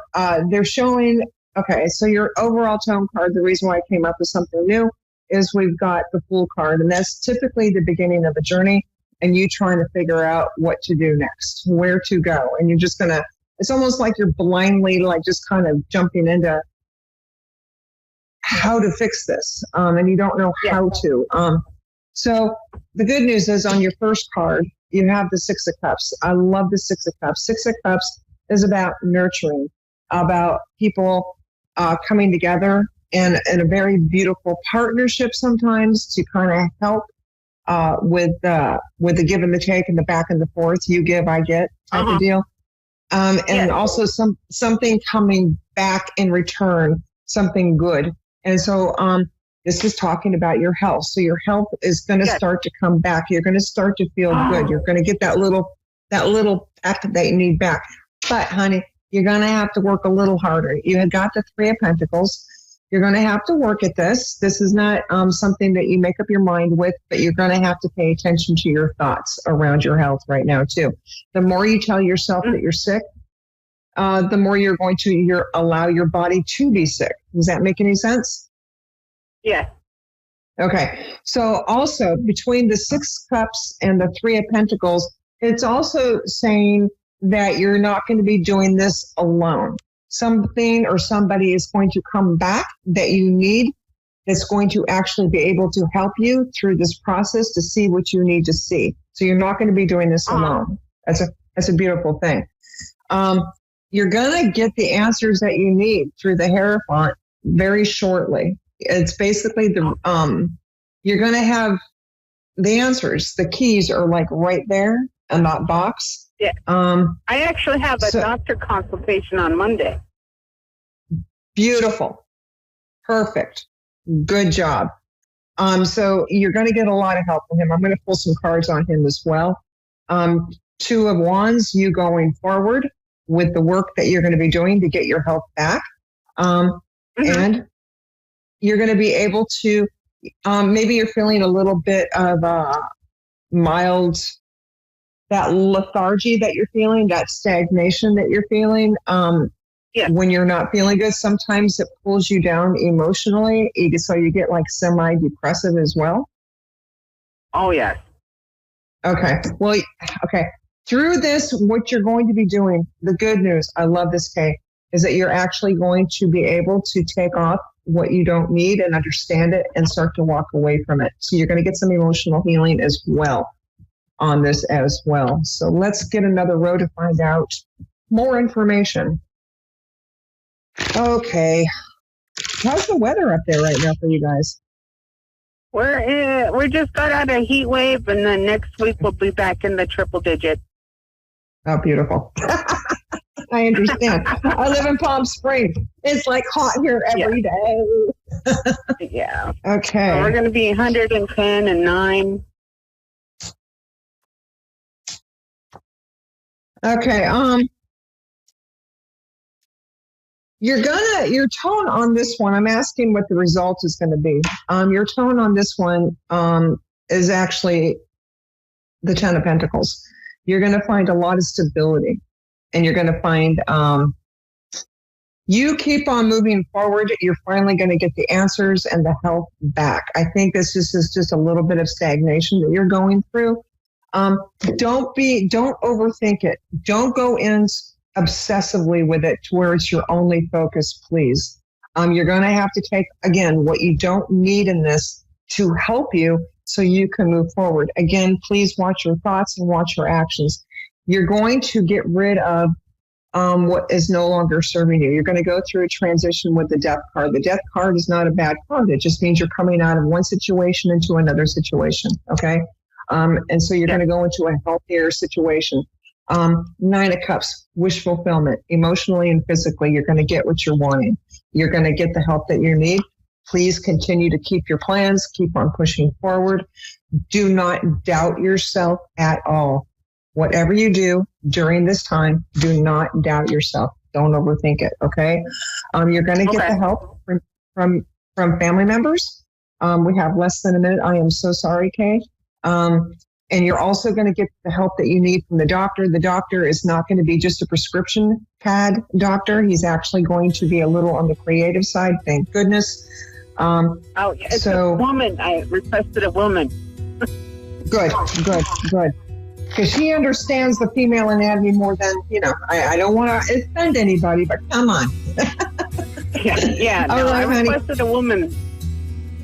Beautiful. Okay, you're going to get the answers from this doctor, and she's going to be a lot more creative than the prescription pad, okay?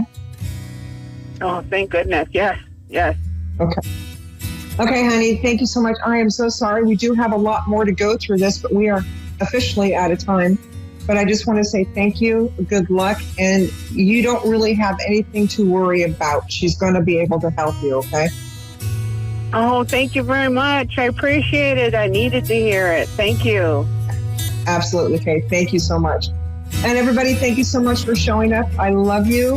Cause joy. We'll see you next week, and love and light.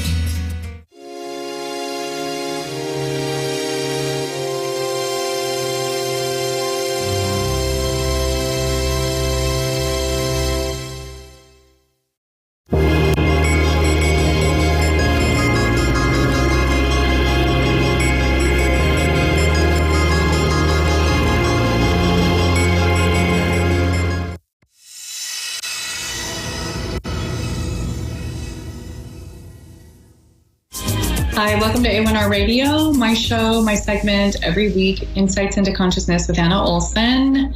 I am here every Tuesday, 1:30 Pacific Standard Time, 3:30 Eastern Standard Time. And today I'm going to do a reading on the air. But first, I just wanted to do what I love to do, and that is just to kind of like keep people updated on the happenings of anything going on right now. I like to go into planets just because there is valid facts to what happens to us when the planets are doing something and their positions. So I think it really takes like getting used to looking at the way that the planets are aligned and the mathematical equations involved in the universe and how the solar system works for people to fully appreciate why that would make any difference in our lives at all. And the fact of the matter is that I have found that it really does make a difference. And it can be nice to look at what's happening with the alignment of the planets and the moon and just stop and think about how that might affect us and then to prepare for it. It's always good to be prepared, right? So I really urge you to kind of just start to follow the basics. And that can help you to prepare for things that are going on. Now, right now, last night, I made a video on my TikTok account, which is Anna O, that's 2 N's, ANNAO, intuitive. So you put the little @ in the search bar, and then you do Anna O intuitive, and my page will pop up. And I did do a little segment there just explaining in detail what's going on with Lionsgate right now. It's actually happening from July 28th to August 12th. And last night was August 8th, which is basically the peak of Lionsgate. And we use this time basically as people who know the reasoning of the universe and why we should care based on ancient studies from Mesopotamia, Babylonians, Egyptians. It's a basic knowledge for thousands of years for many people who follow it, and they have an advantage. And I want to give you the advantage. I want you to be able to have an advantage for your life and what you want to plan and create for your environment and your life. So last night was the peak of the portal. That means that that's the time to manifest. And we still have until the 12th. We still have until August 12th, 2022 to manifest and set goals. The way you do this, just in simple terms, is you write down exactly what you would like to create as if it's already happened. And then you say it out into the universe. Some people go outside. Some people will put it on a piece of paper and burn it. And then it's kind of symbolic or maybe energetic, where the smoke will rise up into the atmosphere and send your message to the universe to make it happen. And I like to really tell people about this river of information that I tap into regularly when I do readings, and it just goes straight around our planet. It is part of the solar system as a whole. It is made up of intelligence, and it's a river of intelligence that flows around our planet. It does have a lot to do with the universal vibe and the universal consciousness of the planet, which just means what is the frequency on today? This can go all the way from like the entire planet down to a country, down to a city, down to a house. And it can all flow together. It's important that we know this because I think this education can really help people understand that if they're feeling really blah, or there's something going on, they just can't put their finger on it, or they've had a really bad week, a lot of other people are also dealing with the same thing. The planetary alignments can really have a lot to do with that. The first thing that I would advise you to really look at, just to Google, a nice, plain, simple Google, is Mercury in retrograde, but all retrogrades basically will affect us in some way. And we just went through a heck of a time with 6 planets in retrograde. But the good thing is that right afterwards we have Lionsgate. So it kind of helps us process all this stuff with all these retrogrades. And then suddenly when we have the Lionsgate portal, we're able to manifest what we want. We're able to send the things that we want up into this river that goes around the universe. It's kind of like this universal consciousness. You send it out there and that can make things happen. I wouldn't ever discount how powerful we are, how powerful our thoughts are. And if you really want to manifest all the good things to come, this is the way to do it. This is the time to do it, especially until the 12th. Of course, you can do it anytime.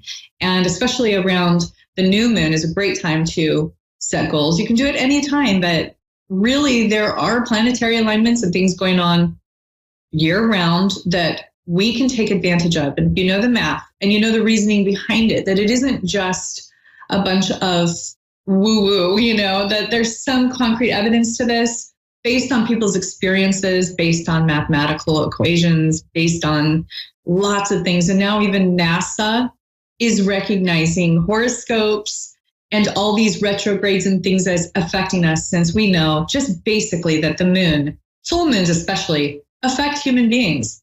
We know this because it affects magnetically the water. You can look at the ocean and say, oh, the tide is changing due to the full moon and the new moon. It changes. Well, we are made up mostly of water. What does that tell you? If there's an electromagnetic or a magnetic pull to water, what does that mean around the full moon? It means it affects our hormones, which basically affect all human behavior. So any emotion that we feel is in response to a thought or something in our environment that creates a hormonal exchange or production. That hormone will dictate how we feel physiologically. This is also tied into our spirit. Anatomically, we have a spirit body, which is also tied to our physical body, and they're all tied together. And it's really important to know how these things are affecting us and those around us. And I would just like to go further to explain that when we put substances into our bodies, everything from food and our diet and our hydration level to our, substances such as alcohol, marijuana, other street drugs, or even pharmaceuticals, that is all playing a part in this holistic element of health, mental health, and our behavior. So when they say behavior is 100% choice, I would like to align with that. But in addition, I would like to also include sometimes behavior is highly influenced by these external circumstances, forces, magnetic poles, or substances, even pharmaceuticals. A lot of people, for some reason, have not been educated on the fact that, especially medications for mental health, if you're coming off of them quickly or you're coming off like as a withdrawal, you get withdrawal symptoms, which heavily affect behavior, and can even, in some instances, cause hallucinations or delusions and lack of sleep and things like that. So, or even physical sickness, illness, nausea, things like that, headache. So I think it's really important for people to understand that they can't really trust the source of who's trying to sell them these things as a good guide. I think it's good to know like what research has been had and all of that about it, like from people's personal experiences, and then go by your own personal experience and talk very closely to your doctor about those experiences. Half the time they won't even know what you're talking about. Other doctors who have more experience with these mental health medications will know exactly what you're talking about, or will be able to help you to slowly come off of them if you feel the need to start another one, or if you just want to come off your medication and replace it with things like diet, exercise, meditation, yoga, whatever, and of course it's not bad to take medications. It's not what I'm saying at all. I'm just saying do it responsibly, like anything else. Any other substance that you put into your body, you have to know what you're doing. I've never drank growing up. I've never been an alcohol person because I know the danger spiritually in that. And not to judge anybody who does, but just to say, I have no idea how to drink. I don't do it because I wouldn't know what it does to my body, really. I don't have experience in that. And I don't really know how long to wait to drive. I don't know how anything. I just don't know. So I am not going to run off without knowing what I'm doing and start drinking at a bar and try to drive home. That would be ridiculous. So this is the same concept, that we don't put things into our bodies, including food additives, where you're not reading labels and things like that, without knowing the full consequences or what to look for. Because some people's physiology will align beautifully with some of these additives that they put in food, and they'll be fine and they'll just detox it within a month. And other people are going to have a serious neurological effect or physiological they'll have symptoms from food additives, even like red dye is one of the things that they found can significantly be problematic, especially for children neurologically, or even adults. There's just all these different things that we really need to explore and just be well aware of before we put things into our bodies. And I would even go as far as to say that energy can affect our bodies very negatively. If you're around somebody who is toxic, or you just feel awful after you're around them, they tend to make little remarks or things, and you're like, every time I'm around this person, I feel terrible, or I have a bad week. You know how you feel after an interaction with somebody. You can stop and think to yourself, did that person affect me negatively, or do I feel better now that I've been around them? And most people are good and most people have a great effect on this, but there are those people that we really need to either take in small doses or just set really clear boundaries on for our own mental health and well-being. And unfortunately, sometimes that can be family. And, all family have different personalities within their family unit. And that's nothing to be ashamed of if you need to set boundaries on someone in your own family. It's very common. I think the majority of people that I work with, that's their biggest issue, is having to set boundaries on people in their family and to know what they can and can't do. And knowing your capabilities and what's good or bad for you is actually a strength. It's not a weakness, and nobody should be shamed for that, especially in the sense of, oh, so-and-so is your mother or your father or your uncle, or, you don't have to put up with any sort of negativity or mistreatment just because you share some of the same genetics or family line or adoption or something like that. There's literally no reason for anybody to put themselves in harm's way and literally change the trajectory of their life path permanently because they have guilt over somebody else's opinion.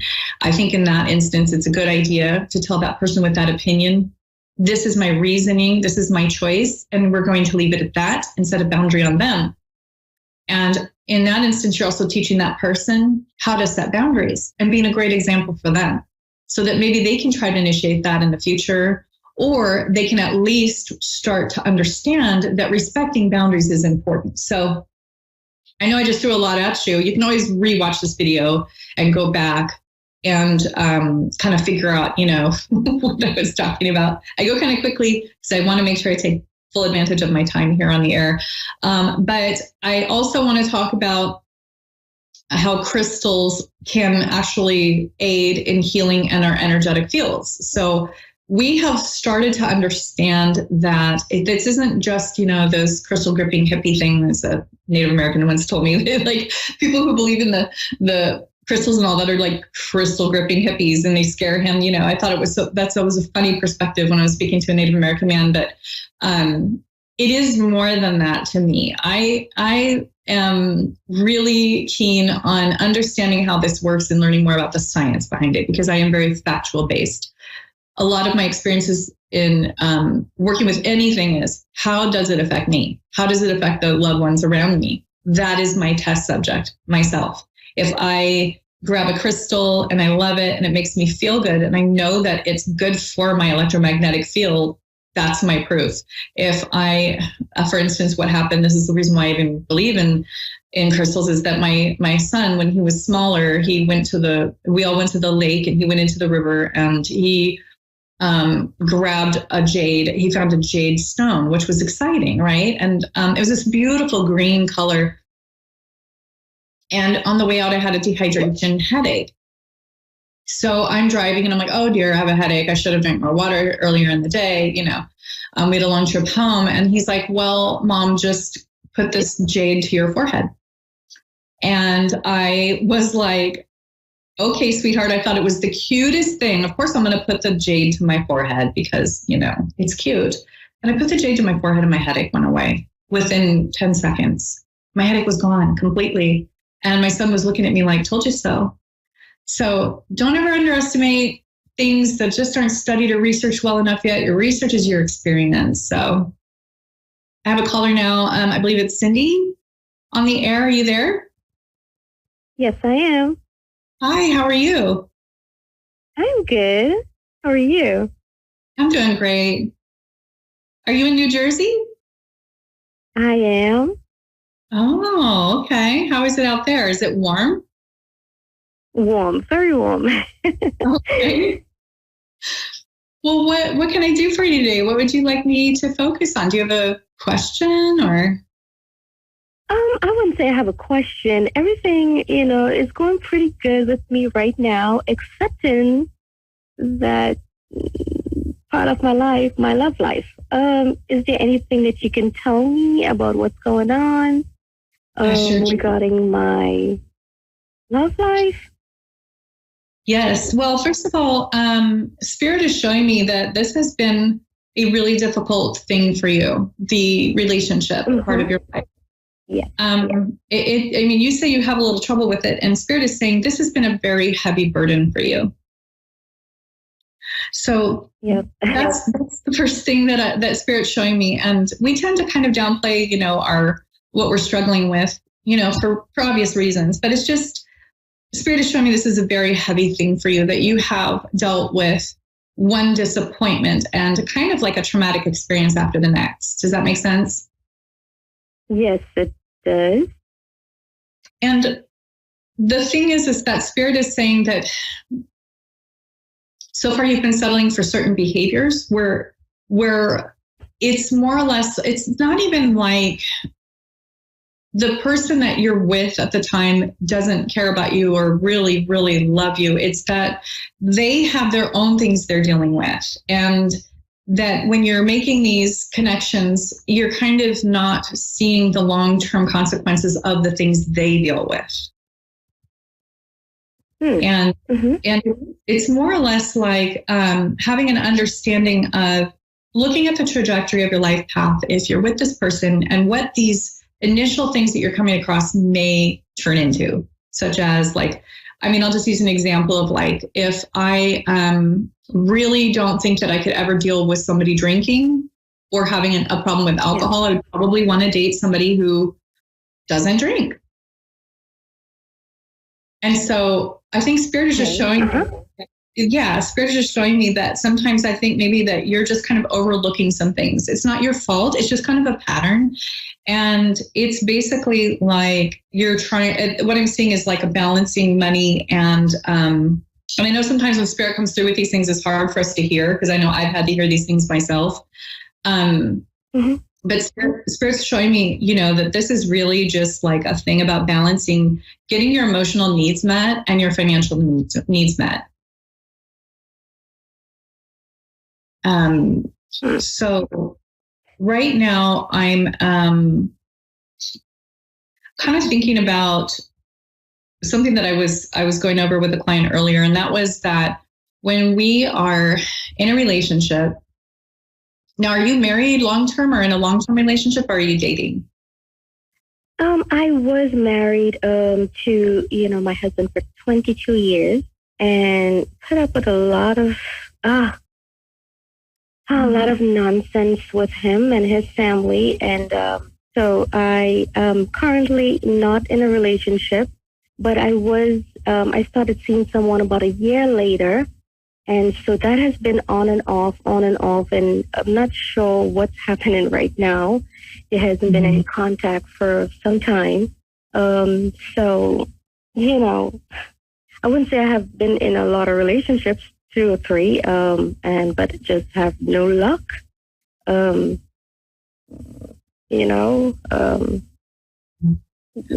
it just doesn't matter what I do, to keep things together.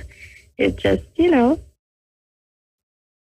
It's a hard thing to get through a 22-year marriage, and you said that he put you through a lot. Yeah. So not only are you recovering, it's like you're new to the dating pool, and it's so much different than 22 years ago. And I can imagine that would be really hard to navigate. And there are a lot of people on social media and things like that where they guide people through how to weed through the ones that are wasting your time. And I think that you're like me. We're probably very similar because I've been with my husband 20 years, and I can attest to the fact that I would be terrified to go date. If I weren't with my husband, I would be terrified because, and I'm not telling you to be terrified. I'm just saying that it's almost like relearning an entire new construct of dating. And there's, websites and all of these other things. There's so many decisions to be made all at once rather than just meeting a really nice person and then kind of picking your favorite, it's like kind of confusing, I think. And a lot of people use means of texting and these cell phones to just leave somebody hanging. And the idea that somebody is just not, did this man just not get back to you? Is that what happened? Like he just hasn't had contact with you? We have been talking, in a relationship for the last 2 years, and just going through a lot of ups and downs, and, just not seeing eye to eye with certain things. And, we kind of like, okay, just let it be for a bit. So I'm not sure where that's going. I'm not sure if we're even going to make contact with each other again. I'm not sure. I'm just letting it be. I am not one to push anything or to, so I'm just letting it be. And that's what I'm trying to figure out, if it's something that I should pursue or just let it go. I just don't know. Well, it does feel. I know he's going through a whole lot and having a really hard time trying to figure things out for himself. But, I know the love is there on both ends. But, like I said, I've been in a relationship, a marriage for 22 years. I just don't want to, kind of go through anything like that again. So I'm kind of protecting myself in some ways, so I'm not sure if I should pick up the phone and give him a call or if I'm going to hear from him. I'm not sure. I'm just trying to look for some guidance and, I understand. I think that you sound very level-headed. You sound really wise. You sound like you really know what you're doing for the most part. And I feel like Spirit, the thing that I got from Spirit just now is to tell you that it's always good when things aren't working out with one person. You're kind of spending all of your focus on that one person, and then you kind of get tunnel vision, like that's the only person. So Spirit is saying, go ahead and date around. Just get to know a few people, a quick coffee date. If that, and that just makes it nice and gradual and no pressure. It's just really nice. And I know sometimes we feel like, well, we've been with this person and we are taking a break, but I think if you kind of knew what else was out there, it would give you some leverage with the contrast to kind of see what's out there, who's out there, and how, there is a lot of variety. There's like over 7 billion people on this planet, and you have a lot to choose from. So Spirit is urging you to open up your heart and your possibilities a little bit more, but always be careful and don't have expectations, because this is a whole new human being with all these faults and good things, and we have to pick and choose which faults we're willing to live with, and it's a process. So Spirit is just saying you will find the person who you will be very compatible with, but it will just take time, and it will take kind of like shopping around. It's like, if you like, I don't mean to like compare humans to shoes, but like, you want that perfect pair of shoes, and you sometimes have to go to like a few different places to get the ones that really work. And this is really just shopping around and making sure that you get the best possible option for the best deal. Okay. So that's what Spirit's showing me for you. But I do see that you will find him. You will find the person that you need. I do not think this person that you've been seeing is the person for long term, but I always like go back and make sure people know every person you come in contact with is there for a reason. And they teach us something. They could be sometimes a transitional person. Yeah, they're sometimes a transitional person, and sometimes they're just there to guide us to the right person. And that's okay. It doesn't mean that they're not worth anything. They're very valuable to our lives, and they're very important. And you are also to them. You are very important to him. You've made a huge positive influence on his life. And I think that's important to remember, that it's not a waste of your time in this instance. And I think more or less what is a waste of our time is when we're dealing with somebody who's there to manipulate us, or, anyone in our lives, to manipulate, to use us, to play with our emotions and our mind to get their needs met with a total disregard to our needs. Yes, I agree. That is what, I think is the thing to kind of watch out for in today's dating pool. But I think that you're so, balanced, and you seem to reason very well. So I think that it worries me more when I hear like somebody getting out of like a 30-year marriage and they're devastated because the first guy that they went out with just ghosted them completely, and they feel so duped and ridiculous. And they, it was like the first time they had the courage to actually make contact with somebody, and they didn't want to seem too vulnerable, or they told the person very vulnerable, and the person just completely disregards their emotions entirely. So that's really what I'm more worried about. You seem like you're going to do just fine. I think you have a lot of life experience, but Spirit is showing me this is part of your healing journey to be with this man that you're talking about now, and that you have more work to do before you'll be with your person long term.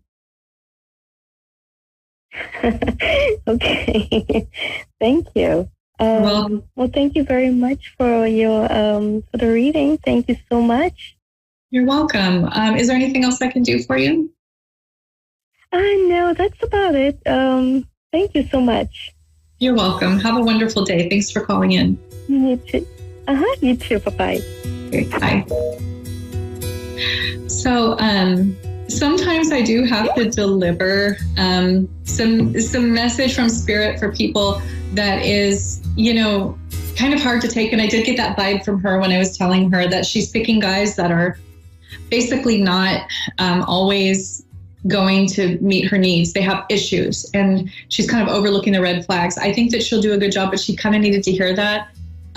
Because that's part of her own learning. And I know that I've had to do the same in my past. So it is hard to hear, and it is kind of hard for sometimes for people to like get that message, but in the long term, it's good to hear.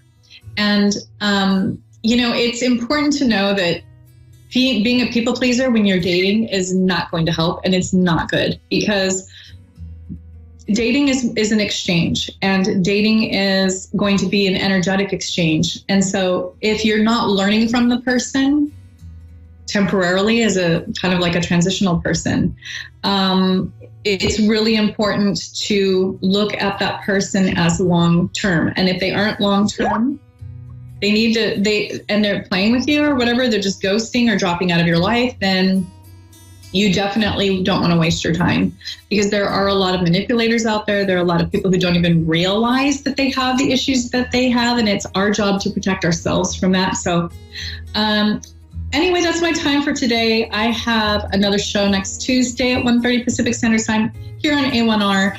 And I thank you so much for joining me today. You can always reach me at AnnaOlsonIntuitive.com if you'd like a reading or if you'd like to work with me. I also do life coaching, and I teach people how to use their intuition. I'm also at Anna Olson Intuitive on Facebook, Tiny Medium Queendom on Instagram, and Anna O Intuitive on TikTok, which is my biggest platform right now with my biggest following. So I have a lot of educational stuff there for you for free. So thanks so much for listening. You can always contact me via this video too. So have a wonderful day, and I'll see you next week.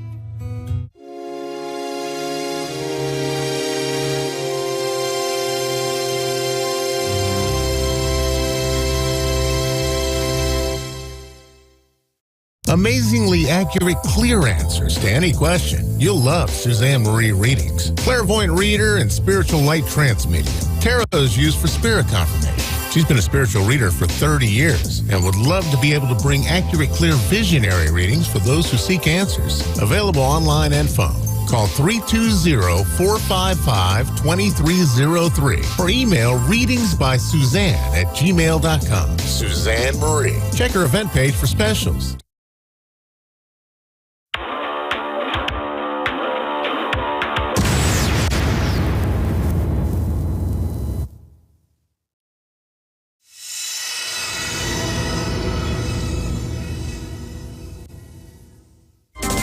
Good evening, everybody. I hope you had a fabulous week. I was just telling Dave it's still very hot here in the UK, particularly in the south. We've not had any rain since I can't remember. And we're hoping that things are going to cool down a little bit next week, but it's going to actually get hotter up until about Saturday or Sunday. So, we're all just struggling a little bit here. So hopefully it's a little bit cooler, a little bit more manageable wherever you are at the moment.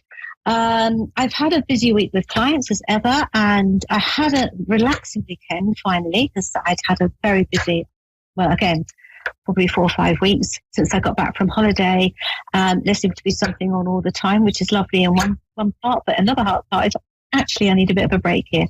So anyway, I wanted to ask Spirit what they wanted me to talk to you about tonight, and I picked out 3 tarot cards just to do a little bit of education with you.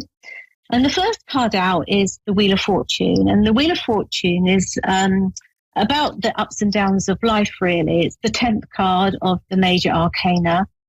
It's one of those cards that basically, nothing ever stays good or bad forever. And whatever situation we're in, sometimes it can feel like we're restricted for an awful long time. And that we're never going to get out of the situation. And this is when the universe kind of really steps in and Spirit says, we're going to change things for you. So if you've been going through a great time, it could be that things are now going to slow down and go in the other direction a little bit, i.e. things may become a little bit tougher for you. But it's a great card to see if you have been going through a difficult time, because it means that finally things are going to change for you. And if you look very carefully at the Wheel of Fortune, there are various segments to it. So you could be on any part of that wheel at any time. But hopefully where we want to get to is to the top one, and therefore back to happiness and everything else. So it's about the ups and downs of life, and whatever happens is, trust me, change will be coming to you. So a lot of people struggle with change sometimes as well.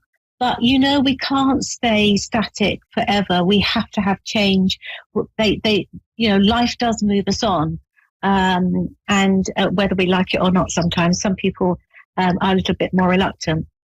The next question would be, funny enough, the next card they gave me was the 8 of Wands. And the 8 of Wands is called the Speed card. Now, the Wands are all about messages coming or very quickly to you. If you had actually the 8 of Wands after the Wheel of Fortune, it would definitely be good news for you if you've been going through a bad time, because what that actually means is that change would be coming very, very quickly to you.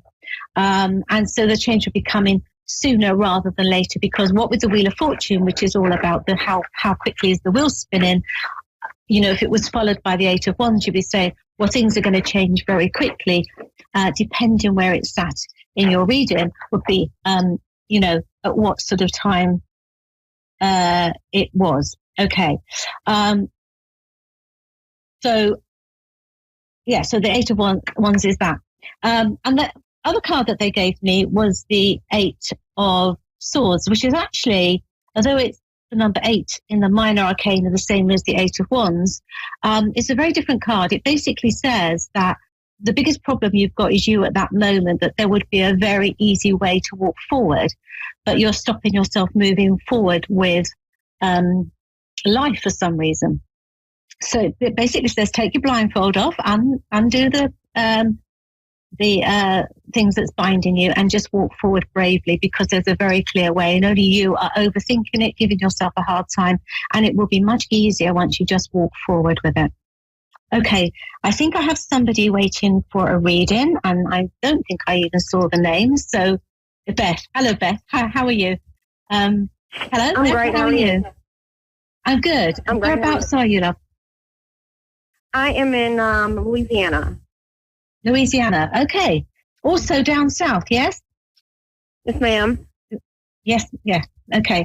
I mean, I'm not perfect at my geography for the US. I'm not perfect for the UK, but I knew you were somewhere down south. Anyway, lovely to speak to you. How can I help you, Beth? I'm just curious about my relationship that I'm in. If I need to just give it up and move on, or are we going to be okay? And okay, I'm supposed to start school soon, and I'm wondering if I'm going to be going the correct path that I should be going in, or. Okay, I can tell you, I feel that this relationship has felt like it's taken a huge amount from you, Beth. What I don't feel is that your partner's on the same page as you. Okay. Do you feel like they work with you? Because that's not what I was getting. No. No. Can I ask you, do you have a mother in spirit? Or I've got somebody coming through like a mother for you, and I would have thought they would have passed with a heart or lung or chest issue. I have an aunt that I look towards like a mom. She passed of cancer. I cannot remember what type of cancer it was. Okay, that's who it would be, the mum level for me. So if it's an aunt, that's fine. That's the same level for me. She comes to you very strongly, because I think, interestingly enough, I know my show is called Straight Talking, but I think this lady is straight talking as well. And she said, "You got to give it up, girl." So it's kind of weird. I was getting that I can't get you on the same page. She feels like you've kind of done your time there. And the card that actually sits within your home environment and that I turned over for you is standing up for yourself more than what you do, Beth. So I don't think the problem's with you putting the effort in, but it certainly seems to be with your partner. It almost seems like they're not interested. Yeah. Okay. Do you agree with that, or would you say that? I've been feeling the same way. I can agree. Okay, that's fine. Because I like people to tell me whether they think I've got it totally wrong, because I can only go with what they're telling me. No. It's me that at some point. That's the way. That's the way she made me feel anyway. Yeah. So what I'm going to say to you is, I felt it was time to give it up. I felt that you could do better, if you want me to be truthful, and you certainly deserve better. And all your cards indicate that there is movement that needs to go on. Now, I'm not sure if there's something going on behind the scenes in your relationship, but it does seem as if this person isn't as forthcoming as they should be. Right. That's what I figured. So I don't know if there's something in their past that they are still dealing with, or there's something not quite right there anyway, I would say. That's the way I feel about it. Can I come to your work, though? Because I feel that there's a work opportunity around you. I'm self-employed right now. That doesn't stop you having a work opportunity. I think something's coming for you. The question is whether it comes to you while you're still with this partner or not, which sounds a little bit bizarre, but sometimes they wait for a situation to be resolved before they'll give you another opportunity, because it could be that whatever this opportunity is, that the relationship, it might not fit with it. I can't explain it in either way, but I just felt that it came out after the situation with your relationship was resolved rather than before. Mm-hmm. Okay. But I do also feel that this person has let you down quite a few times. And I feel like I'm doing a school report for you, like can do better, could do better. So I just, that's how I feel about it. It's hard whenever you don't want to do better. Sorry, I didn't catch all of that. I said, I understand, I know I can do better, but it's just hard whenever you don't want to do better. You love that person. Oh, yes. We can't sometimes choose who we fall in love with. Love is one of those emotions that's in control of us rather than us being in control of it. But I feel it's about if you are going to go forward with this relationship, you certainly need to stand your ground. And a relationship's not a true relationship if you're having to tread on eggshells and not really be yourself and then not get what you need out of a relationship. So, that can't be sustainable because at some point you would walk away from it. But I just don't feel like they're either prepared to talk, prepared to listen, or just don't see it from your perspective at all. You're right. But much love comes from this lady, who I think was actually a very lovely lady. She also tells we had much fun. So she talks about you having much fun, particularly when you were younger. Used to make her laugh a lot, she tells me. So remember those times. And she also said that, she loved having you. I mean, this is like a mum. She loved having you. I think she loved children, generally speaking. I see her like skipping along, and we would go along and sing a happy tune. But this lady was, if she wasn't a teacher or working with children, I think she definitely should have been. That she would have missed her. She would teach children. She would babysit kids at her home. Sorry, I still didn't catch that. One daughter. She had a single child, one child, but she kept children in her home.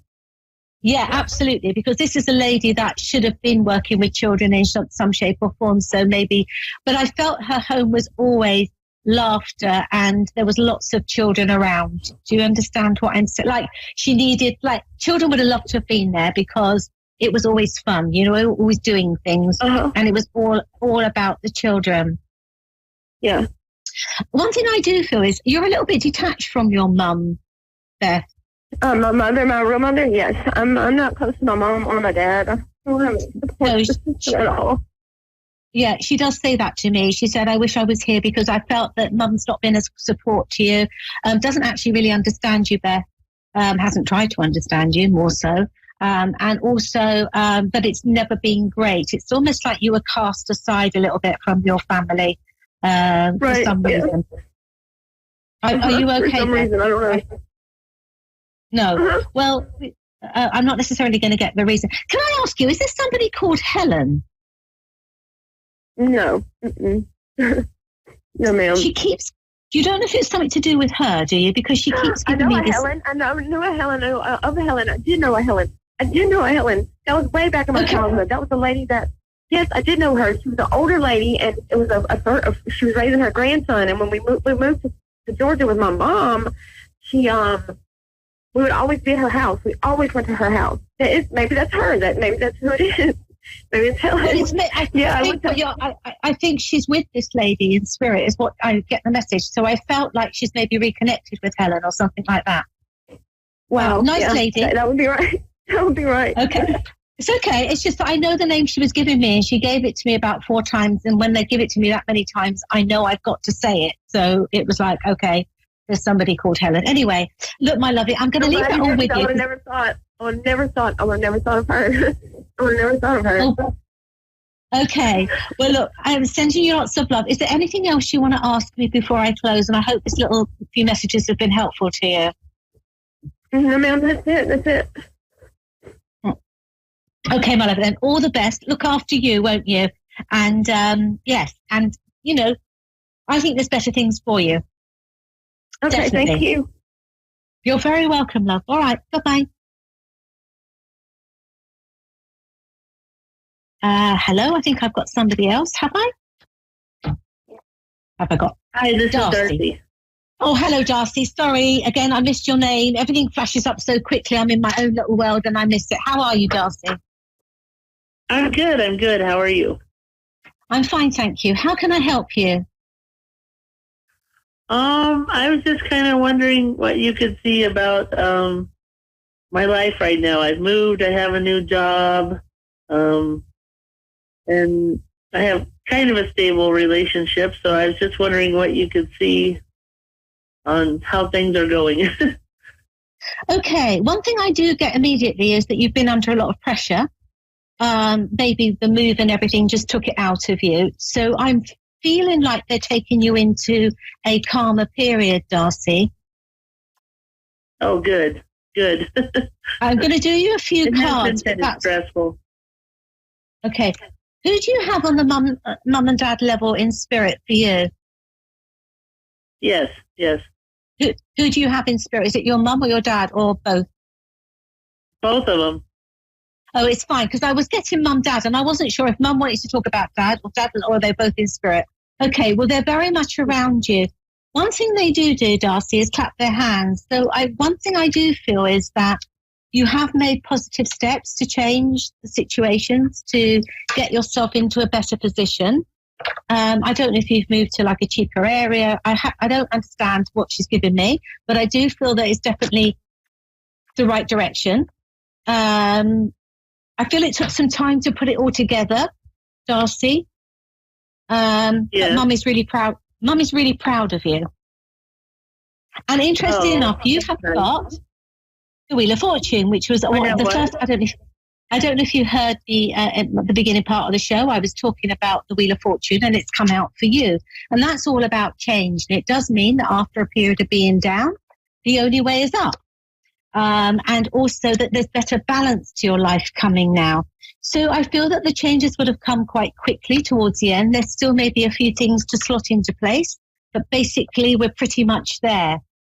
However, I don't think the changes for you have necessarily stopped. I feel that this move of job and everything is much more positive than what you even realize. I think there will be other opportunities to come for you. You're going to love your new house. Yes? I'm living with somebody. I'm a roommate, but I'm hoping to get my own place.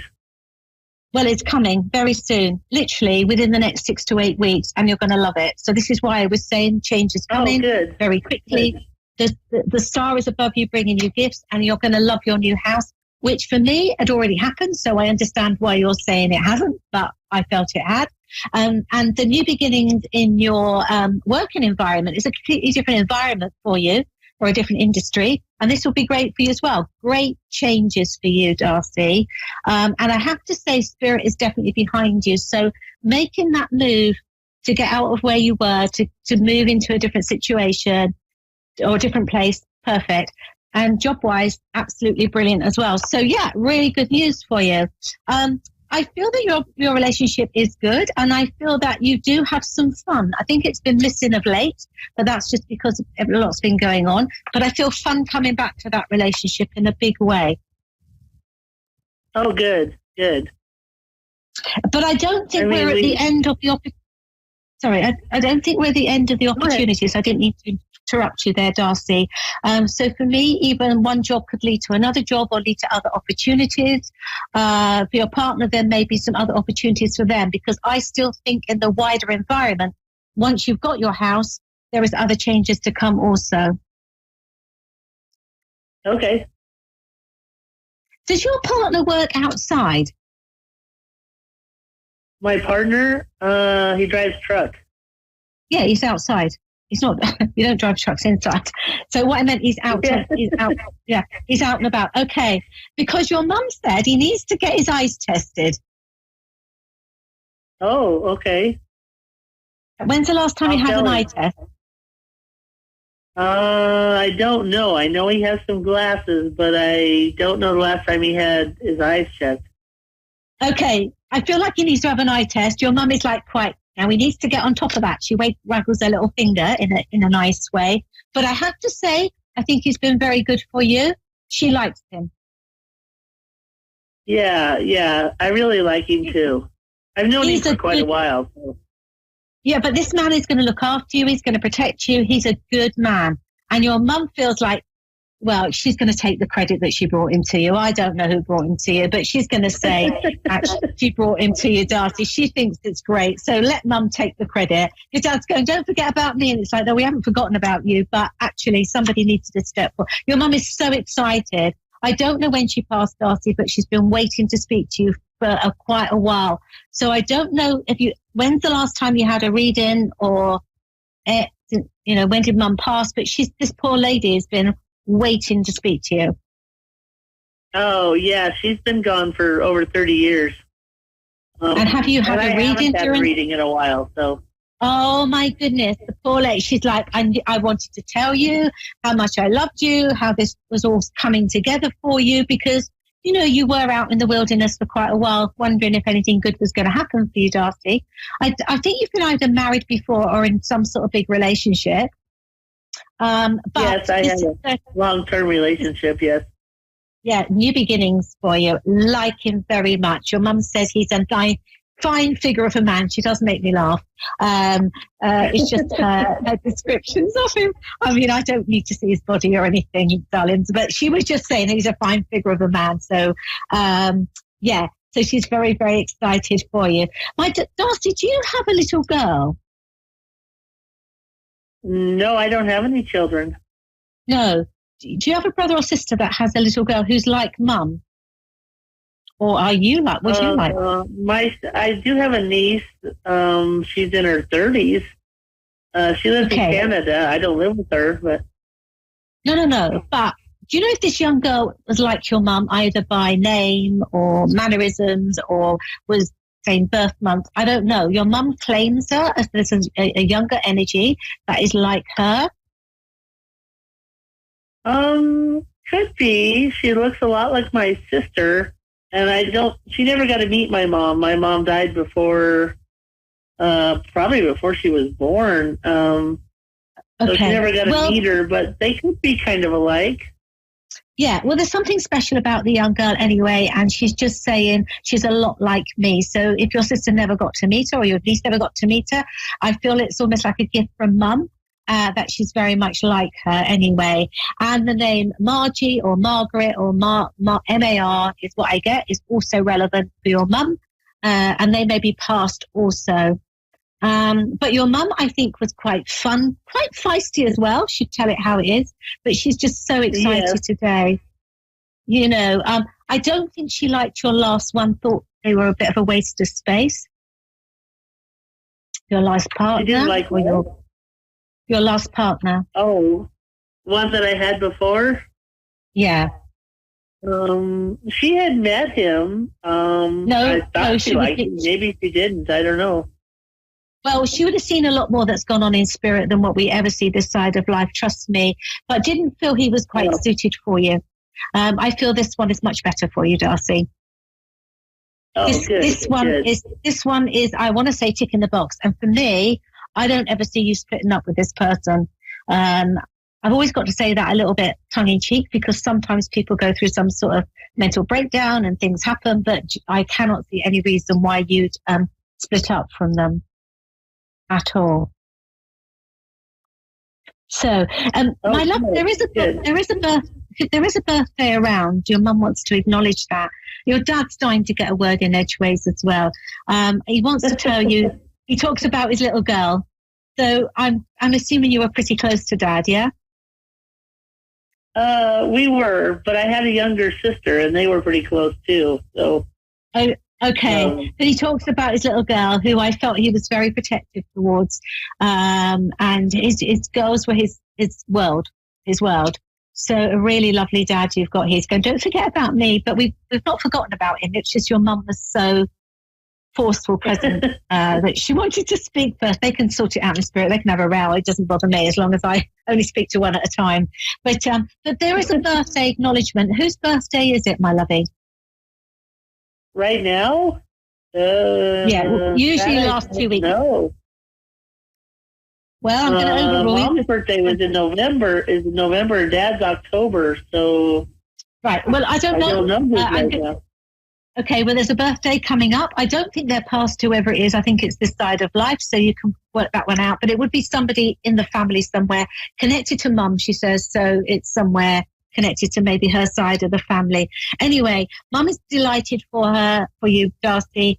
Lots of good news. I think you've certainly not had good news for quite some time. So everything happening at once. I have got you signing legal documents. So have you seen a house already? No, I haven't. Well, now's the time to do it because literally I've got you signing documents. Honestly, next 6 to 8 weeks, big changes coming. Big changes. Wow. Okay. And I don't see you moving again. So wherever you go to, I felt that this was going to be where you needed to be going forward. Oh, okay. Cool. All right. That would be nice. Okay. Is there anything else you want to ask me before I close? Darcy, has this been okay for you? Is there anybody else there? Is my grandmother there? She usually shows up. Oh, yeah, she's there. But your mum said, I'm not letting her through today. It's my day. Look, I don't think it's that people aren't there. I have to say it was just your mum and your dad that really pushed themselves forward today. And you know what? I think that's a blessing for you because I think, they wanted to make sure that you understood that. They have been around you. And although you've been on your little hamster wheel for a while and nothing much happening, everything is going to be happening very quickly for you now. Wow. Okay. That's kind of funny because usually Grandma takes over and she won't let anybody else through. Well, it's your mum's day to say bugger off today. So, she's doing her thing. Anyway, Darcy, I'll leave that with you because I have to close the show in a moment. But I'll leave your mum and dad's love with you. All the best. I think you've got a great relationship there. And certainly, honestly, you could even hear something within the next few weeks. Things are very, very exciting for you at the moment. Oh, okay. Well, thank you so much. You're very welcome. All the very best. Okay, Bye-bye. You too. You have a great day. Thank you. Bye-bye. So, just before I close, if anybody wants to connect with me, you can connect with my website, LeslieCarverPsychicMedium.com, or you can connect with me on Facebook, Leslie Carver Psychic Medium. I'm on Instagram. I never remember my Instagram thing, but it is on my website. You can click on and connect through me through there. For those that are interested in my events, I have just posted a few more events that have gone up. There is still some more to go for 2022, and then I will be releasing the calendar for 2023. We will be sorting them out in the next few months. So we should have about a 6-month outcome of events. So if you want to come and see me live at one of my evenings of clairvoyance, passing messages from people that's passed, take a look at the events. I'm going to be in various different places. Well, I hope you have a wonderful week, everybody, and stay safe. If you're in the UK, let's hope we get some rain. I'm going to learn a rain dance so that we can all get some. And I'm going to leave all your loved ones with you. And I'll see you next Tuesday, whatever time it is in your country. I'm not going to go through all the times, but wherever you are, I will see you same time next week. Bye for now.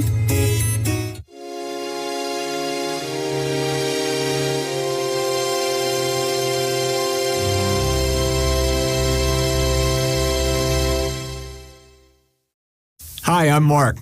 Thanks for watching Moonstruck. And now, back to A1R On the Air Psychic Talk Radio Now on Moonstruck TV, enlightening television.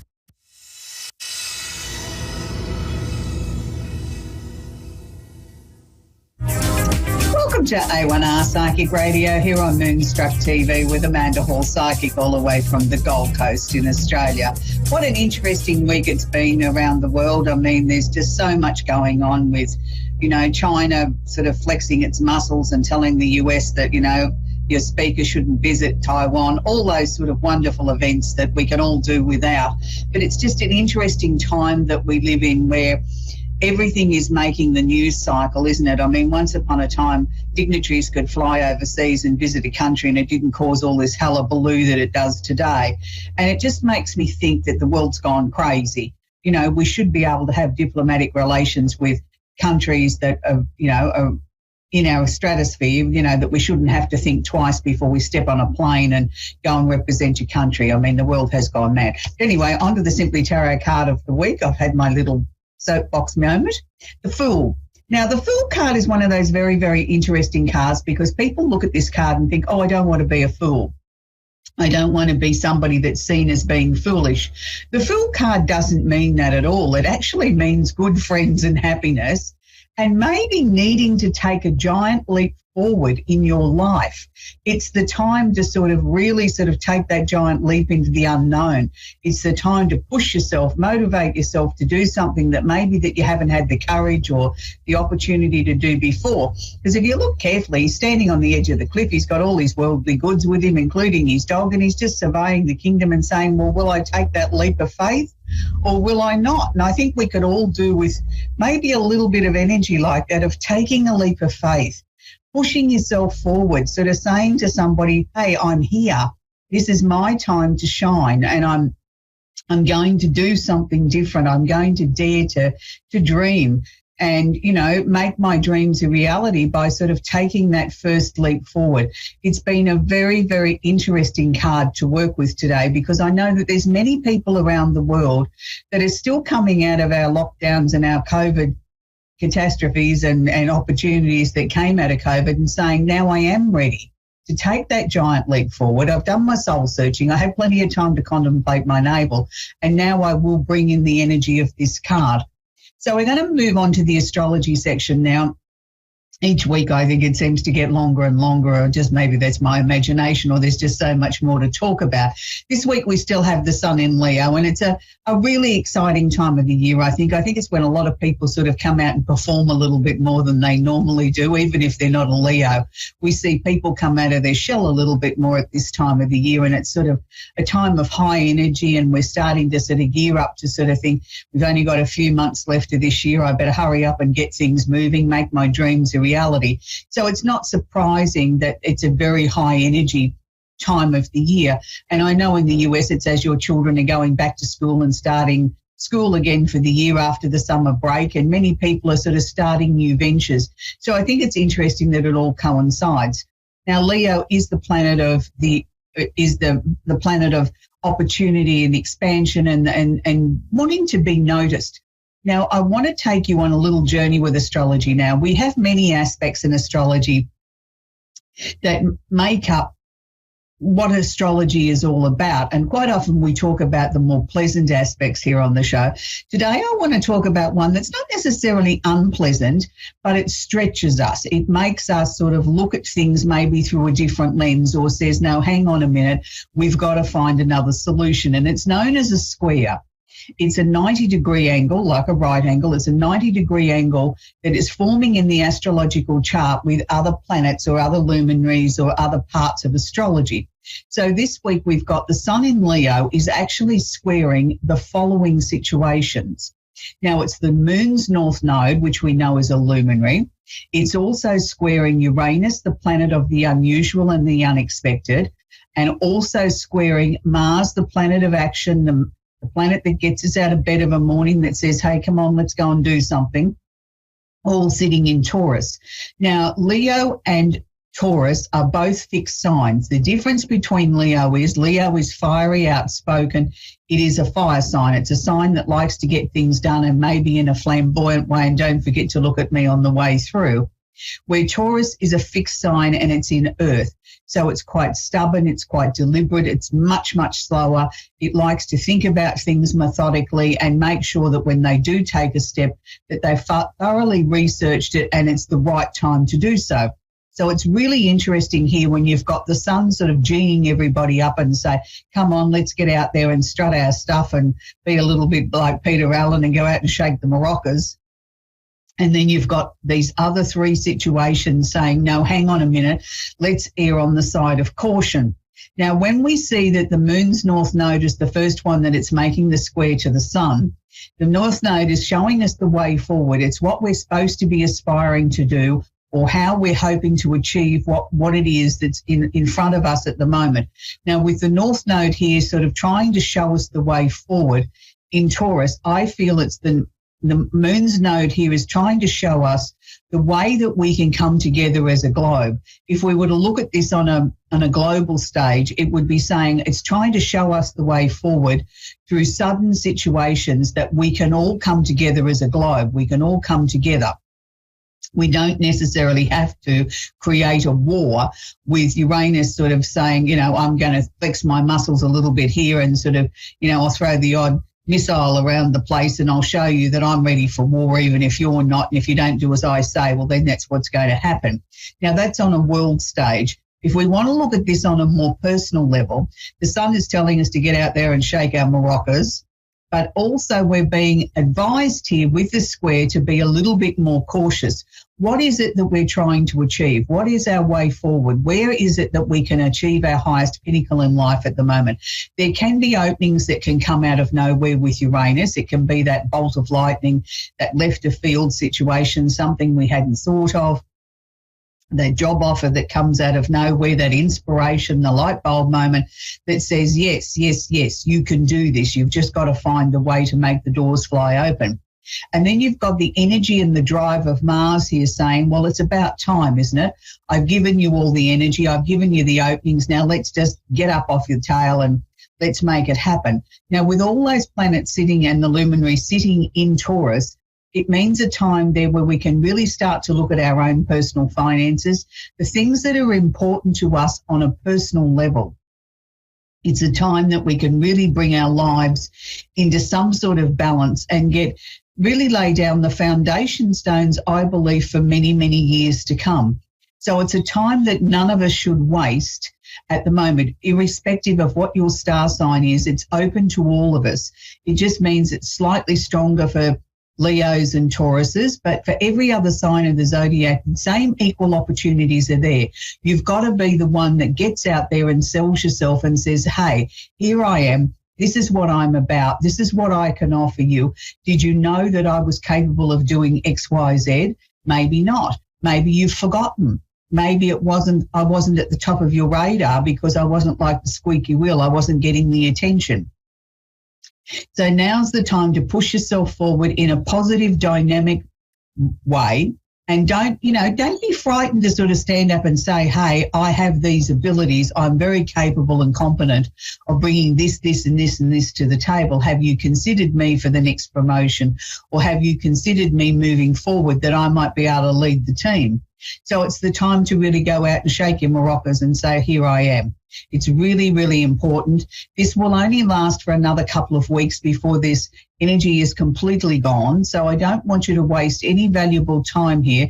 If you've really been thinking about getting out there and making your presence known, now is exactly the time to do so. We have Mercury, the planet of communication, that moves fairly fast around the zodiac. Mercury's moved into Virgo. Now, why is this interesting? Because Virgo, again, is an earth energy, but Virgo is very much about facts, figures, details, everything being precise, about telling the truth, giving me the version of the whole truth and nothing but the truth, and everything with every minute detail. I want to know everything. So it's really interesting with Mercury here now. It sort of lends itself to everything else that I've previously spoken about in this astrological report, that provided that we present ourselves in an articulate way, we've got all our ducks in a row, that we have our communication down pat, that people will start to take notice of us because you're going to present whatever it is in a very articulate manner. So it means also too that people have got their listening ears on, they are listening intently, they're dissecting every word, they're looking at everything, they're looking at body language, they're looking at the flutter of the eyelashes, the way that you stand, the way that you dress, if it's done in person. If it's done over the phone, then don't forget to smile when you're speaking to someone, because you can really hear it in someone's voice. And I think that's interesting this day and age, as we do so much by email and text message and, over a Skype or a a Zoom call or whatever, we forget sometimes that we've got to put emotion into it too. It's interesting that if you do smile when you're having a conversation with someone on the phone or sending a text message or writing an email, they really do pick up on that energy. So don't forget to bring your smile. It's your best asset. For those of you that might be seeking love, it's the time to sort of stick a little bit close to home. Go, step out around your local environment, the places that make you feel secure, things that make you feel like home. If you enjoy going to the movies, then go to the movies. If you enjoy going ice skating, then it's time to go ice skating if weather permitting in your area and the skating rink's open. Whatever it is that makes you feel secure, it's not a time to push yourself out of your comfort zone and go to places that you feel very, very uncomfortable, because all you're going to do is then send off an energy that says, I don't really want to be here. I feel uncomfortable. Can I go home yet? Is it time to leave yet? And that's not a good message if we're looking to attract someone new into our lives, that we want somebody to be important to us, that we want to be able to say, this is my new love, or this is my opportunity to have love. We need to be able to sort of put your best foot forward. Neptune is still retrograde and still in the energy of Pisces at the moment. So there's a lot of creative energy sitting around at the moment. I know I have a number of very creative friends that are looking at this as it's been a really good time for them to sort of get into the creative side of things, sort of shut themselves off, do a bit of writing, do a bit of performing or whatever, or getting ready for the next areas of their life. A lot of people have found it's been a time where they've really wanted to be in their own thoughts, or are putting more music on in the background and things like that, and helping them sort of get the job done. It's helping them get the creative juices flowing. Most of us don't like to be told what to do, and most of us really dislike discipline, but it really is an important facet of our lives that we do need to be disciplined. We do need to be able to sort of really focus and sort of, put the head down, tail up, and really focus on the job at hand and make sure that we achieve what we set out for ourselves to do.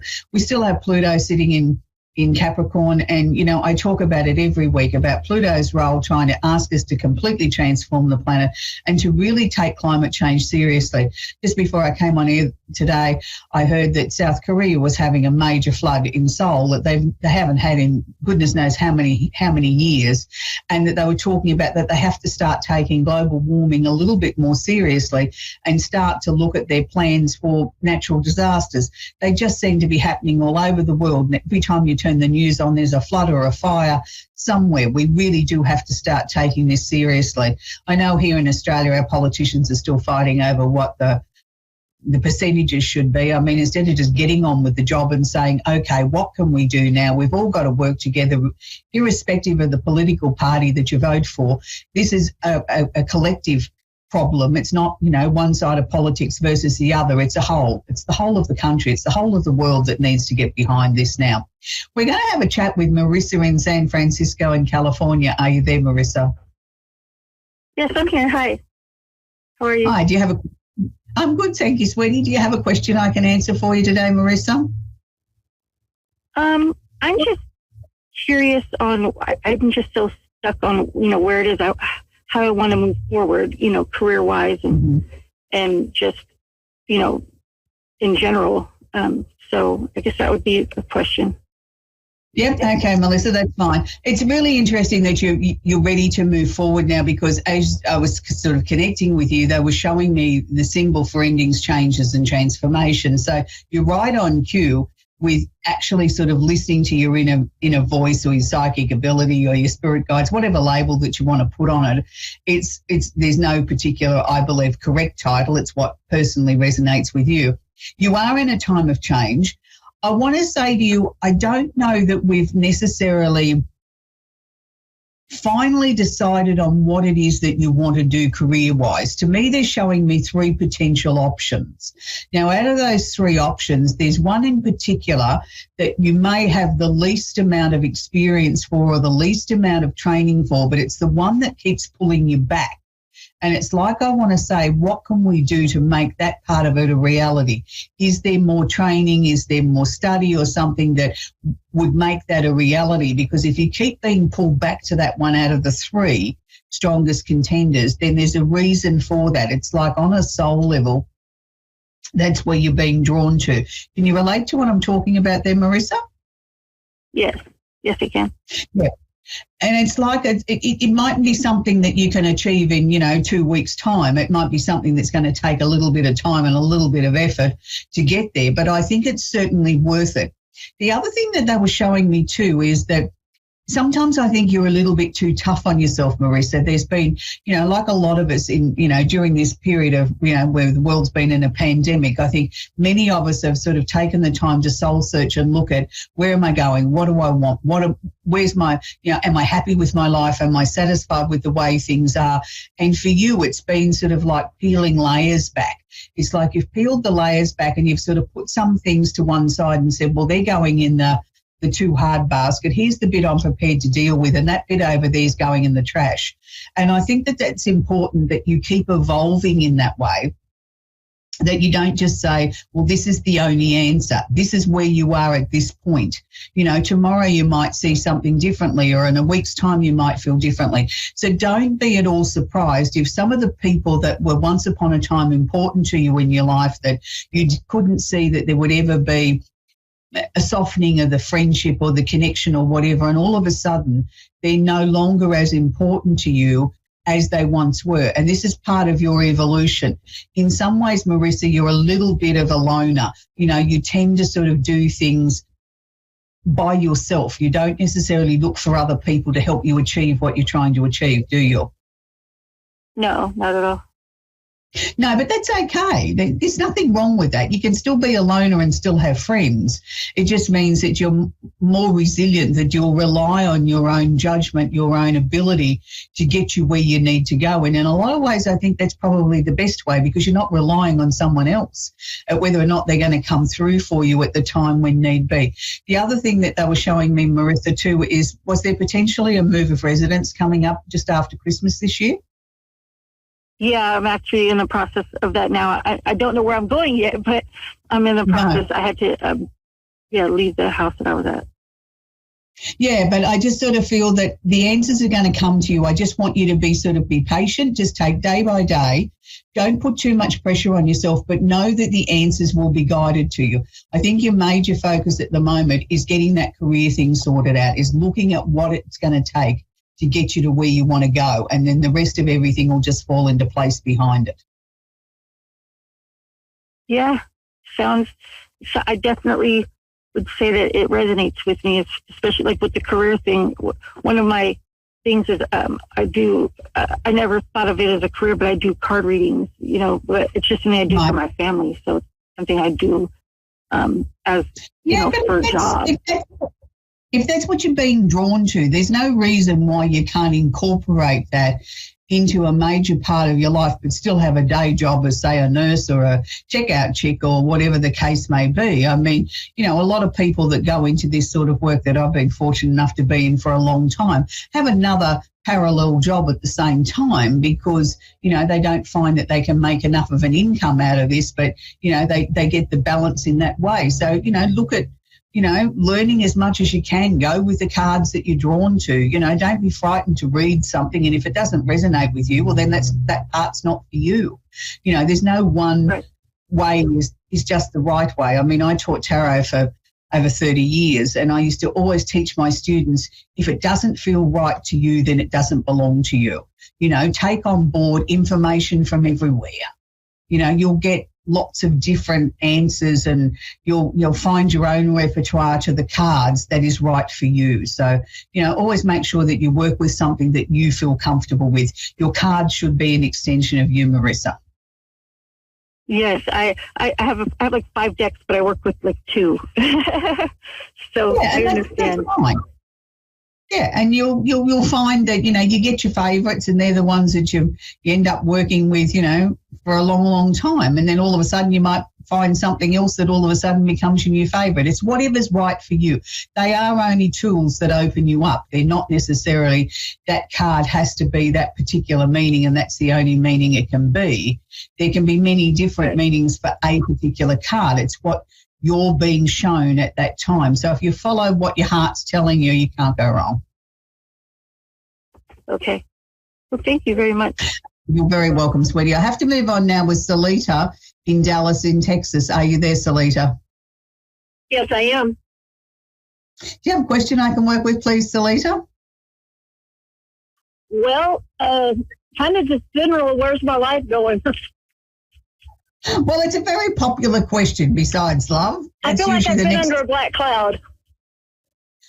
Well, you probably have, Salita, in some ways, and it's not necessarily a negative cloud. I think it's been just to slow you down long enough so that you'd stand still long enough that they could start to sort of help giving you some guidance from the other side. You're such an action person that you don't really stand still long enough. You know, 2 speeds, fast and stop. And stop doesn't happen very often. It's sort of, you know, when you're awake, you're at top speed all the time. The cloud that you're speaking of, that's going to dissipate soon. I feel that there's going to start to be some light bulb moments, and it's going to be like snapping your fingers. It's like 1, 2, 3, in comes the answers. They're going to come flooding in. It's interesting because I'm not sure that you're necessarily going to stay in Dallas. Is that something that's been going through your mind? Yes, it is. Yeah, because as much as it's a lovely part of the world, I keep seeing these question marks there around you. Look, I'm not going to say that you're going to make a decision today or even in the next week, but I think over the coming couple of months, I think there's going to be lots of things that are going to come in and out of your mind that I don't want you to act on it until it really starts to annoy you. It's got to be coming in and it's got to be really literally annoying you to know that's what needs the attention. Don't just act on the 1,000 different things that come in and out of your mind. There will be a clear pattern. I feel by October you'll know exactly where you're going, where you want to move to and what you want to bring into your life. You've got a new job coming, a move of residence, and I feel a whole brand new beginning, but it's not coming much before October. Even if it happens then, to me, it's sort of more likely just knowing where I'm going in October, not necessarily putting it into action yet. There will also be a couple of very strong dreams that will give you some indications of what's lying ahead. It's interesting because everything around you in Dallas, to me, seems to be closing off or finishing off. It's like I'm finishing up a book. Is that how you've been feeling in the last 3 or 4 months? Yes, it is. Exactly. Yeah, and that's just your indication that your time there is coming to an end, you know, that you're really listening to your own psychic ability. And it's not necessarily do we have to leap to attention and do something about it in the first instance. We just let the things naturally sort of unfold, which is what you're doing, and then the answers will start to come. Look, I live in Australia, and it's really hard for me because I don't know all your states over there, but I just sort of feel if you were to look at a map, with Canada being to your north, from where you are in Dallas, I want to take you a little bit to the right and north. So north and right of where you're living now, but not necessarily on the coast, is where I see you going. So is there somewhere around about 3 or 4 hours drive away from where you are that would fit in that sort of vague description they've given you of where you've been looking? Well, no. I've been looking kind of south. Have you? But north and west would be fine too, I think. Yeah, no, that's just what they showed me. It was sort of like they were showing me like Canada to the north of you, and to me it was sort of like I wasn't going as far up as New York, but I was sort of heading in that north easterly sort of direction a little bit. So, but whatever it is, you'll find it and you'll be shown it and it'll be right and you'll make a change very quickly. And it's like, you no sooner sort of work out exactly where it is you want to go. You start making preparations for it, apply for a job or whatever the case may be, and you'll find everything will fall into place that quick that you think, wow, this must have been meant to be, because I only started looking 2 weeks ago and all of a sudden I've got a job. I'm packing up and I'm getting ready to go. You know, it's all just sort of happened so quickly. Just before I let you go, Salita, whatever you're doing health-wise, I want to say to you, keep going, because you seem to have made great progress with bringing your body back into balance. So not necessarily am I going to say more healthy. I'm just going to say that your body seems to be more in balance now than what it was. So was there something that you changed there earlier this year to sort of try and make yourself more healthy, give yourself more energy? Well, I actually had a couple of surgeries not long ago, and ever since then, it's like everything's been better. Weight loss. Yeah, good. I've had weight loss. I've had a lot more energy. It's just been better. Yeah, because I feel that that's going to continue on, and it's with this sort of like the balancing of the mind, body, and soul. It's like the next thing is the intuition's going to start to strengthen, you know, your own psychic ability. You'll just know things, and, you know, you've just got to act on those then. Anyway, Salita, we have to leave it there. We're at the end of the show. So it's been a very, very difficult week here in Australia this week. We've lost two amazing female icon singers here in Australia, Judith Durham from the Seekers. For a lot of people around the world, that goes way back into the 60s. She passed away a couple of days ago. And then yesterday, of course, we got the terribly sad news that Olivia Newton-John passed away. And here in Australia, Olivia was, well, we just claimed her as our own, even though she was born and bred in England. She's just one of the most amazing singers I've ever seen in concert. And, you know, I go back to the time of the Olympics with her and John Farnham singing that song, Dare to Dream, as one of the most beautiful, spectacular performances I've ever seen. But I think for most of us around the world, I think when we think of Olivia, we all tend to think of that amazing movie that came out in 1978 with John Travolta and her singing You're the One That I Want. And I think that's probably just sticks with everybody. As far as Olivia, you think of her in those tight leather clothes that she had on, and she, you know, she's telling John Travolta, you're the one that I want, in that amazing film. And I know in our household it was a movie that got worn out many, many times. It was my daughter's favourite. I don't know how many times I bought it on VHS and then on DVD, that it just seemed to be something that was always playing. So for all the Olivia Newton-John fans around the world, and the Judith Durham fans from the Seekers, but this week I want to leave you with Olivia Newton-John and You're the One That I Want. Rest in peace, beautiful angel, and fly high.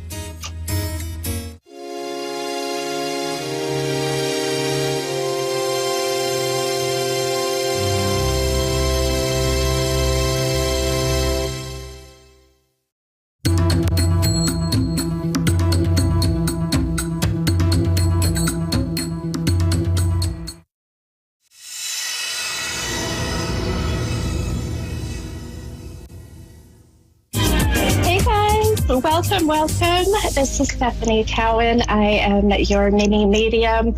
I'm so excited. I cannot even believe that I'm here today. I can't even believe that I'm getting this beautiful opportunity. So I feel so blessed and so grateful to have this beautiful connection with so many people out there. It's been my life goal, and it is my life purpose. So I cannot wait to share my gifts with everybody, and hopefully we get that beautiful connection together. Today's show, I really just wanted to focus on just kind of introducing myself. I know one of the most important things as you find a reader is the vibe, right? The connection that you have with your reader. You know, I've had people come to me and we just, you know, for whatever reason, we didn't have, you know, that vibrational connection. We didn't really bond per se. So I feel like, you know, letting you know who I am, you seeing my personality. I'm very upbeat. I'm very full of love and light and good positivity. And I feel that that is probably one of my very well-known traits, I guess, or gifts as well. So telling you a little bit about myself, I do not have the name Mini Medium as a coincidence or a funny joke, but it is kind of funny. I am fairly short, and being only 5 feet tall, you know, I'm comparably to others, I am considered mini. I love being called a mini medium. My husband actually is a big part of giving me that name, and I own it. I love it. My license plate says it. So it's one of those things that this will forever be a part of me and my journey moving forward. So talking about myself, I have for about probably the last 26 years, been doing readings in a roundabout way. I started when I was actually 7. My first experience with talking to a spirit, if you will, I actually saw my grandfather he had passed away shortly before this particular event or situation. And I went into my parents' bedroom, saw my grandfather standing at the end of the bed, looking into a bassinet that my younger brother was laying in. And I felt as if I could see him, hear him, and feel him, just as if you were right in front of me. It was so amazing. And, I shared with my mom, and she thought, well, you're 7, you have an imagination. This has been very a bit traumatic, if you will. And so we just pushed it aside. Well, moving forward, really going into my teens, maybe early 20s, I saw a psychic medium, and she said to me that I was really withholding and holding back all of these beautiful gifts. And why am I not sharing, And I thought, my gosh, is she just telling me what I want to hear? Or do I really, have what it takes to be able to share, the gifts of intuition, the gifts of even just all of the different clairs, right? Your clairvoyancy, your claircognizance, your clairsentient, clairaudient, right? And I learned very quickly that I knew this was my sole purpose. I knew that I was meant to share my gifts and spread that kind of love and help and hope and healing. And so I really started to open myself up. And then, unfortunately, life hit me pretty hard. And I got to the point where I shut it all down and had shut it off for quite some time. And then really fast forward to 2020, in March of 2020, I ended up being sent home with the large corporation that I worked for. And they said, you're going to be working from home indefinitely. And being the Gemini that I am, I looked forward to it, but I also knew that I needed to be around people. I thrive off of others' energies. I love to meet different people and connect with them and hear their stories. And so I got into a really tough funk, if you will.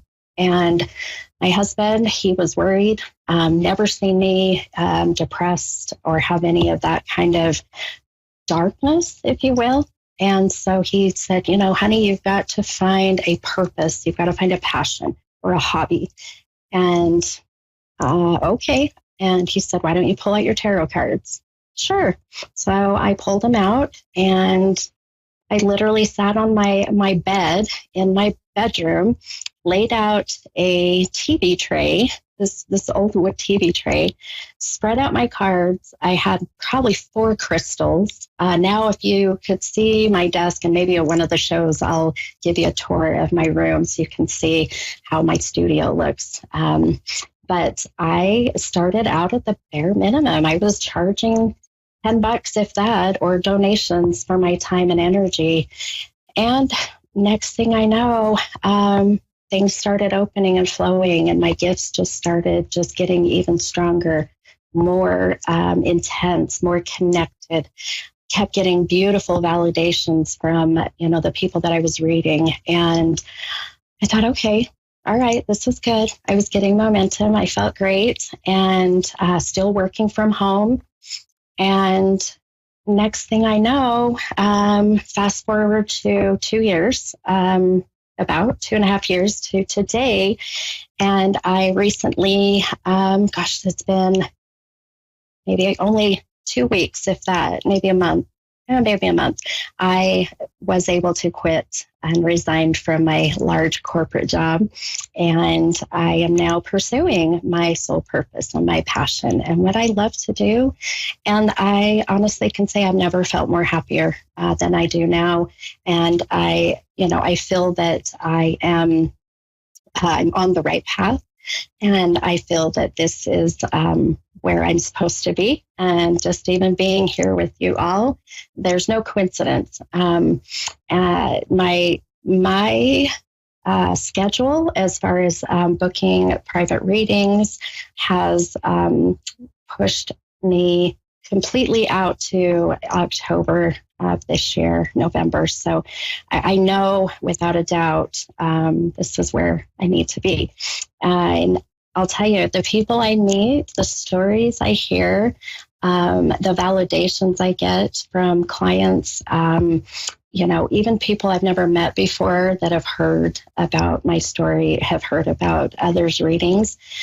It's just beautiful connections and validations that I know that I need. So I know to keep moving forward and keep sharing my gifts. So I really feel that, this is my purpose. And when I got this opportunity to come on and have my own radio show with A1R Radio, Psychic Radio, and I sat there for a minute and thought, is this for real? Did I really get this email? And I met with the producers, and next thing I know, I'm here and talking to you all and just really wanting to share my story so you all can get to know me. Couple things. When we all meet next week, same time, same day, same bat channel, right? I really want others to know that when I do readings, I do incorporate tarot cards. I always have, ever since that I really opened up myself 26 years ago. I don't know if I want to put that out there, but 26 years ago, I began using tarot, and I've kept tarot within my readings. Now, 9 times out of 10, I don't use them. I have them as a guide or a tool, and it's perfect. It's perfect because I feel like it gives my sitters a real visual validation of what I'm seeing, hearing, and feeling, and it's perfect. So next time we meet, which will be next week, same time, it's 6:15 Mountain Standard Time. I will definitely be doing readings and incorporating the tarot cards into the readings. I will share what tarot cards are coming into the reading. And really, we just get that beautiful connection and hopefully give you, whatever it is that you're hoping for, whether it's hope, help, healing, closure, comfort, whatever it may be. My goal is to hopefully give you some beautiful comfort in your life. One of the things too is I do private readings. You can book a private reading through my Facebook page at Stephanie's Tarot Readings. There is a book now. You can book with me or message me. I can help work with your schedule. I'm pretty flexible now that I'm doing this full time. Also, you can find me on Instagram. Instagram is Tarot with Steph. That's with 2 F's. Tarot with Steph, STEFF. And then also my email is tarotwithsteph@gmail.com. Any of those avenues, you can get a hold of me. I'm happy to schedule some time, do a private reading. I do parties. Parties are my favorite. So if you are local, obviously, or I can travel if you want to go that route. So let me know. It has been such an amazing pleasure just to share my story today, and I cannot wait till next week when we can really hone in and I can share my beautiful gifts with you all. So thank you, and I will see you all next week, Wednesday. Have a beautiful week and lots of love and light and healing to you all.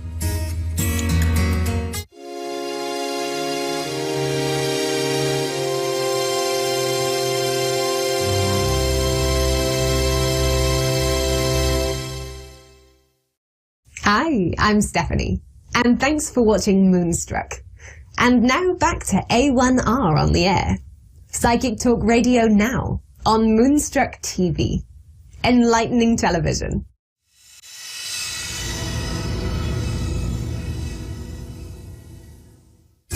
Wonderful, wonderful. So thank you very much, all of you, my lovely listeners and viewers, for joining in and joining me and joining all the wonderful presenters with their shows here on the Aswa Radio Network, A1R Psychic Radio and Moonstruck TV. I hope you are all very well and you have had a great week. whether it is warm or cold or cooler or whatever season you're experiencing right now. I feel what is really common in our experience these days, that how much we are feeling the sense of time, the shift of time, and how much you might experience that the days and then the hours are going much faster these days. So my invitation to you, my lovely friend, just to really relax and really sense and feel what it really feels for you to experience 1 minute or an hour or even a day. So that is the invitation. And as you can see, I am coming to you live from a different space. That's my studio, my music studio. So here we go. It's really good to be here. I'm your host. Actually, I need to tell you, I'm your host, Susanna Hertzog. I'm a medium. I'm based here in the UK.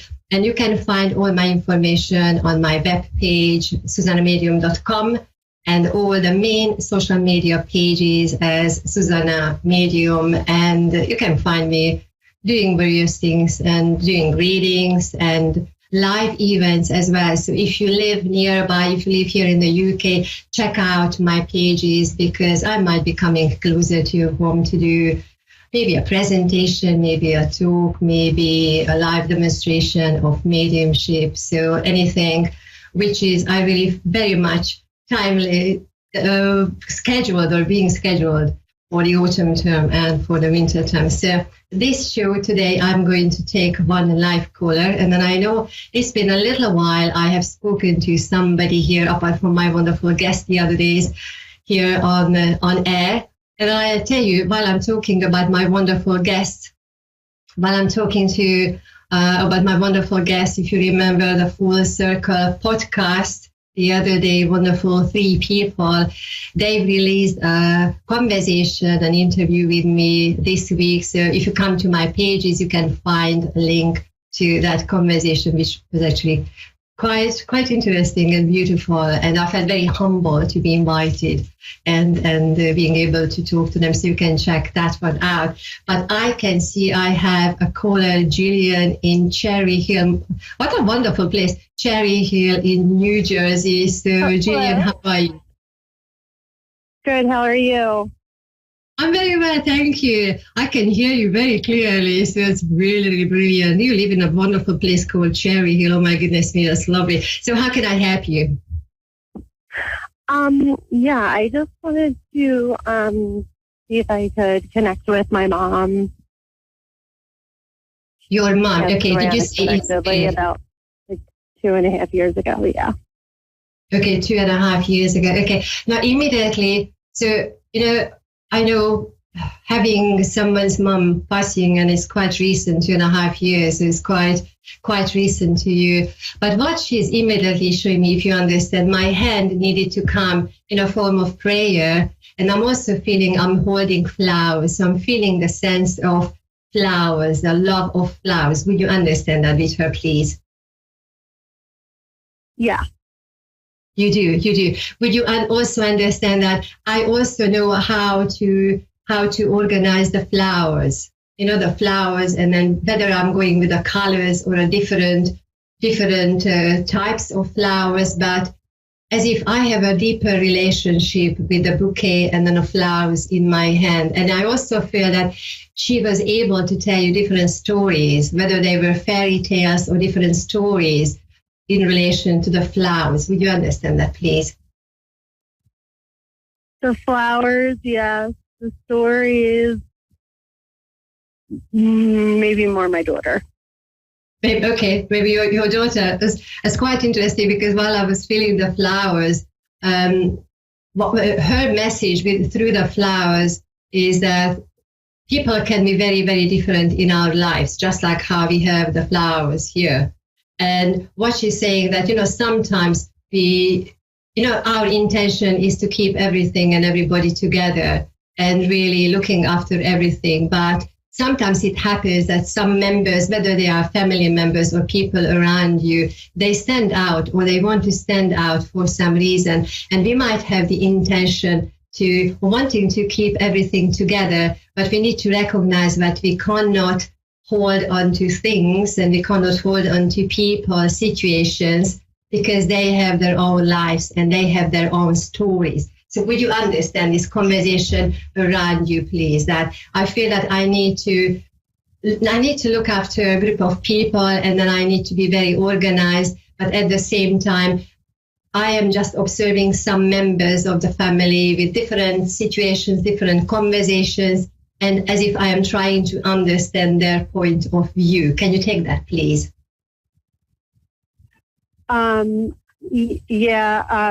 Being organized, I've been trying to do that for a while. But I feel like I can never get ahead, and I have three little ones. Yes.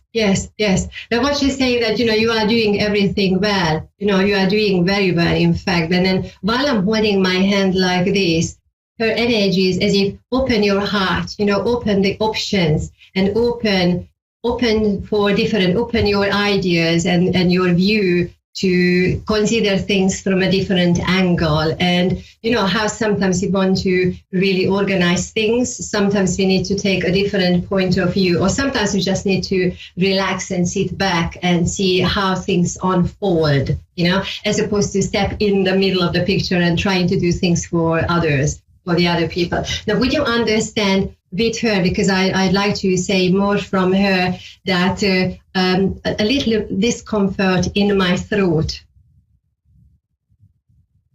Can you repeat that?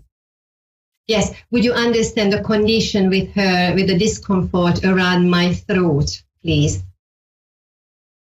Yeah. You do? Not fully, but it makes sense, but I don't fully understand what happened, but yeah. Okay, so would you understand? Is it a yes or a no? Or yeah. Yeah. You do? Okay. Thank you. Because somehow I'm feeling as if whether I can eat ice cream, whether I can take the cold or I can't take the cold. And it is important for me that you know about that, and then you recognize it. First, it's as if I need to protect my voice and need to protect my throat. And with that, having said that, would you understand with her that her expressing her point of view was important, and as if requesting everybody to, now I am talking and please listen to me because I know it's important what I want to say, and then you will benefit from that. Would you understand that, please? Yeah. Yeah, feel free to say it doesn't resonate, but I feel with this lady as if she's coming forward as somebody who really wants to keep everybody together. So whether she was a teacher or somebody who got everybody together and knew that what she needed to say and what she had to say had importance, as if being ahead of her time and trying people to understand things, like whether teaching or conversation or empowerment.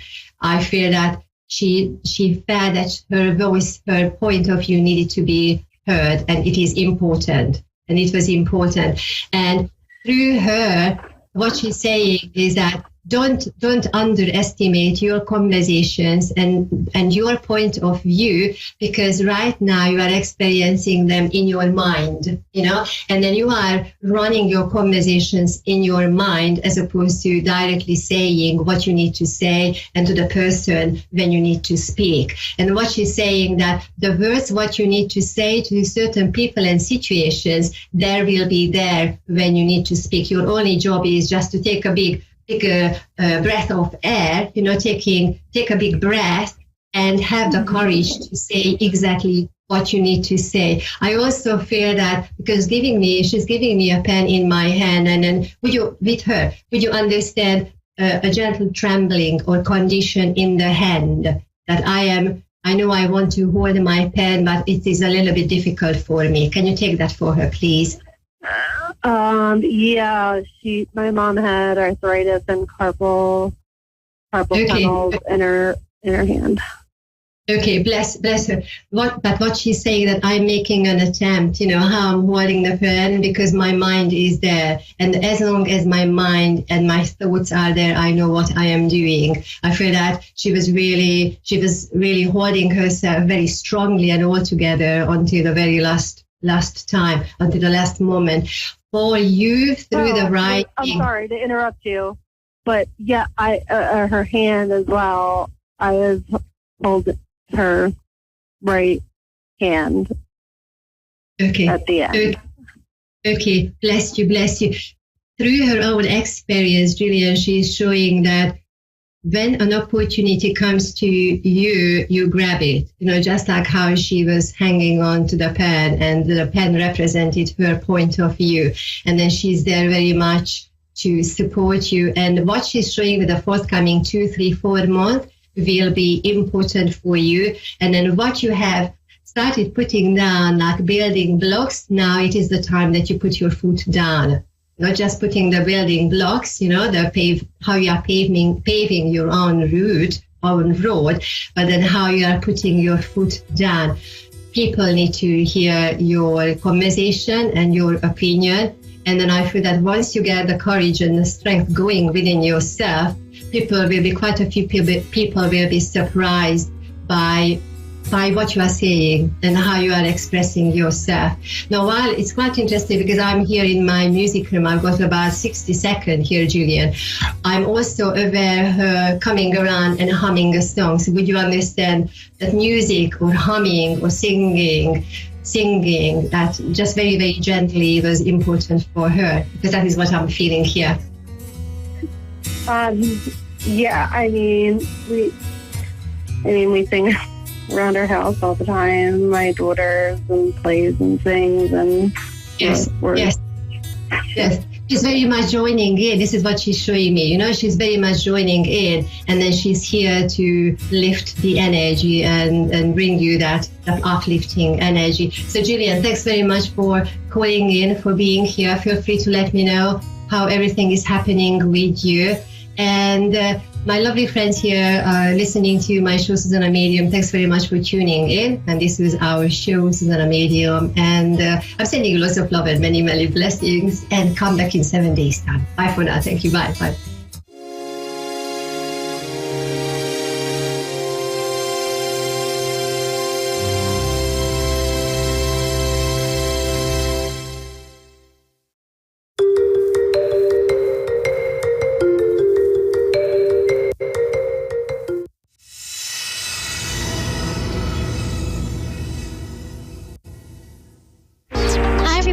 Welcome to Astrology and Psychic Readings with Lady D. So I'm Lady D, your host for this evening. So I hope you all had a really good week, a very interesting week actually, with the trends that I spoke about last week. So I have felt like the things that are going on around the world and the things that are happening around us is we're in very exciting and challenging times ahead that I feel like that are coming up around the world. So that energy that I was talking about last week with the nodes, the Uranus and the Mars, that's going to be there until around the 8th is when Mars more breaks away. So then you've just got the node and Uranus there. So it's still going to be unexpected energy. And as well as that, there'll still be some more like residue energy. When the planets move, they bring up, it's like, I call it residue, when it has a tail as they move along. So the energy is still going to be around a little bit longer. So there'll still be some unexpected surprises. Especially I've noticed things with people the last couple of days where things of unexpected events have happened or explosive events in people's lives opening up around them. So this week ahead with the astrology and also what I feel like for the collective where we're going, it has been like an interesting time and reflecting back even for myself. So that conjunction for myself, it's over my Chiron. So Chiron's the wounded healer. So actually I had to have a session with someone that I go with and going over my own things that are going on myself and issues. But it's all about healing and learning and evolving as we do in our life. But this week, as I said, this year we're in exciting times ahead. I feel like we've had a lot of things happening with certain governments around the world and in certain countries where governments are kind of failing or crumbling or disappearing it almost, or having to start again. or leaders having to resign. And this is the Pluto in Capricorn. We've got the Pluto there in the last few degrees of Capricorn. It moves into Aquarius next year, but then goes back and will be fully into Aquarius in 2024. So it's an exciting time. As I said, we're in an exciting time ahead of where we are as a collective and, here on Earth, planet Earth. So there's going to be more of that happening coming up. I feel like it's going to create a lot of tensions in different countries and relationships with different countries and how it's all going to play out ahead. I also feel like, we've got the issues coming up with the unstableness of our finances and with the banking institutions, and we're in these times where we're having to find our own way, the collective is one, but at the same time finding their own way through their own life to cope and to deal with the issues that they're going with at the moment. So there's a lot that is going on. The week ahead of what I feel like we're going as a collective, what I was getting when I was channeling last night. Look, I do feel like there's going to be more explosive events coming up the week ahead, but I also feel like that this week is about you're feeling how proud of yourself. So, and how far you have become. So it is about self-reflecting on how far you have become in your own journey, in your own lives, in your own successes, whether it be fails or success. There's always a successful and failure. There's always a lesson to learn in every positive and negative aspect in our life. I remember even for myself, when I was very young, I was incredibly shy. And I wouldn't talk to anyone. I would talk to people, but I wouldn't be an extrovert. I would always be very internalized, especially at school. I would sort of just sit there and not really say boo to anyone. And now, look at me now. I'm now, on here presenting to you around the world on here. So I've come a long way. So even though I still am shy, I'm still an introvert, but I've managed to be able to sort of put on an extrovert.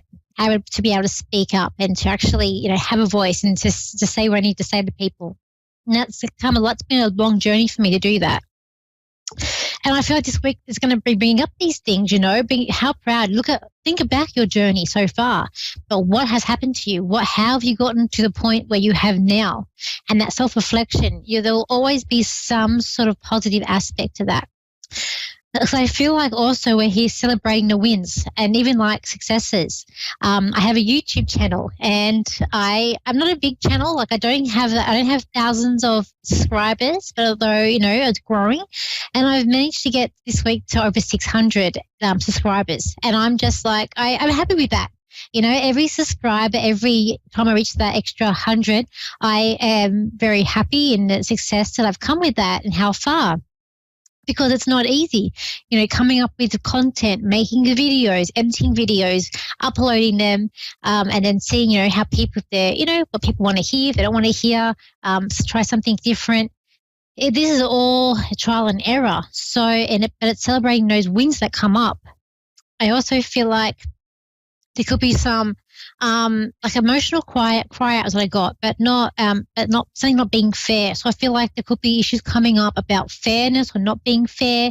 So this can be quite an emotional time, because sometimes we just get I'm not a very emotional person, but sometimes I'll notice with certain transits or things that happen, something will hit a chord and you do get a bit emotional. So I do feel like that may come up this week. I also got don't lose sight of the prize. So we all know what you're trying to, what we all have success, what we view success is, and what we're all trying to work off. Even a person who says they don't have goals or don't set goals for themselves still have something they want to work towards. Whether it be, they don't have a lot of money, but they want to eventually have a mansion, or they want to have a lot of money, they don't have much at the moment. There's still something there that they're going to work towards, even if they don't want to admit it. I got stand up for what you believe in. So I do feel like this could be a time about justice. I always think if you don't stand up for yourself and what you believe in, why should anyone else stand up for you? Because, you've got to find that own, that you got to stand up for yourself.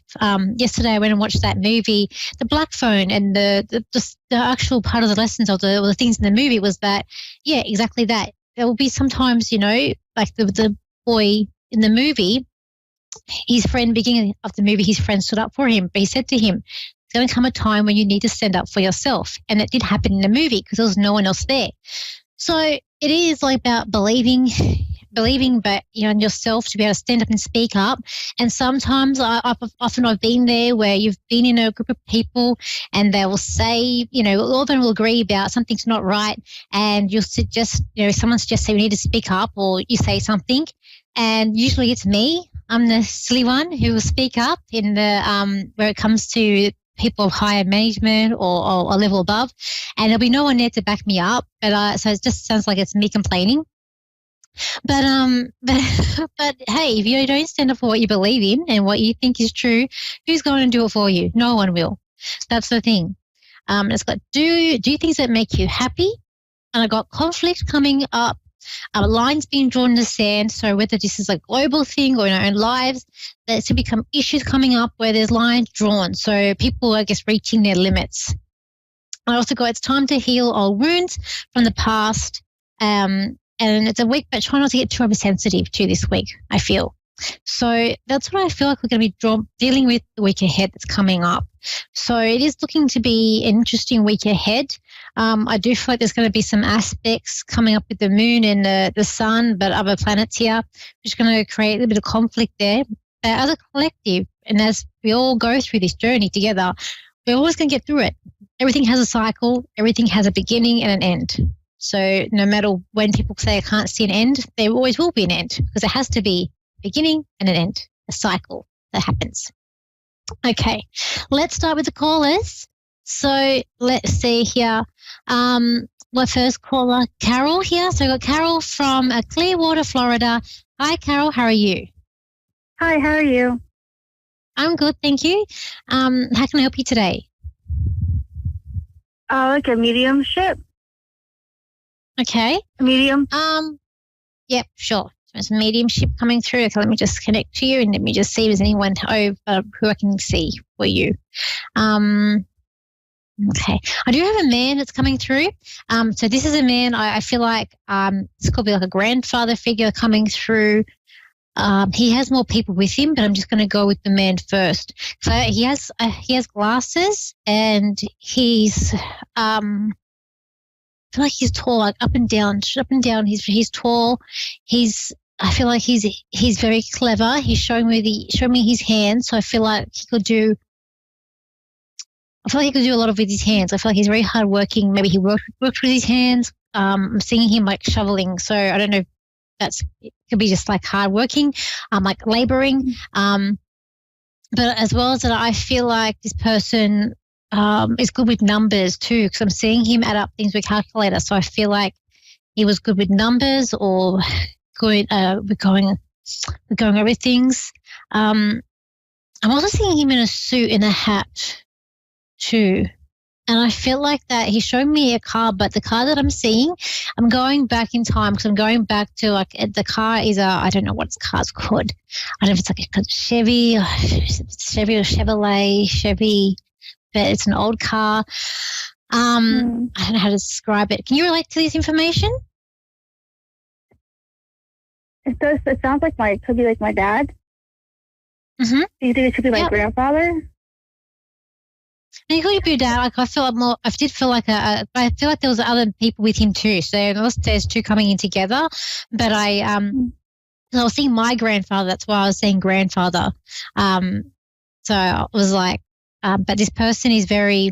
There's a lot of balance in their life, and I feel like they're like a gentleman too. Because when I see them with the suit with the hat, they're taking their hat off to say hello to me. So I feel like that's very gentlemanly. So they're very much like a gentleman, and they're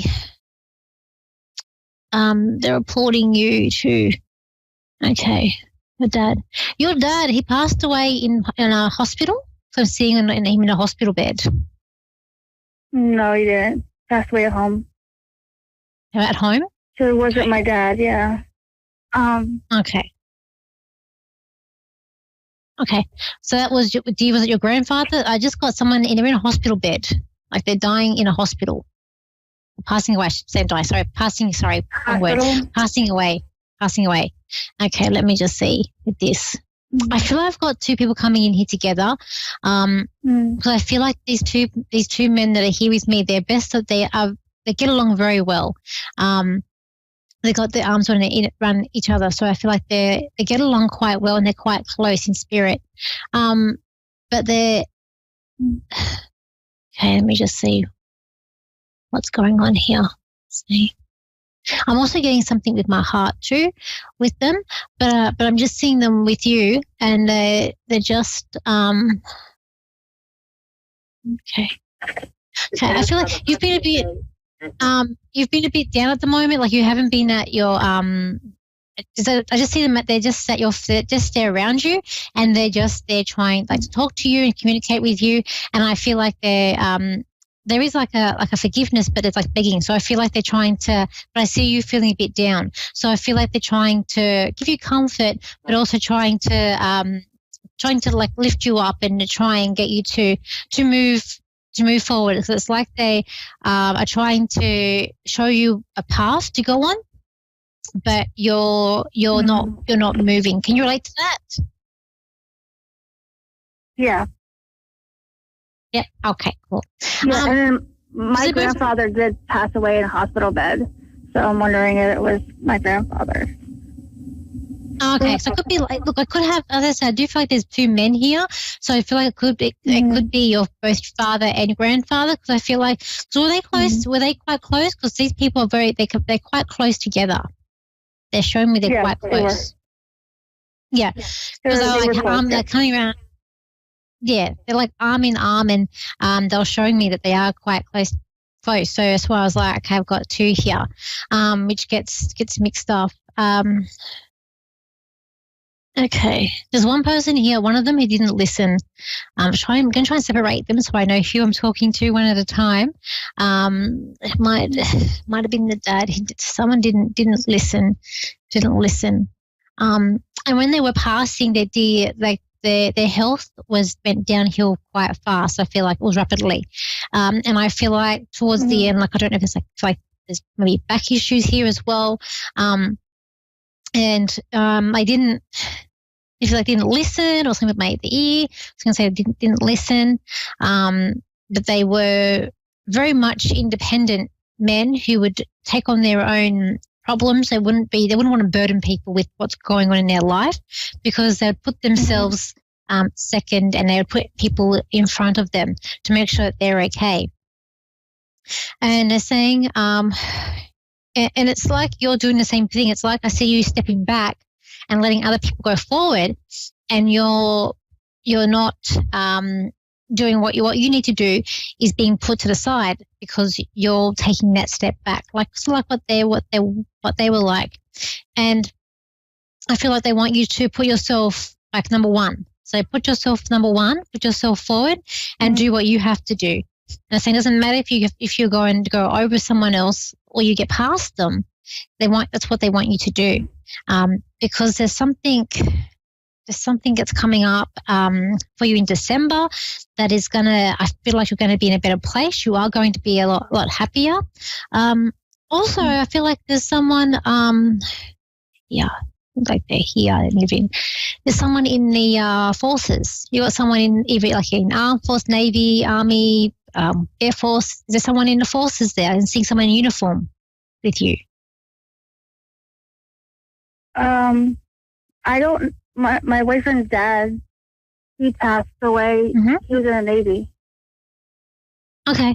But there's no. So he's passed over.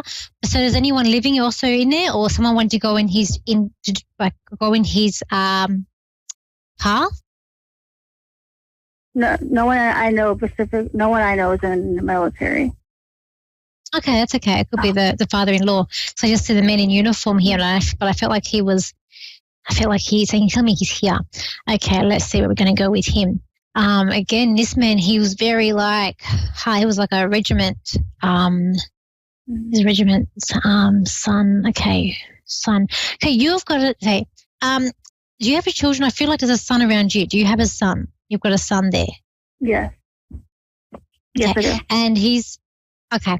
So I feel like perhaps maybe your son, I'm not sure how old he is, but he may wanting to go into that. I just feel like someone is going to follow his man's footsteps. Like someone's wanting to go into that path, like a generation.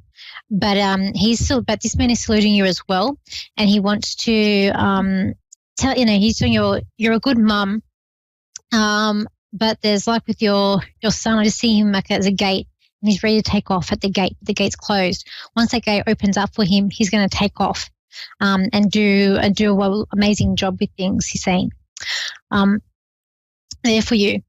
But I'll leave it there, Debbie, with you. Just going to the next caller. But I hope I've helped you today. All right. Yes, you did. Thank you. Okay. Thank you for calling in. Thank you. So the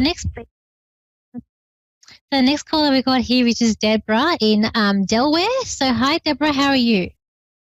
Okay, and you, Danielle? I'm good. And how can I help you today? Okay, I'd like to find out about my business and finances. All right, let's have a look here. Your business. Are you okay? Your business. Is it really like create? Are you very creative? Are you working with your hands? Because I feel like I'm working with my hands. I feel like I'm being very creative. I feel like I'm actually working with hair. Are you in beauty or hair? What are you doing with your business? I'm an investor, and I buy real estate, and I own real estate, and I'm looking to do maybe a dispensary or a rehab facility or a hookah bar or living assistant. So I'm looking to expand the business.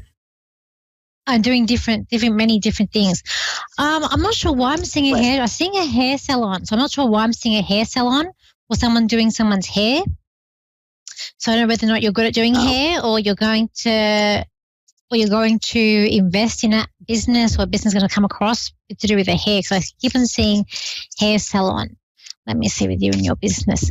Look, I do feel like you will expand, but I feel like you've got so many ideas there. You need to, it's like you almost need to go down before you go expanding too big, because it's your brain is running like 10 miles an hour, and it's like you want to catch up to the economy and you want to be one step ahead of everything that's coming. So it's like you can have relief, but be careful, because I feel like going too big too fast you might find a downsize. There could be a downsize with that, and a lot of planning that needs to take place too.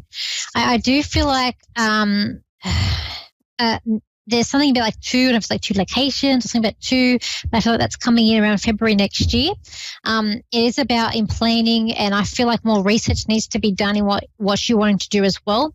I kind of feel like the rehab or the rehabilitation, that might take a bit of time with that one, because I feel like there's more involved than what you're realizing. I feel like there's something to do with the clause in contracts or providers. There's something about that that's not, it's not, you haven't fully got all the information. Mm-hmm. Yeah. So, I feel like managing real estate for you, I feel like that is actually really good that you do that. I feel like you're able to manage different properties at once that way. But I feel like I need to do like maybe smaller things. I feel like you also want to help out like family, friends. Look, I do feel like there is a lot of success that I'm seeing here in the cards for you, but at the same time, I know there's I just feel like I want the world, but I have no plan to get there. And I do feel like there is something that's going to come. This won't be easy. As I said, you will get I feel like you are going to get what you need, but at the same time, this is not going to be an easy journey that you're going to make. There are going to be a lot of emotions at play here. There are going to be a little bit of clashing. It's like you're going to have to make some really hard decisions coming up about the business, because I feel like you're affecting other people as well as your own. it's like, but you also want to bring people with you too. So you're not just doing it by yourself. You want a team. You want a team with you. But do you see me getting a good team together? Because like right now, I have a bunch of properties, like probably about 9 of them that I need to rehab. And so in the past, I relied on a few people, but I'm trying to put together a team so that I don't burn out the guys that I had in the past. And we can move a lot quicker than what we have been able to do so in the past. Oh, okay, that's what I was saying. You want to bring your team with you. Okay, that makes sense. Look, the team will work as one when you find the right person. I do get a mail. There's some sort of mail around you. I don't know if it's your husband or if it's a business partner, but I kind of feel like I need him to take a step back a little bit because I just feel like there's a strong male energy, and he kind of like it's I can see like arguing, or he has a certain way of how he wants things to be done, but you have a certain way too, and it's a little bit conflict or tug of war that's sort of happening with this. Is it your partner, or is it a business partner, or is it just a male that works for you? It's probably the husband, and it's not so much. He has a way of doing things. You know, he likes to drink, and we're constantly arguing about stuff. Mm-hmm. Okay. Hey, and you know about like one of the workers and stuff like that. You know what I mean? So, yeah, that's what I'm saying. Yeah, so I thought, okay. Okay. Mm-hmm. Business. Yeah, so that's what a problem is. So the distillery, is that, okay, just don't mind me asking, just so I know what the distillery is. Is that alcohol? Distillery? Is that correct? Is that alcohol? Is it alcohol? Is it what? As a distillery? Alcohol, yes, absolutely. Big time. Yes, big time. Okay. Big problem. Okay. Can I answer your question? I know I asked you about business, but how long do you think I'm going to stand it out though? All right. Well, what I'm going to say to you is that I just feel like things are going to get a bit tricky, but I see major success here for you. But I see the success more next year. Once you've got your plan out and your layout to happen, as I said, I feel like the care, the rehabilitation thing, I feel like that's going to be a very complicated thing to be able to take off and to go. I feel like either something about, though, giving back to community or supporting small business in some way, I feel like is going to take off more for you. So some sort of business plan that you have, maybe you can be like a consultant, or you help manage the properties. I feel like that. Mm-hmm. I feel like I'm giving back to the community, but I'm having like smaller places. I can't get away from seeing this hairdressing place. So, that's interesting. So I feel like, so I feel like something like that is going to take off a bit better, where it's going to be also less complicated and more straight down the line too. I feel like you need to make things very simple for yourself and not run into too many complications and too many like government funding things or contracts. You just need something that's simple, short and sweet. I feel like maybe with your husband, if you can, try and keep him at arm's length a little bit there. So you say, explain it's your business and maybe get him to do his own little adventure. Then I feel like that will also take pressure off you, and you'll also be able to make things a bit more easier as well. Before you go, listen, I also want to buy like an apartment building and, maybe do a conversion to condos or something like that. Do you see that as being a possibility? Maybe March next year, possibly March. You've got to find the right place. It's like, I feel like you're going to be careful finding the right place, because I feel like I see you getting apartments, but there's going to be things wrong with it. Like there's the flooring, something wrong with the floor. And there's something wrong with because I feel like I'm looking at there's internal structures or issues in this building. So it's going to take a bit of time.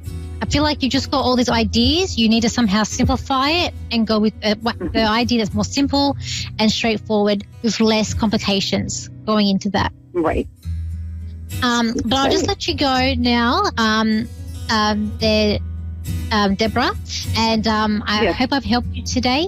And thank you for calling in. Absolutely, Danielle. I appreciate your time, and thank you so much. That's okay. All right. Okay, everybody. So, as I was saying, we've got another big week ahead of us. It's an interesting time to be alive in this part of the world where we're in, and crazy times that we're coming into. I hope you all have an amazing week ahead. If you'd like to contact me for a reading, you can either via my Facebook, which is Lady D Psychic Parties, same as my website, Instagram and TikTok, which is Lady DS Psychic, and my YouTube channel, which is Lady D. If it doesn't come up with that, you just look up Danielle Psychic and it will come up. But as I said, hope you have a good week, and I'll see you same time next week. So bye for now.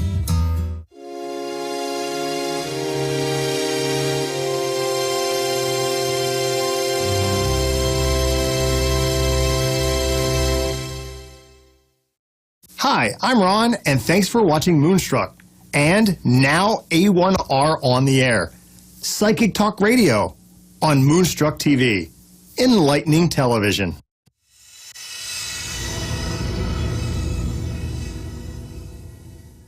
Hello everyone, hi, it's Eleanor Grace and I'm live here in London from one of our psychic nights. Actually, we're doing the Battle Axes pub, which is a haunted house. So we've got John in spirit with us. We've got a few others as well that are haunting the place. So very interesting. And we've got psychics and mediums here this evening as well.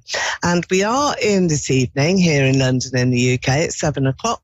And I know that over there in the States, it's around 2 o'clock in the afternoon. So good afternoon to you. And it's very early, isn't it, in the morning for you guys over there in Australia. But I have been connecting to you a lot as well recently, having readings, looking at the events and really getting into some very fabulous readings. Got lots and lots of connections to Australia. So welcome everybody to my Psychic Destiny show. Now this evening I will be using, well, this afternoon, wherever you are, I will be using my crystal. This one has got quartz and citrine that runs through it. It's a really lovely crystal ball. I use it a lot in readings, and I do like to make sure that we're connecting well with the heightened energy of the crystal. And I do feel that this is one of those quite special evenings as well for us here in London. It's lovely and hot, it's nice and warm, and we're very excited to be giving out so many connections to the world.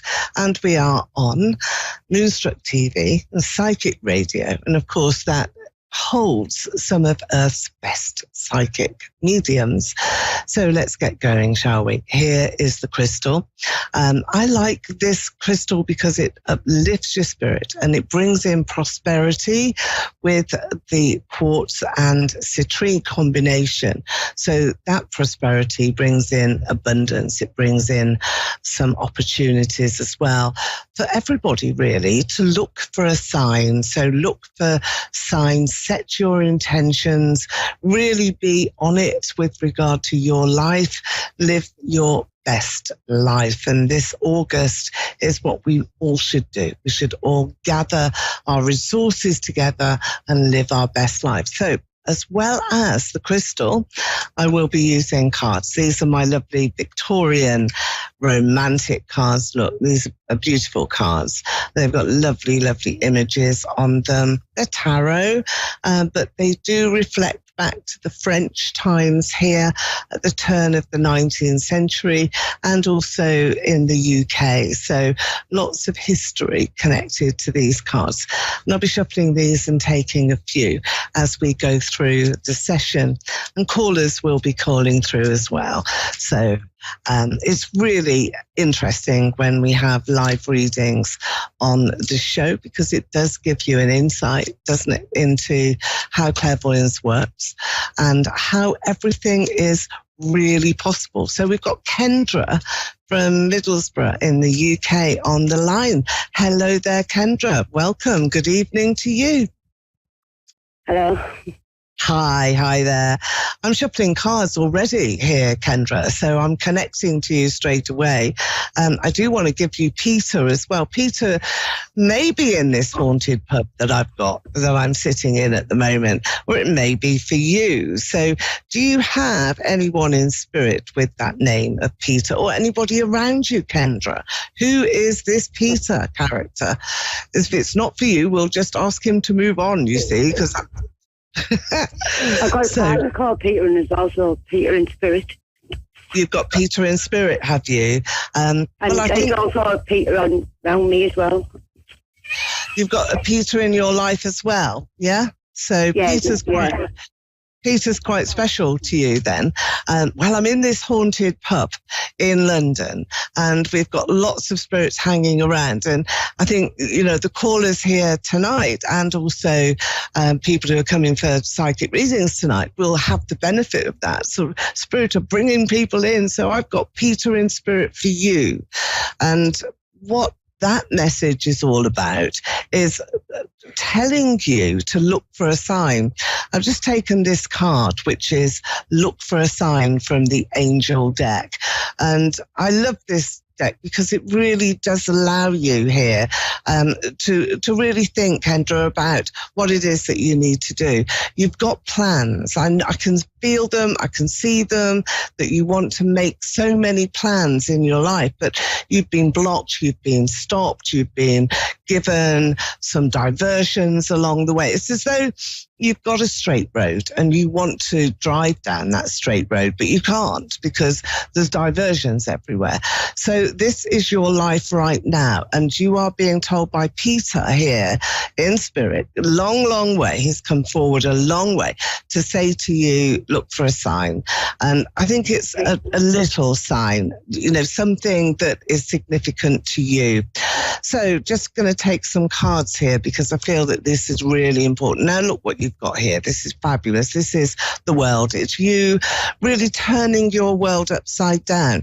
So is that how you're feeling here? Is that what you want to do? Just sort of throw everything up in the air, Kendra, and just say, do you know what? I've had enough of this. I want to get on. I want to go in my direction. I want this to be my life. Well, the theme here today is all about living your best life, and that's what I feel you should be doing. And this is what you've drawn. It's the world. So Peter in spirit, was he a family member? Because I feel that he wants to get closer to you. And he's talking to me as well, telling me about a baby, that there's a baby here, a soul in spirit that was a child. Maybe this was a child that was never here. But he is talking about that. Is there somebody here, Kendra, in your life that is expecting a baby? Because it's a baby in arms that's coming. Just lost one. Ah, okay. One just gone to spirit. Yes, just gone to spirit then. So the baby is with Peter. That's what he's come through to say to you. That's really special, isn't it? Yes. From such a long way, and he has come a long way, so he must have been high up there with angels. He's come down a long way to be with you here today. I think the haunted pub has helped. Sounds crazy, I know, but it does, because all the spirits are here and they're gathering, and you can see behind me here that there's, this particular area in this pub, the Battle Axes, is very, very haunted, very old, and it's centuries old. So perhaps they all sit and have a cup of tea or something, Kendra, I don't know. but Peter's sort of come in and said to you, hey, look, I've got the baby. I can see the baby. It's safe. And this is a boy. And this is a boy that will be with your son again. Not the same soul, wasn't meant to be at this time, but your son will have a son. So there's a grandson to come. I'm just taking another card here because, the Wheel of Fortune, everything is going to be fine, This is where the cycle of life comes in, and where you might feel, it's overwhelming, it's just so sad and so difficult, this is where you get the upturn. So when we suffer a loss, which is awful, when we do suffer a loss, there's always a balance that comes in. It's karmic, where something good is about to happen. And that's coming to you and your family as well, Kendra. Are you thinking of moving? Because I want to give you a key. So what's that all about? You are, okay. So you're well, you are. You're going to open a new door. Remember these blockages that I've talked to you about? It's very difficult for you to be able to see that clear road. And up to now, there's been lots of obstacles and blockages along the way, but it's about to change. Wheel of Fortune is there, and you're being given a key from Spirit. So remember that. So that move is possible. It's going to happen, and you will be really pleased with the outcome. Here's your son, by the way. He's your page. You're the mum. There he is. I know that you look very Victorian in these cards, but that doesn't matter, because the two of you here are connected, strongly connected in your souls. So it's a really beautiful journey of life that the two of you have in this lifetime. You'll always remain close together. You'll always decide things together, and he will always look out for you, has your best interest there. Such a beautiful, beautiful connection. Really very lucky. You know, lots of people don't have that. So count your blessings with that one. That's really powerful. I also feel, let's just take some of these cards here. There's a man that's let you down, and I feel that that's really unusual as well for you, because you don't often see that. You don't often get let down here. You're quite a tough character. You put a lot of bravado out there. So you've got this wall of steel in front of you here, haven't you, Kendra? Is that how you operate? Yeah. But inside you're really soft and lovely, and you've got a heart of gold, a spirit that's really strong as well. And you help people a lot. And sometimes they don't even know it. That's what I want to say to you. So, you know, you will talk about people, but you'll do that in a very positive way. So if anybody is doing somebody down or just not giving a very good story or good rendition of themselves, you will check it out. You'll say, no, that's not true. I'm not having that. But there is a man here that's let you down. And he's to the left of you, and to the right of you is all this golden road, this golden opportunity, the key, the baby to come, even though you've lost that soul. Peter is there. He's going to be closer to you. Is he a family member? I need to ask you that, Kendra. A family member? No. Well, he is, yeah, but not from my partner's side, he is. All right, okay, yeah. Well, he sees himself as family. He does see himself as family. But he wants things to change. And I think that he's sweeping the pathway clear to make that happen. So the man that's let you down, was that your father? No. No? Who was it? Who's let you down? Because I've got this. My partner. Yeah, okay. Well, that's gonna stop. That's gonna change, because this is where the new pathway, the new door, the new beginning is gonna dawn for you. Here you've got some money to come, Queen of Pentacles. So there is a reward, and there is something that is beneficial to you, that is in your future. More money, more earned income, more about resources, and more about your assets. So do look out for yourself here, Michelle. You're Kendra. Sorry, I've got Michelle next. Do look out for getting all mixed up here. Do look out for yourself, and don't be frightened to speak up. Here you've got the Chariot, some very good news that is coming to you, crossing your pathway and knocking on your door. So there's somebody else that is very special. There's an admirer in the longer term, in the future. You'll need to have maybe a more personal, in-depth reading. It's a great connection there in spirit. So do check out my website, gracedestiny.com. You can book a private reading with me, or you can have a reading from somebody in the team, or you can ask some psychic text questions because you're in the UK. But it's wonderful to speak to you, Kendra, and thank you for coming on to this show, and best of luck. I'm going to keep my fingers crossed for you. That's my pleasure. Lovely to speak. And we have Michelle, and I got Michelle mixed up with Kendra a little while ago, but we've got Michelle on the line. Hello there, Michelle. You're through to Eleanor Grace. How are you? I'm doing all right. How are you? Yeah, really good. I'm here in London, in the UK, and I'm in a haunted pub here this evening. It's about 7:15 or so in the evening. I know that it's in the afternoon there where you are. So welcome. Now, I'm going to have a look here into your crystal ball. I've got the quartz crystal ball here, Michelle, and I just want to see who I can see across the pathway. So I've got a very strong pathway that's emerging in front of you here, Michelle. And it's a wide road. I mean, we talk about pathways as mediums and clairvoyants and psychics such a lot because it's where we are looking to see what's ahead for you, see who you're going to meet and what are the events and circumstances that will cross your path. So here, I've got you picking up lots and lots of different bits and bobs. So you're collecting very positive elements now into your life. But this is also saying to me that you need to do that. You need to save up some resources of your own. You need to be looking long and hard at who you're trusting at the moment. But I have got a hand that is coming in. It's a helping hand holding yours, taking you forward, walking along a long, long road. And it's not a tarmac road. No cars on this road. It could be a pathway that's forged through a forest or something, but it's clear and it is unimpeded.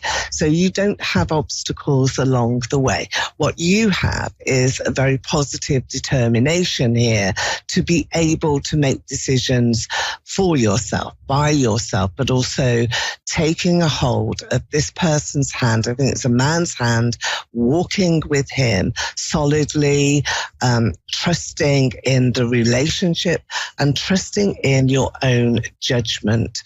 So is that your situation? I do need to ask you that just to verify that I'm seeing this hand holding yours as being a partner, a person who really wants to take you with him, showing you the way. Is that what you have at the moment in your life, Michelle? Yes, I have an awesome partner. I know. And he's coming closer and closer to you. But the hand that I can see, I mean, my focus in the crystal ball is weird. It really is just a hand. And it's holding yours, but it's like you've got to catch up with him. He's going at quite a fast pace. He's walking, he's not running, but you're having to, jog just to keep pace with him. So don't be getting yourself stuck here in the past or in old habits or old familiar sort of phrases, even some old friends, because I feel that you're moving on really very quickly. And that's what I want to see, this, really strong movement that you can see now in your life. Okay, so I'm going to take some cards as well. And we need to do that. I do feel that you are lucky. You're coming into a lucky phase. I've got horseshoes that are here, which always symbolize to me quite a lot of luck and bountiful opportunities. So the pathway that I could see in a forest that we're looking for as a guide really for you, your partner's hand, holding yours, reaching out, he wants to hold your hand, wants to grab a hold of it, taking you with him. And I think why I'm seeing this image so strongly is that there must be an opportunity ahead where you're going to do something strange. You're going to do something unusual, maybe move a long way or take a risk even that you wouldn't do on your own. And your partner is saying, look, it's okay. Come on, Michelle, we can do this. We're going to do this together. And that's really a key factor. So trust is quite a big word, isn't it? Hard for us to do, but I feel that this is you in the past here. It's